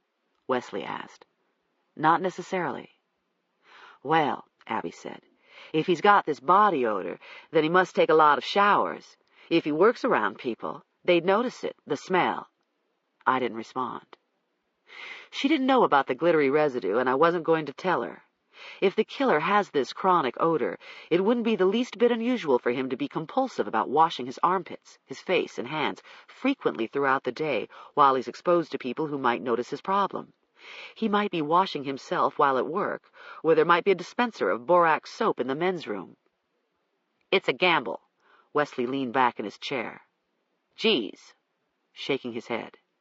If the smell Peterson mentioned was something he imagined, or something he confused with another odor, maybe a cologne the killer was wearing, we're going to look like fools. The squirrel's going to be all the more certain we don't know what the hell we're doing. I don't think Peterson imagined the smell, I said with conviction. As shocked as he was when he found his wife's body, the smell had to be unusual and potent for Peterson to notice and remember it. I can't think of a single cologne that would smell like sweaty maple syrup. I'm speculating the killer was sweating profusely, that he'd left the bedroom maybe minutes before Peterson walked in. The disease causes retardation. Abby was flipping through the book. If it's not treated immediately after birth, I repeated. Well, this bastard isn't retarded. She looked up at me, her eyes hard. Of course he isn't, Wesley agreed. Psychopaths are anything but stupid. What we want to do is make the guy think we think he's stupid. Hit him where it hurts, his goddamn pride, which is hooked up with his grandiose notions of his off-the-charts IQ. This disease, I told them, could do that. If he has it, he's going to know it. Possibly it runs in his family. He's going to be hypersensitive, not only about his body odor, but also about the mental deficiencies the defect is known to cause. Abby was making notes to herself. Wesley was staring off at the wall, his face tense. He didn't look happy. Blowing in frustration, he said, "I just don't know, Kay. If the guy doesn't have this maple syrup whatever—" He shook his head. "He'll be on to us in a flash. It could set the investigation back." "You can't set back something that is already backed into a corner," I said evenly. "I have no intention of naming the disease in the article." I turned to Abby. "We'll refer to it as a metabolic disorder. This could be a number of things. He's going to worry. Maybe it's something he doesn't know he has. He thinks he's in perfect health? How can he be sure? He's never had a team of genetic engineers studying his body fluids before. Even if the guy's a physician, he can't rule out the possibility he has an abnormality that's been latent most of his life, sitting there like a bomb waiting to go off. We'll plant the anxiety in his head. Let him stew over it. Hell, let him think he's got something fatal. Maybe it will send him to the nearest clinic for a physical. Maybe it will send him to the nearest medical library. The police can make a check, see who seeks out a local doctor or frantically begins rifling through medical reference books at one of the libraries. If he's the one who's been breaking into the computer here, he'll probably do it again. Whatever happens, my gut tells me something will happen. It's going to rattle his cage." The three of us spent the next hour drafting the language in Abby's article. "We can't have attribution," she insisted. "No way. If these quotes are attributed to the chief medical examiner, it will sound fishy because you've refused to talk in the past. And you've been ordered not to talk now. It's got to look like the information was leaked." "Well," I commented dryly, "I suppose you can pull your famous medical source out of your hat." Abby read the draft aloud. It didn't set well with me. It was too vague. Alleged this and possible that. If only we had his blood. The enzyme defect, if it existed, could be assayed in his leukocytes, his white blood cells. If only we had something. As if on cue, my telephone buzzed. It was Rose. "Dr. Scarpetta, Sergeant Marino is here. He says it's urgent." I met him in the lobby. He was carrying a bag, the familiar gray plastic bag used to hold clothing connected to criminal cases. "You ain't gonna believe this." He was grinning, his face flushed. "You know Magpie?" I was staring at the bulging bag, my confusion apparent. "You know Magpie? All over the city with his earthly belongings in a grocery cart he swipes somewhere, spends his hours rummaging through garbage cans and dumpsters." A street person? What was Marino talking about? "Yo, the Grand Dragon of street persons. Well, over the weekend he's fishing around in this dumpster less than a block from where Hannah Yarborough was whacked, and guess what? He finds himself a nice navy blue jumpsuit, Doc. Flips him right out because the damn thing's stained with blood. He's a snitch of mine, see, has the brains to stuff the thing in a trash bag, and he's been wheeling the damn thing around for days, looking for me. So he waves me down on the street a little while ago, charges me the usual 10 spot, and Merry Christmas." He was untwisting the tie around the top of the bag. "Take a whiff." It almost knocked me over. Not just the stench of the days-old bloody garment, but a powerful maple, Swedish, sweaty odor. A chill ran down my spine. "Hey," Marino went on, "I bought by Peterson's apartment before it came over here. Had him take a whiff." Is it the odor he remembers? He shot his finger at me and winked. Bingo. For 2 hours, Vander and I worked on the blue jumpsuit. It would take a while for Betty to analyze the bloodstains, but there was little doubt in our minds the jumpsuit was worn by the killer. It sparkled under the laser like a mica-flecked blacktop. We suspected when he assaulted Hannah with the knife, he got very bloody and wiped his hands on his thighs. The cuffs of his sleeves were also stiff with dried blood. Quite likely it was his habit to wear something like a jumpsuit over his clothes when he struck. Maybe it was routine for him to toss the garment into a dumpster after the crime. But I doubted it. He tossed this one because he made this victim bleed. I was willing to bet he was smart enough to know bloodstains are permanent.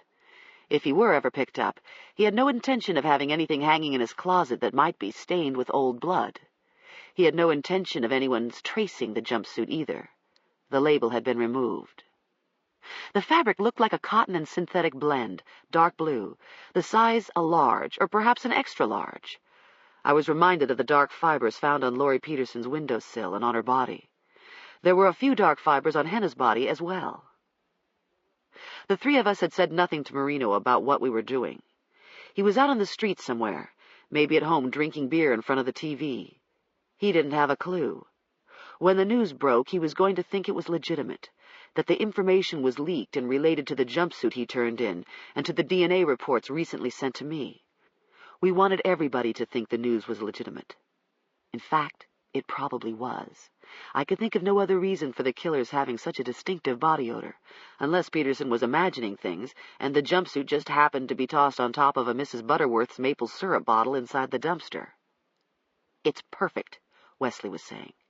"He never thought we'd find it. The toad had it all figured out, maybe even knew where the dumpster was before he went out that night. He never thought we'd find it." I stole a glance at Abby. She was holding up amazingly well. "It's enough to run with," Wesley added. I could see the headline. DNA, new evidence. Serial killer may have metabolic disorder. If he truly did have maple syrup urine disease, the front page story ought to knock him off his feet. "If your purpose is to entice him with the OCME computer," Abby said, "we have to make him think the computer figures in. You know, the data are related." I thought for a minute. Okay, we can do that if we say the computer got a hit on a recent data entry, information relating to a peculiar smell noted at one of the scenes and associated with a recently discovered piece of evidence. A search hit on an unusual enzyme defect that could cause a similar odor, but sources close to the investigation wouldn't say exactly what this defect or disease might be, or if the defect had been verified by the results of recently completed DNA tests. Wesley liked it. "Great. Let him sweat." He didn't catch the pun. "Let him wonder if we found the jumpsuit," he went on.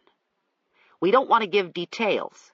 Maybe you can just say the police refused to disclose the exact nature of the evidence." Abby continued to write. I said, "Going back to your medical source, it might be a good idea to have some pointed quotes coming from this person's mouth." She looked up at me. "Such as?" I eyed Wesley and replied, "Let this medical source refuse to reveal the specific metabolic disorder, as we've agreed, but have this source say the disorder can result in mental impairment, and in acute stages, retardation. Then add, I composed out loud, an expert in human genetics stated that certain types of metabolic disorders can cause severe mental retardation. Though police believe the serial killer cannot possibly be severely mentally impaired, there is evidence to suggest he might suffer a degree of deficiency that manifests itself in disorganization and intermittent confusion." Wesley muttered, "He'll be off the wall. It will absolutely enrage him." "It's important we don't question his sanity," I continued. "It will come back to haunt us in court." Abby suggested, "We'll simply have the source say so. We'll have the source distinguish between slowness and mental illness." By now she had filled half a dozen pages in her reporter's notepad. She asked as she wrote, "This maple syrup business, do we want to be that specific about the smell?" "Yes," I said without pause.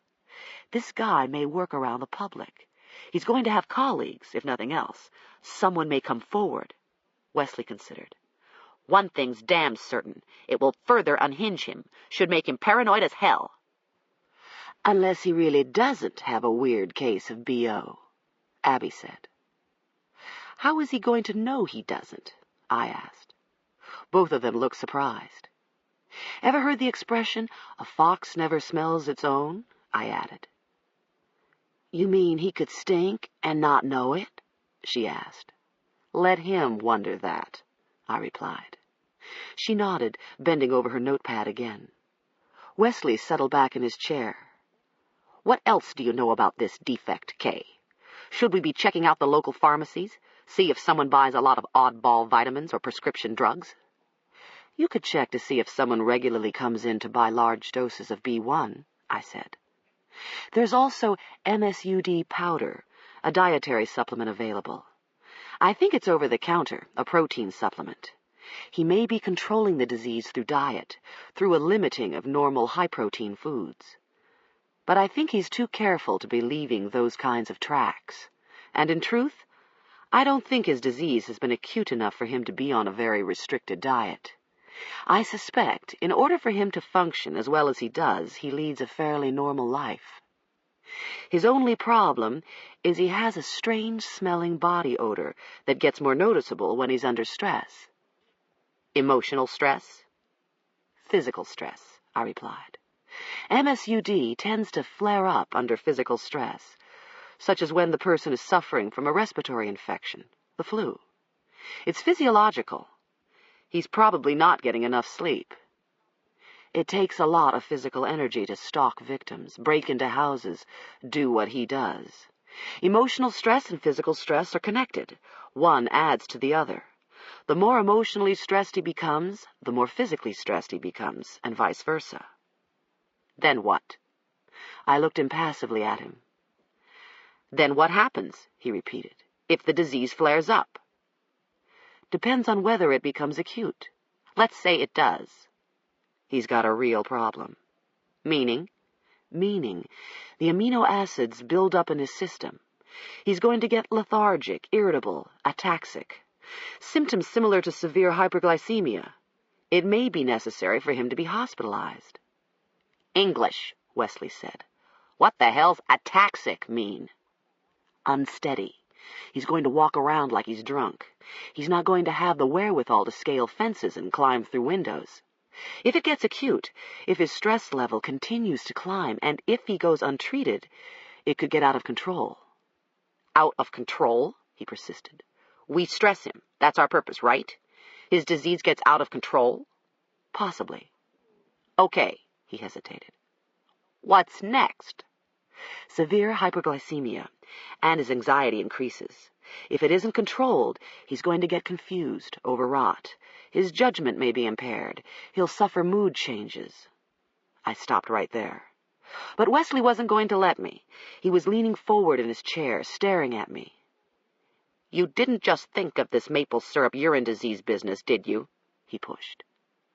It's been in my differential. And you didn't say anything. I wasn't at all sure, I replied. I saw no reason to suggest it until now.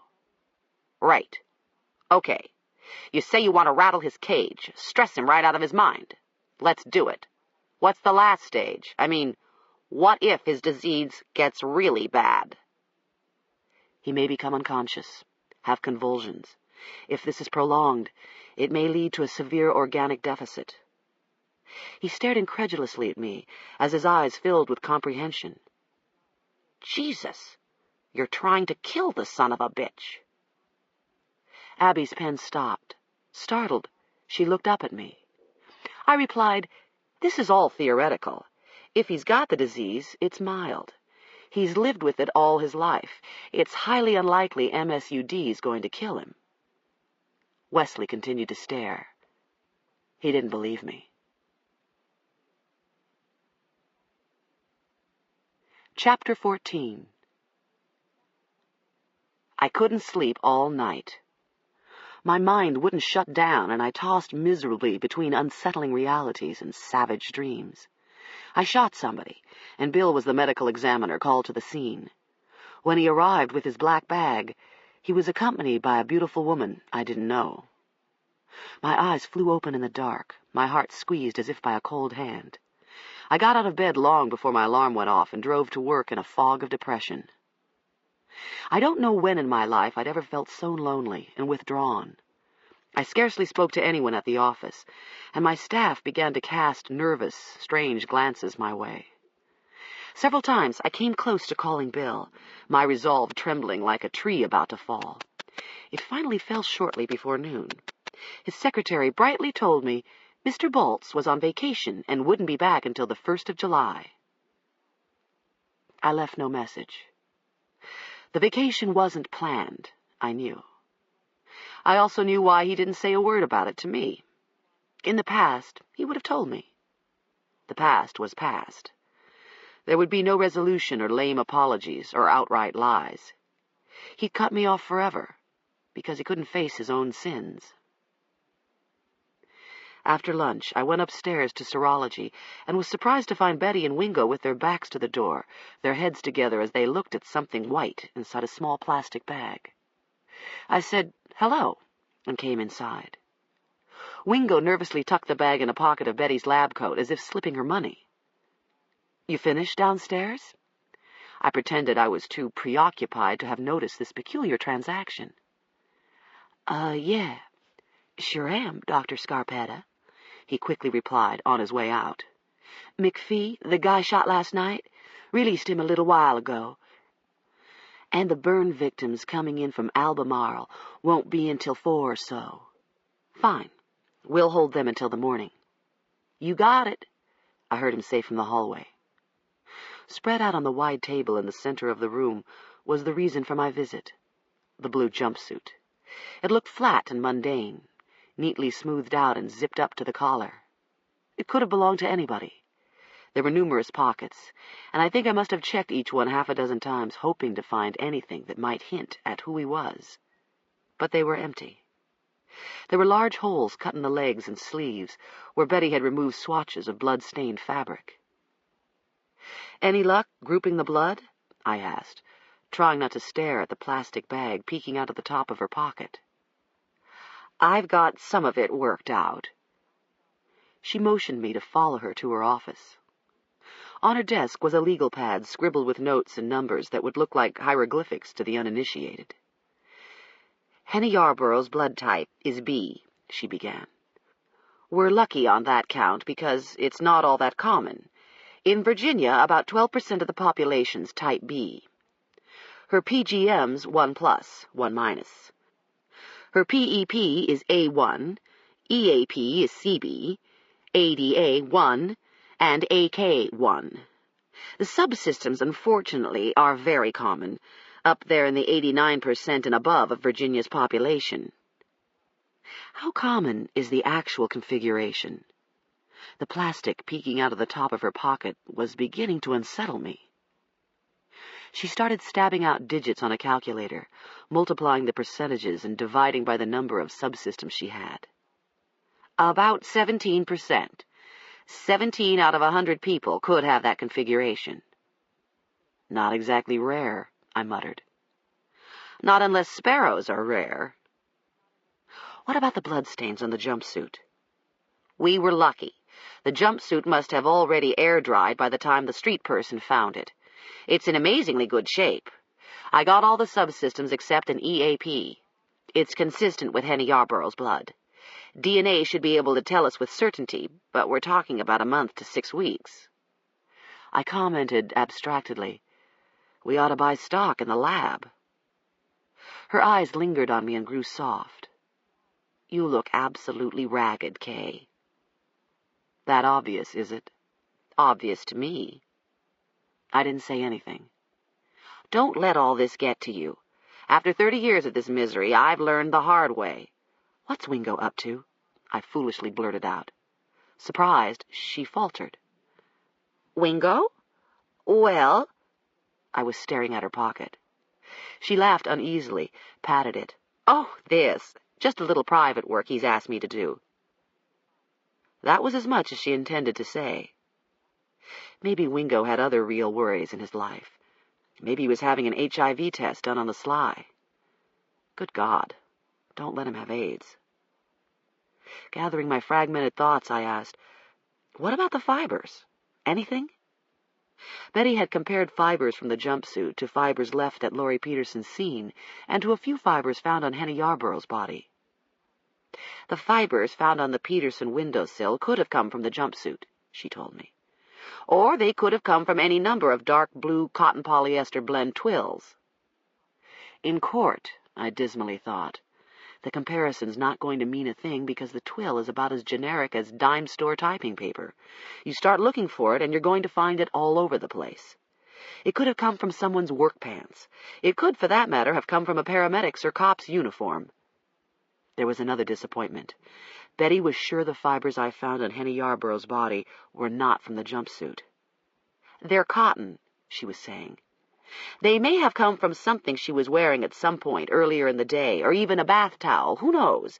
People carry all sorts of fibers on their person. But I'm not surprised the jumpsuit didn't leave fibers. Why? Because twill fabrics, such as the fabric of the jumpsuit, are very smooth. They rarely leave fibers unless the fabric comes in contact with something abrasive, such as a brick window ledge or a rough wooden sill, as in Laurie's case. Possibly, and the dark fibers we found in her case may have come from a jumpsuit. Maybe even this one. But I don't think we're ever going to know. I went back downstairs to my office and sat at my desk for a while, thinking. Unlocking the drawer, I pulled out the 5 murdered women's cases.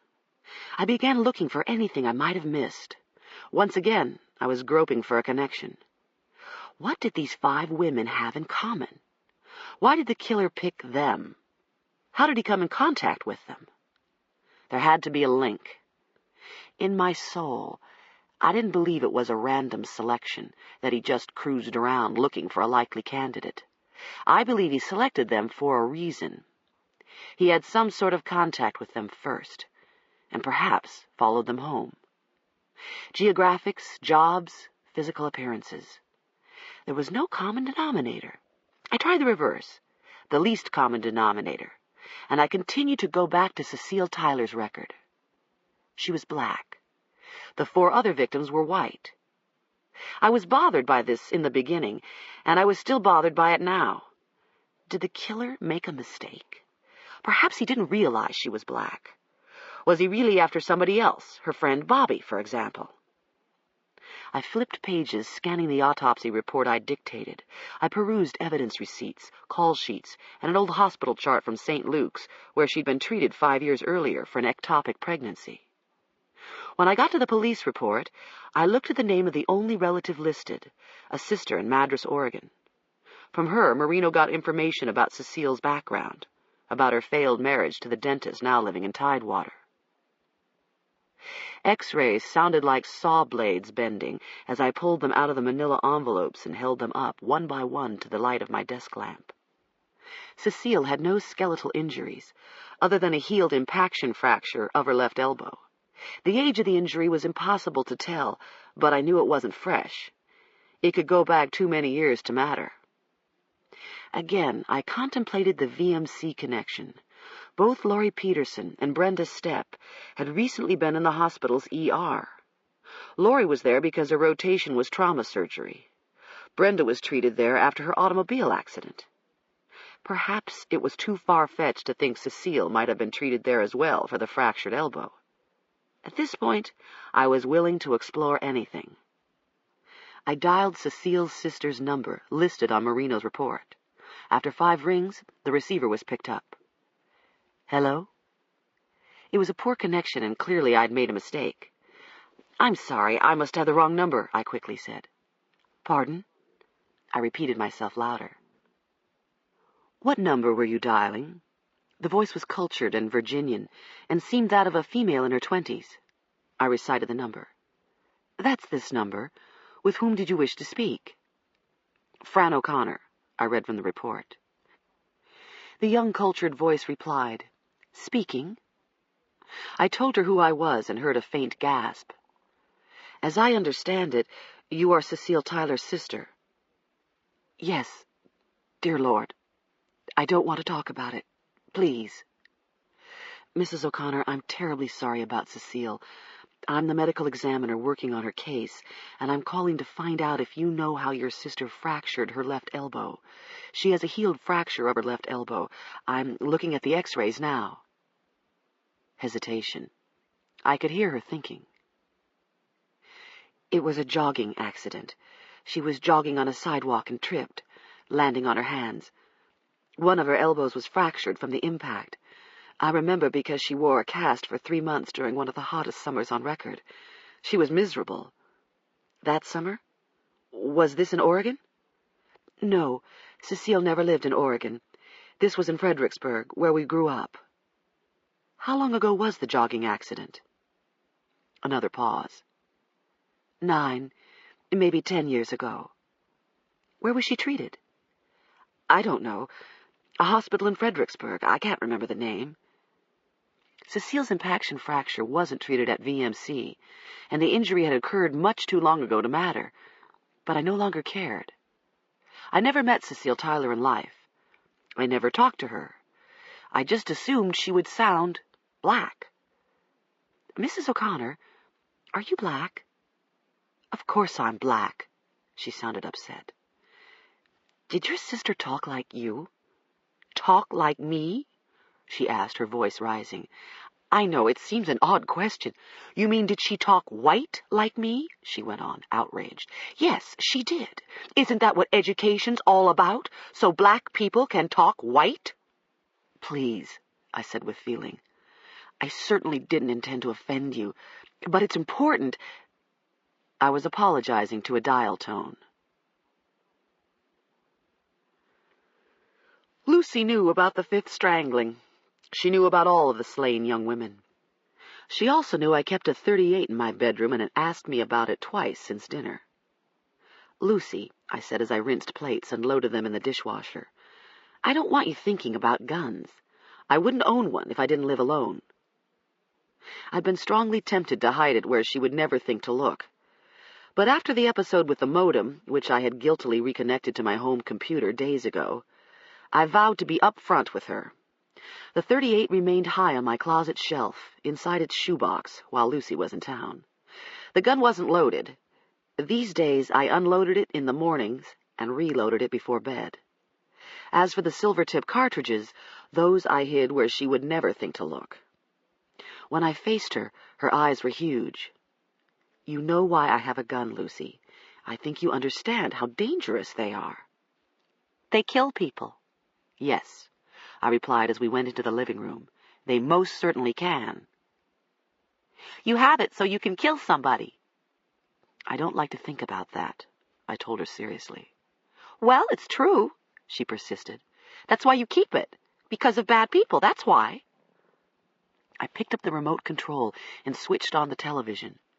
Lucy pushed up the sleeves of her pink sweatshirt and complained. It's hot in here, Annie Kay. Why is it always so hot in here? Would you like me to turn up the air conditioning? I abstractedly flipped through the television schedule. No, I hate air conditioning. I lit a cigarette, and she complained about that, too.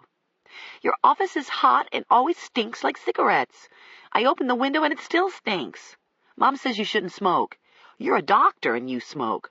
Mom says you should know better. Dorothy had called late the night before. She was somewhere in California, I couldn't remember where, with her illustrator husband. It was all I could do to be civil to her. I wanted to remind her, you have a daughter, flesh of your flesh, bone of your bone. Remember Lucy? Remember her? Instead, I was reserved, almost gracious, mostly out of consideration for Lucy, who was sitting at the table, her lips pressed together. Lucy talked to her mother for maybe 10 minutes, and had nothing to say afterward. Ever since, she'd been all over me, critical, snappish, and bossy. She'd been the same way during the day, according to Bertha, who this evening had referred to her as a fusspot. Bertha told me Lucy scarcely set foot outside my office. She sat in front of the computer from the moment I left the house until the moment I returned. Bertha gave up calling her into the kitchen for meals. Lucy ate at my desk. The sitcom on the set seemed all the more absurd because Lucy and I were having our own sitcom in the living room. Andy says it's more dangerous to own a gun and not know how to use it than if you don't own one, she loudly announced. Andy? I said absent-mindedly. The one before Ralph. He used to go to the junkyard and shoot bottles. He could hit them from a long ways away. I bet you couldn't. She looked accusingly at me. You're right. I probably couldn't shoot as well as Andy. See? I didn't tell her I actually knew quite a lot about firearms. Before I bought my stainless steel Ruger .38, I went to the indoor range in the basement of my building and experimented with an assortment of handguns from the firearms lab. All this under the professional supervision of one of the examiners. I practiced from time to time, and I wasn't a bad shot. I didn't think I would hesitate if the need ever arose. I also didn't intend to discuss the matter further with my niece. Very quietly I asked, Lucy, Why are you picking on me? Because you're a stupid ass. Her eyes filled with tears. You're just an old stupid ass, and if you tried to, you'd hurt yourself or he'd get it away from you. And then you'd be gone too. If you tried to, he'd shoot you with it, just like it happens on TV. If I tried to, I puzzled. If I tried to what, Lucy? If you tried to get somebody first. She angrily wiped away tears, her narrow chest heaving. I stared blindly at the family circus on TV and didn't know what to say. My impulse was to retreat to my office and shut the door, to lose myself in my work for a while. But hesitantly, I moved over and pulled her close. We sat like this for the longest time, saying nothing. I wondered who she talked to at home. I couldn't imagine her having any conversations of substance with my sister. Dorothy and her children's books had been lauded by various critics as extraordinarily insightful and deep and full of feeling. What a dismal irony. Dorothy gave the best she had to juvenile characters who didn't exist. She nurtured them. She spent long hours contemplating their every detail, from the way their hair was combed to the clothes they wore, to their trials and rites of passage. All the while, Lucy was starved for attention. I thought of the times Lucy and I spent together when I lived in Miami, of the holidays with her, my mother, and Dorothy. I thought of Lucy's last visit here. I couldn't recall her ever mentioning the names of friends. I don't think she had any. She would talk about her teachers, her mother's ragtag assortment of boyfriends, Mrs. Spooner across the street, Jake the yardman, and the endless parade of maids. Lucy was a tiny, bespectacled know-it-all, whom older children resented and children her age didn't understand. She was out of sync. I think I was exactly like her when I was her age. A peaceful warmth had settled over both of us. I said into her hair, "Someone asked me a question the other day." About what? About trust. Someone asked me who I trusted more than anybody else in the world. And you know what? She leaned her head back, looking up at me. I think that person is you. Do you really? She asked incredulously. More than anybody? I nodded and quietly went on. That being the case, I'm going to ask you to help me with something. She sat up and stared at me, her eyes alert and utterly thrilled. Oh, sure. Just ask me. I'll help you, Annie Kay. I need to figure out how someone managed to break into the computer downtown. I didn't do it, she instantly blurted out, a stricken look on her face. I already told you I didn't. I believe you. But someone did it, Lucy. Maybe you can help me figure it out. I didn't think she could, but had felt an impulse to give her a chance. Energized and excited again, she said confidently, Anybody could do it, because it's easy. Easy? I had to smile. Because of System Manager.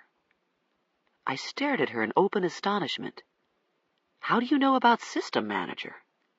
It's in the book. He's God. At times like this, I was reminded, if not unnerved, Lucy's IQ. The first time she was given an IQ test, she scored so high the counselor insisted on testing her again, because there had to be some mistake. There was. The second time, Lucy scored 10 points higher. That's how you get into SQL to begin with, she was rattling on. See, you can't create any grants unless you got one to start with. That's why you've got System Manager, God. You get into SQL with him, and then you can create anything you want. Anything you want, it dawned on me, such as all of the usernames and passwords assigned to my offices. This was a terrible revelation, so simplistic it never occurred to me. I suppose it never occurred to Margaret either. All someone's got to do is get in, Lucy matter-of-factly went on. And if he knows about God, he can create any grant he wants, make it the DBA, and then he can get into your database.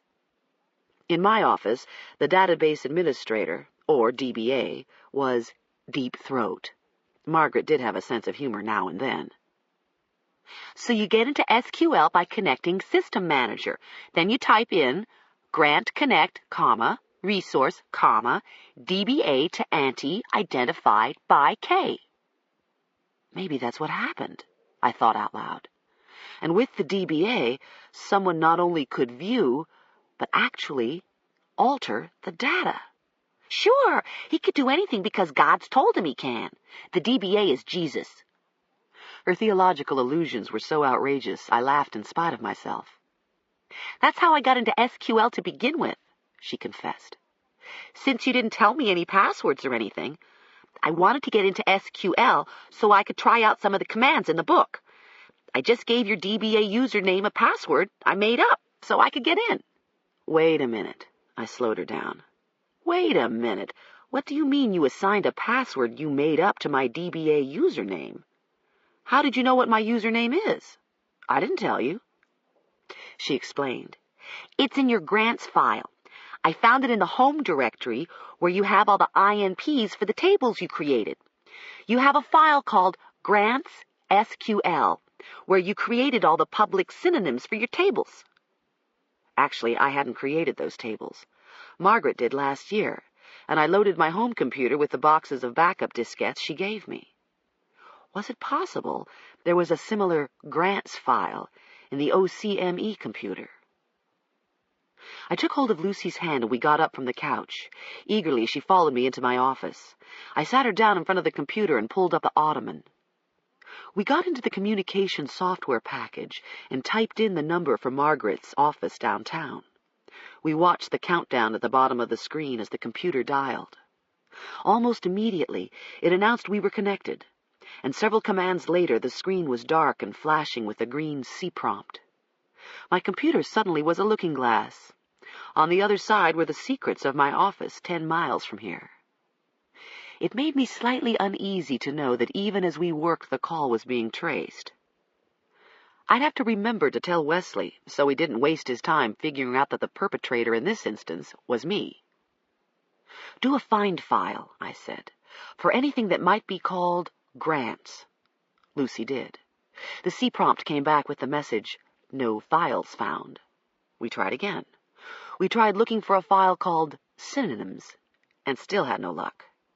Then she got the idea of trying to find any file with the extension SQL, because ordinarily that was the extension for any file containing SQL commands.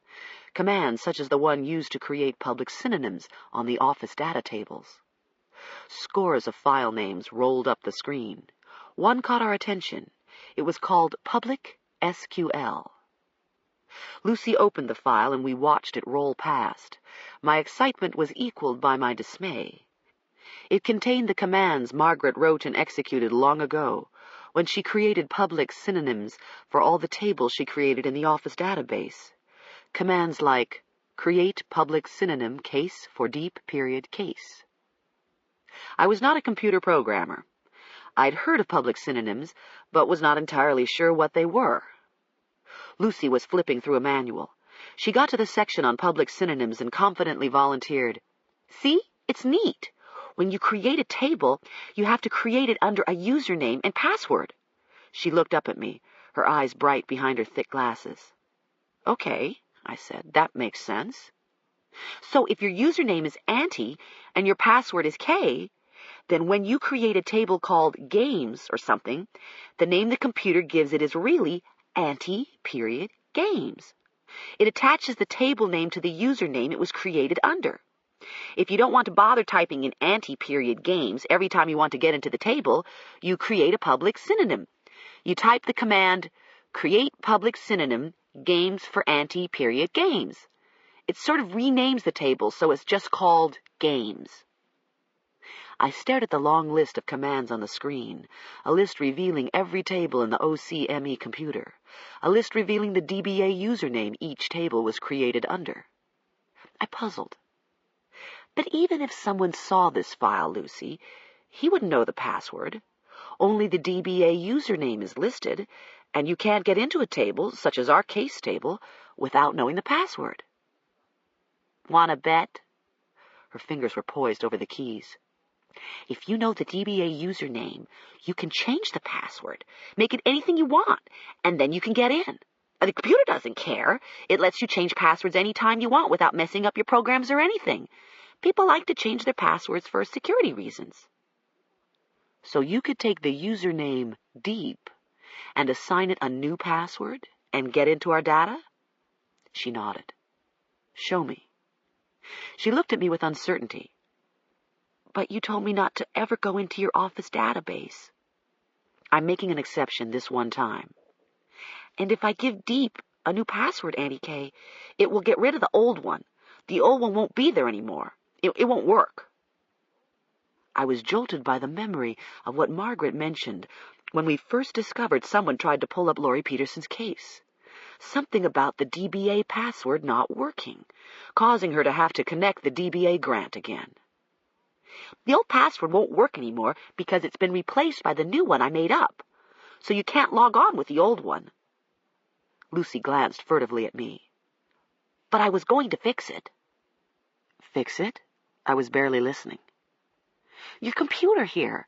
Your old password won't work anymore because I changed it to get into SQL. But I was going to fix it, I promise. Later, I quickly said. You can fix it later. I want you to show me exactly how someone could get in. I was trying to make sense of it. It seemed likely, I decided, that the person who got into the OCME database knew enough about it to realize he could create a new password for the username found in the public period SQL file. But he didn't realize that in doing so, he would invalidate the old password, preventing us from getting in the next time we tried. Of course we would notice that. Of course we would wonder about it. And the idea that Echo might be on and echoing his commands on the screen apparently didn't occur to him either. The break-in had to have been a one-time event. If the person had broken in before, even if the echo was off, we would have known because Margaret would have discovered the password throat no longer worked. Why? Why did this person break in and try to pull up Laurie Peterson's case? Lucy's fingers were clicking away on the keyboard. See, she was saying, pretend I'm the bad guy trying to break in. Here's how I do it. She got into SQL by typing in System Manager and executed a Connect Resource DBA command on the username Deep and a password she made up, Jumble. The grant was connected. It was the new DBA. With it, she could get into any of the office tables. It was powerful enough for her to do anything she wished. It was powerful enough for her to alter data. It was powerful enough, for example, for someone to have altered Brenda Stepp's case record so that the item tan cloth belt was listed in the clothing personal effects field. Did he do this? He knew the details of the murders he'd committed. He was reading the papers. He was obsessing over every word written about him. He would recognize an inaccuracy in the news accounts before anybody else would. He was arrogant. He wanted to flaunt his intelligence. Did he change my office data to jerk me around, to taunt me? The break-in had occurred almost 2 months after the detail was printed in Abby's account of Brenda Stepp's death. Yet the database was violated only once, and only recently. The detail in Abby's story could not have come from the OCME computer. Was it possible the detail in the computer came from the newspaper account? Perhaps he carefully went through the strangling cases in the computer, looking for something inconsistent with what Abby was writing. Perhaps when he got to Brenda Stepp's case, he found his inaccuracy. He altered the data by typing tan cloth belt over a pair of nude pantyhose. Perhaps the last thing he did before logging off was to try to pull up Laurie Peterson's case, out of curiosity, if for no other reason. This would explain why those commands were what Margaret found on the screen. Was my paranoia running off with my reason? Could there be a connection between this and the mislabeled perk as well? The cardboard file was spangled with a glittery residue. What if it hadn't come from my hands? Lucy, I asked, would there be any way to know if someone has altered data in my office computer? She said without pause. You back up the data, don't you? Someone does an export, doesn't he? Yes.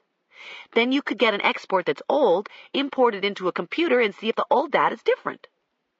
The problem, I considered, is even if I discovered an alteration, I can't say for sure it wasn't the result of an update to the record one of my clerks made. The cases are in a state of constant flux because reports trickle in for weeks, months, after the case has been initially entered. I guess you gotta ask them, Annie K. Ask them if they changed it. If they say no, and if you find an old export that's different from the stuff in the computer now, wouldn't that help? I admitted. It might. She changed the password back to what it was supposed to be. We logged off and cleared the screen so no one would see the commands in the OCME computer in the morning. It was almost 11 o'clock. I called Margaret at home, and she sounded groggy as I questioned her about the export disks and asked if she might have anything dating back prior to the time the computer was broken into. She offered me the expected disappointment. No, Dr. Scarpetta, the office wouldn't have anything that old. We do a new export at the end of every day, and the previous export is formatted, then updated. Damn! Somehow I've got to get hold of a version of the database that hasn't been updated for the past several weeks. Silence. Wait a minute, she muttered. I might have a flat file. Of what? I don't know. She hesitated. I guess the last 6 months of data or so. Vital Statistics wants our data. And a couple of weeks ago I was experimenting, importing the district's data into one partition and spooling all the case data off into a file to see how it looks. Eventually, I'm supposed to ship it to them over the phone, straight into their mainframe. How many weeks ago? I interrupted. How many weeks ago did you spool it off? The 1st of the month. Let's see. I think I did it around the 1st of June. My nerves were buzzing. I had to know. At the very least, my office couldn't be blamed for leaks if I could prove data were altered in the computer after the stories appeared in the papers. I need a printout of that flat file immediately, I told her. There was a long silence. She seemed uncertain when she replied. I had some problems with the procedure. Another pause. But I can give you what I've got, first thing in the morning. Glancing at my watch, I next dialed Abby's pager number. 5 minutes later, I had her on the line. Abby, I know your sources are sacred, but there's something I must know. She didn't respond. In your account of Brenda Stepp's murder, you wrote she was strangled with a tan cloth belt. Where did you get this detail? I can't, please. It's very important. I simply must know the source. After a long pause, she said, No names. A squad member. It was a squad member, okay? One of the guys at the scene. I know a lot of squad members. The information in no shape or form came from my office? Absolutely not, she said emphatically. You're worrying about that computer break-in Sergeant Marino mentioned. I swear, nothing I've printed came from your office. It was out before I thought twice. Whoever got in, Abby, may have typed this tan cloth belt detail into the case table to make it appear you got it from my office, that my office is the leak. The detail is inaccurate. I don't believe it was ever in our computer. I think whoever broke in got the detail from your story. Good God, was all she said.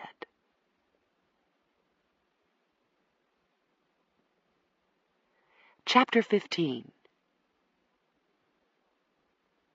Marino dropped the morning newspaper on top of the conference table with a loud slap that sent pages fluttering and inserts sliding out. What the hell is this? His face was an angry red, and he needed a shave. Jesus Christ! Wesley's reply was to calmly kick out a chair, inviting him to sit. Thursday's story was front page, above the fold, with the banner headline, DNA, New Evidence, Raise Possibility Strangler Has Genetic Defect. Abby's byline was nowhere to be found. The account was written by a reporter who usually covered the court beat. There was a sidebar about DNA profiling, including an artist's sketch of the DNA fingerprinting process. I wondered about the killer, imagined him reading and rereading the paper in a rage. My guess was wherever he worked, he called in sick today. "What I want to know is how come I wasn't told any of this?" Marino glared at me. "I turn in the jumpsuit, do my job. Next thing, I'm reading this crap. What defect? Some DNA reports just come in some assholes already leaked or what?" I didn't say anything. Wesley replied levelly, "It doesn't matter, Pete. The newspaper story isn't our concern. Consider it a blessing.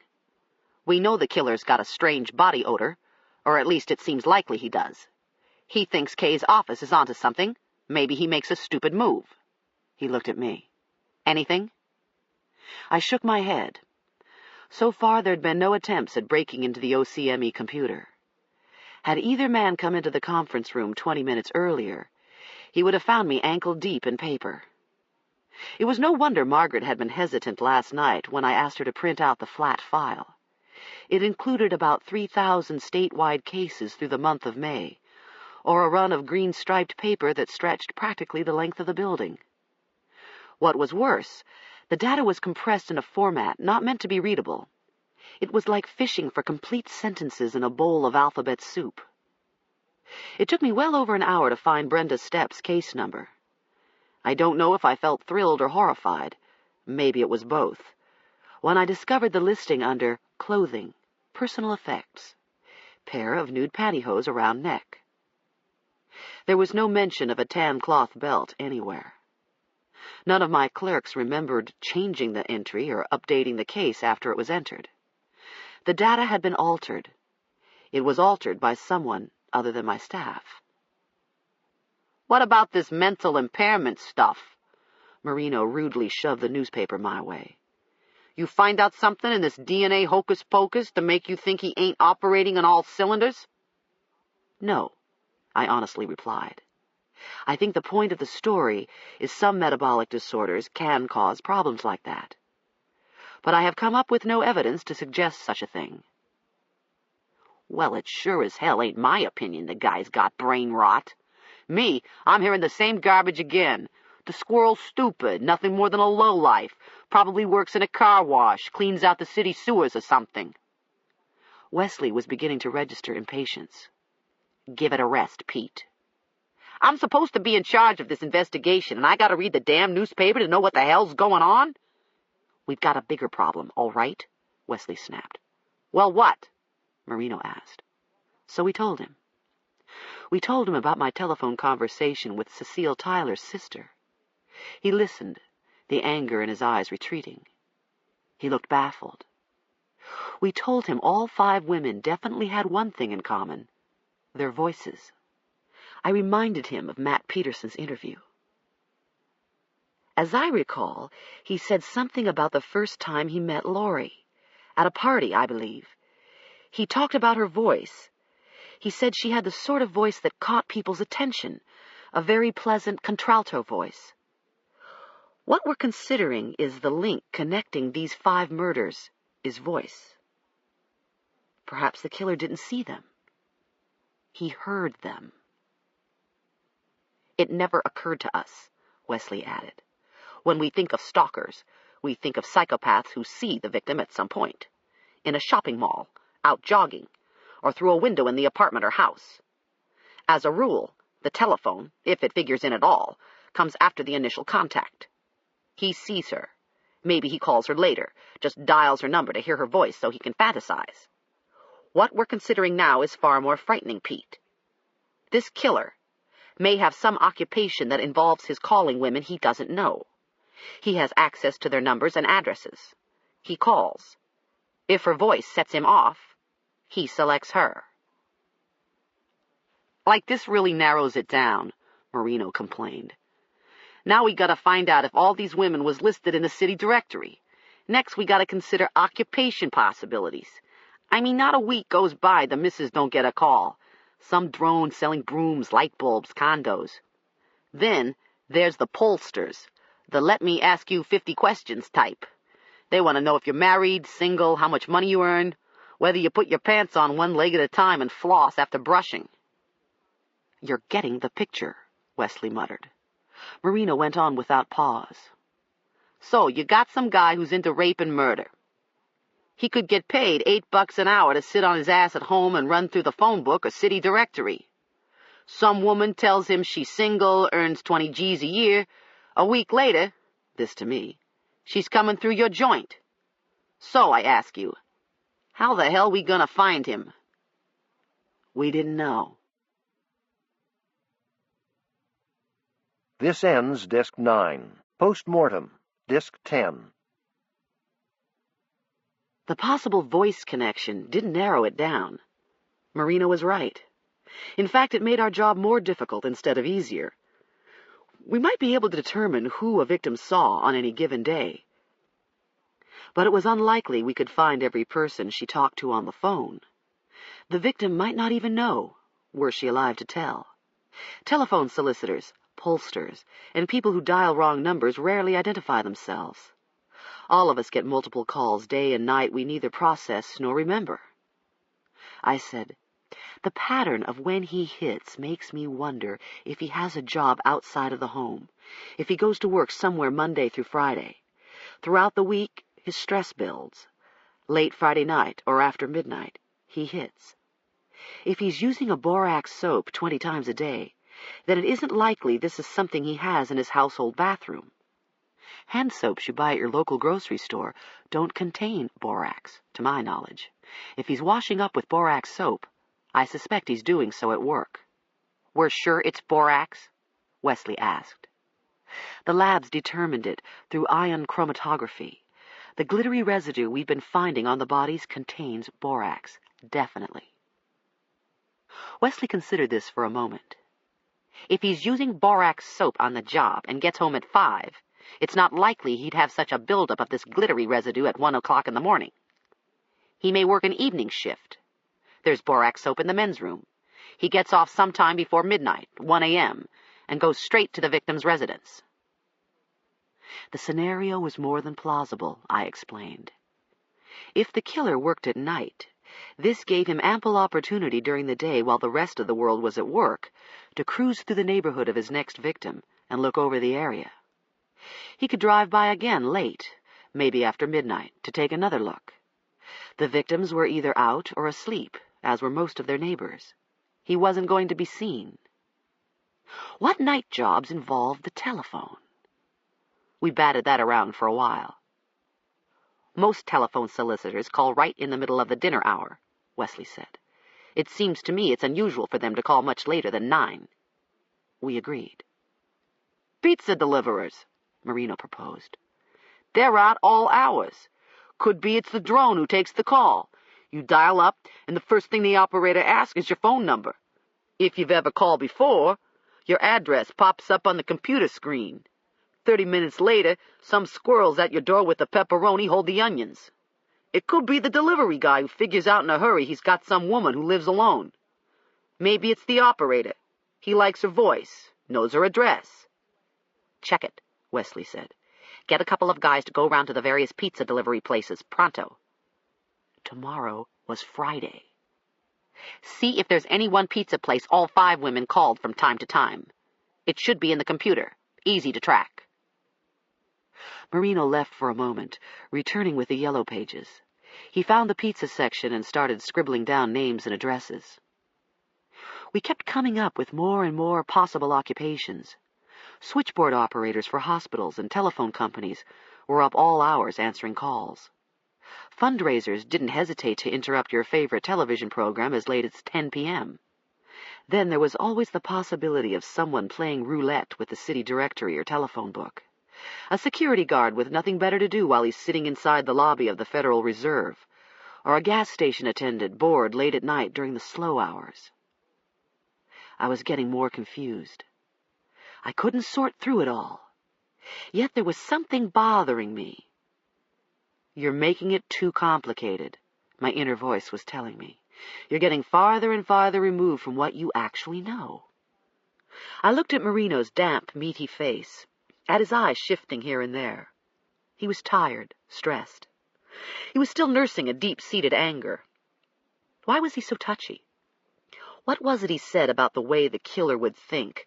Something about him not liking professional women because they're snooty. Every time I tried to get hold of him, he was on the street. He'd been to every strangling scene.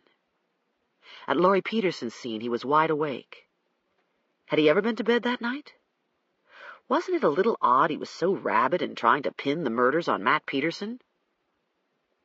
Marino's age doesn't profile right, I told myself. He spends most of his time in his car and doesn't answer the phone for a living, so I can't see the connection between him and the women. Most important, he doesn't have a peculiar body odor, and if the jumpsuit found in the dumpster was his, why would he bring it into the lab? Unless, I thought, he's turning the system inside out, playing it against itself because he knows so much. He is, after all, an expert, in charge of the investigation and experienced enough to be a savior or a Satan. I suppose all along I'd been harboring the fear that the killer might be a cop. Marino didn't fit, but the killer might be someone he'd worked around for months, someone who bought navy blue jumpsuits at the various uniform stores around the city, someone who washed his hands with the Borowash soap dispensed in the department's men's rooms, someone who knew enough about forensics and criminal investigation to be able to outsmart his brothers and me. A cop gone bad, or someone drawn to law enforcement because this is often a very attractive profession to psychopaths. We'd tracked down the squads that responded to the homicide scenes. What we never thought to do was to track down the uniformed men who responded when the bodies were discovered. Maybe some cop was thumbing through the telephone or city directory during his shift or after hours. Maybe his first contact with the victims was voice. Their voices set him off. He murdered them and made sure he was on the street or near a scanner when each body was found. "Our best bet is Matt Peterson," Wesley was saying to Marino. "He's still in town?" "Yeah, last I heard." "I think you'd better go see him. Find out if his wife ever mentioned anything about telephone soliciting, about someone calling up to say she'd won a contest, someone taking a poll, anything involving the phone." Marino pushed back his chair. I hedged. I didn't come right out and say what I was thinking. Instead, I asked, how tough would it be to get printouts or tape recordings of the calls made to the police when the bodies were found? I want to see the exact times the homicides were called in, what time the police arrived, especially in Laurie Peterson's case. Time of death may be very important in helping us determine what time the killer gets off work, assuming he works at night. "No problem," Marino replied abstractedly. "You can come along with me. After we hit Peterson, we'll swing by the radio room." We didn't find Matt Peterson at home. Marino left his card under the brass knocker of his apartment. "I don't expect him to return my call," he mumbled as he crept back out into traffic. "Why not?" "When I stopped by the other day, he didn't invite me in. Just stood in the doorway like a damn barricade. Was big enough to sniff the jumpsuit before basically telling me to buzz off. Practically slammed the door in my face. Said in the future to talk to his lawyer. Peterson said the polygraph cleared him. Said I was harassing him." "You probably were," I commented dryly. He glanced at me and almost smiled. We left the West End and headed back downtown. "You said some ion test came up with the borax." He changed the subject. "This mean you didn't get squat on the grease paint?" "No borax," I replied. "Something called sun blush reacted to the laser, but it doesn't contain borax, and it seems quite likely the prints Peterson left on his wife's body were the result of his touching her while he had some of this sun blush on his hands." "What about the glittery stuff on the knife?" "The trace amounts were too small to test, but I don't think the residue is sun blush." "Why not?" "It isn't a granular powder. It's a cream base. You remember the big white jar of dark pink cream you brought into the lab?" He nodded. "That was sun blush. Whatever the ingredient is that makes it sparkle in the laser, it's not going to accumulate all over the place the way borax soap does. The creamy base of the cosmetic is more likely to result in high concentrations of sparkles left in discrete smudges, wherever the person's fingertips come in firm contact with some surface. Like over Laurie's collarbone, he supposed. Yes. And over Peterson's 10-print card, the areas of the paper his fingertips actually were pressed against. There were no random sparkles anywhere else on the card, only over the inky ridges. The sparkles on the handle of the survivor knife were not clustered in a pattern like this. They were random, scattered, in very much the same way the sparkles were scattered over the woman's bodies. You're saying if Peterson had this sun blush on his hands and took hold of the knife, there'd be glittery smudges versus individual little sparkles here and there? That's what I'm saying. Well, what about the glitter you found on the bodies, on the ligatures, and so on? There were high enough concentrations in the areas of Laurie's wrists for testing. It came up as borax. He turned his mirrored eyes toward me. 2 different types of glittery stuff after all, then. That's right. Like most city and state buildings in Richmond, police headquarters is built of stucco that is almost indistinguishable from the concrete in the sidewalks. Pale and pasty, its ugly blandness is broken only by the vibrant colors of the state and American flags fluttering against the blue sky over the roof. Pulling around and back, Marino swung into a line of unmarked police cars. We went into the lobby and walked past the glass-enclosed information desk. Officers in dark blue grinned at Marino and said, "Hi, Doc," to me. I glanced down at my suit jacket, relieved I'd remembered to take off my lab coat. I was so used to wearing it, sometimes I forgot. When I accidentally wore it outside my building, I felt as if I were in my pajamas. We passed bulletin boards plastered with composite sketches of child molesters, flim-flam artists, basic garden-variety thugs. There were mugshots of Richmond's 10 most wanted robbers, rapists, and murderers. Some of them were actually smiling into the camera. They'd made the city's Hall of Fame. I followed Marino down a dim stairwell, the sound of our feet a hollow echo against metal. We stopped before a door where he peered through a small glass window and gave somebody the high sign. The door unlocked electronically. It was the radio room, a subterranean cubicle filled with desks and computer terminals, hooked up to telephone consoles. Through a wall of glass was another room of dispatchers, for whom the entire city was a video game. 911 operators glanced curiously at us. Some of them were busy with calls. Others were idly chatting or smoking, their headphones down around their necks. Marino took me around to a corner, where there were shelves jammed with boxes of large reel-to-reel tapes. Each box was labeled by a date. He walked his fingers down the rows and slipped out one after another, 5 in all, each one spanning the period of 1 week. Loading them in my arms, he drawled, "Merry Christmas." What? I looked at him as if he'd lost his mind. "Hey," he got out his cigarettes. "Me, I got pizza joints to hit. There's a tape machine over there." He jerked his thumb toward the dispatcher's room beyond the glass. "Either listen up in there, or take 'em back to your office. Now, if it was me, I'd take them the hell out of this animal house, but I didn't tell you that, all right? They ain't supposed to leave the premises. Just hand them back over when you're through, to me personally." I was getting a headache. Next, he took me into a small room where a laser printer was sweeping out miles of green-striped paper. The stack of paper on the floor was already 2 feet high.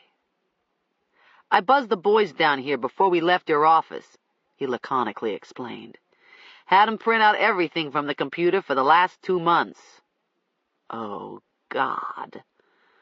So the addresses and everything are there." His flat brown eyes glanced at me. "You'll have to look at the hard copies to see what came up on the screen when the calls was made. Without the addresses, you won't know which call's what." "Can't we just pull up exactly what we want to know on the computer?" I broke out in exasperation. "You know anything about mainframes?" Of course, I didn't. He looked around. "Nobody in this joint knows squat about the mainframe. We got 1 computer person upstairs. Just so happens he's at the beach right now. Only the way to get an expert in is if there's a crash. Then they call DP and the department gets knocked up for $70 an hour. Even if the department's willing to cooperate with you, those DP dipsticks are as slow coming around as payday. The guy's going to get around to it late tomorrow, Monday, sometime next week, and that's if Lady Luck's on your side, Doc. Fact is, you was lucky I could find somebody smart enough to hit a print button." We stood in the room for 30 minutes. Finally, the printer stopped and Marino ripped off the paper. The stack was close to 3 feet high. He put it inside an empty printer paper box he found somewhere and hoisted it up with a grunt. As I followed him back out of the radio room, he tossed over his shoulder to a young, nice-looking black communications officer. "If you see Cork, I got a message for him." "Shoot," the officer said with a yawn. "Tell him he ain't driving no 18-wheeler rig no more, and this ain't Smokey and the Bandit." The officer laughed. He sounded exactly like Eddie Murphy. For the next day and a half, I didn't even get dressed, but was sequestered inside my home wearing a nylon warm-up suit and headphones. Bertha was an angel and took Lucy on an all-day outing. I was avoiding my downtown office, where I was sure to be interrupted every 5 minutes. I was racing against time, praying I came up with something before Friday dissolved into the first few hours of Saturday morning. I was convinced he would be out there again. I'd already checked in with Rose twice. She said Ambergy's office had tried to get me 4 times since I drove off with Marino. The commissioner was demanding I come see him immediately, demanding I provide him with an explanation of yesterday morning's front-page story of "this latest and most outrageous leak," in his words. He wanted the DNA report. He wanted the report on this latest evidence turned in. He was so furious he actually got on the phone himself, threatening Rose, who had plenty of thorns. "What did you say to him?" I asked her in amazement. "I told him I'd leave the message on your desk. When he threatened to have me fired if I didn't hook him up with you immediately, I told him that was fine. I've never sued anybody before." "You didn't." "I most certainly did. If the little jerk had another brain, it would rattle." My answering machine was on. If Ambergy tried to call me at home, he was only going to get my mechanical ear. It was the stuff of nightmares. Each tape covered 7 24-hour days. Of course, the tapes weren't that many hours long, because often there were only 3 or 4 2-minute calls per hour. It simply depended on how busy the 911 room was on any given shift. My problem was finding the exact time period when I thought one of the homicides was called in. If I got impatient, I might whiz right on by and have to back up. Then I lost my place. It was awful. Also, it was as depressing as hell. Emergency calls ranged from the mentally disenfranchised, whose bodies were being invaded by aliens, to people roaring drunk, to poor men and women whose spouses had just keeled over from a heart attack or a stroke. There were a lot of automobile accidents, suicide threats, prowlers, barking dogs, stereos up too loud, and firecrackers and car backfires that came in as shootings. I was skipping around. So far, I had managed to find 3 of the calls I was looking for: Brenda's, Henna's, and just now, Laurie's. I backed up the tape until I found the aborted 911 call Laurie apparently made to the police right before she was murdered. The call came in at exactly 12:49 a.m., Saturday, June 7th, and all that was on the tape was the operator picking up the line and crisply saying, "911."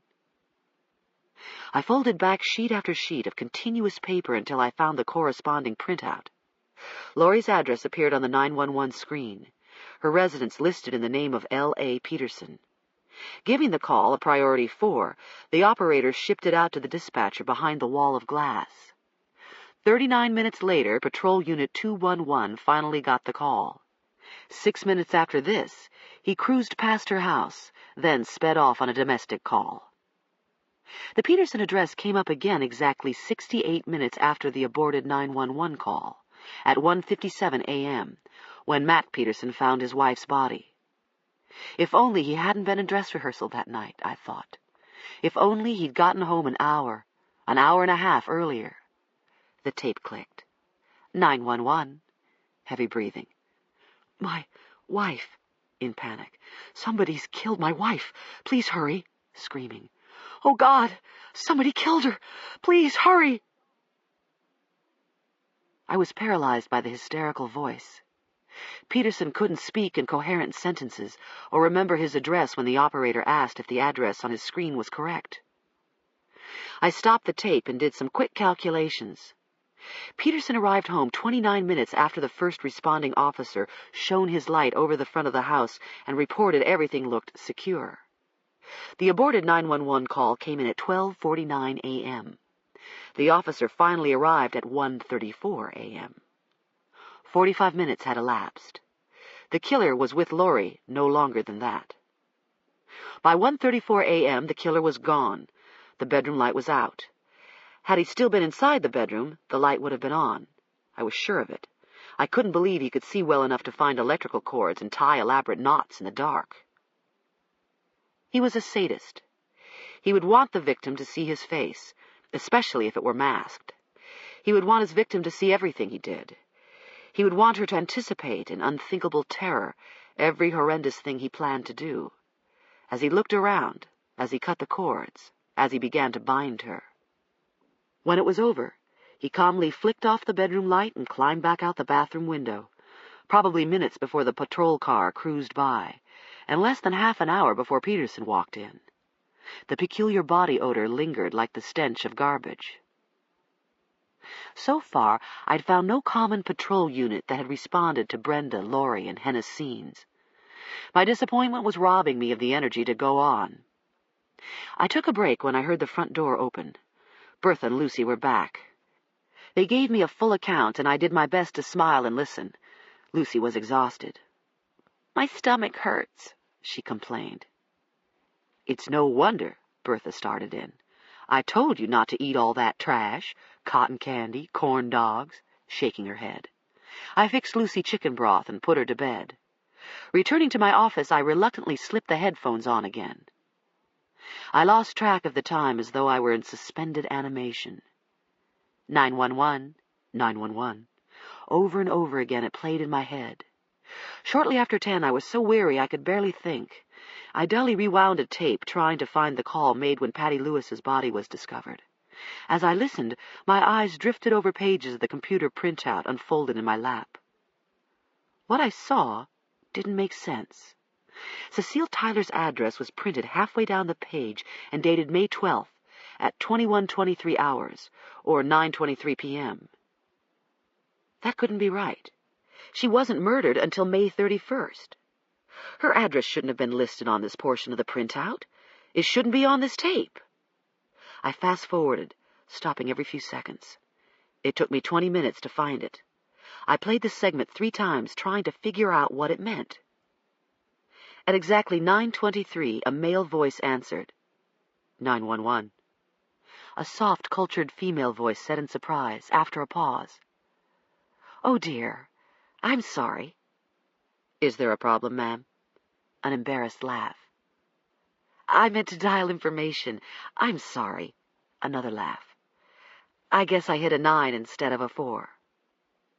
"Hey, no problem. That's good. Always glad when there's no problem." Adding jauntily, "You have a nice evening." Silence. A click, and the tape went on. On the printout, the slain black woman's address was listed simply under her name, Cecile Tyler. Suddenly I knew. Jesus, dear Jesus, I muttered momentarily, sick to my stomach. Brenda Stepp had called the police when she had her automobile accident. Laurie Peterson had called the police, according to her husband, when she thought she heard a prowler that turned out to be a cat getting into the garbage cans. Abby Turnbull had called the police when the man in the black cougar followed her. Cecile Tyler had called the police by mistake. It was a wrong number. She dialed 911 instead of 411. A wrong number. 4 of the 5 women. All of the calls were made from their homes. Each address immediately flashed on the 911 computer screen. If the residences were in the woman's names, the operator knew they probably lived alone. I ran into the kitchen. I don't know why. There was a telephone in my office. I frantically stabbed out the number for the detective division. Marino wasn't in. "I need his home number." "I'm sorry, ma'am. We're not allowed to give those out." "God damn it, this is Dr. Scarpetta, the chief medical examiner. Give me his goddamn home phone number." A startled pause. The officer, whoever he was, began apologizing profusely. He gave me the number. I dialed again. "Thank God," I gushed when Marino answered. "No shit," he said after my breathless explanation. "Sure, I'll look into it, Doc." "Don't you think you'd better get down to the radio room to see if the bastard's there?" I practically screamed. "So what'd the guy say? You recognize the voice?" Of course I didn't recognize the voice. "Like what exactly did he say to this Tyler lady?" "I'll let you hear it." I ran back into the office and picked up that extension. Rewinding the tape, I unplugged the headphones and turned the volume up high. "You recognize it?" I was back on the line. Marino didn't reply. "Are you there?" I exclaimed. "Hey, chill out for a while, Doc. It's been a rough day, right? Just leave it to yours truly here. I promise I'll look into it." He hung up. I sat staring at the receiver in my hand. I sat without moving until the loud dial tone went dead, and a mechanical voice began to complain, "If you'd like to make a call, please hang up and try again." I checked the front door, made sure the burglar alarm was set, and went upstairs. My bedroom was at the end of the hall and overlooked the woods and back. Fireflies winked in the inky blackness beyond the glass, and I nervously yanked the blinds shut. Bertha had this irrational idea sunlight ought to stream into rooms whether anyone was inside them or not. "Kills germs, Dr. K," she would say. "Fades the rugs and the upholstery," I would counter. But she was set in her ways. I hated it when I came upstairs after dark and found the blinds open. I'd shut them before turning on the light to make sure nobody could see me, if there was anybody out there. But I'd forgotten tonight. I didn't bother to take off my warm-up suit. It would do for pajamas. Stepping up on a footstool I kept inside the closet, I slid out the Rockport shoebox and opened the lid. I tucked the .38 under my pillow. I was sick with the worry the telephone would ring, and I'd be summoned out into the black morning, and I'd have to say to Marino, "I told you so, you stupid bastard! I told you so!" What was the big lug doing right now, anyway? I flicked off the lamp and pulled the covers up to my ears. He was probably drinking beer and watching television. I sat up and flicked the lamp back on. The telephone on the bedside table taunted me. There was no one else I could call. If I called Wesley, he would call Marino. If I called the detective division, whoever listened to what I had to say, provided he took me seriously, would call Marino. Marino. He was in charge of this damn investigation. All roads led to Rome. Switching off the lamp again, I stared up into the darkness. 911, 911. I kept hearing the voice as I tossed on my bed. It was past midnight when I crept back down the stairs and found the bottle of cognac in the bar. Lucy hadn't stirred since I tucked her in hours ago. She was out cold. I wished I could say the same for me. Downing 2 shots like cough medicine, I miserably returned to my bedroom and switched off the lamp again. I could hear the minutes go by on the digital clock. Click, click. Seeping in and out of consciousness, I fitfully tossed. "So what exactly did he say to this Tyler woman?" Click. The tape went on. "I'm sorry," an embarrassed laugh. "I guess I hit a 9 instead of a 4. Hey, no problem. You have a nice evening." Click. "I hit a 9 instead of a 4. 911. "Hey, he's a good-looking guy. He don't need to slip a lady a Mickey to get her to give up the goods." "He's scum." "Because he's out of town right now, Lucy. Mr. Bolts went on vacation." "Oh." Eyes filled with infinite sadness. "When's he coming back?" "Not until July." "Oh. Why couldn't we go with him, Annie Kay? Did he go to the beach?" "You routinely lie, by omission, about us." His face shimmered behind the veil of rising heat and smoke, his hair gold in the sun. 911. I was inside my mother's house, and she was saying something to me. A bird was circling lazily overhead as I rode in a van with someone I neither knew nor could see. Palm trees flowed by. Long-necked white egrets were sticking up like porcelain periscopes in the Everglades. The white heads turned as we passed, watching us, watching me. Turning over, I tried to get more comfortable by resting on my back.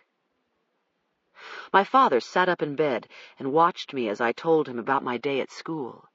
His face was ashen. His eyes didn't blink, and I couldn't hear what I was saying to him. He didn't respond, but continued to stare. Fear was constricting my heart. His white face stared. The empty eyes stared. He was dead. Daddy! My nostrils were filled with a sick, stale sweatiness as I buried my face in his neck. The inside of my brain went black. I surfaced into consciousness like a bubble floating up from the deep. I was aware. I could feel my heart beating. The smell. Was it real, or was I dreaming? The putrid smell. Was I dreaming? An alarm was going off inside my head and slamming my heart against my ribs as the foul air stirred and something brushed against the bed. Chapter 16. The distance between my right hand and the .38 beneath my pillow was 12 inches, no more. It was the longest distance I'd ever known. It was forever. It was impossible. I wasn't thinking, just feeling that distance, as my heart went crazy, flailing against my ribs like a bird against the bars of its cage. Blood was roaring in my ears. My body was rigid, every muscle and tendon straining, stiff and quivering with fear. It was pitch black inside my bedroom.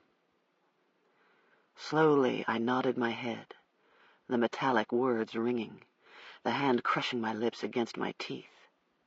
I nodded to tell him I wouldn't scream. The knife against my throat was so big it felt like a machete.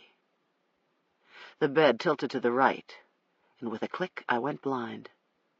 When my eyes adjusted to the lamplight, I looked at him and stifled a gasp. I couldn't breathe or move.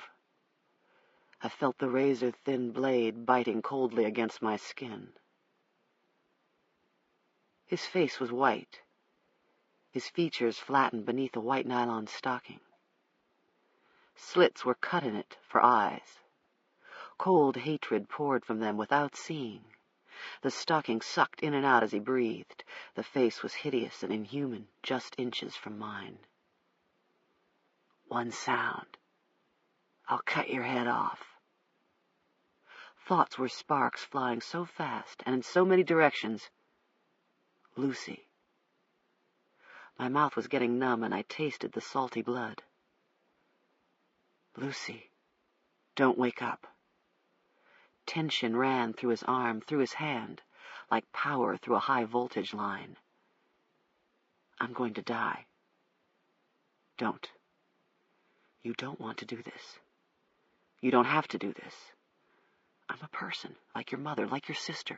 You don't want to do this. I'm a human being like you. There are things I can tell you about the cases, what the police know. You want to know what I know. Don't. I'm a person. A person. I can talk to you. You have to let me talk to you. Fragmented speeches. Unspoken. Useless. I was imprisoned by silence. Please don't touch me. Oh, God, don't touch me. I had to get him to take away his hand, to talk to me. I tried to will my body to go limp, to relax. It worked a little. I loosened up a little, and he sensed it. He eased the grip of his hand over my mouth, and I swallowed very slowly. He was wearing a dark blue jumpsuit. Sweat stained the collar, and there were wide crescent moons under his arms. The hand, holding the knife to my throat, was sheathed in the translucent skin of a surgical glove. I could smell the rubber. I could smell him. I saw the jumpsuit in Betty's lab, smelled the syrupy, putrid smell of it as Marino was untying the plastic bag. Is it the smell he remembers? Played in my mind like the rerun of an old movie. Marino's finger pointing at me as he winked. Bingo! The jumpsuit flattened on the table inside the lab, a large or an extra large, with bloody swatches cut out of it. He was breathing hard. "Please," I said, barely moving. "Shut up." "I can tell you—" "Shut up!" The hand tightened savagely. My jaw was going to shatter like an eggshell. His eyes were darting, looking around, looking at everything inside my bedroom. They stopped at the draperies, at the cords hanging down. I could see him looking at them. I knew what he was thinking. I knew what he was going to do with them. Then the eyes darted frantically to the cord leading out of my bedside lamp.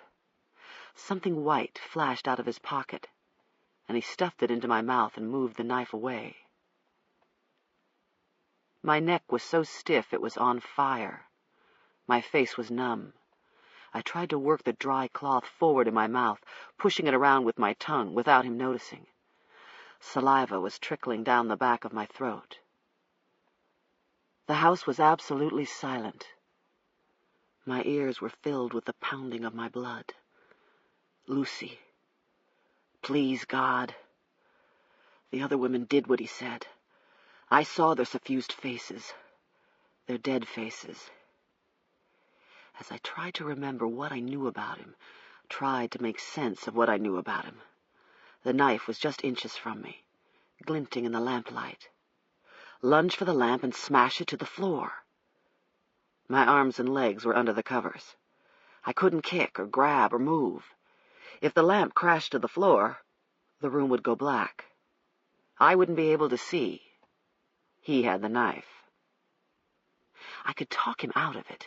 If only I could talk. I could reason with him. Their suffused faces, the cords cutting into their necks. 12 inches, no more. It was the longest distance I'd ever known. He didn't know about the gun. He was nervous, jerky, and seemed confused. His neck was flushed and dripping with sweat. His breathing labored and fast. He wasn't looking at my pillow. He was looking around at everything, but he wasn't looking at my pillow. "You move." He lightly touched the needle point of the knife to my throat. My eyes were widely fixed on him. "You're going to enjoy this, bitch." It was a low, cold voice straight out of hell. I've been saving the best for last. The stocking sucking in and out. "You want to know how I've been doing it? Going to show you real slow." The voice. It was familiar. My right hand. Where was the gun? Was it farther to the right or to the left? Was it directly centered under my pillow? I couldn't remember. I couldn't think. He had to get to the cords. He couldn't cut the cord to the lamp. The lamp was the only light on. The switch to the overhead light was near the door. He was looking at it, at the vacant, dark rectangle. I eased my right hand up an inch. The eyes darted toward me, then toward the draperies again. My right hand was on my chest, almost to my right shoulder under the sheet. I felt the edge of the mattress lift as he got up from the bed. The stains under his arm were bigger. He was soaking wet with sweat. Looking at the light switch near the blank doorway, looking across the bedroom at the draperies again, he seemed indecisive. It happened so fast. The hard, cold shape knocked against my hand, and my fingers seized it, and I was rolling off the bed, pulling the covers with me, thudding to the floor. The hammer clicked back and locked, and I was sitting straight up, the sheet twisted around my hips, all of it happening at once. I don't remember doing it. I don't remember doing any of it. It was instinct. Someone else. My finger was against the trigger, hands trembling so badly the revolver was jumping up and down. I don't remember taking the gag out. I could only hear my voice. I was screaming at him. "You son of a bitch! You goddamn son of a bitch!" The gun was bobbing up and down as I screamed, my terror, my rage exploding in profanities that seemed to be coming from someone else. Screaming, I was screaming at him to take off his mask. He was frozen on the other side of the bed. It was an odd, detached awareness. The knife in his gloved hand, I noticed, was just a folding knife. His eyes were riveted to the revolver. "Take it off!" His arm moved slowly, and the white sheath fluttered to the floor. As he spun around, I was screaming, and explosions were going off, spitting fire and splintering glass, so fast I didn't know what was happening. It was madness. Things were flying and disconnected, the knife flashing out of his hand as he slammed against the bedside table, pulling the lamp to the floor as he fell, and a voice said something. The room went black. A frantic scraping sound was coming from the wall near the door. "Where are the friggin' lights in this joint?" I would have done it. I know I would have done it. I never wanted to do anything so badly in my life as I wanted to squeeze that trigger. I wanted to blow a hole in his heart the size of the moon. We'd been over it at least 5 times. Marino wanted to argue. He didn't think it happened the way it did. "Hey, the minute I saw him going through the window, Doc, I was following him. He couldn't have been in your bedroom no more than 30 seconds before I got there. And you didn't have no damn gun out. You went for it and rolled off the bed when I busted in and blew him out of his size 11 jogging shoes." We were sitting in my downtown office Monday morning. I could hardly remember the past 2 days. I felt as if I'd been underwater or on another planet. No matter what he said, I believed I had my gun on the killer when Marino suddenly appeared in my doorway, at the same time his .357 pumped 4 bullets into the killer's upper body. I didn't check for a pulse. I made no effort to stop the bleeding. I just sat in the twisted sheet on the floor, my revolver in my lap, tears streaming down my cheeks as it dawned on me. The .38 wasn't loaded. I was so upset, so distracted when I went upstairs to bed, I'd forgotten to load my gun. The cartridges were still in their box, tucked under a stack of sweaters inside one of my dresser drawers where Lucy would never think to look. He was dead. He was dead when he hit my rug. "He didn't have his mask off, either," Marino was going on. "Memory plays weird tricks, you know? I pulled the damn stocking off his face soon as Sneed and Riggy got there. By then he was already dead as dog food." He was just a boy. He was just a pasty-faced boy with kinky, dirty blonde hair. His mustache was nothing more than a dirty fuzz. I would never forget those eyes. They were windows through which I saw no soul. They were empty windows opening onto a darkness, like the ones he climbed through when he murdered women whose voices he heard over the phone. "I thought he said something," I muttered to Marino. "I thought I heard him say something as he was falling, but I can't remember."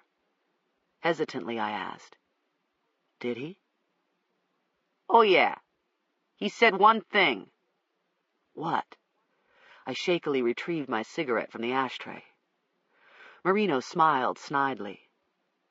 "Same last words recorded on them little black boxes of crashed planes. Same last words for a lot of poor bastards. He said, 'Oh, shit.'" One bullet severed his aorta. Another took out his left ventricle. One more went through a lung and lodged in his spine. The 4th one cut through soft tissue, missing every vital organ, and shattered my window. I didn't do his autopsy. One of my deputy chiefs from Northern Virginia left the report on my desk. I don't remember calling him to do it, but I must have.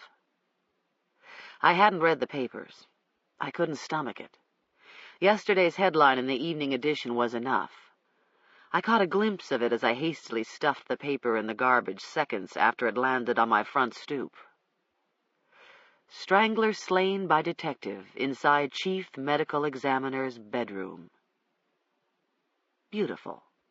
I asked myself, who does the public think was inside my bedroom at 2 o'clock in the morning, the killer or Marino? Beautiful. The gunned-down psychopath was a communications officer, hired by the city about a year ago. Communications officers in Richmond are civilians. They aren't really cops. He worked the 6 to midnight shift. His name was Roy McCorkle. Sometimes he worked 911. Sometimes he worked as a dispatcher, which was why Marino recognized the CB voice in the 911 tape I played for him over the phone. Marino didn't tell me he recognized the voice, but he did. McCorkle wasn't on duty Friday night. He called in sick. He hadn't been to work since Abby's Thursday morning front-page story. His colleagues didn't have much of an opinion of him, one way or another, except they found his CB phone manner and jokes amusing. They used to kid him about his frequent trips to the men's room, as many as a dozen during a shift. He was washing his hands, his face, his neck. A dispatcher walked in on him once and found McCorkle practically taking a sponge bath. In the communications men's room was a dispenser of borowash soap. He was an all-right guy. No one who worked with him really knew him well. They assumed he had a woman he was seeing after hours, a good-looking blonde named Christie. There was no Christie. The only women he saw after hours were the ones he butchered. No one who worked with him could believe he was the one, the strangler. McCorkle, we were considering, may have murdered the 3 women in the Boston area years ago. He was driving a rig back then. One of his stops was Boston, where he delivered chickens to a packing plant. But we couldn't be sure. We may never know just how many women he murdered all over the United States. It could be dozens. He probably started out as a peeper, then progressed to a rapist. He had no police record. The most he'd ever gotten was a speeding ticket. He was only 27. According to his resume on file with the police department, he'd worked a number of jobs: trucker, dispatcher for a cement company in Cleveland, mail deliveryman, and as a deliveryman for a florist in Philadelphia. Marino wasn't able to find him Friday night, but he didn't look very hard. From 11:30, Marino was on my property, out of sight behind shrubbery, watching. He was wearing a dark blue police jumpsuit, so he would blend with the night. When he switched on the overhead light inside my bedroom, and I saw him standing there in the jumpsuit, the gun in hand, for a paralyzing second I didn't know who was the killer and who was the cop. "See," he was saying, "I'd been thinking about the Abby Turnbull connection, about the possibility the guy was after her and ended up with the sister by mistake. That worried me. I asked myself, what other lady in the city's he getting hooked into?" He looked at me, his face thoughtful. When Abby was followed from the newspaper late one night and dialed 911, it was McCorkle who answered the call. That was how he knew where she lived. Maybe he'd already thought of killing her, or maybe it didn't occur to him until he heard her voice and realized who she was. We'd never know.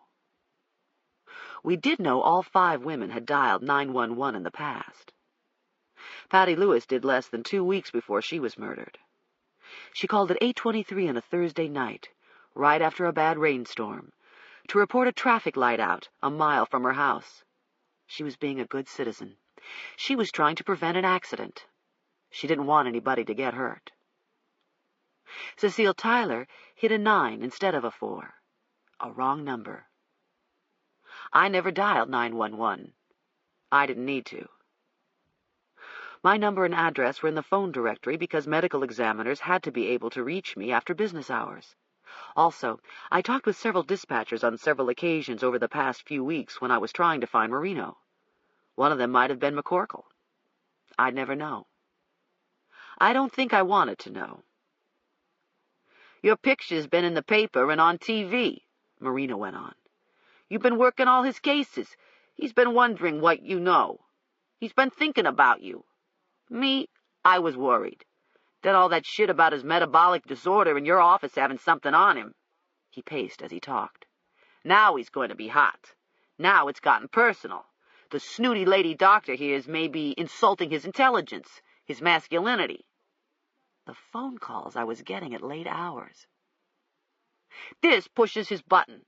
He don't like no broad treating him like he's a stupid ass. He's thinking, The bitch thinks she's smart, better than me. I'll show her. I'll fix her. I was wearing a sweater under my lab coat. Both were buttoned up to the collar. I couldn't get warm. For the last 2 nights I'd slept in Lucy's room. I was going to redecorate my bedroom. I was thinking of selling my house. So I guess that big newspaper spread on him the other day rattled his cage, all right? Benton said it was a blessing, that maybe he'd get reckless or something. I was pissed. You remember that? I barely nodded. You want to know the big reason I was so damn pissed? I just looked at him. He was like a kid. He was proud of himself. I was supposed to praise him, be thrilled, because he shot a man at 10 paces, mowed him down inside my bedroom. The guy had a buck knife. That was it. What was he going to do, throw it? Well, I'll tell you. For one thing, I got a little tip some time back. A tip? My eyes focused. What tip?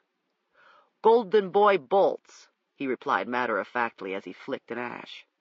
Just so happens he was big enough to pass along something right before he blew out of town. Told me he was worried about you. About me? I blurted.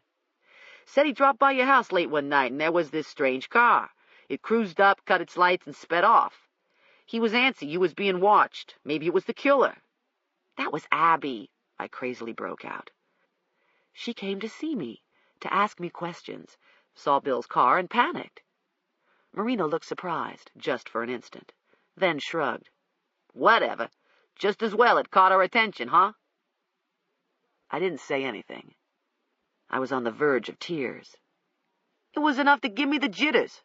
Fact is, I've been watching your house for a while. Been watching it a lot of late nights. Then comes the damn story about the DNA link. I'm thinking this squirrel's maybe already casing the dock. Now he's really going to be off the wall. The story ain't going to lure him into the computer. It's going to lure him straight to her. You were right, I said, clearing my throat. You're damn right I was right. Marino didn't have to kill him. No one would ever know except the 2 of us. I'd never tell. I wasn't sorry. I would have done it myself. Maybe I was sick inside because if I tried, I would have failed. The .38 wasn't loaded. Click. That's as far as I would have gotten. I think I was sick inside because I couldn't save myself, and I didn't want to thank Marino for my life. He was going on and on. My anger started to simmer. It began creeping up my throat like bile, when suddenly Wingo walked in. Hands in his pockets, he looked uncertain as Marino eyed him in annoyance. Dr. Scarpetta, I know this isn't a good time and all. I mean, I know you're still upset. I'm not upset. His eyes widened. He blanched. Lowering my voice, I said, I'm sorry, Wingo. Yes, I'm upset. I'm ragged. I'm not myself. What's on your mind? He reached in a pocket of his powder blue silk trousers and pulled out a plastic bag. Inside was a cigarette butt, Benson & Hedges 100s. He placed it lightly on my blotter. I looked blankly at him, waiting. Well, you remember me asking about the commissioner, about whether he's an anti-smoker and all that? I nodded. Marino was getting restless. He looked around as if he were bored. You see, my friend Patrick, he works in accounting across the street in the same building where Ambergy works. Well, he was blushing, Patrick and I, we meet sometimes at his car and go off for lunch. His assigned parking place is about 2 rows down from where Ambergy's is. We've seen him before. Seen him before? I asked, baffled. Seen Ambergy before. Doing what? Wingo leaned over and confided, Seen him smoking, Dr. Scarpetta. He straightened up. I swear. Late morning, and right after lunchtime, Patrick and me were sitting in Patrick's car, just talking, listening to tunes.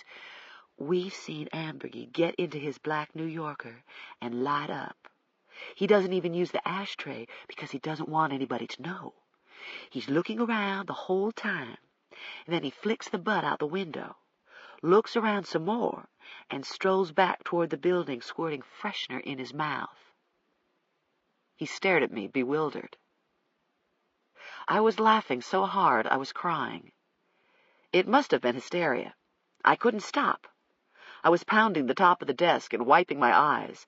I'm sure people could hear me up and down the hall. Wingo started laughing, uneasily. Then he couldn't stop either. Marino scowled at both of us as if we were imbeciles. Then he was fighting a smile. In a minute he was choking on his cigarette and guffawing. Wingo finally went on. "The thing is," he took a deep breath, "the thing is, Dr. Scarpetta, I waited until he did it, and right after he left his car I ran over and collected the butt. I took it straight up to serology, to Betty, had her tested." I gasped. "You did what? You took the butt to Betty? That's what you took up to her the other day? To what? Have his saliva tested? What for?" "His blood type. It's AB, Dr. Scarpetta." My God. The connection was that fast. The blood type that came up on the mislabeled perk Wingo found inside the evidence refrigerator was AB. AB is extremely rare. Only 4% of the population has type AB. "I was wondering about him," Wingo explained. "I know how much he, hates you. It's always hurt me he treats you so bad. So I asked Fred." "The security guard?" "Yeah, I asked Fred about seeing anybody. You know, if he'd seen anybody going inside our morgue who wasn't supposed to be there.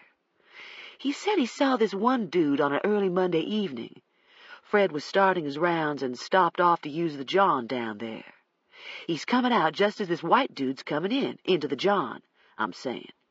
Fred told me the white dude had something in his hand, some paper packets of some sort. Fred just went on out, went about his business."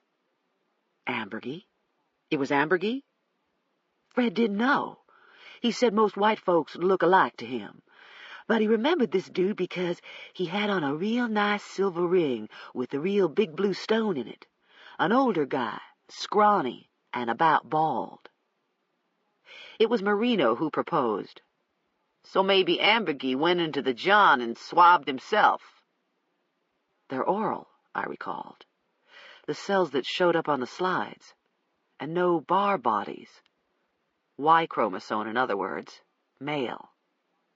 "I love it when you talk dirty." Marino grinned at me and went on.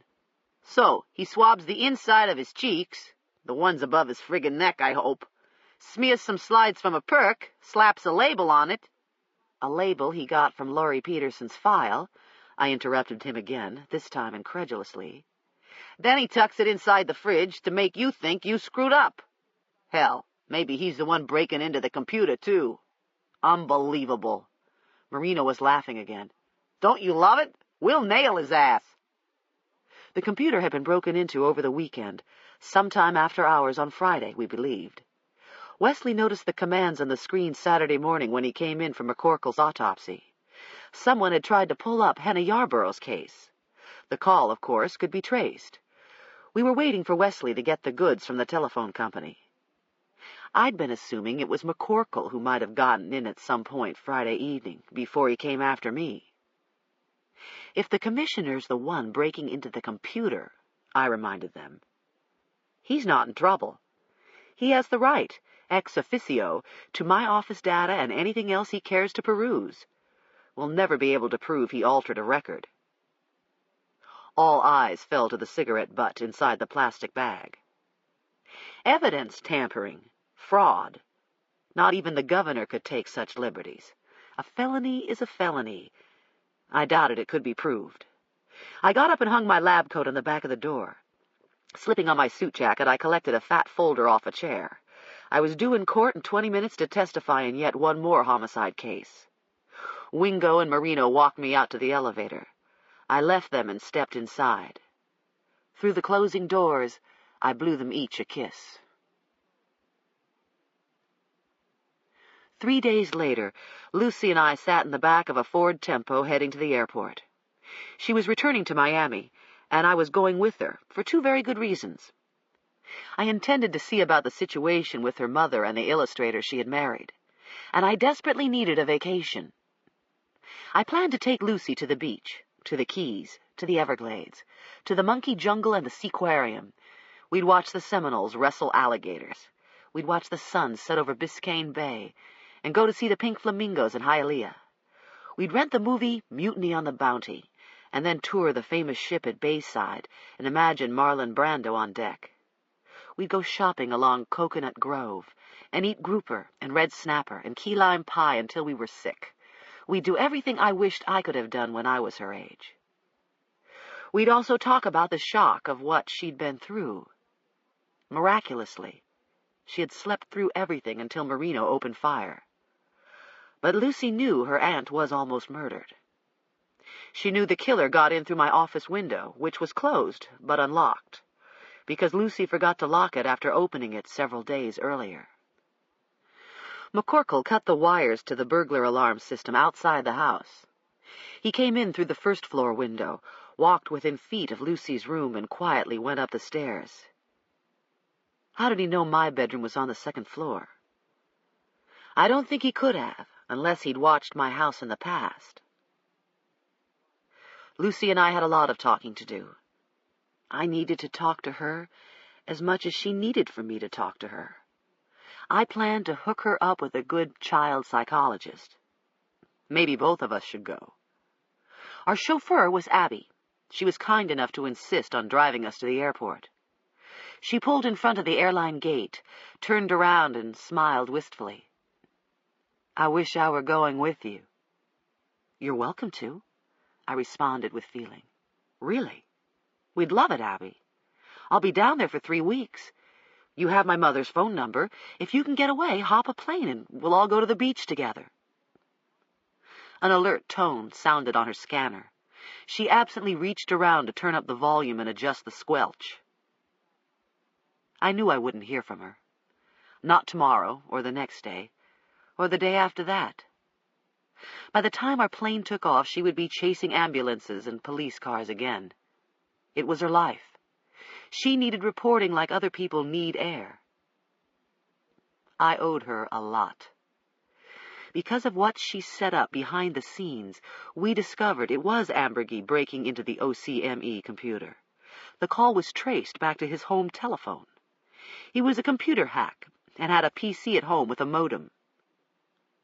I think he broke in the first time simply because he was monitoring my work, as usual.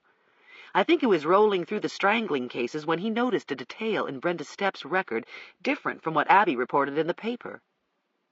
He realized the leak couldn't be my office, but he so desperately wanted it to be, he altered the record to make it appear that way. Then he deliberately keyed on the echo and tried to pull up Laurie Peterson's case. He wanted us to find those commands on the screen the following Monday, just hours before he called me into his office in front of Tanner and Bill. One sin led to another. His hatred blinded his reason, and when he saw the computer labels in Laurie's case file, he wasn't able to restrain himself. I thought a long time about the meeting in my conference room, when the men were going through the files. I'd assumed the perk label was stolen when several cases slipped off Bill's lap and scattered over the floor. But as I went over it, I recalled Bill and Tanner sorting out the paperwork by the proper case numbers. Laurie's case was not among them because Ambergy was perusing it at the time. He took advantage of the confusion and quickly tore off the perk label. Later, he left the computer room with Tanner but stayed behind alone in the morgue to use the men's room. He planted the slides. That was his first mistake. His second mistake was underestimating Abby. She was livid when she realized someone was using her reporting to jeopardize my career. It didn't matter whose career I suspected. Abby simply didn't cotton to being used. She was a crusader. Truth, justice, and the American way. She was all dressed up with rage with no place to go. After her story hit the rack, she went to see Ambergy. She was already suspicious of him, she confessed to me, because he was the one who slyly gave her access to the information about the mislabeled perk. He had the serology report on his desk, and notes to himself about the fouled-up chain of evidence, and the inconsistency of these results with those from earlier tests. While Abby was seated on one side of his famous Chinese desk, he stepped out, leaving her alone for a minute, long enough for her to see what was on his blotter. It was obvious what he was doing. His feelings for me were no secret. Abby wasn't stupid. She became the aggressor. Last Friday morning she had gone back to see him and confronted him about the computer violation. He was cagey, feigning horror that she might print such a thing, but he was salivating. He could taste my disgrace. She set him up by admitting she didn't have enough to go on. The computer violations only happened once, she told him. If it happens again, Dr. Ambergy, I'll have no choice but to print it and other allegations I've heard, because the public will have to know there's a problem at the OCME. It happened again. The second computer violation had nothing to do with the planted news story, because it wasn't the killer who needed to be lured back to the OCME computer. It was the commissioner. By the way, Abby told me as we got the bags out of the trunk, I don't think Ambergy is going to be a problem anymore. A leopard can't change its spots, I remarked, glancing at my watch. She smiled at some secret she wasn't going to divulge. Just don't be surprised when you come back to find he's no longer in Richmond. I didn't ask. She had plenty on Ambergy. Someone had to pay. She couldn't touch Bill. He had called me yesterday to say he was glad I was all right, that he had heard about what had happened. He had made no references to his own crimes, and I had not so much as alluded to them when he calmly said he didn't think it was a good idea for us to see each other any more. I've given it a lot of thought, and I just don't think it's going to work, Kay. You're right, I agreed, surprised by my own sense of relief. It just isn't going to work, Bill. I gave Abby a big hug. Lucy frowned as she struggled with a very large pink suitcase. Shoot, she complained. Mom's computer's got nothing but word processing on it. Shoot. No database or nothing. We're going to the beach. I shouldered 2 bags and followed her through the opening glass doors. We're going to have a good time, Lucy. You can just lay off the computer for a while. It's not good for your eyes. There's a software store about a mile from my house. The beach, Lucy. You need a vacation. Both of us need a vacation. Fresh air, sunshine. It will be good for you. You've been cooped up inside my office for 2 weeks. We continued bickering at the ticket counter. I shoved the bags on the scale, straightened Lucy's collar and back, and asked her why she hadn't carried her jacket. The air conditioning in planes is always too high. Annie Kay, you're going to be cold. Annie Kay, we've got time for a sandwich. I'm not hungry. You need to eat.